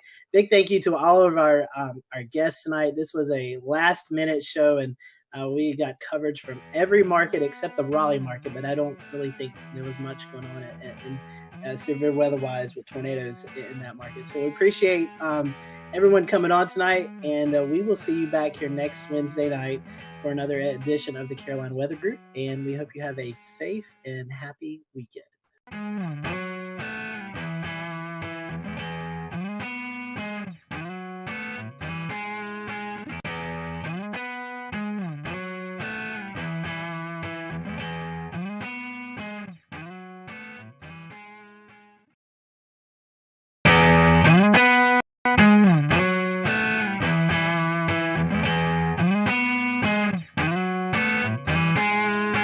Everyone, welcome to the Carolina Weather Group. We're happy to have you this evening.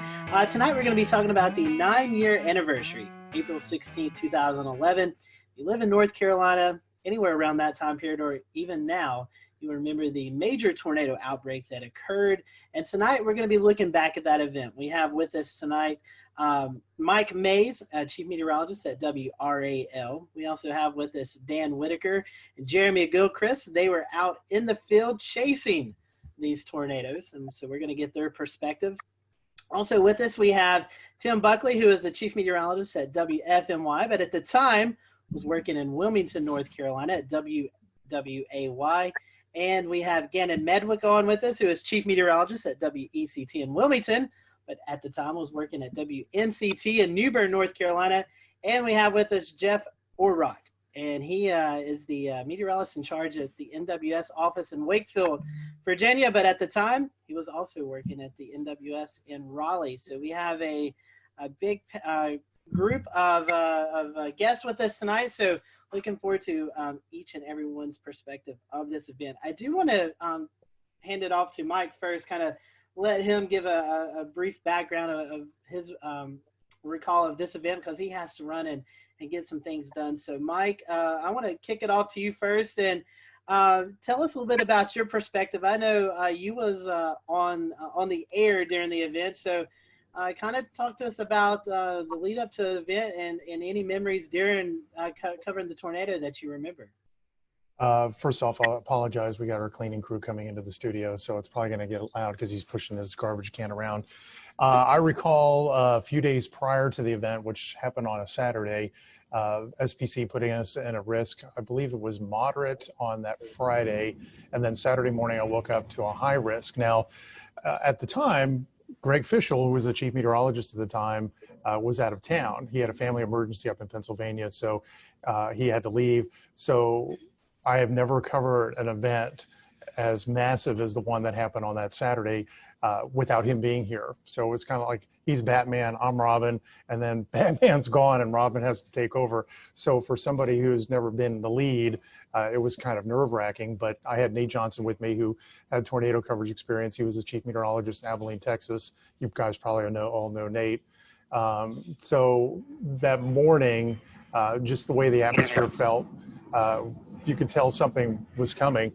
And around lunchtime, 1 o'clock, we started having the tornadoes develop over the Sandhills. The first one, I believe, was in Sanford, had caused the damage to the Lowe's home improvement store there and tracked to the north and east. Now, I've been here in North Carolina since 1994. I've been in tornado coverage, but I've never had tornado coverage of long track tornadoes like the ones we saw that day. And at one point we had 4 tornadoes on the ground, and Nate and I were juggling back and forth where I was handling 2 tornadoes, he was handling 2. It was just an incredibly rough day. And I'm sure everybody here in this group has their own stories about what happened. The hardest part for me, I guess, was watching that tornado leave Sanford, and it was making a beeline to my house, to my neighborhood. I have family in town, and I was hoping and praying that they were watching the coverage on TV. And I know, Tim, you're on TV. How do you get the point across to people that you know to take shelter? I couldn't stop and pick up the phone and say, hey, listen, a tornado's coming to the house. You need to take cover. So that's one thing that was upsetting to me. The tornado passed about 50 yards from my house, damaged the subdivision right next to mine. I had some damage to some fencing. That was about it. I was very fortunate. And then after it passed my neighborhood, it was heading right here toward WREL. And I remember Nate Johnson yelling out loud to everybody in the studio, go to the basement, because it was at the time coming straight to the TV station, but at the last moment, it moved a little farther east and hit downtown instead of coming here. So it was a really, really rough day. And I thought after all was said and done, because we were on there from 2 in the afternoon to 11 o'clock at night nonstop. I mean, we had continuous coverage the whole time. And when it was done, I thought, okay, this is going to be the worst. This is the benchmark of the worst coverage of a storm that I'll have in my career. But then we had Florence, and it was just days upon days of coverage with that. But yeah, it was not the best. And Jeff, from a National Weather Service perspective, how did y'all prepare, and how were y'all getting the message out in the days ahead of the event? Yeah, I mean, the fact that we had the moderate risk the day before, and we already had a feeling we were headed into a high risk, to be honest with you. So, we were already heavily staffed for that day. We already had a pretty good game plan. And I want to say by the time the storm started to move in from the west and really get going, I want to say we had at least a dozen people in the weather office, and we sectorized warning operations so that, we could have 3 or 4 different folks issuing tornado warnings simultaneously and at the same time. folks working with Skywarn. I was kind of helping lead operations and also doing a lot of phone calls to the emergency managers. There's a lot of spin up ahead of this. There was a lot of email traffic, a lot of email briefings the day before. I remember even briefing Seymour Johnson Air Force Base because they were at the high risk at that point. And we'll return to Best of the Carolina Weather Group in a moment. Now your Carolina weather forecast. Here are today's forecast high temperatures for North Carolina. Here are the forecast lows for tonight for North Carolina. Here are tomorrow's forecast high temperatures. And here's forecast rainfall across North Carolina tomorrow. Here are the forecast highs for the day after tomorrow.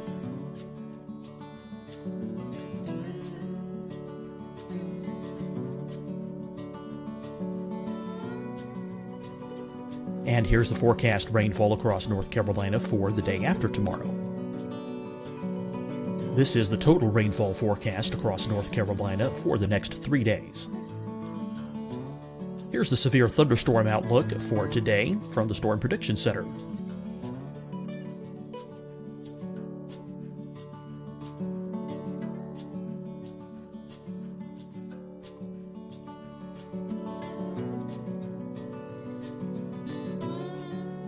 Here are the forecast high temperatures for today for South Carolina.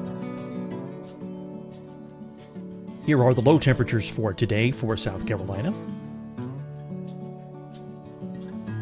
Here's the probability of precipitation forecast across South Carolina today. And here are the rain chances across South Carolina tonight. Here are tomorrow's forecast highs across South Carolina. Here are the forecast low temperatures for tomorrow for South Carolina. And here is the probability of precipitation across South Carolina tomorrow. Here's the precipitation chances across South Carolina tomorrow night. Here are the forecast highs for the day after tomorrow in South Carolina. Here are the forecast low temperatures across South Carolina for the day after tomorrow. And here are the rain chances across South Carolina for the day after tomorrow. And South Carolina's probability of precipitation for that night. Here's the Storm Prediction Center's severe thunderstorm outlook across South Carolina for today through tonight. Here's the Storm Prediction Center's severe thunderstorm outlook across South Carolina for tomorrow and tomorrow night. And here's the Storm Prediction Center's severe thunderstorm outlook across South Carolina for the day after tomorrow through that night.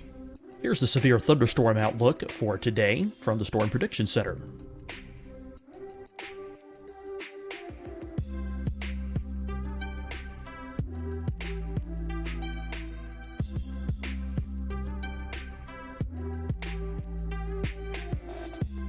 And now here's a live look at weather radar across the southeast. Hi everyone, I'm Dr. Mandy Cohen, Secretary of the North Carolina Department of Health and Human Services. And when you follow the 3 W's, you protect your family and your neighbors from COVID-19. When you leave your home, practice your W's. Wear a cloth face covering, wait 6 feet apart, wash your hands often. Wear, wait, wash. We're in this together. Stay strong, North Carolina. Deciding when to wear a mask isn't about who you know or how well you know them. Just ask yourself, will I be with anyone I don't live with? If the answer is yes, get behind the mask. Help slow the spread of COVID-19. Get behind the mask. Learn more at covid19.ncdhhs.gov. Fight the spread and take a stand against coronavirus. Wear a mask in public. Stay at least 6 feet apart from others. And get tested. Join us and fight the spread. Visit scdhec.gov/COVID-19. Getting tested for COVID-19 helps you to take the steps needed to protect yourself, your loved ones, and your community. Find the testing location at scdhec.gov/COVID-19 testing. You'll see your Carolina weather forecast at 25 and 55 past. And now back to the best of the Carolina Weather Group on the all-new Carolina Weather Net.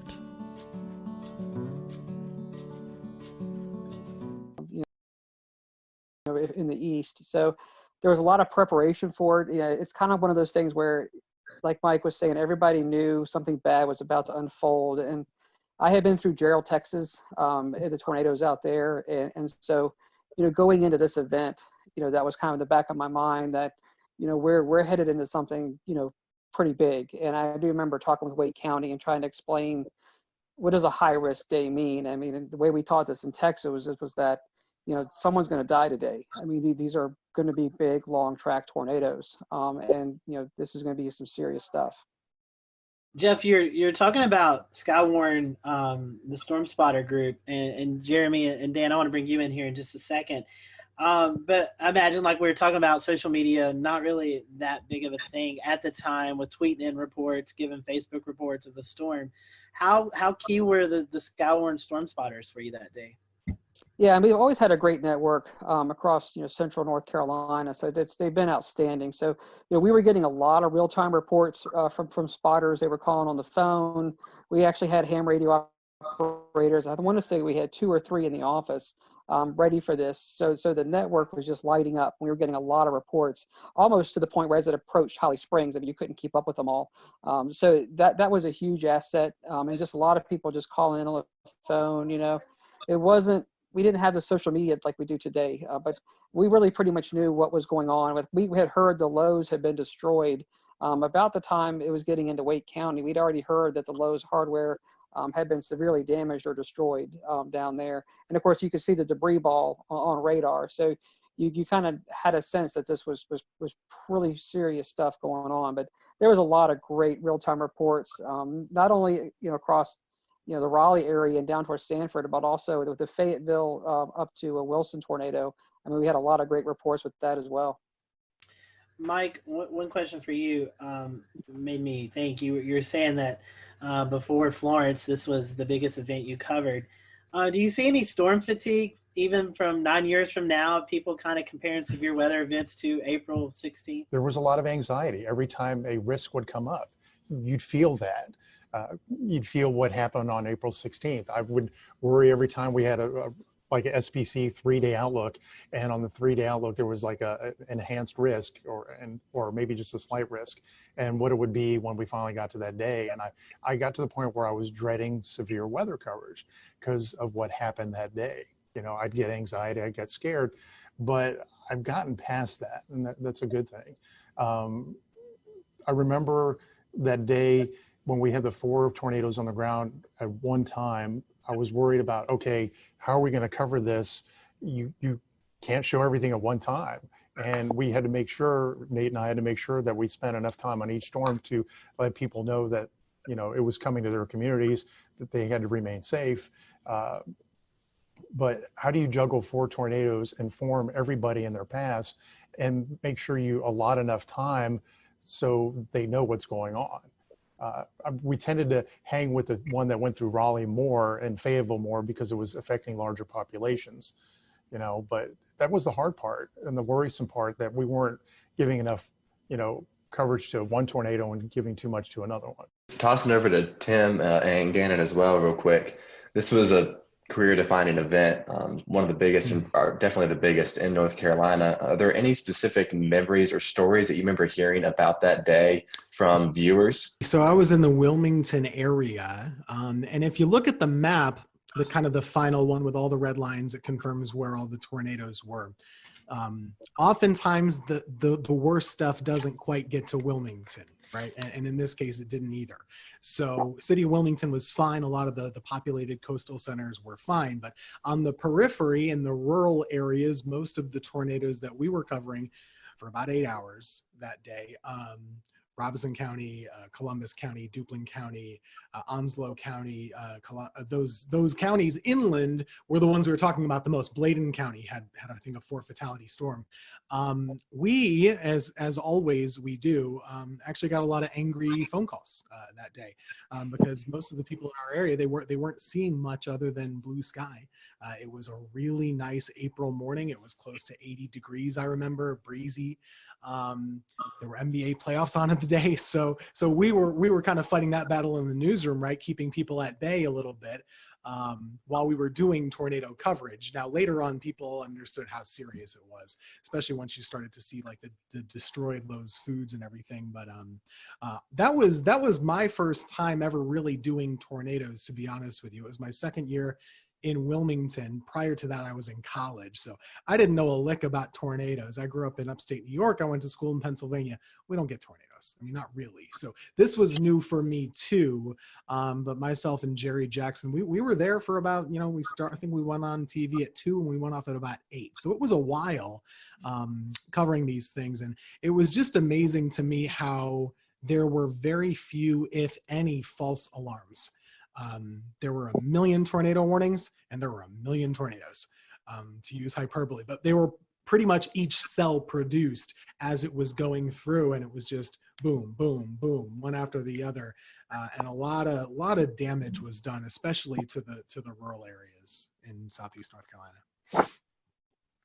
My second daughter was born on the 11th. I didn't come back to work till Friday, just throwing stuff out there. Saw the slight to moderate risk, alerting for storms going into Saturday. I was third on the pecking order to be coming in because we had our weekend person, we had our chief, and I was doing mornings. But it became clear, especially what was going down in central North Carolina. I was personally at home watching Nate Johnson with that tornado. It looked like a wedge, looked like a cloud just right to the ground that I was going in. And it's coming back to memories about just making sure you spend time on one storm to identify where the rotation is and give enough lead time before you have to move on to that next storm. And at some points there were 6, 8 active warnings. Just a blur the way it just continuously unfolds. You hit a storm, you move on to a storm, you circle back. Population centers, as Mike mentioned, preferred. There was the one at Tarawa Terrace in Jacksonville. That was a big center in the Greenville-New Bern television market. Jacksonville is the largest city. We had to hit that. Then we saw the storm report that the Bertie County storm had actually killed numerous people, ended up killed 12 people. So that was surreal. When you are warning for storms and getting reports of damage, but no reports coming down off the wire or whatever that there's fatalities, and then all of a sudden numerous fatalities is still weird to talk about. End up being 12 in Bertie County. And then finally just going home that night, this event had everything. The event had everything, the setup, and then the final. I mean, sometimes we say as meteorologists we save lives. This was literally the only time that we were able to, some of our crews went out to Snow Hill in Greene County, and they were able to say, standing with a family in their house that was completely destroyed except for the interior part. And they said they were listening to our broadcast and they went into that interior part. So just a surreal event that I never want to forget. And I wanted to, so thanks again to give me a chance to talk to you guys about it and share the similar experiences. Gannon, I think we've talked about this before off of this show, but this was also one of your one of your first tornado events, kind of bigger tornado events to cover, correct? Yeah, I'd gotten to Greenville in October of 2004. There were a couple of active springs and falls as per usual. 2008 sticks out, but like Mike and Tim said, I mean, they're just usually just a couple tornadoes and then you move on, and maybe they're in rural areas and maybe they're not, exceptional damage producers. But then this one just is bold-faced, italicized, and underlined when you look back on it. So yeah, the biggest event. And thank God it's still the biggest tornado event. Dorian was a huge producer, but still nothing compares to April 16, 2011. I've been to a few conferences and I've heard, Jeff, I'll send this to you. Obviously 2011 remembered for the Tuscaloosa, Alabama, April 27th event. Had that not happened, this would have been the event that a lot of the meteorological community would have looked back on tornado-wise, Jeff. As the Weather Service, I know you guys do a lot of meetings and stuff. Has this event kind of tailored some of your studies or some of your outlooks on stuff that you've, I guess, done case studies on this event to kind of find out the whys of what happened and how to better prepare for maybe the next setup we get like this?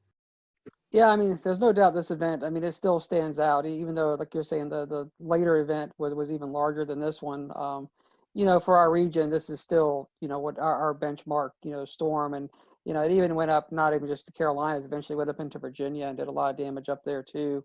So, it's been widely studied. It was before some of the newer technology came out with on the radar, even some of the new impact-based warnings. So we've actually gone back in and rerun cases like this with what we call the impact-based warnings. And we did use tornado emergency, but nowadays we even have more tags we can put into the warnings to kind of say, okay, it's radar confirmed on the ground before we even have, spotter reports of anything on the ground. We can confirm it just using radar data.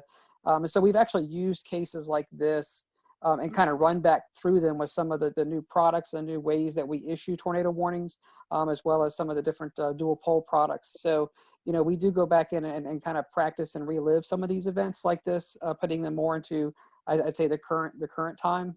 So this is definitely a benchmark event. We also look at it from a standpoint of, staffing and how do you handle events like this, because they don't come around often. So, you kind of go back and look at, how does operations run in the Weather Service office when you have an event like this, making sure that, you're dotting your I's or crossing your T's. Every storm is being interrogated, simultaneously, and that you've got warning operations going, for each individual storm, and you're doing your coordination with 911 centers and working with emergency management, and then keeping the damage reports, as they're coming in, also sending them out. So, looking at how an office should run, and how we should be running our operations to keep things, being pushed out so folks know what's happening. I mean, we use events like this to kind of go back and revisit and relive, what we did right, and also sometimes where we can improve. But it's important to kind of take these events in context, realizing we'll have an event, something like this again at some point in the future. We hope not, but we've got to be ready for it. And Jeff, one more question, then I want to get to Dan and Jeremy and let them talk about what they experienced out in the field. We were talking before this show. You guys, at a point in time, I think it was 5, 6, 7 minutes, were backed up by the National Weather Service in Blacksburg. Can you talk to our viewers tonight who may not realize in these situations when the Weather Service is actually in danger of getting hit by a tornado, you actually pass the coverage off to a neighboring office? Yeah, so it's similar to what Mike was saying earlier. About probably just shortly after the tornado went through Sanford, and you could see the massive debris ball on the radar.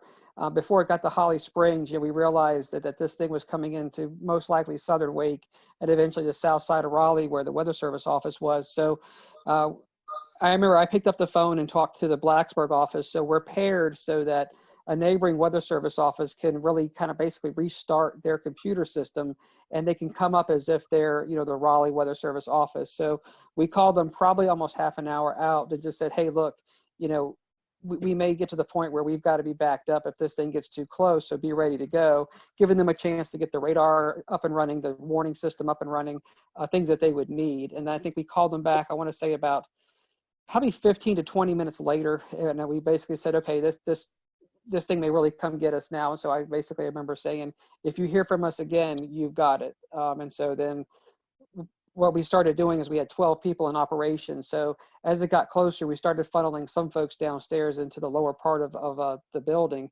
And we kept 3 of us up in operations. And literally about the time we could see insulation and things falling outside the window, we picked up the phone and basically told Blacksburg, okay, you've got it. We're sheltering at this point.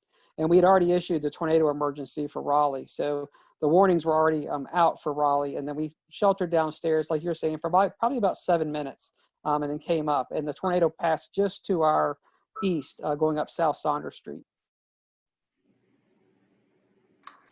Dan and Jeremy, y'all had a very different kind of experience. You guys were actually out in the field chasing these long track tornadoes. I guess, Dan, we'll start with you since you're the first on my screen. Kind of give us the firsthand perspective. What was it like actually being there within a mile of these monsters? One of the things that we had at the time that we still use that was very active was the NC Storm Chasers and Forecasters group on Facebook. And fortunately, there's a lot of information coming in through there being funneled in as well. And I remember I was in Alabama, I caught the storm, and all of a sudden there started being people kind of looking at some of the parameters for the next day in North Carolina. This was when it was at a moderate, I guess, before it got pushed to a high risk. And one of the things that was being looked at was how the storm system I was currently inside and what was turning into a squall line in Alabama was going to keep pushing across into North Carolina. And they were seeing on the HRR runs how basically that squall line eventually was going to break apart into supercells. And that's when really the tornado potential would strengthen. And so when that started coming into play, I just hauled it right straight back towards North Carolina, drove all night long, and made it into Greensboro, Burlington area for the start of where the tornado warnings really kind of got going. Followed the storm in front of it. I actually was able to bust through it because I was inside of it / behind it until about Charlotte to Greensboro, somewhere in there. I busted through the front of it and got in front of the squall line, and then was in front of it near Burlington to Raleigh, somewhere in between there, maybe kind of close to Durham. And that's kind of when it went tornado warned, and it started to kind of quickly overwhelm my vehicle and me and my ability to keep chasing it. There's a couple things that were very clear about this storm system and about these storms, which is one, they were very fast moving. I remember they were going about 60 to 80 miles an hour. Was what I was trying to keep up with and stay in front of, and position myself in hook echoes so that I could try and get a good visual of these, for the most part, pretty rain-wrapped, low nature storms that were just hard to spot. I had great luck in Alabama the day before. I actually found myself up on a hill is kind of how I was able to see that tornado so well for such a long period of time. But this day it seemed, in North Carolina, a lot more heavy rain, a lot more heavy wind. I basically ended up inside of some severe winds going, just at a guesstimate, 50 to 70 miles an hour at the very least, sideways blowing rain. Once I got out of that, I tried to get back in position, ended up in that again. Eventually just kind of the whole storm inside of that tornado warning just overwhelmed me and got in front of me right as it got into Raleigh. And just waiting for this line, and we're sitting there going, oh man, this thing is not breaking up. There's no supercells, what's happening. All of a sudden, obviously within a few frames it started to go. And so we're in Newton Grove still, and which was the right area to be. We just got a little impatient. And so the first one, by then it was already hitting Sanford and the lows. And we decided to speed on towards Raleigh to try to get it there. And I do remember, as Mike Mays said earlier, the broadcast, Kevin had his ham radio with us. He had a ham radio in the car because he was doing the storm spotting. But I do remember that specific broadcast said, do not approach Raleigh, stop where you are, and all this stuff. And one thing I do remember about that whole day is just a surreal feeling that I can't even describe of the atmosphere. And the winds, even outside, the thunderstorms are blowing 40 to 50 miles an hour. Lots of inflow into these supercells from a long distance away, blowing dust and all of that. But when we got to Raleigh, it was said it went up South Saunders Street. We were not far from there, coming onto the Belt Line. And it was, I remember specifically seeing the power flashes just to my left as we were coming in. And we stopped right there because we knew it was rain wrapped. We couldn't see it. And we looked for an exit after that. And then we were trying to decide, do we, for about a couple of minutes, do we try to keep up with this one? We all knew that the storms, as Dan said, were doing, forward speeds of 60 to 80 miles an hour. We're already behind it. We're in a metro area. We're like, no, let's get out of here. Let's go for the next one down the line. That was the Wilson storm. And interestingly enough, that storm hit Fayetteville first, that next cell down the line.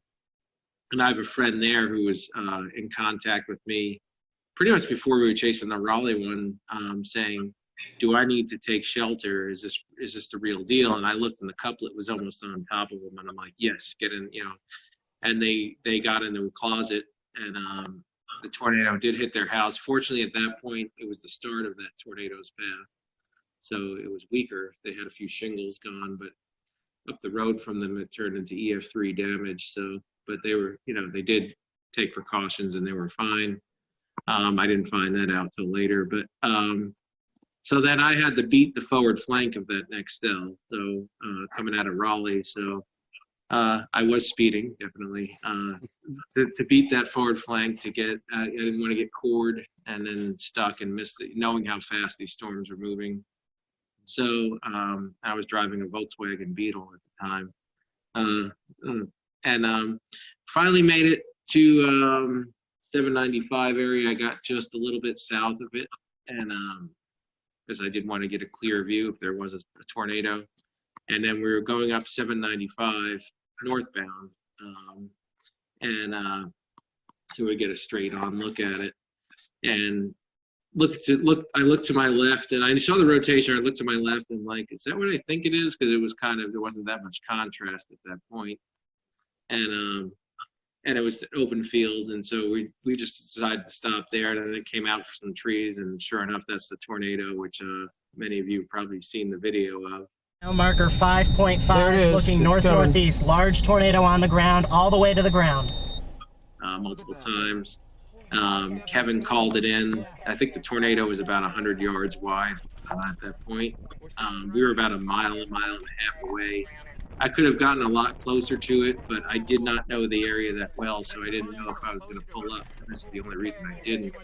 I didn't want to lose the view we had, and I knew how fast it was moving. I knew we had one shot to get a look at it, and that was going to be it, and then it was going to be gone. And so we decided, all right, we got a good view here. Yeah, no, we're not super close, but we'll just stay where we are, and we're safe here. So we watched it, and then kind of faded into the rain from where we were as the rear flank downdraft came around.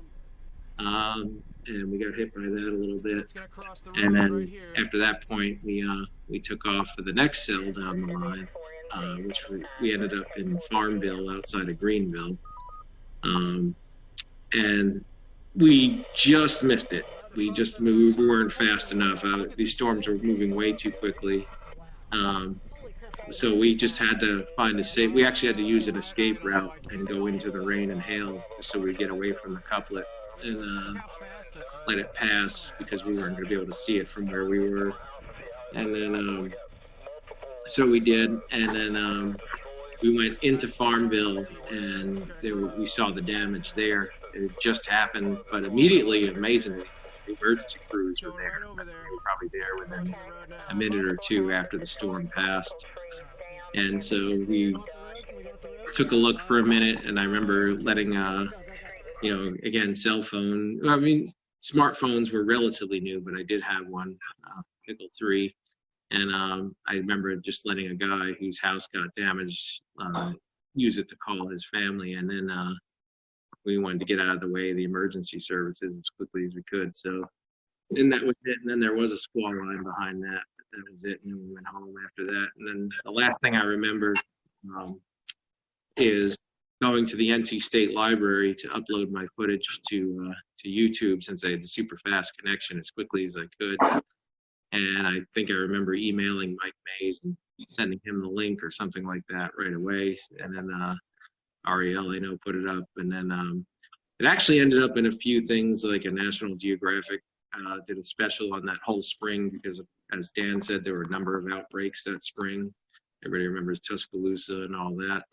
This was one of 3, I think, major outbreaks that they covered in that series. And so it ended up kind of spreading from there. And I think it is still my most viewed video to this date. But and that was about it. That was about the general summary of my day right there. Were you guys able to, after this event, in the days to come, to go out and survey some of the damage? If so, what kind of stuck out to you guys? Our biggest storm was in Bladen County, in Elizabethtown specifically. There were 4 fatalities there between, I believe, Elizabethtown and closer to Bladenboro. Also, a couple tornadoes up there in Bladen. And our reporters, I'll say— We'll return to Best of the Carolina Weather Group in a moment. Now your Carolina weather forecast. Here are today's forecast high temperatures for North Carolina. Here are the forecast lows for tonight for North Carolina. Here are tomorrow's forecast high temperatures. And here's forecast rainfall across North Carolina tomorrow. Here are the forecast highs for the day after tomorrow.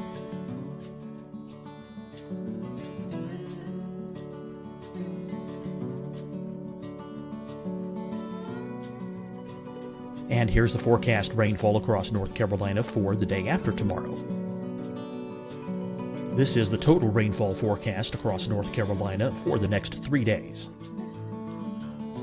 Here's the severe thunderstorm outlook for today from the Storm Prediction Center.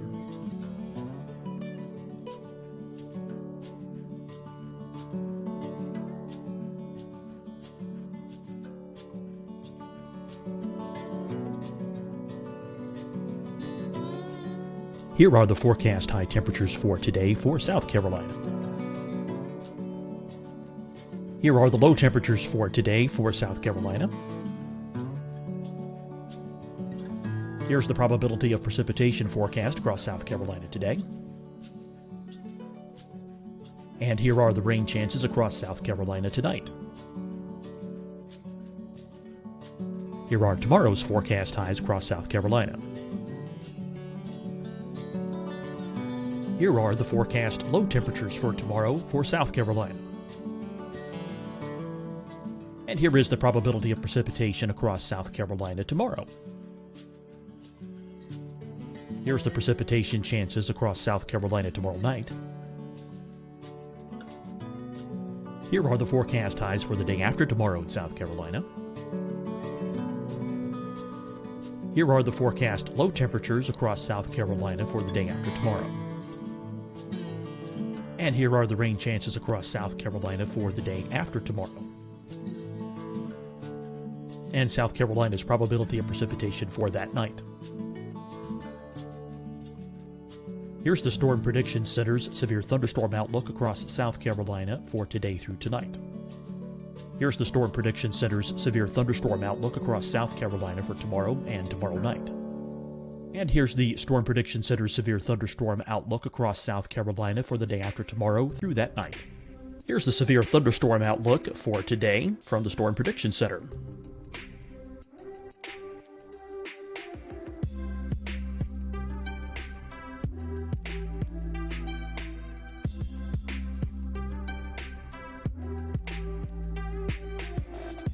And now here's a live look at weather radar across the southeast. Hi, everyone. I'm Dr. Mandy Cohen, Secretary of the North Carolina Department of Health and Human Services. And when you follow the 3 W's, you protect your family and your neighbors from COVID-19. When you leave your home, practice your W's. Wear a cloth face covering, wait 6 feet apart, wash your hands often. Wear, wait, wash. We're in this together. Stay strong, North Carolina.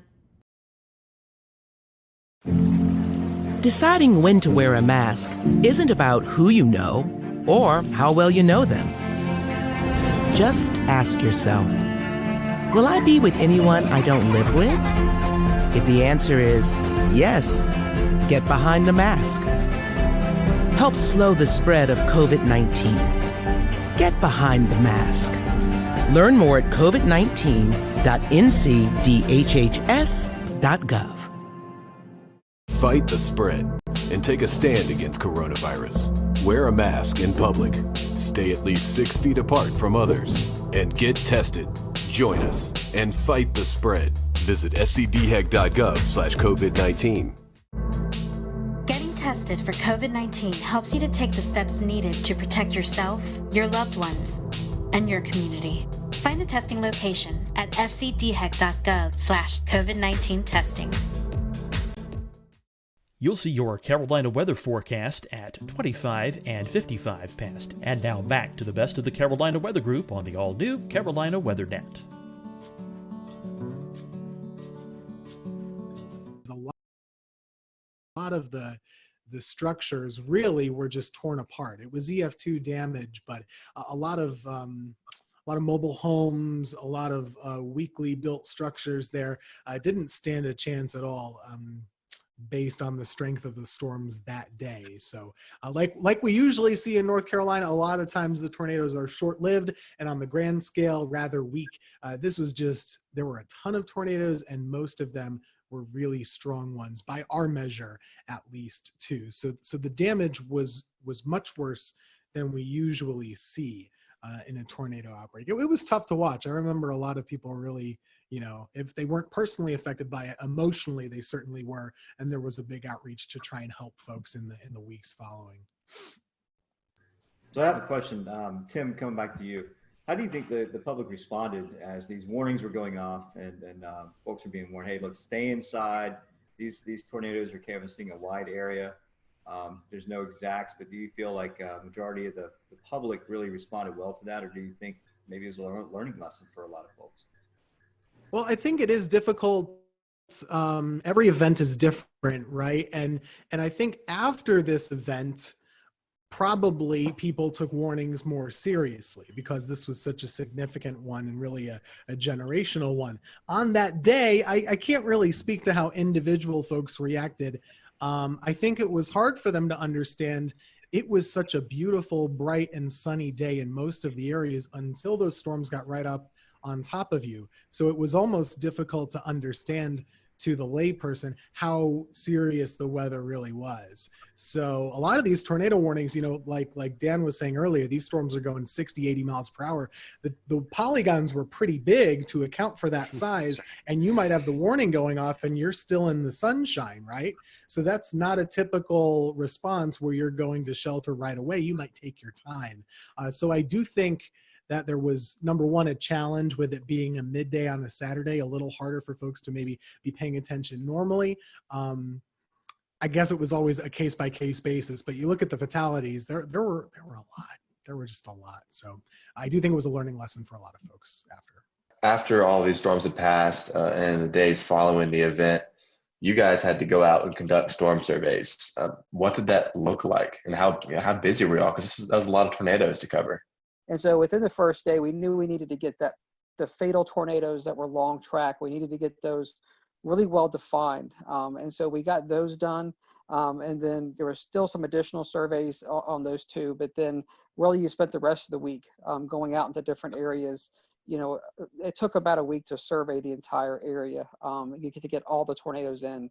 But we focused on the ones that we knew were the worst, that there was the most attention on, just to get the EF rating, the tracks, the intensity, really identifying how the people died. When we lost people, that's a tough thing to have to do, to go out there and work with families that have lost everything. And a lot of times they're out there picking over their stuff, and you want to learn what they've gone through a little bit, but you've also got to be very careful. But most people really do want to talk to you and tell you their story. So we get out there and interact with them. The Lowe's was just an incredible story where they had heard the warning. And then somebody came in to the front of the Lowe's and basically said the tornado's coming. And I remember we talked to the manager. He got on the loudspeaker in the store and just told everybody to go to the back where the bathrooms were. There's more infrastructure in the back. And of course, the tornado hit. It blew in those big sliding glass doors. It blew those in. The whole front wall of the Lowe's hardware blows in, and the front roof collapsed. And so the manager in that Lowe's, I mean, who knows how many lives he saved? But there was a lot of good stories like that. But there was a lot of tough stories with a lot of loss through the day. that makes it tough. But it took us a week to get our hands around all of the damage across central North Carolina. What's your lasting memory from this event? If you could share it with the folks who are watching, what's your lasting memory from the event? I'll start with you first, Jeremy. Well, with me, I think it was just even more than the tornado itself was just a surreal feeling that entire day, and the surreal feel of the atmosphere, those winds, like I said, that were inflow into the storms themselves. Just the, I don't know, kind of nervous, like Mike Mays almost being a little bit scared. I think we all were a little bit.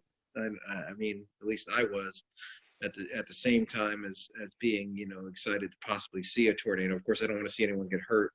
Nothing quite compares to what that system did. Everything from the speed to the tops of the storms being, in a lot of cases, kind of lower topped, and especially the moment where it went from the squall line into breaking up into those individual supercells, and seeing that, like Jeremy said, happen in a couple of frames on radar, if you know, aka 10 minutes in time. All of a sudden it went from a messy situation to you have 8 of the most textbook supercells in a line coming sweeping across the state at a high speed.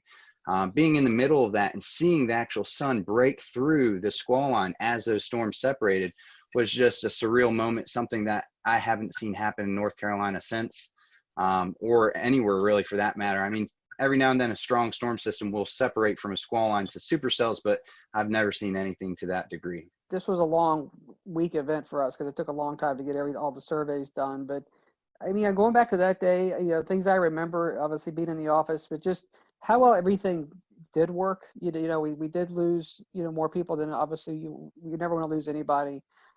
We saved a lot of lives that day, you know, and so going out there and seeing how much devastation there was and how many people were doing the right thing and seeing how well things went in the weather office. I remember watching WRAL, with, like Mike was talking earlier, and they had tornado emergency just in big bold red across the bottom of the TV set. They were on wall-to-wall coverage. You know, we were getting great spotter reports. You know, it was one of those days where everybody was intensely worried. We were all had a heightened awareness, but everything really worked the way it was supposed to work. I mean, everything we had practiced, you know, all the work we've done with the media and Skywarn and the training inside the office, it just all came together. And so, you know, while we lost people that day, you know, and that's always a tragic thing, there was a lot of things that did work, and a lot of people came together and I'd say performed at a top level. And at the end of the day, it saved lives. For me, I was definitely still a kid at the moment. I think I was 23 years old or 24 years old or something like that. And thankfully, Jerry Jackson, who I was working with at the time, he had drilled with us, you know, very basic severe weather coverage do's and don'ts. Like 3 simple things: tell folks where the storm is, where it's going, what they should do, and then tell them again. And if you have more than one storm, do 1, 2, 3, however many you have, then go back to the first one. So we really boiled it down to basics. I think we did a pretty good job that day. And I think, you know, this event really prepared me for further events down the road, to not get too amped up, too nervous or whatever. Just kind of keep it simple, tell folks what they need to know and what they need to do. And that's really the whole reason why we're here, right? So this is a big moment for North Carolina, and, you know, just personally for me, and kind of seeing what the weather can do and why we're here. I do remember one point, I couldn't tell you what time it was, but it was just, we had a little Viper radar system from Barron in the office. That was our primary drive thing. And I remember we would go out and expand and zoom into like Kansas or Oklahoma when they would be having their events, and we would see what the radar would look like. And I remember just thinking to myself at some point, I should be seeing I-35. I should be seeing like OKC and Wichita as delineators here. Instead, I'm seeing Kinston and Goldsboro. And it was just really crazy to see those kind of returns. Everything classic supercells all lined up in a row. Gentlemen, we definitely appreciate your time tonight. Thank you for going over this with us. Thank you guys who are watching tonight. Thank you for allowing us to step back in Carolina weather history and talk about this event. Be sure to check out this week. We'll be posting some more updates about this event throughout our social media pages, so be sure to check that as well. So for everyone here at the Carolina Weather Group, we hope you have a great evening, and we'll talk to you next time.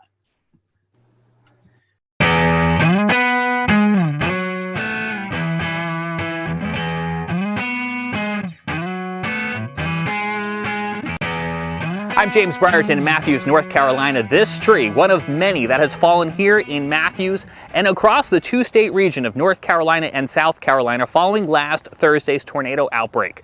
10 tornadoes in all confirmed by the National Weather Service, who then spent Friday going out and surveying damage like this here at the playground of Matthews Elementary School. The school closed on Friday with power still out and trees like this still down. School was closed in Charlotte, Mecklenburg.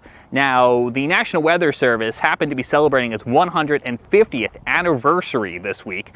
We're going to be talking about that coming up. The important life-saving mission they played today was all created over a century and a half ago. But first, let's talk more about the recovery efforts here in Matthews and across the region. This tree, the EF1 tornado coming through here on Thursday, caused damage across the region. 95-mile-per-hour winds knocking down trees like this, and also unfortunately taking down some homes where the roofs were damaged when big trees like this fell. All in all, we had about 2 storm deaths across the region, and that's too many. But it could have been a lot worse, and that's why we're going to spend some time in this episode talking about the very important life-saving role the National Weather Service played, because none of those deaths came inside of tornado polygons, and I think that has a lot to do with the role that the National Weather Service plays, getting those warnings out on TV, on radio, to NOAA weather radios, and now to our cell phones, wireless emergency alerts, alerting people like myself that they were in the path of danger. On Thursday, I was trying to make my way to the day job at the TV station when I received one of those wireless emergency alerts on my phone. I happened to be streaming on Periscope at the time. I'm driving here on Interstate 45. As that message comes in, take a look what happens. Just now receiving an emergency wireless alert on my phone for a new tornado warning issued until 12:45. Severe thunderstorm capable of producing a tornado was located 9 miles northwest of Indian Land or over Carrollton. Impact. Flying debris will be dangerous to those. All right, so this actually might be a problem for me. All right, ladies and gents, we might be seeking shelter here in the next little bit because I'm going to be coming right into this, and that is not my intention. As soon as this lets up a little bit, I'm going to go and look for some damage in that area. Right now, I am not moving. I am just to the south of that warning. That is where I want to stay. I do not want to be in the thick of it, but I want to be able to move quickly afterwards to take a look at what might be going on around there. Because of that alert sent by the National Weather Service and relayed to my phone, I was able to safely pull off the road, get out of the way, let that storm pass, and then I turned north, directly into where the storm had just been, continuing towards Park Road, where the storm had crossed through a neighborhood called Park Crossing. Here's a look at what I saw moments after that tornado came through and as that tornado was continuing east into Matthews. You can see we've got numerous trees down. This one, as it fell, took down a fence. We see several instances of this as we make our way through this Park Crossing neighborhood. Now, all of this damage occurred during the midday hour when a tornado-warned cell came through the neighborhood and it brought down several large pines, just like the one you're seeing right here behind me. To give you a sense of what the aftermath of storm damage smells like, it smells very heavily of pine and also sounds like chainsaws. We have another tree down here. This one just barely missing this brick home as it did kind of fall here and then continue to land, if you take another look, right across their front yard. So a very close call here for the family that lives right at the entrance of Chatham Oaks. This is inside again that Park Crossing Drive neighborhood. Now we are just to the west of Park Road. I was onto the east side of Park Road where the Cameron Woods neighborhood was not too long ago. Whatever came through here then immediately went through there, brought down several trees as well too. Neighbors out there trying to clear the way with chainsaws. About 10 minutes before the trees started falling, so I was able to be here to help out. How many trees are down besides what's behind us? I'm not one for hyperbole, but it's countless at this point. There's trees on houses. There's a lot of roads that are blocked. We're just trying to get cleaned up so people can get through. And also clear those storm drains, because as you can see, the rain is continuing to fall here at this hour. And so all of this water is going to need a place to run off. So you can see neighbors trying to also clear those drains as well. Back out here in the Park Crossing neighborhood, you can see this fence was no match for whatever came rolling through here a little bit earlier on, knocking down not only the wood sections of the fence, but also tearing it right from the brick pillar. The National Weather Service will be looking at damage like this and like the tree laying across the road to determine what exactly rolled through here during the height of the severe weather. The EF1 tornado that came through Mecklenburg County, not even the strongest of the storms we saw. This EF2 tornado caused damage in Gaston County near Kings Mountain, where it toppled 4 of those huge metal transmission towers that Duke Energy runs to bring power into the region. It took 150 workers this past weekend to get all of that cleaned up and back up and running. And when they twisted and laid on the ground, I mean, it's just the structures were twisted. If you go look at the footing of that, you'll see where it was a twist. It wasn't a break, it wasn't a bend, it just twisted the structures and they came down together. So it was a very severe wind that caused these structures. From Gaston County to back here in Mecklenburg County, those were just 2 of the tornado warnings that were issued here for the greater Charlotte area. Numerous storms across the region, a lot of them in that greater Charlotte area. Joining us now from his home in Morganton, North Carolina is Scotty Powell with a look at some of the other storms. Scotty. One of the first tornado warnings to be issued was for Cleveland and Lincoln County. The National Weather Service was able to confirm an EF1 tornado touchdown 1 mile west of Lawndale in northern Cleveland County. The end location was 3 miles northeast of Fallston, right near the Cleveland and Lincoln County line. One of the stronger tornadoes that we saw occur on Thursday was an EF2 tornado that occurred just outside of the city of Kannapolis, North Carolina, in Cabarrus County. The tornado began just west of Interstate 85 near Lane Street. The awning of a service station was damaged. The strongest damage was found just east along Pless Road, where several homes were damaged from this tornado. This damage suggests wind speeds of 125 miles per hour. The tornado weakened as it moved east, snapping and uprooting trees as it went, and it ended in Rowan County. Again, no fatalities or injuries from this tornado. I'm Carolina Weather Group panelist Scotty Powell. Thank you so much, Scotty. Continuing our coverage now with even more of those storm survey results from the National Weather Service. Here's Evan Fisher. One of the first tornadoes to occur last Thursday happened in Spartanburg, South Carolina. Now, this one touched down pretty early in the day, before noon. It had a path length of 10.26 miles, so the second longest of the day, and a rating of EF1. This tornado did the most damage near the mall, just to the west, Westgate Mall in Spartanburg. As you can see here, there's a bunch of EF1 damage indicators near the mall area. However, as it tracked closer to Spartanburg, it did weaken a bit, and as it passed through downtown, there was minimal tree damage with just EF0. We had a pair of tornadoes in Stanley County, North Carolina, the first of which was pretty short-lived, only 0.4 miles long, the maximum width of 100 yards. Peak winds around 100 miles an hour, only did some minimal tree damage. However, the other one was a little bit longer with a path length of 7.3 miles, albeit discontinuous damage. But you can see here that there was damage indicators on the eastern side. Then again over here where there was a little bit more civilization. This tornado occurred just to the west of Albemarle, out in kind of a rural area. But nonetheless, this one did damage a child care center, ripping off some roofing, as well as damaging some manufactured homes with trees that fell onto these homes. This one actually had a maximum width of 1/4 mile, 400 yards, which is one of the more impressive widths of any of the tornadoes on Thursday. Moving a little bit further east, I guess all the way to the east, we actually had one tornado up in northeastern North Carolina in Gates County. As you can see, compared to all the others, if we zoom out, the rest of the tornadoes were down here near Greenville and Charlotte and Greensboro and Raleigh. However, there was one up here in Gates County, rated an EF0. We kind of flip over to the damage survey here. Tracked for about 3 miles with peak winds of 85 miles an hour. Touched down near Taylor Mill Road and Askew Road and crossed Turner before doing some tree damage, as well as a few homes suffered damage, mainly from falling branches. From Evan Fisher now to Tim Pounds, who joins us with a look outside a storm that crossed from Georgia into South Carolina. Well, thanks, James. The storm team out of the Columbia, South Carolina office of the National Weather Service confirmed that an EF1 tornado touched down in southwestern Aiken County. This occurred near Vaucluse in the Springfield Church Road area near Stableview Farm. Luckily, there were no injuries or fatalities indicated with this storm. And it was a pretty short-lived storm with maximum wind speeds of 105 mile an hour.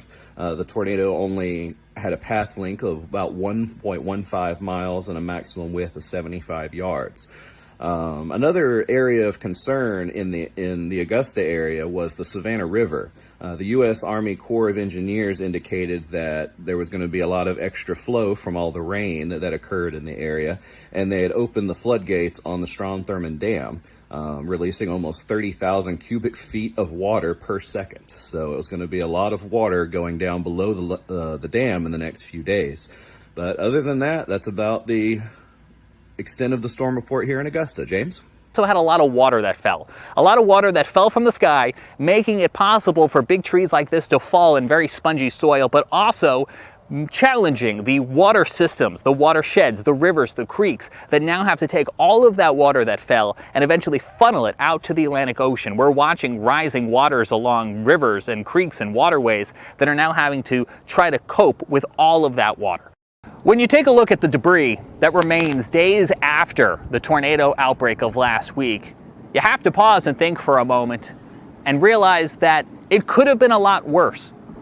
But if it wasn't for the folks who tirelessly put in long hours at the National Weather Service, not only forecasting and warning about storms like this, but then spending hours and days afterwards going out into the field and looking at debris and conducting their storm surveys, well, frankly, if we didn't have the National Weather Service, we'd be in a lot of trouble. Now, the National Weather Service celebrated 150 years on Sunday. We, of course, wish them a very happy birthday. Now, we had Tom Nizzle on our program a couple weeks back. Now, Tom spent years at the National Weather Service in Buffalo, New York, before coming south to work at the Weather Channel. He now resides just across the border in Tennessee, and he's a bit of a National Weather Service buff, you could say. And he was very happy to spend some time with us to enlighten us on the history and the important role that the National Weather Service has played in its first 150 years and counting. Tom, you got to know the National Weather Service from the inside. What does this 150th anniversary mean? Well, I'm old. I'm not quite that old, but man, I look back. I had 32 years in the National Weather Service. They're celebrating their 150th anniversary. So do the math, man. I've been there for 1/5 of their entire history. I am old. But I'll tell you, I love going back and look at the history of a National Weather Service for the United States. And a lot of it has its roots back to my hometown, Buffalo, New York, which was one of the original 24 forecast offices in the U.S. when the National Weather Service, under a different name, began back in 1870. It's amazing when you think about the United States and think about the roots of weather and weather observations. My gosh, when our forefathers came here to the U.S., think about the fact that everything they did in their lives had some connection to the weather. I mean, they spent most of their time outside. It was an agrarian society. So two of our most famous weather observers and our most famous original weather people in the United States were two of my favorites, a guy by the name of Ben Franklin and Thomas Jefferson, right? Franklin was amazing. He was one of these Renaissance men that was interested in everything, and he was a great scientist. Franklin, by the way, was the first person to really study and chart something that's right offshore of the Carolinas, known as the Gulf Stream. That really was actually discovered in a way, in a scientific basis, by Ben Franklin. Franklin also took weather observations every day. How about Tom Jefferson, another Renaissance man? This guy took weather observations on a regular basis, and he shared those observations and developed a network with people that were around him. In fact, the cooperative weather observers in the United States today, their top honor that they can get is the Jeffersonian Award. for them taking weather observations. So those are two of the guys that really started things off. You know, we get into the 1800s, and as the country began to expand out to the west, all right, now the beginning of the 1800s, Weather Service actually went into a national operation in 1870. So 70 years before that, the U.S. was moving out and expanding to the west, and based on Thomas Jefferson's suggestions, the Lewis and Clark expeditions, they wanted to take science observations. Most of the Army surgeons who were trained as scientists would take weather observations on a daily basis, and they would mail them back in. They would, arrive months later into places like the Smithsonian, where they would gather this information and bring all this information together, begin to plot it onto maps and try to understand this array of data that we were gathering across the country. But my gosh, none of it was timely. It took months to get that information. So you come across to about the mid 1840s, and we had this amazing invention that takes the science of meteorology and rockets it forward. And it was called the telegraph. Because once you got the telegraph, you could get this data. We'll return to Best of the Carolina Weather Group in a moment. Now your Carolina weather forecast. Here are today's forecast high temperatures for North Carolina. Here are the forecast lows for tonight for North Carolina. Here are tomorrow's forecast high temperatures. And here's forecast rainfall across North Carolina tomorrow. Here are the forecast highs for the day after tomorrow.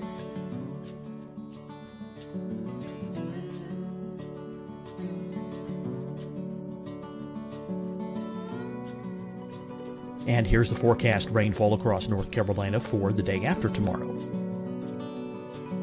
This is the total rainfall forecast across North Carolina for the next 3 days. Here's the severe thunderstorm outlook for today from the Storm Prediction Center.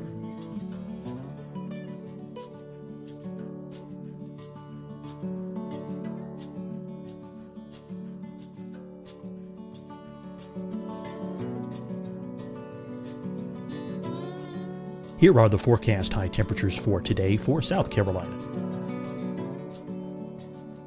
Here are the low temperatures for today for South Carolina.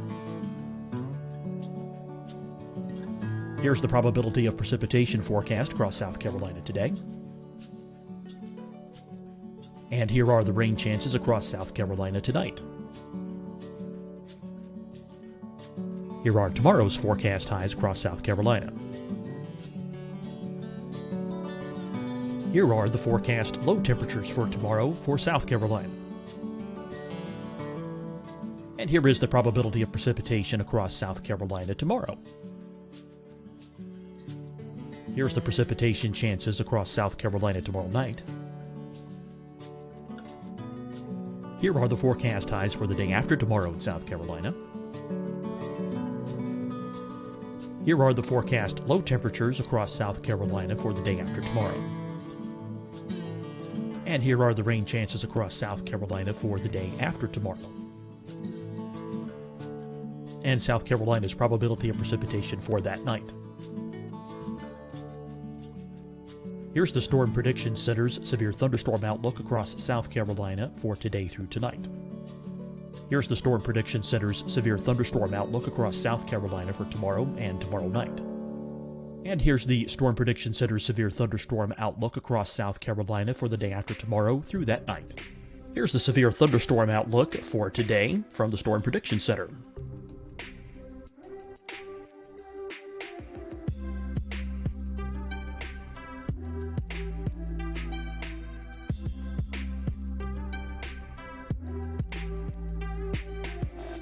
And now here's a live look at weather radar across the southeast. Hi, everyone. I'm Dr. Mandy Cohen, Secretary of the North Carolina Department of Health and Human Services. And when you follow the 3 W's, you protect your family and your neighbors from COVID-19. When you leave your home, practice your W's. Wear a cloth face covering, wait 6 feet apart, wash your hands often. Wear, wait, wash. We're in this together. Stay strong, North Carolina. Deciding when to wear a mask isn't about who you know or how well you know them. Just ask yourself, will I be with anyone I don't live with? If the answer is yes, get behind the mask. Help slow the spread of COVID-19. Get behind the mask. Learn more at covid19.ncdhhs.gov. Fight the spread and take a stand against coronavirus. Wear a mask in public. Stay at least 6 feet apart from others. And get tested. Join us and fight the spread. Visit scdhec.gov/COVID-19. Getting tested for COVID-19 helps you to take the steps needed to protect yourself, your loved ones, and your community. Find the testing location at scdhec.gov/COVID-19 testing. You'll see your Carolina weather forecast at 25 and 55 past. And now back to the best of the Carolina Weather Group on the all-new Carolina WeatherNet.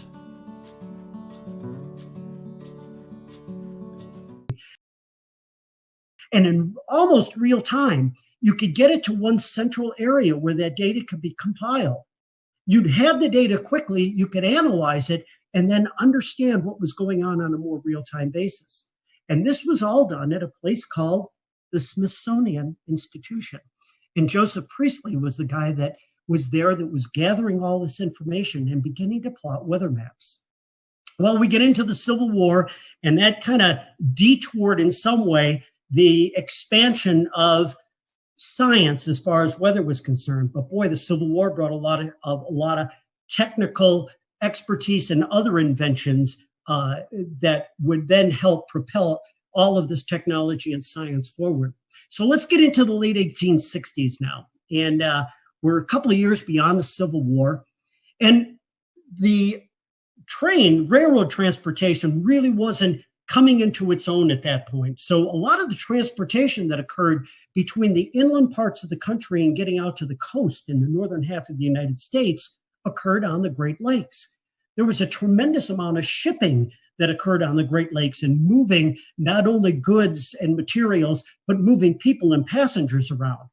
And in 1868 and 1869, in 2 consecutive years, there were over 1,100 shipwrecks on the Great Lakes. Think about that, 1,100 shipwrecks and hundreds of fatalities on the lakes. Well, now I go into 4 cogs in the wheel that I think were most important people that were responsible for the development of a national weather service. Because of all the fatalities that were occurring on the Great Lakes, due to weather, by the way, due to severe weather, there was an amazing guy by the name of Increase Lapham, Lapham.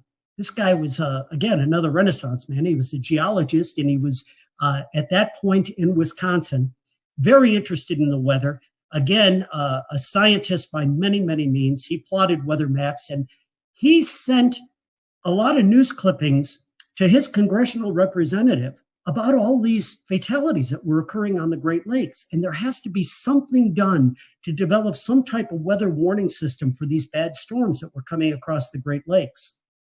So in 1869, I believe it was, Increase Lapham sent this letter out to his congressional representative, another second cog in the wheel by the name of Halbert Payne. And Payne took this information and introduced a resolution under Ulysses S. Grant to the United States Congress. And on February 9th of 1870, the resolution was passed to then bring into service a national weather service for the United States. And it was under the direction of the U.S. Army Signal Corps at that point. Why the Signal Corps? Well, it now brings in our third character.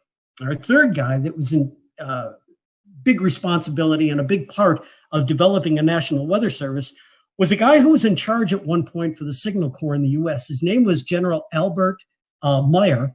And Meyer has a connection to my hometown of Buffalo, New York. But Meyer actually developed a signaling system during the Civil War of using flags to send signals between military installations.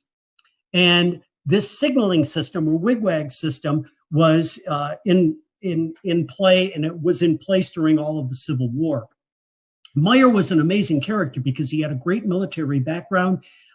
He had the ability to organize, and he also was in charge of this signaling system that they were using at that time. And so when Ulysses S. Grant signed the orders to bring into law a national weather service across the United States, Albert Meyer was brought in as the first head of the National Weather Service. And Meyer then brings in the fourth cog in the wheel, the guy that really made this happen from a scientific point of view. His name was Cleveland Abbey, and this guy was a scientist by every stretch of the word. He is the person who first began to issue forecasts, actual weather forecasts across the eastern part of the United States, and he had a tremendous science background. And when he came into that first beginnings of the National Weather Service, it was Cleveland Abbey who introduced science, who introduced coursework, who introduced the theory of meteorology and the science of meteorology to those employees who were hired to man the 24 original offices across the United States. It was really, really a fascinating time. And from there, the ability to bring in weather data and weather observations led very, very quickly to production of weather forecasts. Within a couple of years of the formation of the Weather Service, these daily forecasts were something that everybody asked for. People understanding that they might not be all that accurate all of the time, they weren't able to do the kind of detailed forecasting that we can do these days, but they had an understanding of the basic concept, in most cases, of weather moving from the west to the east across the United States. With the ability to plot these maps, the early forecasters were able to trace storms. And as storms were moving from Chicago to Detroit to Cleveland to Buffalo and out to New York City, these forecasters could time to some degree the occurrence of this bad weather that was coming in that direction. And as they would do that, they would put these signal flags outside of places like post offices and other places where the public would frequent within these towns and cities. And so a quick walk down the street, someone would look at the flag and they would understand that the red flag with the black on it, okay, again, if you were in a coastal area, could mean a hurricane warning that was out. There were other types of flags that they used to get this information out. But it was amazing how quickly the science grew and how quickly the Weather Service expanded as we went through that time frame right after the Civil War. Tom, if you think back to what they started with and what we have today, if you could imagine, what do you think they would make of all the tools we have today? Well, it'd be like being on a different planet. I mean, you think about the fact that, yeah, they were getting weather observations, but there was no such thing as a satellite to monitor the weather from space, a radar to look at precipitation, even heaven forbid, a computer model, something that would actually foretell by using basic laws of mathematics what the weather would be like several days or maybe even into weeks in advance. It would be like a different world. And by the way, because I'm such a senior person at this point with a history of being in the National Weather Service, I came into the Weather Service at a time before computers were even introduced into weather forecast offices. At a time where there was something called a teletype machine, a machine where it actually typed out the weather observations onto this giant typewriter. And as weather forecasters, we would rip that information off of this machine and sit down and hand plot and draw weather maps. I got to do that when I was an intern in my first couple of years within the National Weather Service. And to go from that to what we have today is amazing. So I can't imagine what someone like Cleveland Abbey would be thinking if we were able to place him into a science office like we have within the National Weather Service today.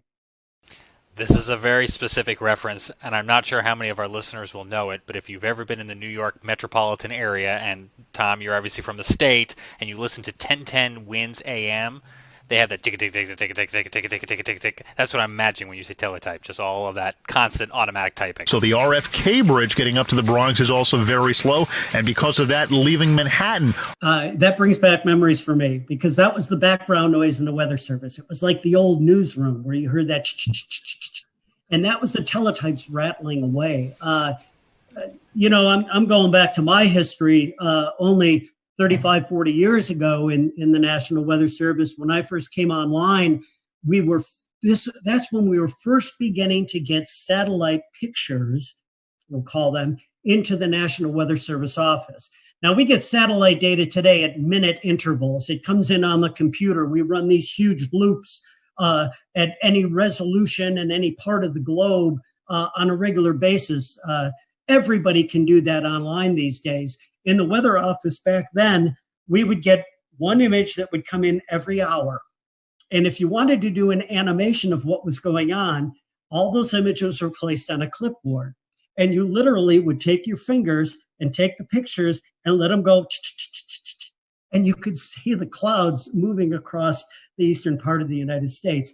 That was our animation back then.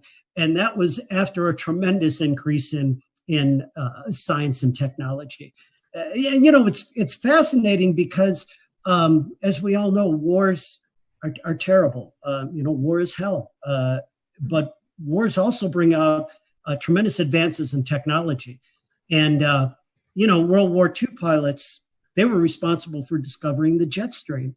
As we got into World War II and immediately after, we developed the first large-scale upper air network across the United States with the launching of radiosonde balloons twice a day to get that information from the upper atmosphere, because weather occurs on 3 dimensions, right, throughout that depth of the atmosphere. The advance of weather radar. My gosh, you took military radar, again, developed in World War II, and then after that war, they not only saw airplanes when they were looking at the radar, but they saw these features that kept getting in the way of them looking at airplanes. It was precipitation from storms. And, we turned that into the ability to monitor weather systems and then get into the tremendous science of severe weather and understanding tornado genesis and tropical storm formation from all of that technology. So it's just been amazing to watch the history. And it all began back there in 1870 when there was concern for the loss of life on the Great Lakes and of course, along the coastal areas from shipping as well. Tommy, you're talking about the advances in technology. One thing that kind of comes to mind is the advances in the warning process. Trying to explain to the younger generations that we didn't have things like cell phones, right? Just a generation or two ago, with these text messages and alerts that came across at any time of the day or night, the ability to communicate that information has saved countless lives and will continue to do so. And the ability now to be able to put out 911 messages to a huge area, an entire community, to get that information out, has been married with the technology that allows us to be more confident to get those warnings out by being able to use something like a Doppler radar to understand what we should be warning on and what we should not be warning on. Because in the early years of issuing severe weather warnings in particular, but certainly all types of warnings, much of the public was very frustrated with the fact that the weather forecaster may, for lack of a better term, cry wolf a lot of times and send these warnings and watches out and not be able to verify them because we just didn't have the technology to do that. But we've got that technology now. And to be able to then marry that to the ability for people to get warnings anywhere at any time, day or night, it has just gone a tremendous way to save lives across this nation. Talking about communication, and then I'll toss it off to someone else. One of the biggest tools that I think we all in this chat utilize is NWS chat and the ability for the forecasters and the weather office to communicate with TV, radio, storm spotters out in the field. I mean, just the instant communication that we have, I think, is pretty cool, and it's cool to see the advances in the National Weather Service with that. You know, that's a really important point, and what it's done also is it's changed the responsibilities and the type of work that goes on within the National Weather Service offices. A decade, now I should say more than that, a generation ago, the main job of the National Weather Service forecaster, the meteorologist, was to issue the forecast. And now we have many, many tools that allow that process to be very, very fast, very efficient, and very smooth. But what the forecasters do now, where they really, really make a difference, is what we refer to as decision support or decision support services. That ability to get that information and get it out and let our special customers know exactly what is happening, when it is happening, contacting emergency managers and working with the emergency management community to have their resources ready to go, to be ready to respond when the weather is coming through. And also, you mentioned this tool that is used on computers called NWS Chat. It's the ability for the forecast office to chat or to talk or message to many of its users, its media, its emergency management system, those types of individuals, to get the most reliable and timely information back and forth from those communities and sending out their thoughts from the National Weather Service offices. I found it fascinating when I worked at the Weather Channel that we, within a matter, and I mean this, within a matter of less than a minute in many instances, a damage report, say somebody had a half-inch hail that came down in their neighborhood outside of Charleston, South Carolina, and they sent a report in on their phone to the National Weather Service saying, we got hail here. Within a matter of a minute or so, the Weather Service gets the report, pops it into a computer that goes into this system, and at the Weather Channel, our graphics meteorologists were watching that data coming in, and when they picked that data up with the click of two buttons, it ended up on air. I was amazed to see how quickly that process took, and it's the ability to get that information and communicate it out to the public, because time is of the essence, especially with severe weather. So it's another huge increase in technology that, once again, is helping to save lives. Tom, I don't know if there's any telling what this world would be like without the National Weather Service. So let me try to phrase this closing question to you this way. What would day-to-day life here in the United States be if tomorrow morning we woke up and there was no National Weather Service? I think it would be chaos. If you think about how much of our economy and daily life is tied directly to the weather, and the way you see that most succinctly is being in the checkout line at the grocery store, because everybody's talking about it. You have to know what's going on with the weather if you're going to react with the real world. Everything from our transportation to our agriculture to daily life in general revolves around the ability to understand how nature, how the atmosphere is going to impact us over the next several days. Without the National Weather Service, I think we would be way, way behind in where we are right now. We again thank Tom for his time, and to all of the folks at the National Weather Service who continue to keep us safe each and every day. We can't thank you enough.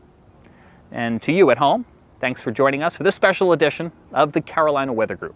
For all of us, I'm James Brierton in Matthews, North Carolina. We'll see you again real soon.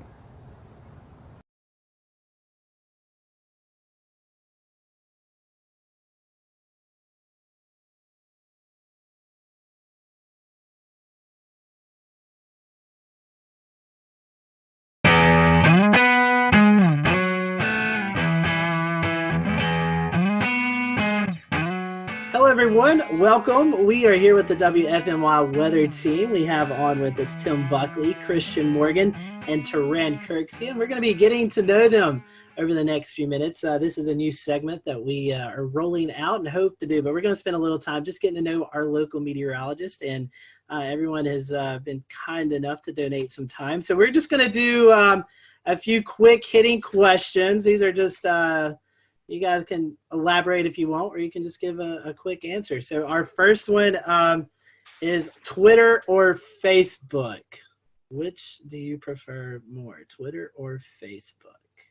I'll start with Tim. Twitter, as long as it's not bad Twitter. But I like weather Twitter. Okay. Christian? Definitely Twitter. Facebook has the ability to take something you posted 3 days ago and highlight it 3 days later, which makes the information very much out of date. So I feel like Twitter, if you can't say it in 140 characters, then you're saying too much. All right, here's one. I don't know if you guys have dabbled in these as much. TikTok or Snapchat? Oh boy. I'm old. I can't have a TikTok. I don't even think that's allowed. So I do have a Snapchat, but it's not something I post weather stuff on. Yeah, I have Snapchat too, and I can't dance, so I'm not even going to adventure into the world of TikTok because it will be horrible. And I'll just let everybody else share the TikTok videos on Twitter, and then I'll watch them that way. You don't want to be lip syncing? No. They both confuse me. I think I'm like, I'm older. I have an older spirit. So usually I just put my phone down when I get home. I don't want to know what's going on. I watch TV, and then when I wake up the next morning, people tell me what I missed, and I'm cool with it. I'm fine with it. Keeping on the theme of technology and stuff, what about weather model websites? There's tons of them out there, and I know you guys may have some special software, so you don't have to go to all these websites that us normal people have to use. But do you have one? We have so much special software, and we pay all this money for all the great stuff. And I still love the Penn State e-wall the most. Oh, you're biased. Undecipherable. No one understands what it is. But I do, because I went there, and that's just my comfort zone. It's like my chicken soup for my weather soul is looking at the page of garbled numbers, knowing what it means. So I do like, and it's the only one that has an easy to understand 6-panel chart for like the NAM and stuff, and I like a 6-panel chart. Okay. I've used that website for like 15 years, and I'm still confused by it. but it was the first website I used a lot though. Now I use Pivotal Weather a lot, and occasionally I look at some other ones if it's like hurricane season or something like that too. Yeah, the first time I met Tim, he was showing me this Penn State e-wall, and I said, what is this thing that looks like it's from 1985 that I cannot understand? And I laughed at him for it, but he's like, oh, it's got all these charts and things on it. I was like, okay, I'm going to find a different website. And then I took my weather classes and stuff through Penn State, and I was like, oh, man, I really love the e-wall now. It's fun to actually sit and work side by side with Tim, because we actually understand the Penn State e-wall and how great it actually is. But also like we do have it's something you have to pay for, but WeatherBell has some good maps on it. But I really like to use Pivotal Weather, especially when we look at severe weather parameters. They have it very easy to access on there. I can't say that we've really dabbled in the e-wall, but definitely agree with you on WeatherBell and Pivotal. I think I'd have to throw in Tropical Tidbits just because that's where I started, and it's so nice having those easy soundings. Keep on this topic. Do you think that weather data is too easily available? Yes, but there's nothing we can do about it. Okay. I have two opinions on this. Number one, I don't think it should be that easy. I don't think it should be easily available to people that aren't seeking it out. So what I mean is, like, if you want to like really be able to look at a weather model, of course I agree that's a good thing to be able to do. But I don't like that it gets out there to people that aren't wanting to see it. So it gets posted to Facebook, and then my grandma gets it and says, oh gosh, this is really bad. That's the bad part that we all know about. So in a perfect world, it's 1995 and only the weather folks have the weather models, but you can't put the toothpaste back in the tube. I think with it being so accessible, yes, it's public knowledge, it's out there, so why can't you access it? But at the same time, you get a lot of these hype weather sites and, people who think they're weather gurus and don't really understand it.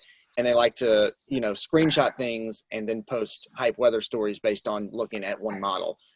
People don't really take the time to actually dive into the models and try to find the consistencies in them. And a lot of people don't even know like the biases of the models and typically how they run. So having it so accessible is kind of doing, the weather folks a disservice. So we actually kind of have to take a step back and say, what you're seeing is not really accurate, but here's what we're looking at. So we almost have to kind of be careful where we step to make sure we cover the bases of what people are really seeing on Facebook and Twitter and what they're, sharing out at a mass rate. Yeah, because 90% of the time when something looks bad 5 or 7 days out, it doesn't happen. So Right. I know my forecasting philosophy is usually like, okay, that looks like 10 days out. Oh, it looks horrible, but I'm not going to say anything. We'll just kind of pay attention to it. And then once we get in the, okay, it's 4 days out to 5 days out. If it looks really bad, okay, let me start kind of sprinkling this in. And then 3 days or less is when I'm more so like, okay, this is probably going to happen. But since it is out there and, the way that the models are visualized, some of the websites where it looks really, the color tables are really good, but you see something that looks terrible and then somebody will just like, Christian and... We'll return to Best of the Carolina Weather Group in a moment. Now your Carolina weather forecast.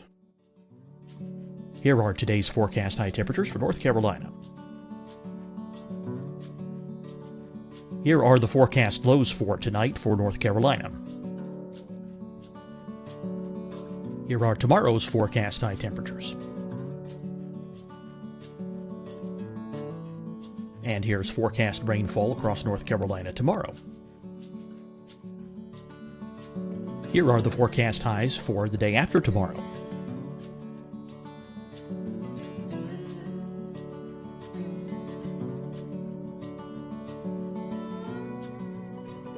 And here's the forecast rainfall across North Carolina for the day after tomorrow. This is the total rainfall forecast across North Carolina for the next 3 days. Here's the severe thunderstorm outlook for today from the Storm Prediction Center.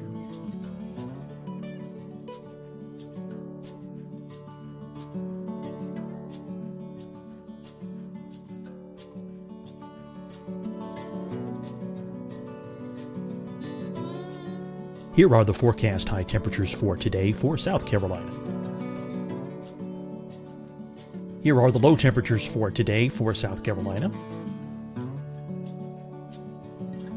Here's the probability of precipitation forecast across South Carolina today. And here are the rain chances across South Carolina tonight. Here are tomorrow's forecast highs across South Carolina. Here are the forecast low temperatures for tomorrow for South Carolina.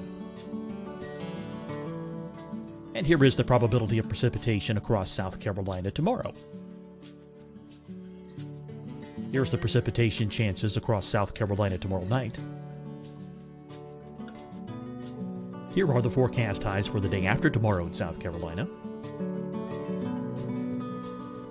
Here are the forecast low temperatures across South Carolina for the day after tomorrow. And here are the rain chances across South Carolina for the day after tomorrow. And South Carolina's probability of precipitation for that night. Here's the Storm Prediction Center's severe thunderstorm outlook across South Carolina for today through tonight. Here's the Storm Prediction Center's severe thunderstorm outlook across South Carolina for tomorrow and tomorrow night. And here's the Storm Prediction Center's severe thunderstorm outlook across South Carolina for the day after tomorrow through that night. Here's the severe thunderstorm outlook for today from the Storm Prediction Center.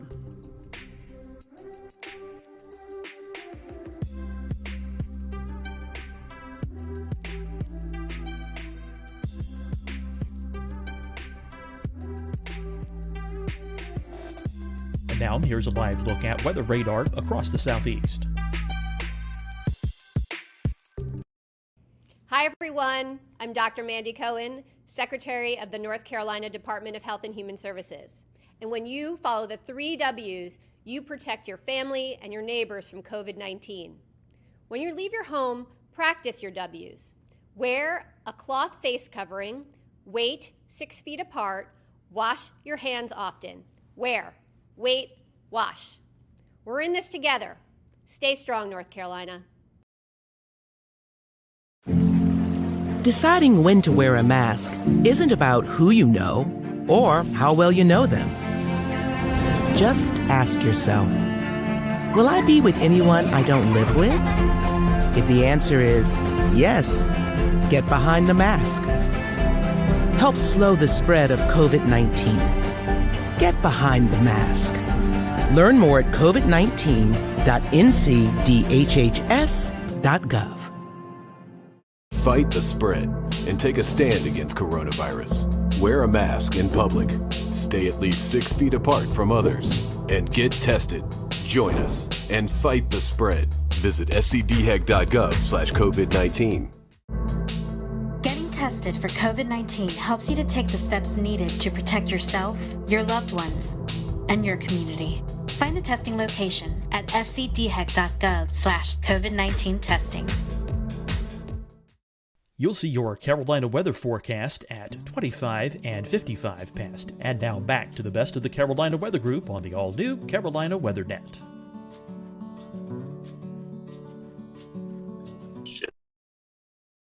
It explodes and you have to do damage control the whole time. And then when it doesn't happen, people say, well, you guys didn't know what you were doing.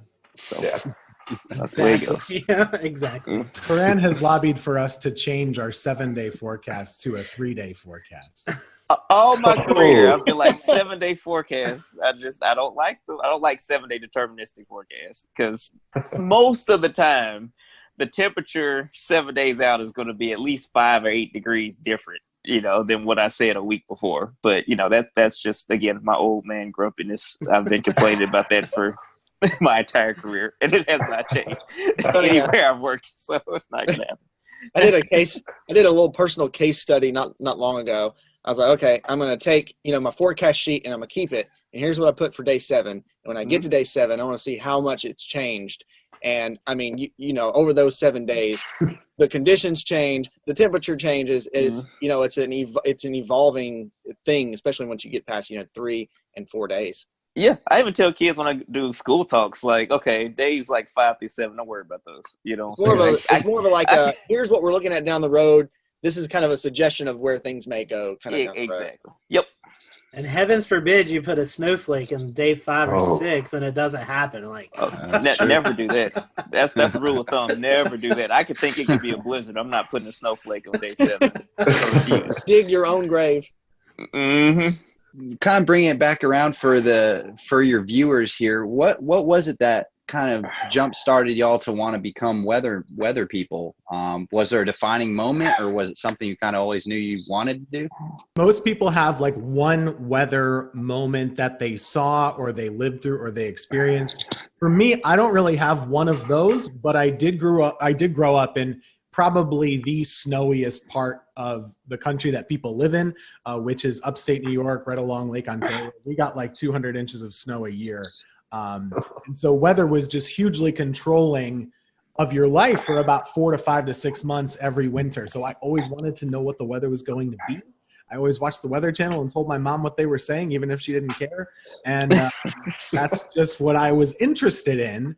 And the TV thing just kind of followed suit. I didn't know that was exactly what I wanted, but that kind of just worked itself out. So that was my spark, were snowflakes. And I hate snow, by the way. So it's just, maybe that's why. Yeah, I'm going to catch heat for this from Tim and Taran, but I really like snow. And see, look. They've unclaimed me. So always, that was my thing. And my birthday is in January. And for a while, there was a couple of years where it always snowed on my birthday or within a couple of days of my birthday. So that kind of, I've always was interested in weather. And actually, I never knew that's what I wanted to do as a career. I always wanted to do broadcasting, radio or TV of some sort, and work in radio for a while and then try to get my foot into TV and a couple different avenues. And then the weather thing just kind of popped up. That's where I was able to kind of get my foot in the door. and I knew I enjoyed it, and kind of gotten my foot in the door. And actually, kudos to Tim for helping me, and helping me learn a lot and teaching me, and kind of really growing that passion for weather that I had. And so much so that it sparked my interest to actually go back to school and get my meteorology certifications and stuff. And so here we are. It all kind of came full circle at one time. For me, I'm from the deep South. I'm from Alabama originally. And so I grew up a bunch of tornado events, and one time I saw one, and that just kind of locked it in for me. And so that just made me interested because, when you're a little kid and you have tornado warnings, you get a little scared, and that fear made me want to learn more about them. And so now, that led me to kind of pursue meteorology as a career. When I was in college, I was somewhat interested in broadcast, but probably more into research. The broadcast thing just kind of happened, and I've just been doing that ever since. But I do want to say I do not like snow. Snow is terrible. I hate tornadoes too, because tornadoes are bad, as we've seen. So I just like I think I like more so the challenge of forecasting as opposed to certain weather events, weather phenomena. Yeah, that's a word. Yeah, I said it right. Phenomenal. My short career so far that I've had, I've already learned that weather is a very humbling thing. Forecasting weather is a very humbling thing, because you have this period of time where you're on it. You're like, man, I'm accurate. This is, it's working out. And then something falls in your lap, and it's, you're like, okay, I'm gonna come on back down to earth now. But yeah, so the challenge is fun. And also, weather is one of those things, like, you think about it now, we've got everything going on with the coronavirus, but weather doesn't stop. Like, it's something that never changes, and it's something that's always happening, no matter what's going on. And people always, no matter what they're doing, whether they're staying at home, or whether this is a normal period in time where people are going to work and kind of coming and going as they please, weather affects everybody in some way, shape, or form. And to be able to, be one of the folks who's actually looking at that and helping you kind of plan your day, providing that service for you, I think is something that internally, and in my mind, I really, really enjoy. I have a running joke with Turan. I guess you've been here about 3 years or so, man, like that. Mm-hmm. And when he was on his interview, he was asking, what's the weather really like in the Carolinas? And, he's been in Oklahoma and Mississippi. And I say, you know what, man, we don't get that much severe weather. Every now and then we get a tornado. Every now and then we get some hurricanes, but they're mainly at the coast. We're in the Piedmont. And, every once a year or so, we get some snow, and sometimes it's big, but it's not much. And then weather just happened all the time. And we had lots of tornadoes. We had a Greensboro tornado. We had all these hurricanes that came right into the Piedmont, all this crazy snow. So it's Turan's fault. So it is. Is it following you, Turan? Clearly, it must be. I'm sorry. I apologize to everyone. So now I'm connecting the dots, because first we blamed it on Grant Gilmore when he left. And so now it's actually Tim's fault, because he said we don't really get, and ever since then, all heck's breaking. Jinxed us. Yeah. That's right. Everything was quiet when Grant was here. When he left, it just went crazy. Note to self, no claims about North Carolina weather at all. A quick follow-up there, Turan. The tornado that you saw, you were younger and you had a clear kind of visible of that. What kind of happened in that experience? There was I remember the day. I was in Huntsville, Alabama at the time, in North Alabama, and there was a tornado warning, and the meteorologist was saying, hey, it's headed towards this part of Madison County, which is maybe about 5 or so miles north of where we are. Then the power kind of flickered or went out, and of course, we looked outside. So you're not supposed to do that. And we were looking north, and you could barely see it, in the distance, but I could see it, and I was like, oh my gosh, that's wow. This is it. I was scared, but I was also kind of mesmerized. My parents knew that it wasn't going to hit us, so they were okay with me like looking outside, like, okay, it's up there, it's fine. But just watching it was. It kind of, just solidified my interest, because I've always been somewhat interested in weather, even when I was younger than that.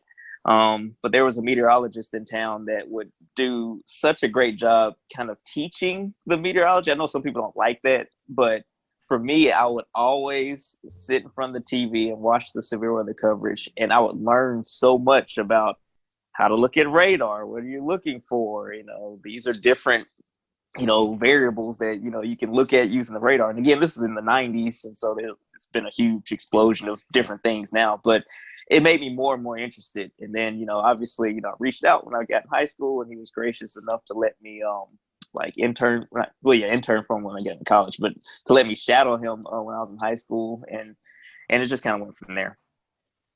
Give us a name. Come on. It was Dan Satterfield.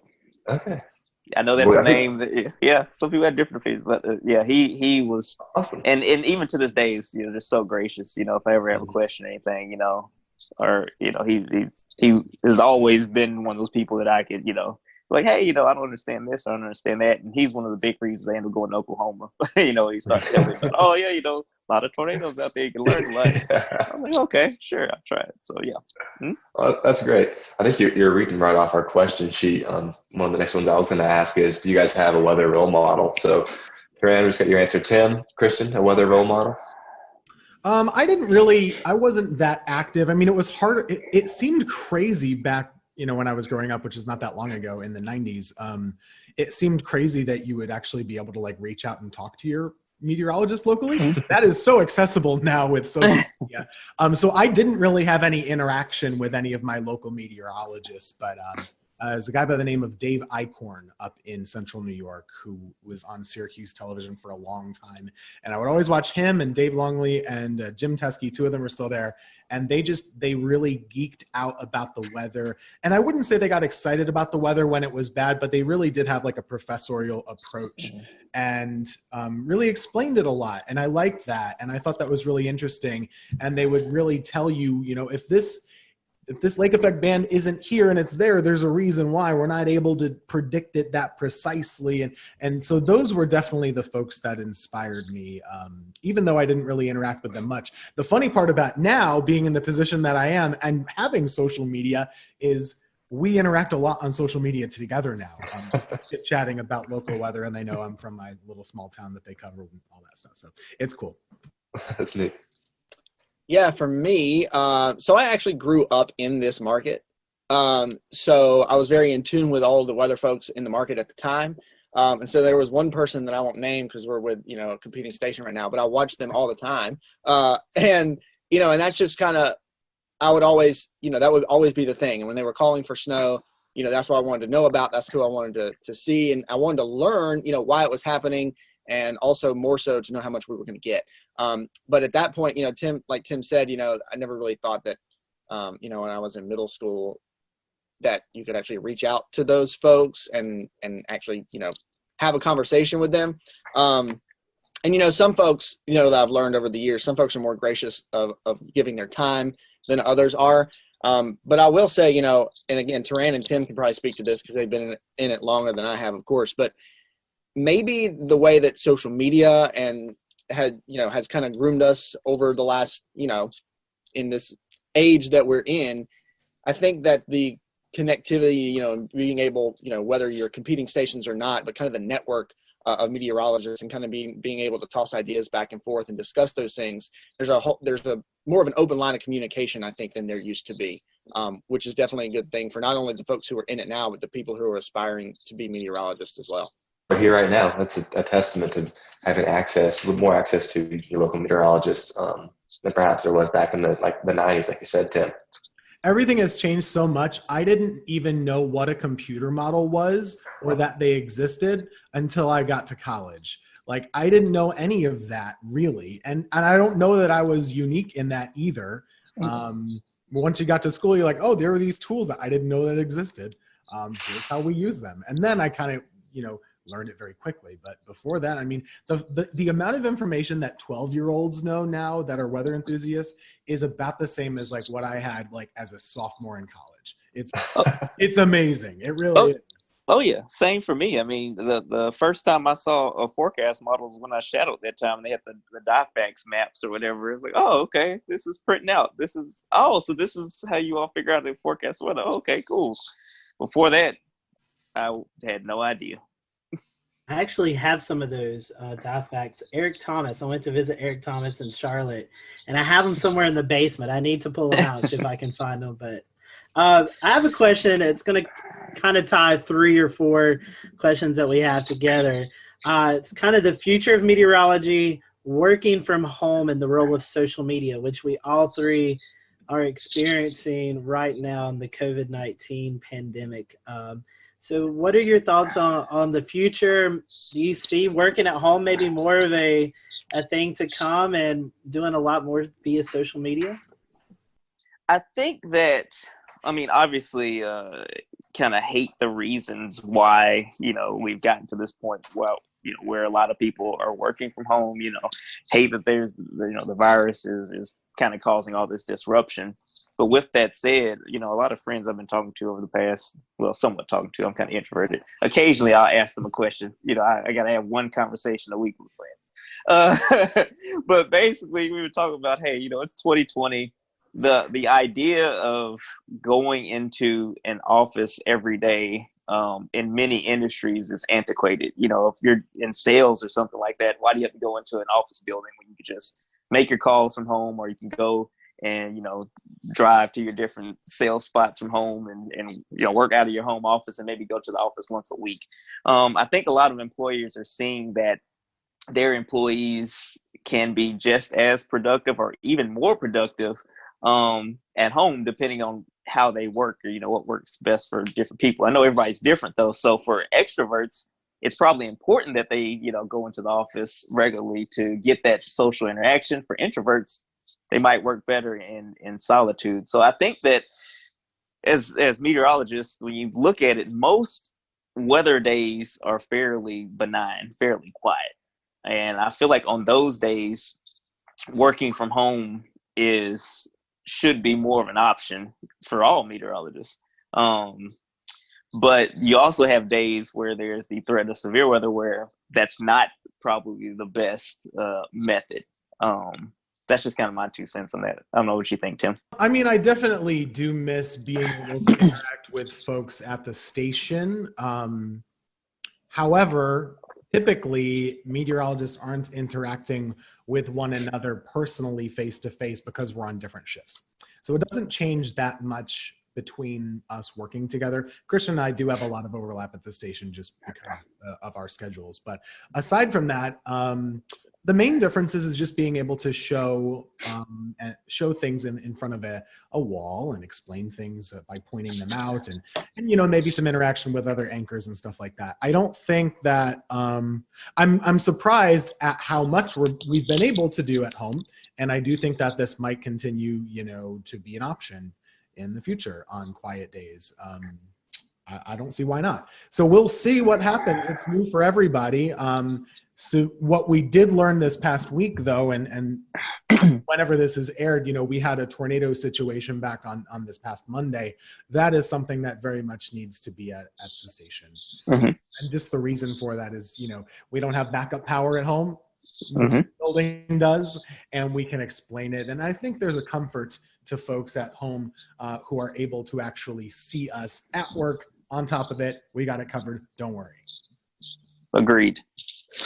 Yeah, I'll real quick. I'll echo off what Tim said about our severe weather event this past Monday, and I was actually working from home, and Tim and Taran were in the studio, of course, very much separated because of social distancing guidelines right now. But the other thing, and I know that this is again, the quality that we're able to put out, even working from home, video quality, audio quality, is pretty mesmerizing, honestly, because we never thought that we'd be at this point.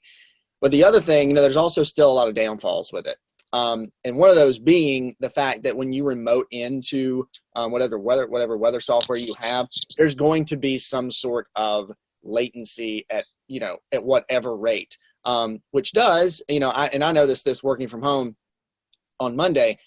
When you have that, it does make storm tracking, especially in like a severe weather event, it makes it more difficult because, you're trying to move the map around, and because of the latency you may have in some, like if you're remoting into a computer, well, you might have moved past it too much, and then you got to kind of scoot it back a little bit. There's just so many extra steps, and even extra seconds can be crucial in a severe weather event. But taking an overall approach to it, working from home is interesting. I've always been one of those folks who, all right, I have to get up and get ready and then go out the door to kind of get my, get my mind in the right place to do work.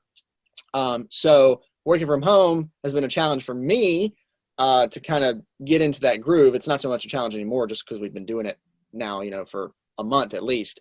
But having that interaction with folks in the building, even though, here's the weather center over here and here's the news people over here, and we come together at the newscast, just kind of having that interaction, and the lines of communication are of course a whole lot better. Tim and Taran, and if you've been in a newsroom, like, this, like, you can just, scoot the chair back and you yell something across the room or say something across the room. Now working from home, okay, got to send this email, or did I check this on the little chat, or did I send somebody a text message? So the communication line kind of is something you have to kind of double check yourself on.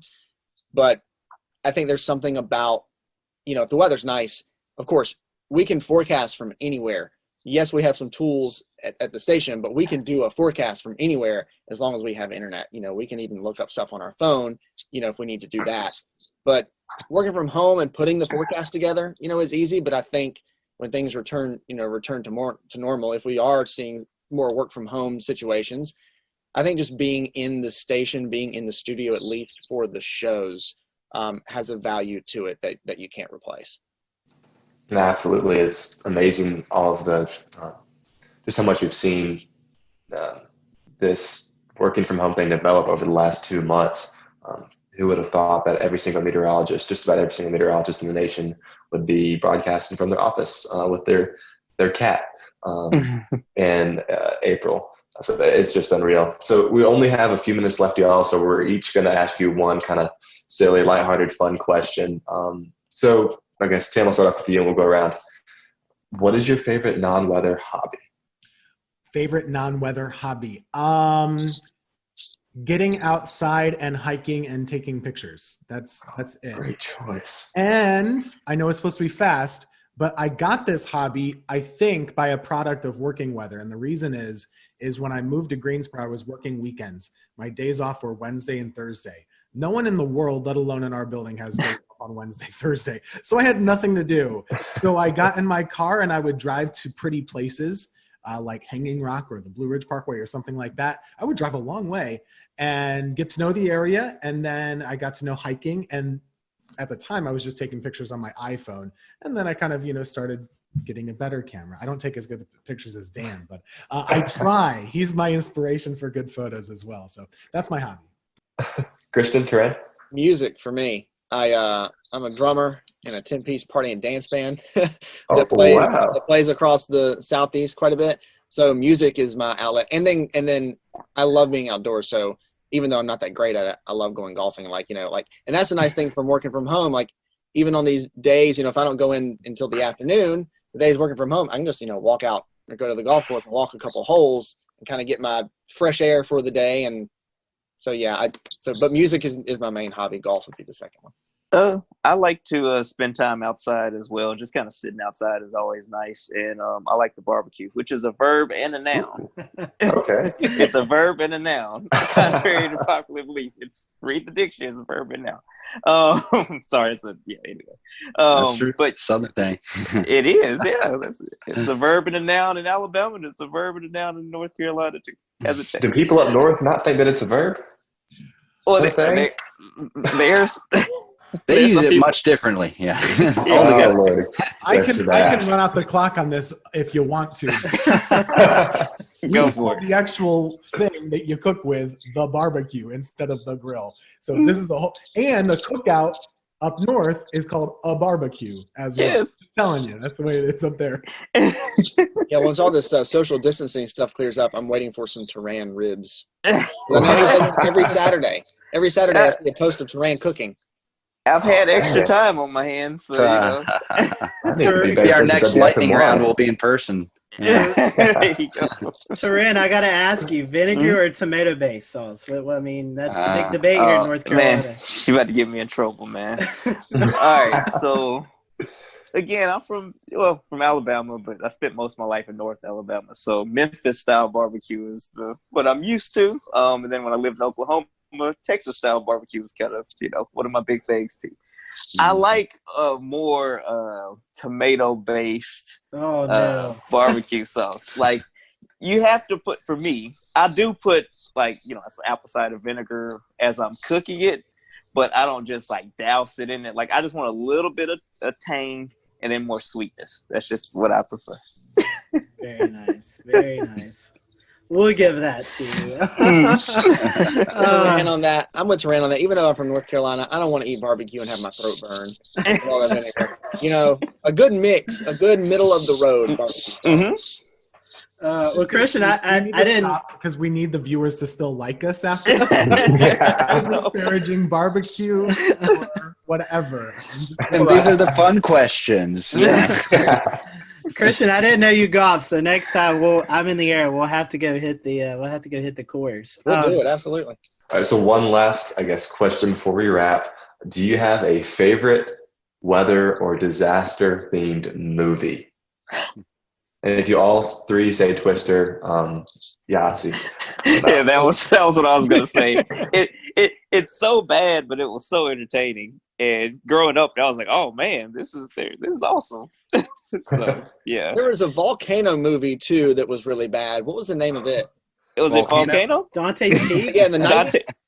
Yeah, there were two of them. There's Dante's Peak, and then Volcano was like in LA. Okay, yeah. Yeah. They're all really bad. Yeah. The worst one is The Day After Tomorrow. Oh gosh. Are you telling me that's not accurate? It is horrific. And I was in New York We'll return to Best of the Carolina Weather Group in a moment. Now your Carolina weather forecast. Here are today's forecast high temperatures for North Carolina. Here are the forecast lows for tonight for North Carolina. Here are tomorrow's forecast high temperatures. And here's forecast rainfall across North Carolina tomorrow. Here are the forecast highs for the day after tomorrow.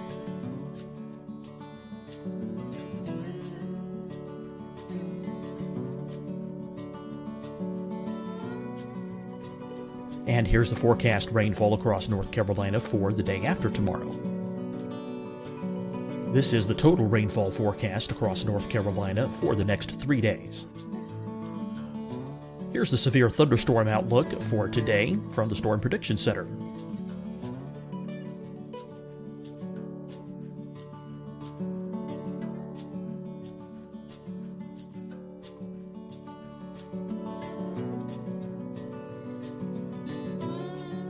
Here are the forecast high temperatures for today for South Carolina. Here are the low temperatures for today for South Carolina.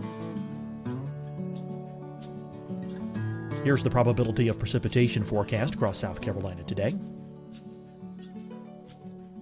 And here are the rain chances across South Carolina tonight. Here are tomorrow's forecast highs across South Carolina. Here are the forecast low temperatures for tomorrow for South Carolina. And here is the probability of precipitation across South Carolina tomorrow. Here's the precipitation chances across South Carolina tomorrow night. Here are the forecast highs for the day after tomorrow in South Carolina. Here are the forecast low temperatures across South Carolina for the day after tomorrow. And here are the rain chances across South Carolina for the day after tomorrow. And South Carolina's probability of precipitation for that night. Here's the Storm Prediction Center's severe thunderstorm outlook across South Carolina for today through tonight. Here's the Storm Prediction Center's severe thunderstorm outlook across South Carolina for tomorrow and tomorrow night. And here's the Storm Prediction Center's severe thunderstorm outlook across South Carolina for the day after tomorrow through that night. Here's the severe thunderstorm outlook for today from the Storm Prediction Center.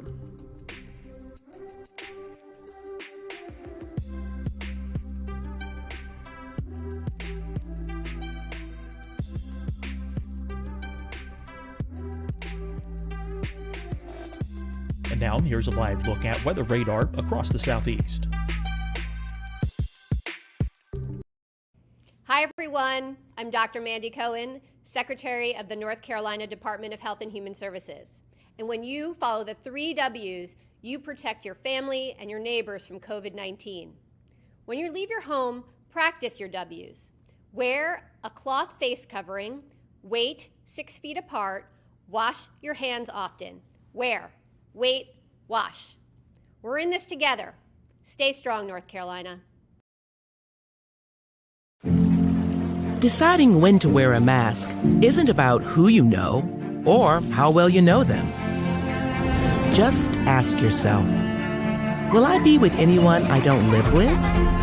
If the answer is yes, get behind the mask. Help slow the spread of COVID-19. Get behind the mask.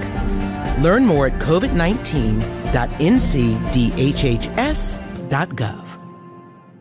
Fight the spread and take a stand against coronavirus.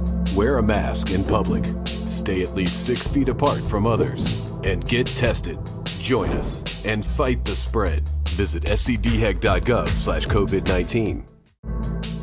Getting tested for COVID-19 helps you to take the steps needed to protect yourself, your loved ones, and your community. Find the testing location at scdhec.gov/COVID-19 testing. You'll see your Carolina weather forecast at 25 and 55 past. And now back to the best of the Carolina Weather Group on the all-new Carolina WeatherNet. New York Public Library, which is a great free place to go. You should go sometime and check it out. It's beautiful. I took a picture in there and said, oh, it's a great place to visit. And everybody posted, this is where they filmed Day After Tomorrow. Jake Gyllenhaal is all over these places. I was like, oh no, I'm reliving this horrible movie. Oh, well, guys, I have one question. I know you're talking about places to visit. We want to give a little love to the Triad areas. So what's your favorite place to visit? If you have visitors coming to the Greensboro, High Point, Winston-Salem area, where is your favorite place to go visit? What would you, where would you recommend to people? Could I guess, vote for Hanging Rock, or is that too far away? I really like. That's great. I really like the parks. Hanging Rock is amazing, and I love just hiking up and stuff. And that's probably one of the cooler, public parks I've been to in the state. Pilot Mountain's a great hike too.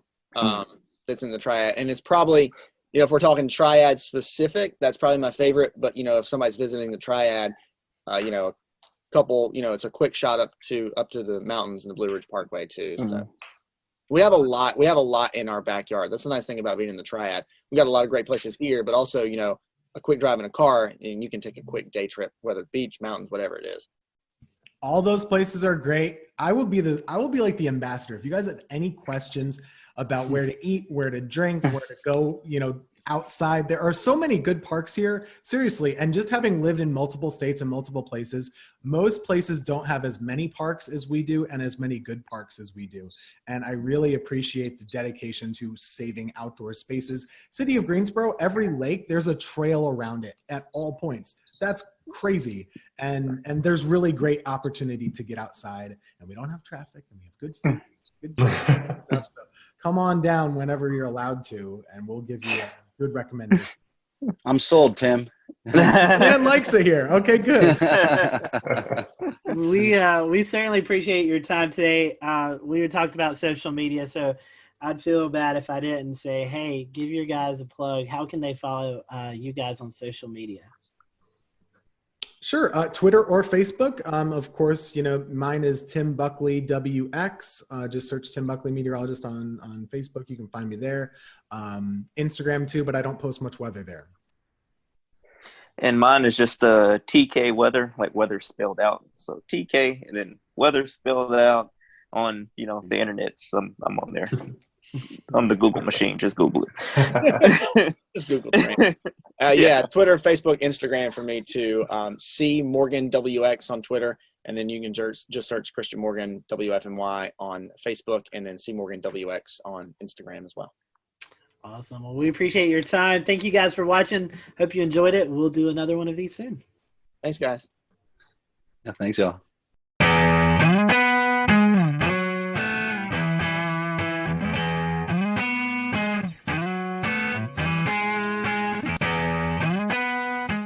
And good evening from Charlotte. We are live with you on this Wednesday night. What a very busy day in the science and weather community here on May the 27th, 2020. We have a great show for you. It wasn't exactly the celebration that we were hoping for, as you probably know by now.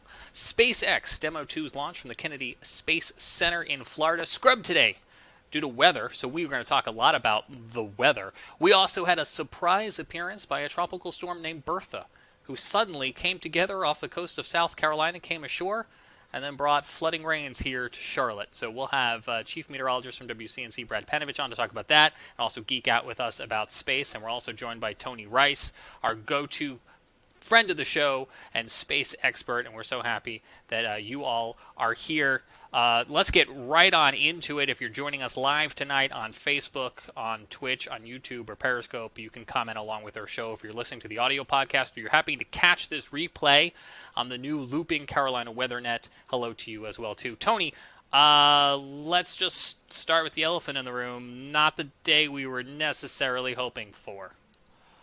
But not the day that came unexpectedly either. If you ever had the opportunity to go down and see a launch, if you haven't, do. Once all this current situation is over with and we're back to whatever normal looks like, you get the opportunity to go down to Florida and see a launch, do it. It's just an incredible situation. We were talking about that a little bit before we started here, and it doesn't capture what it's like if you're watching it on TV or on YouTube or whatever, what the experience is like down there. So that out of the way. If you have ever been down there, you know that Florida weather is Florida weather, and we kind of expect these things to happen. I think there's one or two other places on the planet where there is more lightning activity. So we scrubbed today because of weather, but we scrubbed today mostly because of the potential of lightning.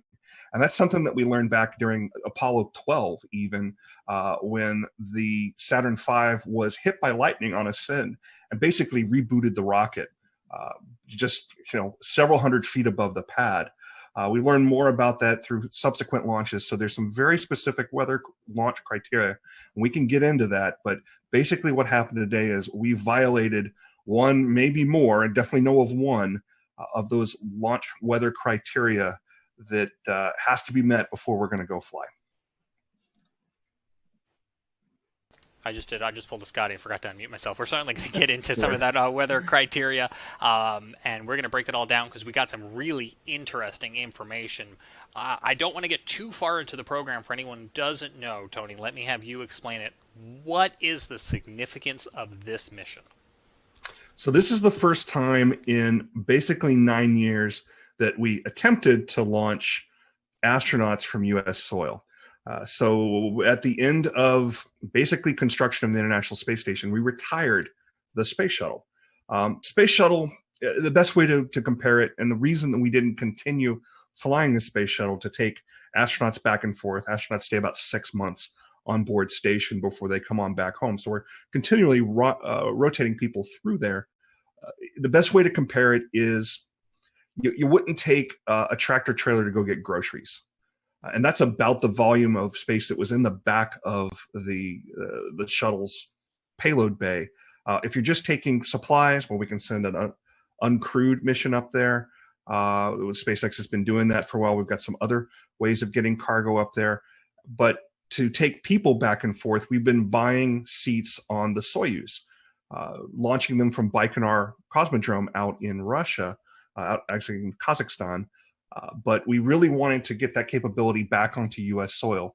So several years ago, NASA, as a part of the commercial program that includes cargo as well, we want to hand over basically low Earth orbit to commercial agencies. SpaceX is one of them. Boeing's also working on getting some capability there. So it was really important to get this capability back on U.S. soil. And Administrator Bredenstein talked about it today. One of the main reasons we want to do that is we have one American up there right now. We want to have more. The more Americans we have up there, the more they can focus on specifically U.S. science.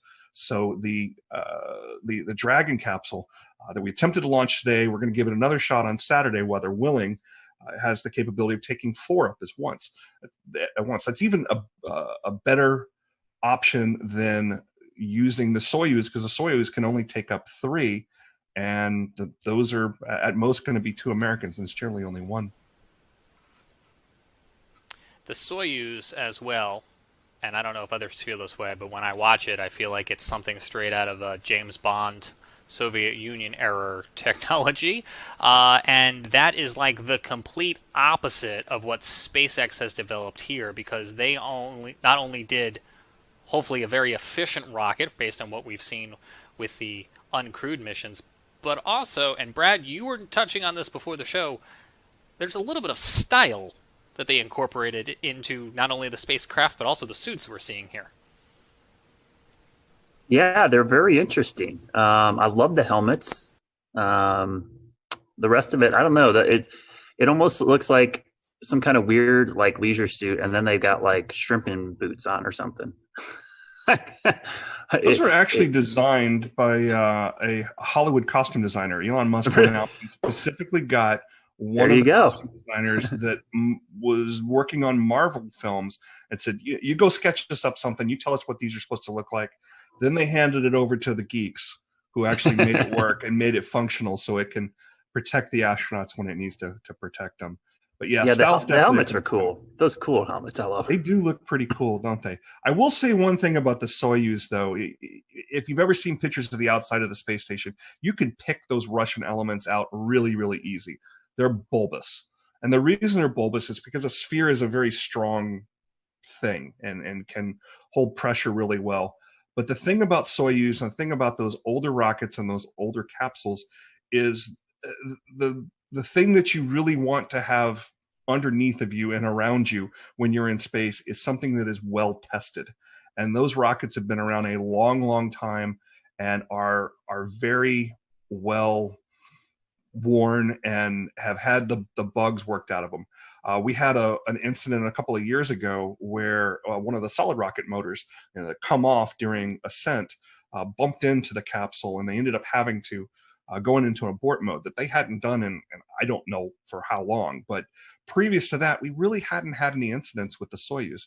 The Soyuz is old-fashioned, and it doesn't look that great. It certainly isn't as sexy as what SpaceX is doing out there with their nice, clean cockpit and reverse lighting. Much like you have over your shoulder there, Brad. You've got some style there as well.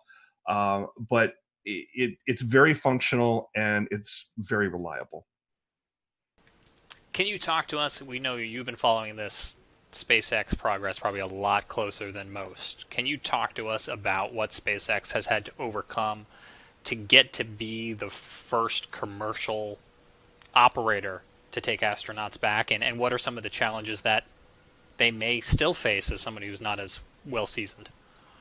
Yeah, well, they're still going to have to face some challenges there, simply because you got to have the first flight sometime. And it's kind of a first flight and it kind of isn't. It's on a well-proven rocket. The Falcon 9 has a pretty good safety record. We've really only lost a couple of them. But what they really have going for them is iterations. They've flown these things over and over and over. So they had an opportunity to perfect it. Does that mean that it's perfect? Certainly not. But it is sufficient to the point where not only SpaceX is comfortable with it, but if you listen to the NASA administrator and the folks that are involved in these kind of decisions, particularly during flight readiness reviews that have been going on for the last couple of weeks, they're confident. They have enough confidence to put those 2 astronauts on top of them. So what they have ahead of them is they'll learn something on this flight. Hopefully it'll go off without a hitch on Saturday. Hopefully the weather will cooperate. But they're going to learn some things. There's going to be something that didn't go quite right. There'll be something that can be improved upon. When you listen to the call during the launch, one of the last people you hear from is a flight test director. And that may seem a little odd that, we got 2 people on top of this rocket and we're about to send it off into orbit and we're still testing. But this is absolutely a test. The name of this mission is Demo 2. It's a follow-on Demo 1. Demo 1 was pretty much what you're going to see on Saturday, but without the astronauts. Every one of these things is a test, and it's a way to gather more data and to improve on things.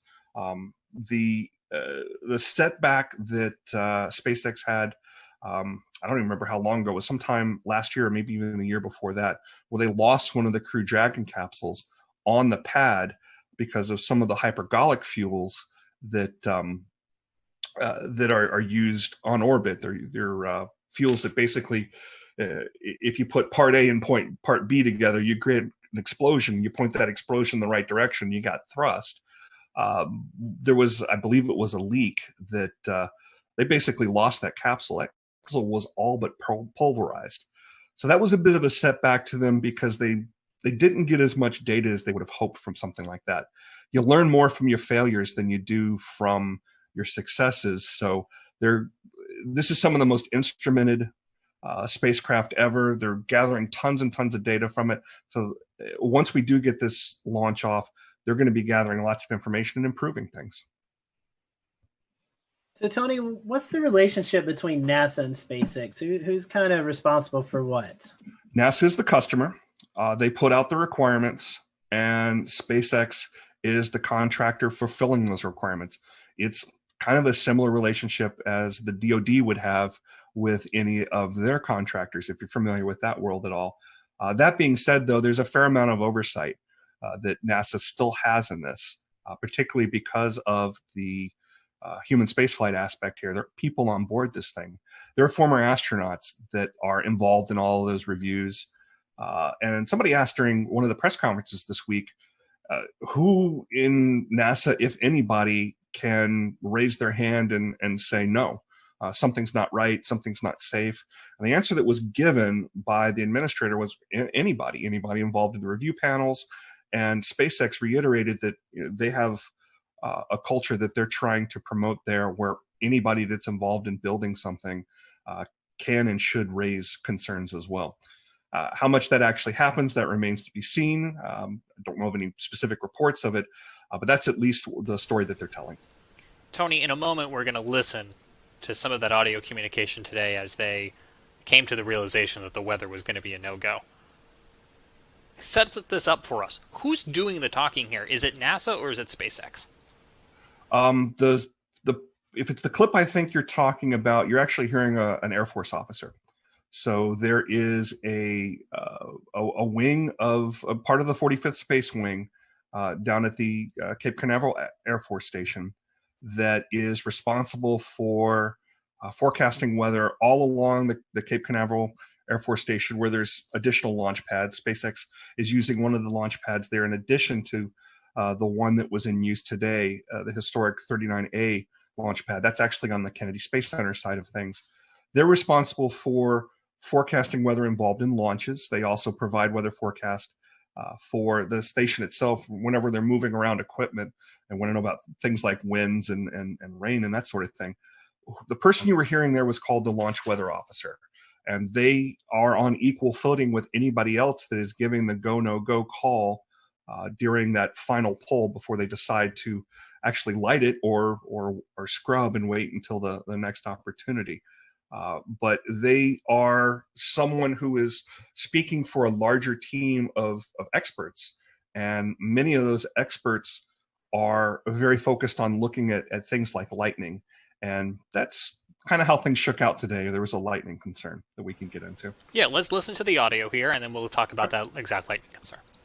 Unless you can give us another 10 minutes, I don't think we're going to get there with any of the rules today. I'm going to give you 10 minutes. I mean, another 10 minutes past T0. Oh, 16:45 local. I think we'll probably be clear on all the rules, but not quite going to make it for this. Okay. We're going to check back in with you in about 2 minutes, and then I'll call it up at about T-minus 17 minutes. Okay. Yeah, there's some of them are starting to count down, but we still have one above 2,000. So if that gets below... So Tony was talking there a little bit as we came back about some of the liquid oxygen. You can explain that to us as well, too. But, Tony, what we were hearing there was about 20 minutes left in countdown, and they were so close, we think, to getting the weather rules all in agreement, and it just didn't come together. Yeah, it just didn't line up quite right. They were keeping an eye on some cells out towards Orlando, and very excitedly noticing that the cells were starting to break up. I was watching them, live there as well. There's a rule that says, several of the rules mention 10 nautical miles, which if you've ever been down in that area, runs out not quite to Titusville and I-95. So you're watching any of that weather between the Space Coast and Orlando to see if those cells are going to continue moving forward, going to continue building intensity, or are going to break up. And the positives were that it looked like they were breaking up, and they certainly were. But that's not the only consideration that they're making there. What they were mentioning was field mill generators, and they dot all around not just Air Force property and NASA property. As you're driving out along the beeline heading back towards Orlando, you might notice some very tall towers out in what look like swamps or farmers field or something like that. These are more weather towers that exist further out towards Orlando, because as you can see, all the weather moves from the from the west to the east. So they're monitoring that as that goes along. These field mills, they're about the size of a large coffee can, and they have a spinning disc inside of them. And what they're doing is measuring the electric potential of the atmosphere, and they're measured in volts per meter. So there's everything has some level, some acceptable level, and it's about 1,000 to 1,500 volts per meter. And there's that, and you can see all those circles with the plus sign through them. Those are all field mills. I don't know which ones particularly were violating, but there was enough of them violating where they were running up over 2,000 volts per meter. I heard on the weather loop that wasn't sufficient to clear in time. They did see that voltage potential going down, and they did say about, like they said, about 10 minutes after launch, conditions were right where they could have launched. So it's worth pointing out here too that this was an instantaneous launch. If that was a shuttle sitting on the pad and it had sufficient fuel, we might have been able to launch today, because the shuttle had a wide enough window. It carried extra fuel. It had some additional steering capability that was not designed into the Falcon 9. The Falcon 9 was designed more for efficiency. We know that we can come back the next day and try to launch again. But the shuttle was designed in such a way that we could launch as far as up to 10 minutes after the planned launch time and still steer back into that plane. But the Falcon 9, you launch the second that you planned on launching, or you don't launch. It's not a matter of throttling up and catching back up to where you planned on being. Once you're in the wrong orbital plane, you'll never catch up with station. So that's why it was set up that way. So we've read through your tweet from earlier today, and it was kind of interesting seeing the different types of criteria needed to launch or to stop a launch.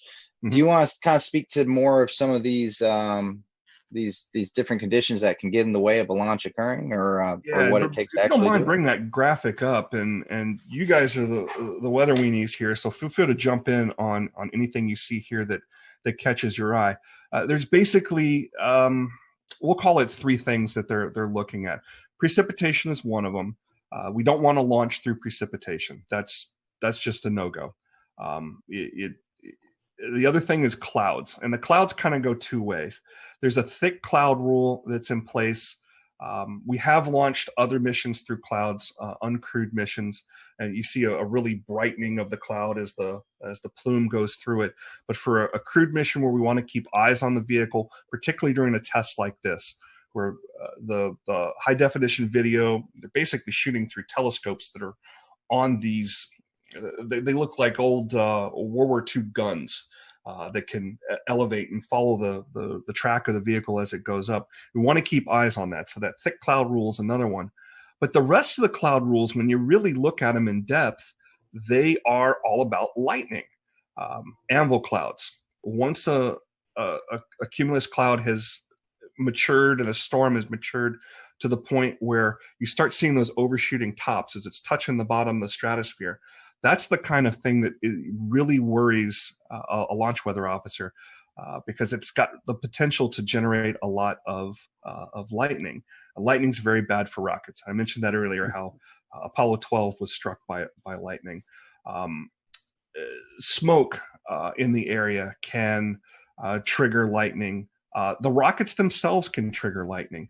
That plume that is coming off the rocket can act as a bit of a grounding rod, and the lightning is drawn to the vehicle itself because it's trying to find that path to the ground, and the plume itself can create a path to the ground. So any potential for lightning in the area we want to avoid. A good percentage of those launch weather criteria that you see there is about avoiding lightning.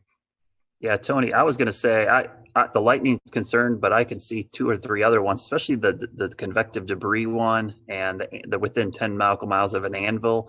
Those were all met as well. So it wasn't, and I think it wasn't just one storm. They had storms exiting and also storms coming in. They were kind of surrounded. It was just a bad situation. As soon as I was looking at the radar and saw the lightning, I was like, this did not look good. Yeah, the times when I'm down there, I definitely have radar on my phone out watching it, and you can watch the storms boil up. Little tiny cells boil up halfway between Orlando and the Space Coast.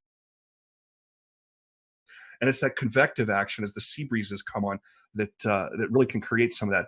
Didn't see a whole ton of that this afternoon. Really did this morning. Saw those boil up, move across, dissipate. We're mostly seeing more organized storms move across, or cells, I should say, move across Central Florida. Hey, Tony, I have a question. What was the precise flight path? Was it to the northeast, southeast? What direction was it going to go? All these flights are going to go to the northeast, and they're following the same inclination that the International Space Station has. So when you're looking at an orbit, we'll return to Best of the Carolina Weather Group in a moment. Now your Carolina weather forecast. Here are today's forecast high temperatures for North Carolina. Here are the forecast lows for tonight for North Carolina. Here are tomorrow's forecast high temperatures. And here's forecast rainfall across North Carolina tomorrow. Here are the forecast highs for the day after tomorrow.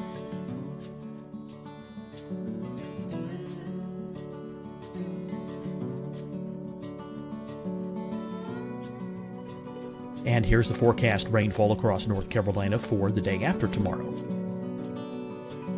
This is the total rainfall forecast across North Carolina for the next 3 days. Here's the severe thunderstorm outlook for today from the Storm Prediction Center.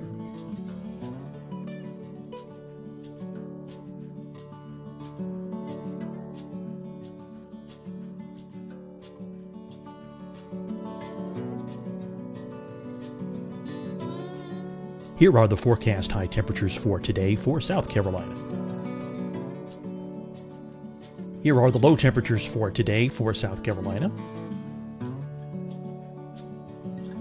Here's the probability of precipitation forecast across South Carolina today. And here are the rain chances across South Carolina tonight. Here are tomorrow's forecast highs across South Carolina. Here are the forecast low temperatures for tomorrow for South Carolina. And here is the probability of precipitation across South Carolina tomorrow. Here's the precipitation chances across South Carolina tomorrow night. Here are the forecast highs for the day after tomorrow in South Carolina. Here are the forecast low temperatures across South Carolina for the day after tomorrow. And here are the rain chances across South Carolina for the day after tomorrow. And South Carolina's probability of precipitation for that night. Here's the Storm Prediction Center's severe thunderstorm outlook across South Carolina for today through tonight. Here's the Storm Prediction Center's severe thunderstorm outlook across South Carolina for tomorrow and tomorrow night. And here's the Storm Prediction Center's severe thunderstorm outlook across South Carolina for the day after tomorrow through that night. Here's the severe thunderstorm outlook for today from the Storm Prediction Center.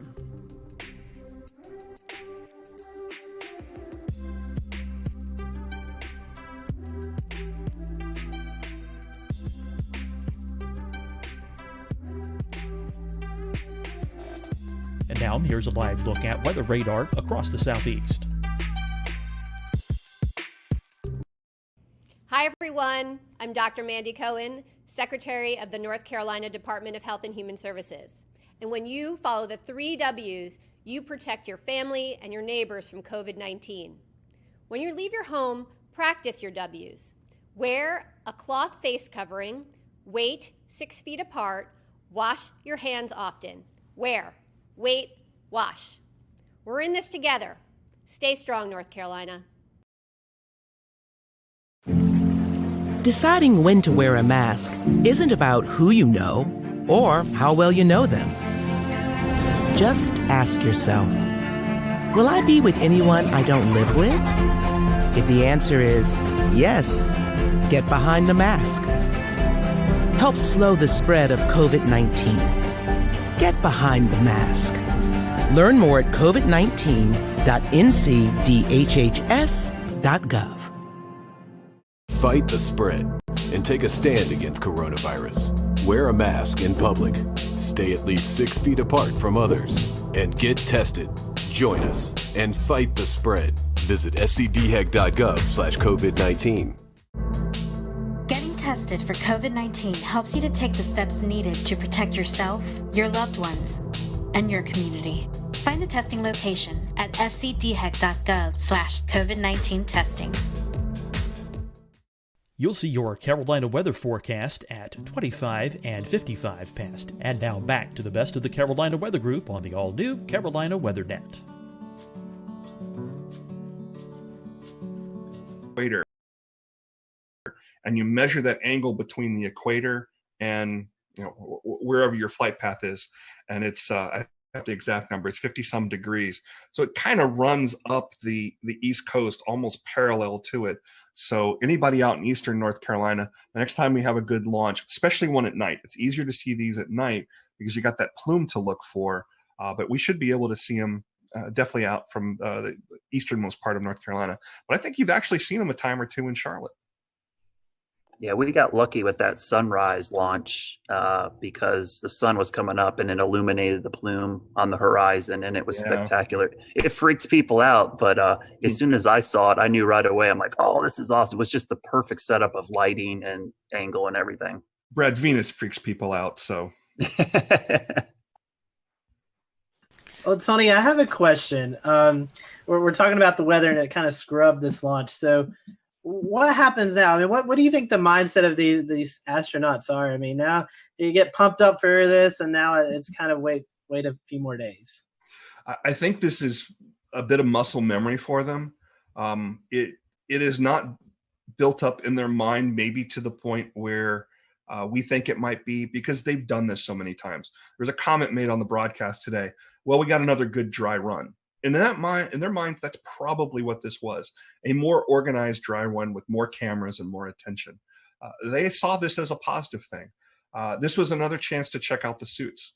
This was another chance to check out, make sure those Teslas would make it to the launch pad without any problems there. I didn't see any superchargers on the launch pad, so I guess those things were fully charged before they popped the astronauts in there. It was another chance to see their families. They've been in quarantine for a good amount of time. That's normal. We always quarantine our astronauts before they go, something we learned back in the Apollo days. So they've done this so many times in simulations and in dry runs and things like that, that this is kind of business as usual. This is their office. I'm sure they wanted to fly today, and they would have rather gone today than have to wait a couple more days. But it's another chance to do a little more study. It's another chance to work through some of these things in their heads. So in the end, it's a positive thing. Tony, actually playing on the screen right now is some emotional video of them saying goodbye to their family, and it's most notable in these coronavirus times that they are 6 feet apart and social distancing.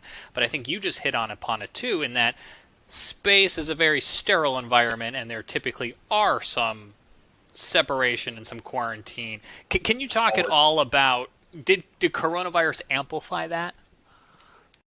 Not really. The main thing that the main impact that it had on this launch was in the support personnel. The folks that are working directly with the astronauts, this is the operations checkout building. It's existed since I believe the Gemini days, or definitely during the Apollo days. This is where there's some small apartments the astronauts stay in.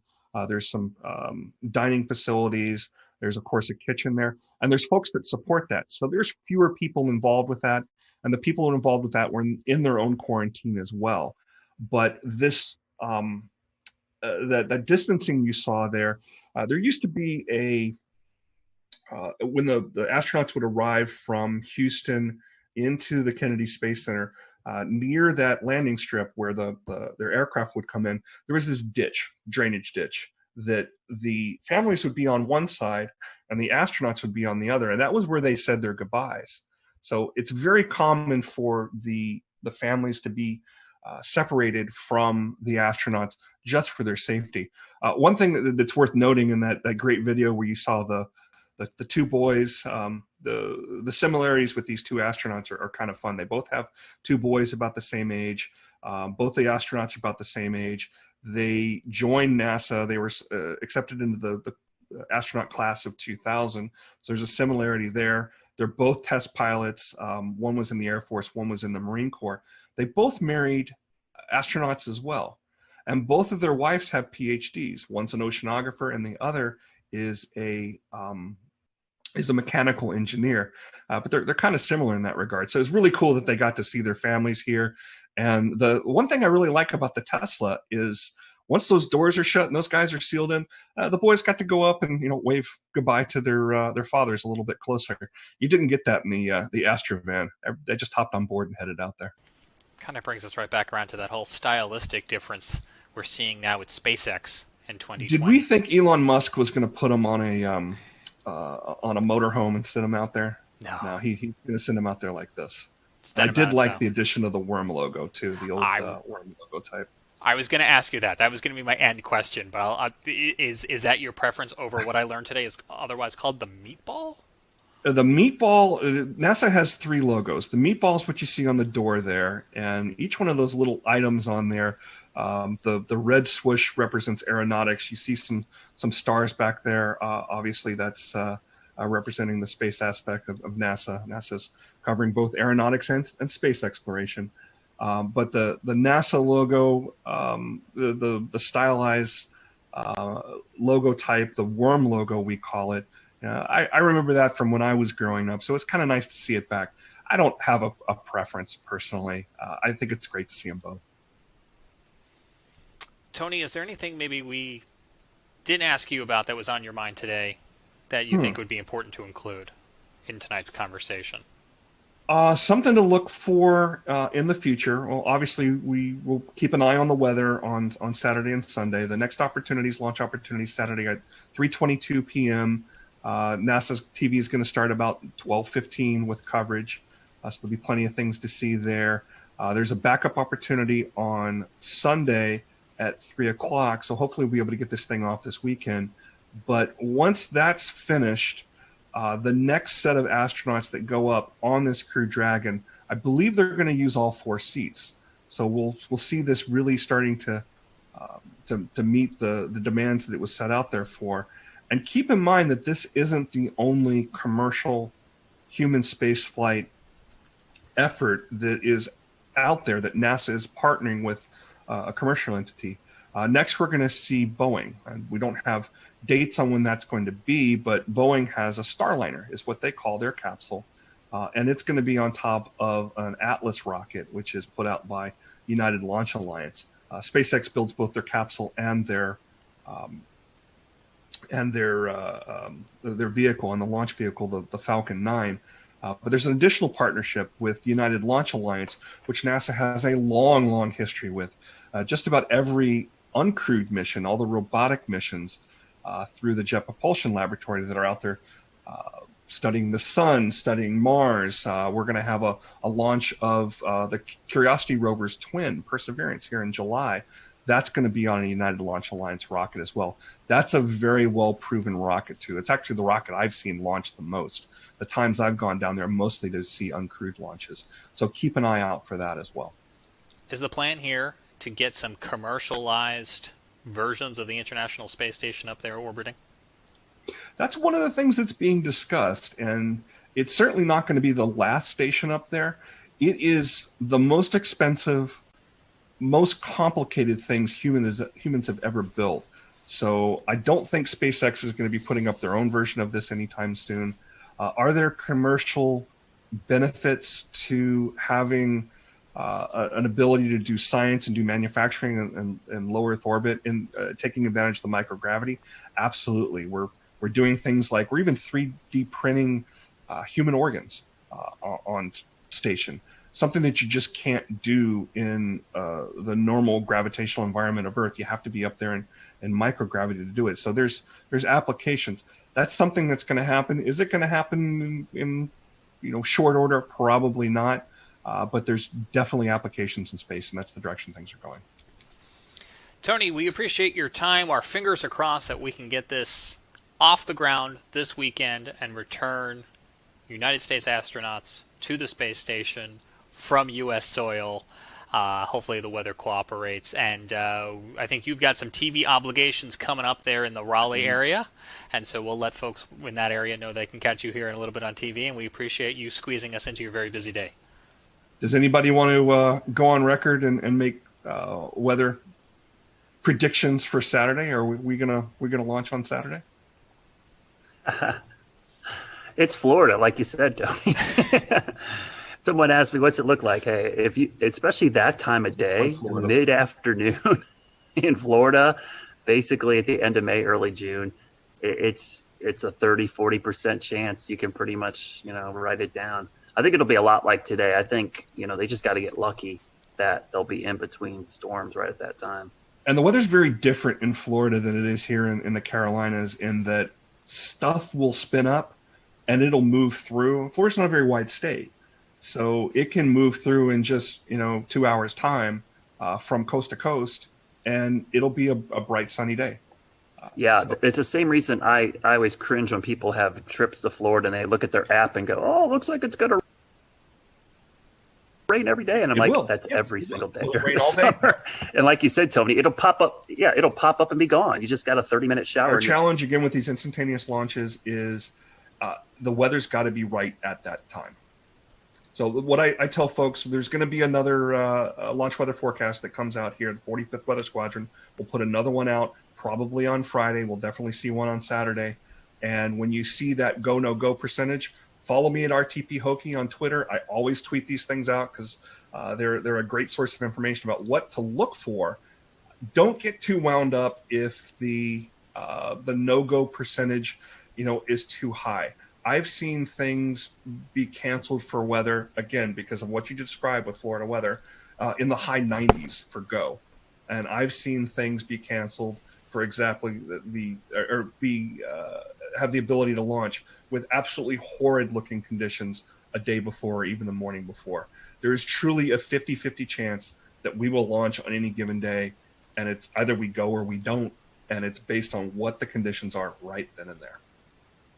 Tony mentioned during our broadcast tonight the Air Force 45th Weather Squadron, who was watching the weather very carefully down there and providing not only real-time conditions but forecasts for this and many other launches. We had the opportunity to have them on this show in January of 2018. There's a whole episode where we talked to them about all sorts of things, but we pulled the soundbite about lightning, and Tony showed it earlier, all those different lightning detectors. Let's just roll a little bit of that clip so we can hear straight from some members of the 45th, at least at the time here when this was recorded, about how they go about tracking some of those weather conditions. And with the lightning, tell us about the threats that lightning would pose to a vehicle being struck on the pad. And then this may be something more for the active duty members, but tell us about the new lightning defense systems that are on the pads now. So one of the major threats, again, for the range is lightning. And the reason why this is a threat is it poses a risk to the electrical system of the rocket. And it can actually cause a threat to the steering system. And so we want to make sure, and every time there's a lightning strike close to a pad where there's a rocket exposed, they have to kind of take it back into the hangar and run several tests to make sure that none of the circuits of the rocket got closed circuit or there was any damage to the steering system. Because again, and we have a sensor of 10 or a network of 10 sensors, very, very strategically positioned.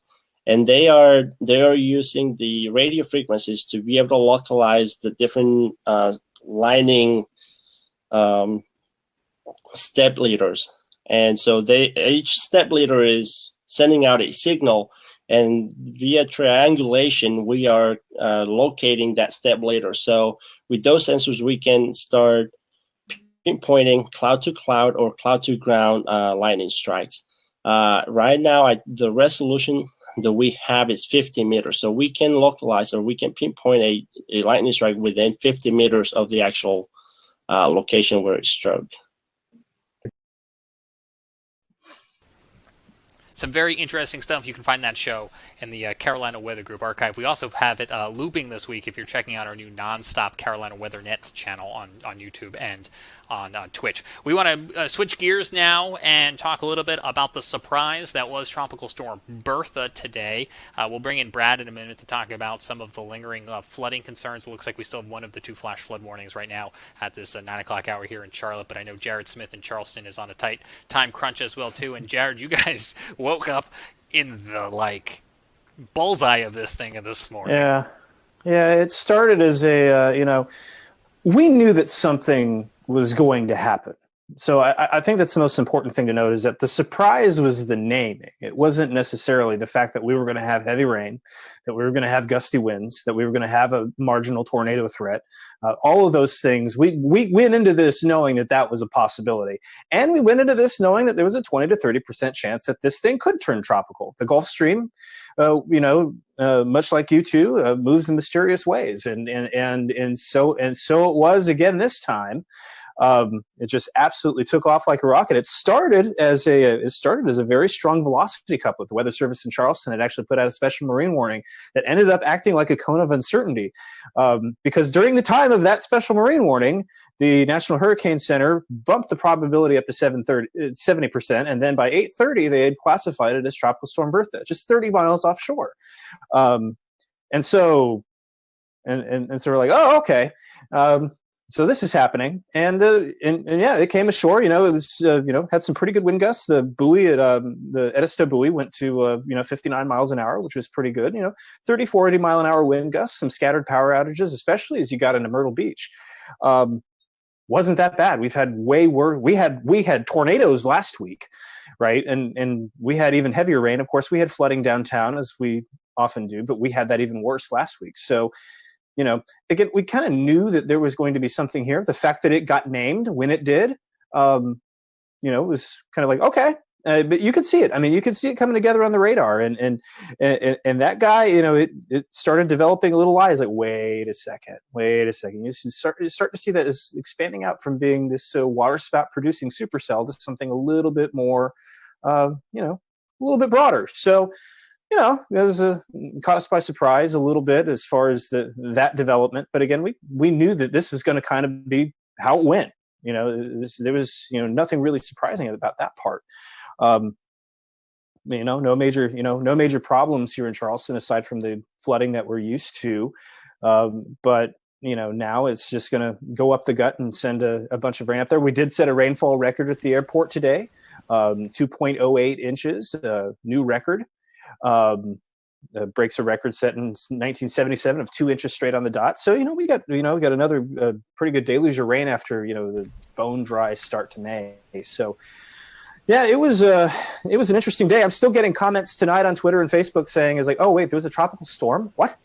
It's like I was too busy. My favorite one right here is I was too busy disinfecting everything to know that there was a tropical storm. So. Give you a general idea of what kind of event Bertha was here. Really wasn't that big, but did you say that we're up the gut? Because that's what I took away from what you just said. Yeah. Well, I mean, it's running. You do a little football analogy here. We're just going right up. It's doing the old Hugo. God, the track parallels to Hugo were kind of fascinating, actually. And yeah, fortunately, there were no parallels as far as intensity, so that was good. So that got some locals buzzing a little bit as far as like, ooh, that looks familiar. We've seen that before. But yeah, at landfall, the Hurricane Center said it had 50-mile-an-hour winds. Now, Shea Gibson, our panelist, he helps maintain a pretty dense mesonet of weather stations here, and really along the southeast and with weather flow, and they didn't see anything like that. So it'll be interesting to see kind of what the postmortem looks like on this. I'm going to be very interested to see how this goes. I know that. And I'll tell you what, it's like the local weather service had everything, nailed down and ready to go. And so to switch to tropical mode just on the fly like that, usually they have some time to prepare for that. Today, they had to just flip flop into tropical operations, and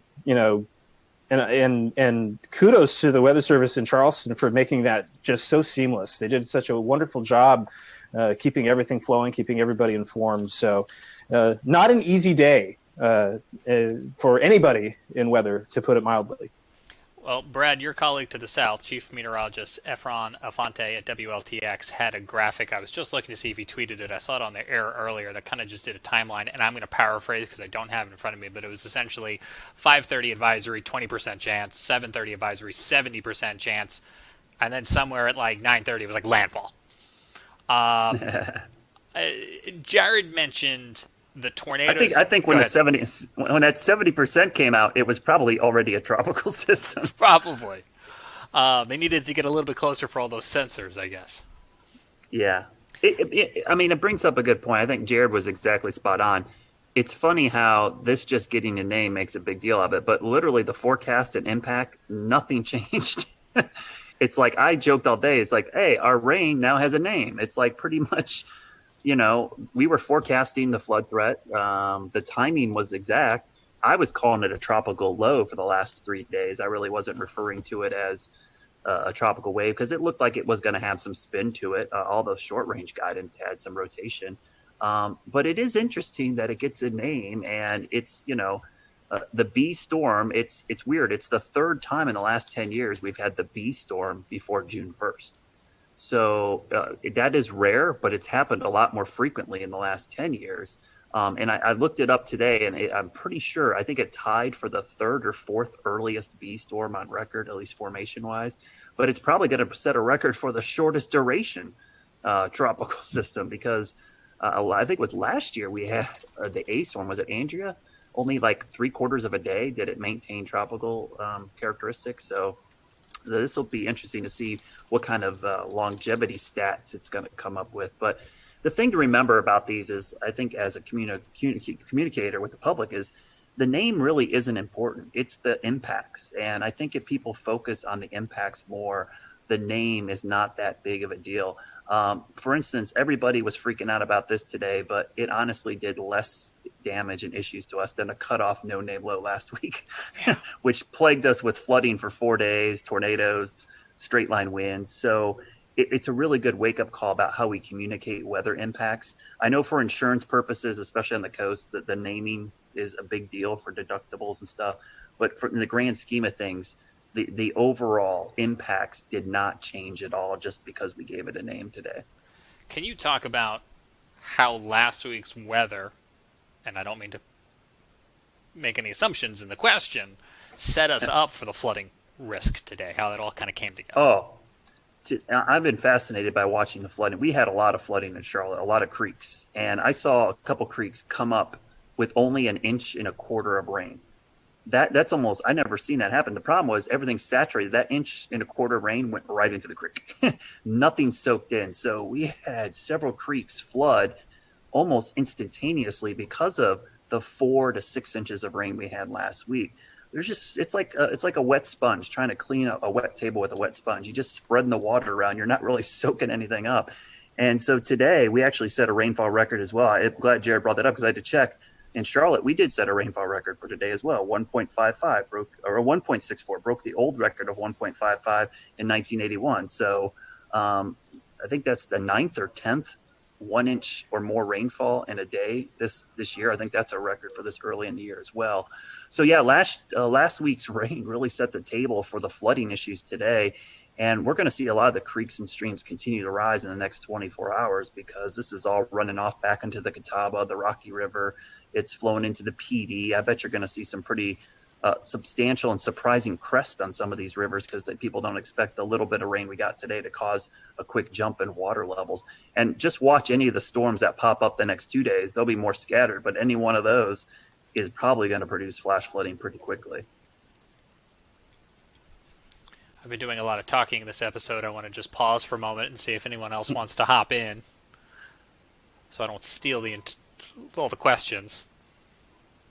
I'll just say, normally with these tropical systems, the foothills really, we really wring out the moisture, but it's not been too bad up this way. It's more like Brad said, along the 77 corridor onto the east where most of the flooding has been. Last week, it was a lot of rain as well, but we didn't see as much flooding because of the breaks and things that happened. We didn't see a lot of flash flooding. So we've got lucky, but like Brad said, I think it's time to dry out for a few days. It's been awful saturated. The good news too is this thing was moving. If it was 6 miles per hour slower, I think we would have major issues in the Charlotte area because we started seeing the water come up real quickly right at the tail end of that last rain band. If it stuck over us a little bit longer, I think we would have a lot of water rescues and a lot of issues in Charlotte. So I think we got pretty lucky with that forward speed, almost moving 25, 30 miles an hour by the time it got up our way.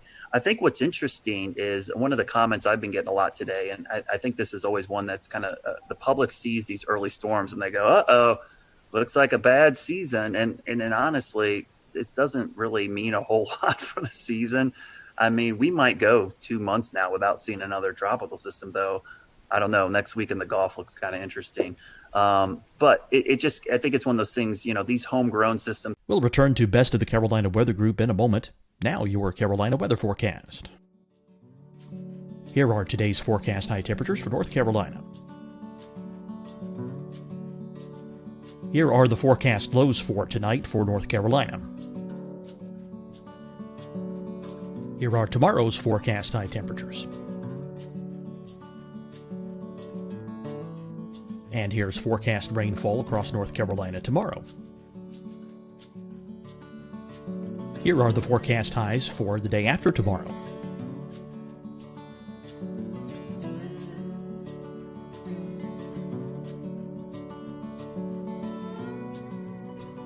And here's the forecast rainfall across North Carolina for the day after tomorrow. This is the total rainfall forecast across North Carolina for the next 3 days. Here's the severe thunderstorm outlook for today from the Storm Prediction Center.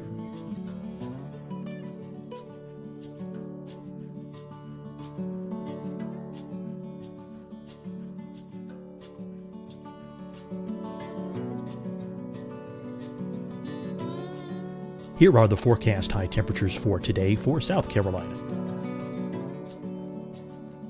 Here are the low temperatures for today for South Carolina. Here's the probability of precipitation forecast across South Carolina today. And here are the rain chances across South Carolina tonight. Here are tomorrow's forecast highs across South Carolina.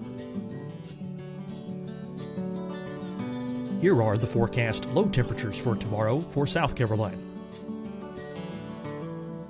And here is the probability of precipitation across South Carolina tomorrow. Here's the precipitation chances across South Carolina tomorrow night. Here are the forecast highs for the day after tomorrow in South Carolina. Here are the forecast low temperatures across South Carolina for the day after tomorrow. And here are the rain chances across South Carolina for the day after tomorrow. And South Carolina's probability of precipitation for that night.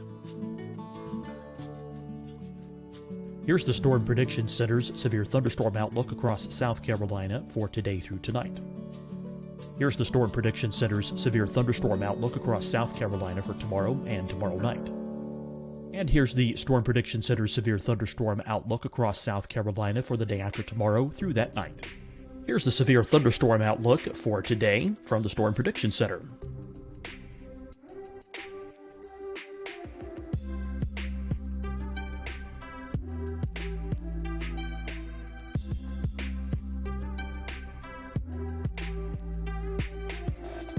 And now, here's a live look at weather radar across the southeast.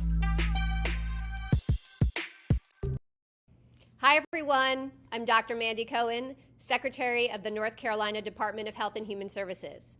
And when you follow the 3 W's, you protect your family and your neighbors from COVID-19. When you leave your home, practice your W's. Wear a cloth face covering, wait 6 feet apart, wash your hands often. Wear, wait, wash. We're in this together. Stay strong, North Carolina. Deciding when to wear a mask isn't about who you know or how well you know them. Just ask yourself, will I be with anyone I don't live with? If the answer is yes, get behind the mask. Help slow the spread of COVID-19. Get behind the mask. Learn more at covid19.ncdhhs.gov. Fight the spread and take a stand against coronavirus. Wear a mask in public. Stay at least 6 feet apart from others. And get tested. Join us and fight the spread. Visit scdhec.gov/COVID-19. Getting tested for COVID-19 helps you to take the steps needed to protect yourself, your loved ones, and your community. Find the testing location at scdhec.gov/COVID-19 testing. You'll see your Carolina weather forecast at 25 and 55 past. And now back to the best of the Carolina Weather Group on the all-new Carolina Weather Net.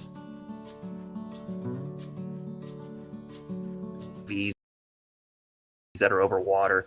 This is kind of par for the course. This isn't really all that crazy.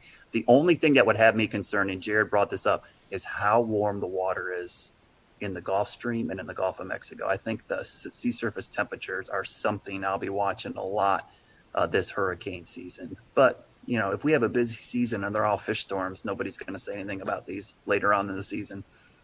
And we'll remind folks that last week the Hurricane Center came out with their outlook for the season, and it was kind of at or above normal range. Yeah, it looked a lot like last season. Honestly, when you look at the numbers, it's almost like a regurgitation of last season's exact numbers we got. So, yeah, those above the seasonal forecasts get a lot of publicity, and there is some skill in them. Some of the forecasters do an amazing job, but the thing I always caution the public is the number of storms does not mean anything to you. One storm hitting you is a bad season. So I always bring up 1992, Hurricane Andrew, first storm of the season, one of the worst storms in U.S. history, the A storm. I think we ended up with 7 total named storms the entire season. But everyone will remember that season for Andrew. They won't. No one's going to go, 1992 was a great hurricane season. We only had 7 storms, you know. So the number isn't always important. It's the 2 or 3 that end up affecting you that really defines the season, in my opinion. Brad, let me ask you a non-hurricane question, a lifestyle question for Charlotte and I think beyond. It's been raining so much lately, I haven't been able to get out and cut my lawn, tend to the garden. Oh, when am I going to be able to do that? I think this weekend, this cold front, you know, I think this, if we didn't have all this rain and all this other stuff going on, we'd be talking a lot about this cold front in early June. I mean, it's going to, Monday and Tuesday, we're going to be in the low to mid 70s in Charlotte, morning lows in the 50s. That's the first 2 days of June. And dew points in the 40s, that's like heaven. So it is interesting to see that after this rainy pattern, we're going to get this great treat of weather to kick off the meteorological summer. So people will get the chance to mow their lawn and let their yard dry out. I've been pretty happy because my lawn looks amazing this year. If you do say so yourself. Yeah, we got so warm so early. I was able to get the fescue like in shape, and then getting rain. I haven't turned my irrigation on once. It's been amazing. The problem is just getting out in the yard to work on it. It's just been so wet, and if you're trying to do a garden, it's been tough. Your plants are getting drowned out. So this weekend things dry out, and next week looks a lot better, and we get back to typical summer weather. It looks like by the end of next week. I think pools will start opening, and now that we're getting to phase 2 of the reopening as well, I think people kind of want it to warm up and dry out so they can enjoy some of those summer activities. Scotty, we had a big NASCAR race kick off this past weekend in Charlotte. They got in the Coca-Cola 600. It went to overtime after a long weather delay, but there's still some more races they're trying to get in, right? Can you give us a weather sports update? Can you see the bags under my eyes? I mean, it's been a long couple of days. Yeah, we had rain for the Coca-Cola 600, made it the longest race, 607 miles. I think it was almost a 6-hour race with that hour and about 15-minute rain delay. Tuesday and Wednesday, we got off without a hitch. Tonight, tonight we had rain ending around the 8 o'clock start time, but the problem was it's going to take about 2.5, 3 hours to dry the track with all the humidity around. So that would be a start time of about 11:30, and that's just not the best for folks who are wanting to watch on TV. So we're going to try again tomorrow evening at 7 p.m. out at Charlotte Motor Speedway. Weather looks good unless we get one of those pop-up thunderstorms around the area. So I'll be watching for some storms in the vicinity. Hopefully they all stay away from the track and we can get this race in, because they turn around in their shops on Friday and they head to Bristol, Tennessee on Sunday and Monday for this very condensed every other day, it seems like, racing right now for NASCAR to get called back up from all the missed races. It's like the baseball schedule, but for NASCAR. It is. I mean, and I was on a chat with the team out at Charlotte Motor Speedway, and they were all just dragging because it's long days. Teams come in early in the morning. They have to go through all the COVID screenings, and it just makes for a very long day out the track, and then you have to deal with the rain. So I know they are ready for it to clear out and get the racing back underway. So, yeah, we'll try again tomorrow night. Scotty, I think I was cracking up. We do a lot with NASCAR, and it's just so funny. We're going to cram all these races in the Carolinas in a 2-week period, and the 2 weeks we have it's like the wettest 2 weeks of the entire spring. It's funny. One of the folks we work with at the track, Brad, they said, maybe this is God telling us we shouldn't have started this early. I mean, it all made sense to have all these races regionally, but it's like, what a horrible time. It's like we've been just getting soaked and washed out. I did want to tell you one thing about Bertha, guys. I was just looking something up real quickly because I was thinking about it. The accumulated cyclone energy for Bertha. Look at this chart. The name Storm Day for Bertha was only half a day. I believe that is going to be a record for the shortest duration name, and 0.4 accumulated cyclone energy. So if you look at the chart here, it shows observed versus climatology. Even though we've had 2 early season storms, it's barely above climatology. So I've always liked looking at this metric, because if you're not familiar with this metric, it basically shows intensity of storm and duration of storm. It comes up with a calculation called accumulated cyclone, or ACE. And I think it's a really good metric for trying to see how active a hurricane season is. So even though we've had 2 storms, you can see it's kind of accumulated cyclone energy of almost nothing. I was just looking because I had lost track of it, and I was like, is it still a depression? It is still a depression right now, because I was like, I wonder how long it's going to actually hold on to this Bertha name. But I guess one of the naming regimes for the Hurricane Center, once a storm is downgraded to a depression, it keeps the name even as a depression until it becomes a remnant low. So it will be Tropical Depression Bertha, and probably till at 2 a.m. I bet the 2 a.m. advisory tonight it'll get dumped, if not earlier, maybe 11. It's still in there. Let's see. Yeah, 2 a.m. Thursday, it's still a tropical cyclone as a depression, and then 2 p.m. Thursday, if we're just looking at the cone mile markers, it's post-tropical depression Bertha somewhere over Pennsylvania, just to keep us on our toes. So we'll see. Brad, thank you for your time. I know your day's been very busy. Your week's been very busy. One last plug for Weather School. You got a couple more days of that left, right? Yeah, 2 more days of Weather School. We will have, I believe if my numbers are correct, without our glitches, I think exactly 60 episodes of Weather School a DVD since box the beginning of March.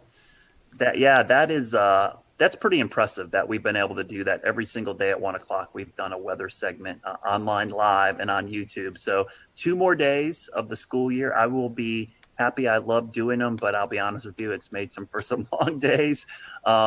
Especially when you have to get up and start at 11 o'clock producing this thing and get your day rolling, and then try to teach 2 kids in your house their homeschooling as well. So it's been an interesting. I love it, but I love the fact that it's all online, James. That's the great thing about it, is that archive is there now, and people can go back and use these. They're evergreen. They're going to be able to go back, and that playlist is on the WCNC's YouTube channel, and you can go watch them and use them for lessons in the fall, next spring, whenever. They're always going to be there. So that's the cool thing about it.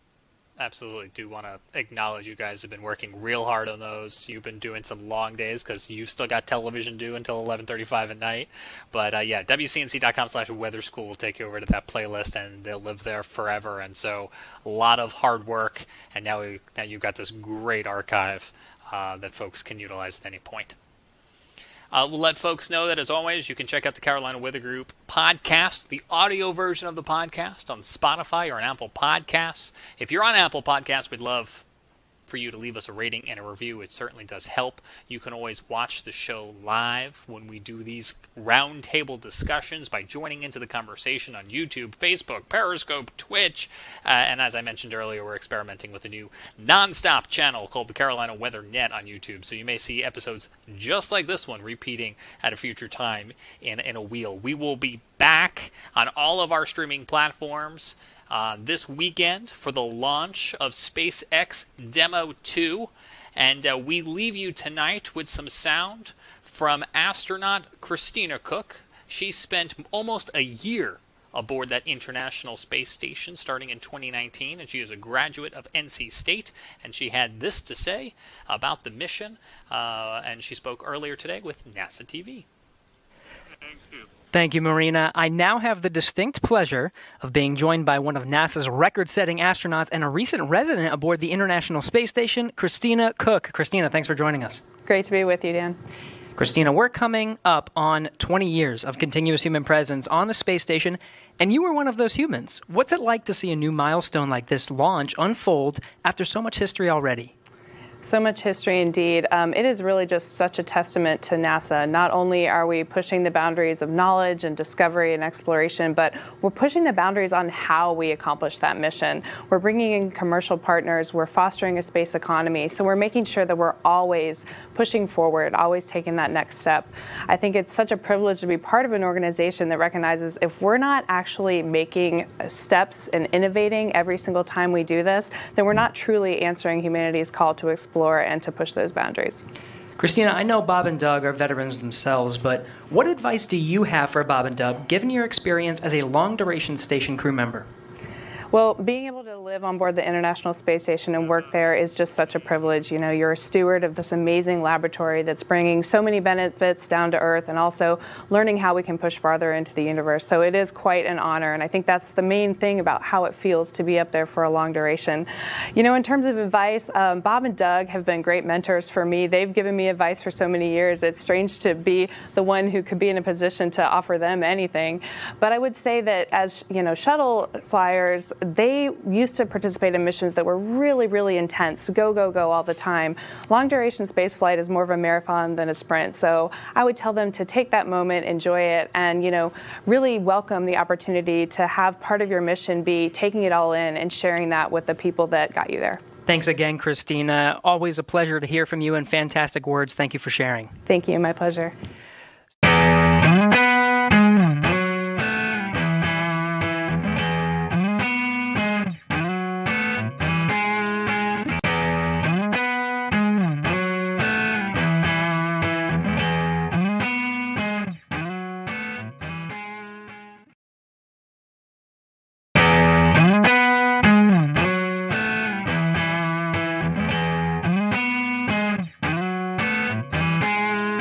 Hello, everyone. Welcome to the Carolina Weather Group. We're happy to have you this evening, and we want to bring in Alex Forbes, meteorologist student at Mississippi State University. And Alex has got a really cool project that he's been working on and was able to present over the last few months, and we're happy to have him on tonight. We're going to be talking about the SPC and the different risk levels.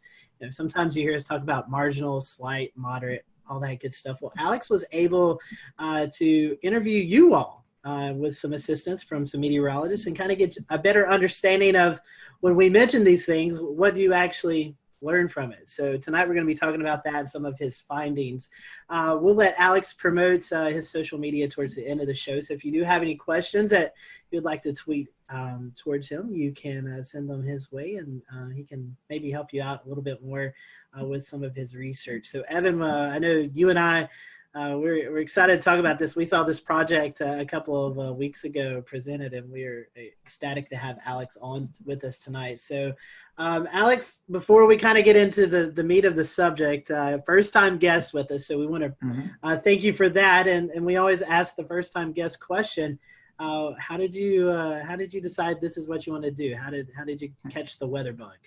So for me, it was first grade. It was March.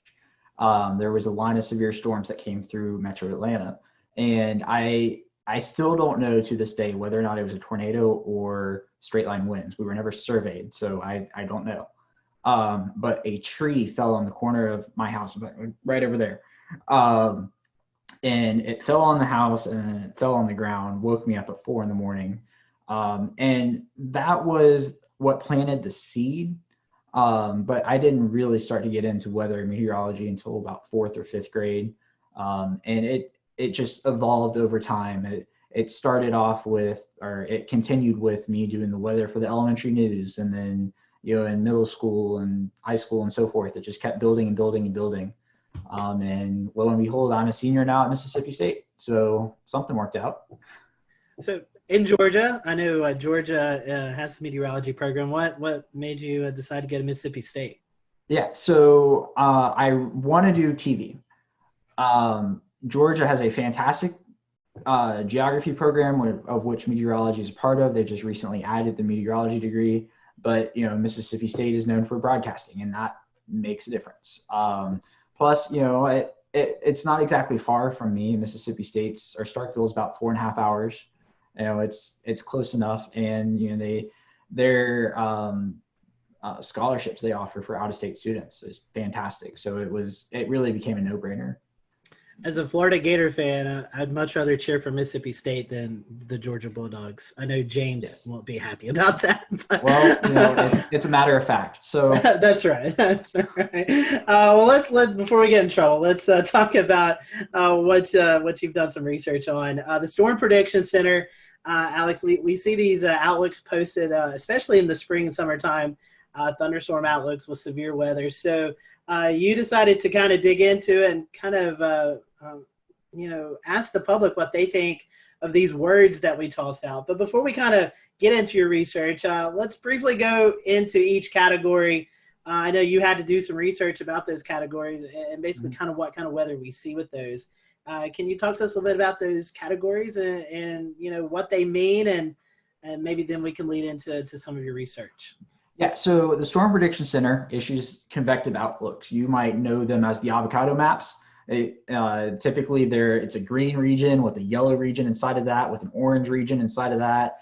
Sometimes you get the moderate, which is the red, and the high, which is the pinkish purple color. So what I did was a belief that has existed among broadcast meteorologists for a long time is that the names don't work. So marginal is you might see a storm. If you do, it could be severe. There's a certain percentage assigned to each of these that's arbitrary, and it doesn't mean a lot to the public. So I'm not even going to get into them because they're meant for meteorologists. Slight is a step up from marginal. You'll probably see storms. A couple of them might be severe. Enhanced is, okay, there's going to be storms. Probably half of them, give or take, might be severe. Moderate's like, okay, this is serious. There's going to be storms. They're probably going to be severe. And high is, there's storms. They're going to be severe. There's going to be, in most cases, tornadoes. Loss of life is a concern, so forth. But the other thing I would point out about them is that when these categories were updated in 2015, they're not equally weighted, right? So the marginal was the old C text. It wasn't a category before this. It's not like an old slight is now marginal. It's new category. Slight was split into two. They kept slight for the the lower end of the threat, and they added enhanced for the upper end. And then moderate is still moderate and high is still high. So if you jump from a slight to enhanced, that's not the same from jumping from an enhanced to a moderate. And that's part of what confuses a lot of people, is that, you know, meteorologists understand that an enhanced to a moderate is a much bigger jump from a slight to enhanced. People see, the lower category to the next category, and they say, okay, you know, just another notch higher. So that's pretty much it in a nutshell. The other thing I will add is, in recent years, the Storm Prediction Center has begun to acknowledge a number system in association with the words. You'll see that on a few of their graphics, but it's not widespread use yet. So you reached out to the public to kind of do a survey and to see how people were handling the threats and interpreting all of the different lingo that's associated with them. What led you to choosing the Southeast as your kind of study group area? Yeah, so there's been studies in the past that show the Southeast United States is emerging as the new tornado hotspot within the United States. A lot of severe weather studies are based out of the traditional tornado alley: Oklahoma, Kansas, Nebraska, Arkansas. Also, I live in the Southeast. You know, I want to know what people around me think. I want to work in the Southeast. I want to know what my potential viewers one day think right now.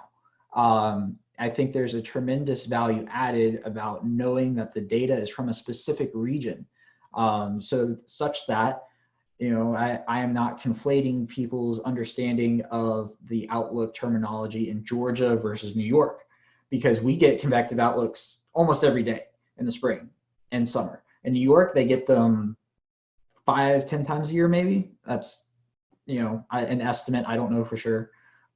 So I think there's tremendous value added in having a specific area and understanding that and what those people think in that spot.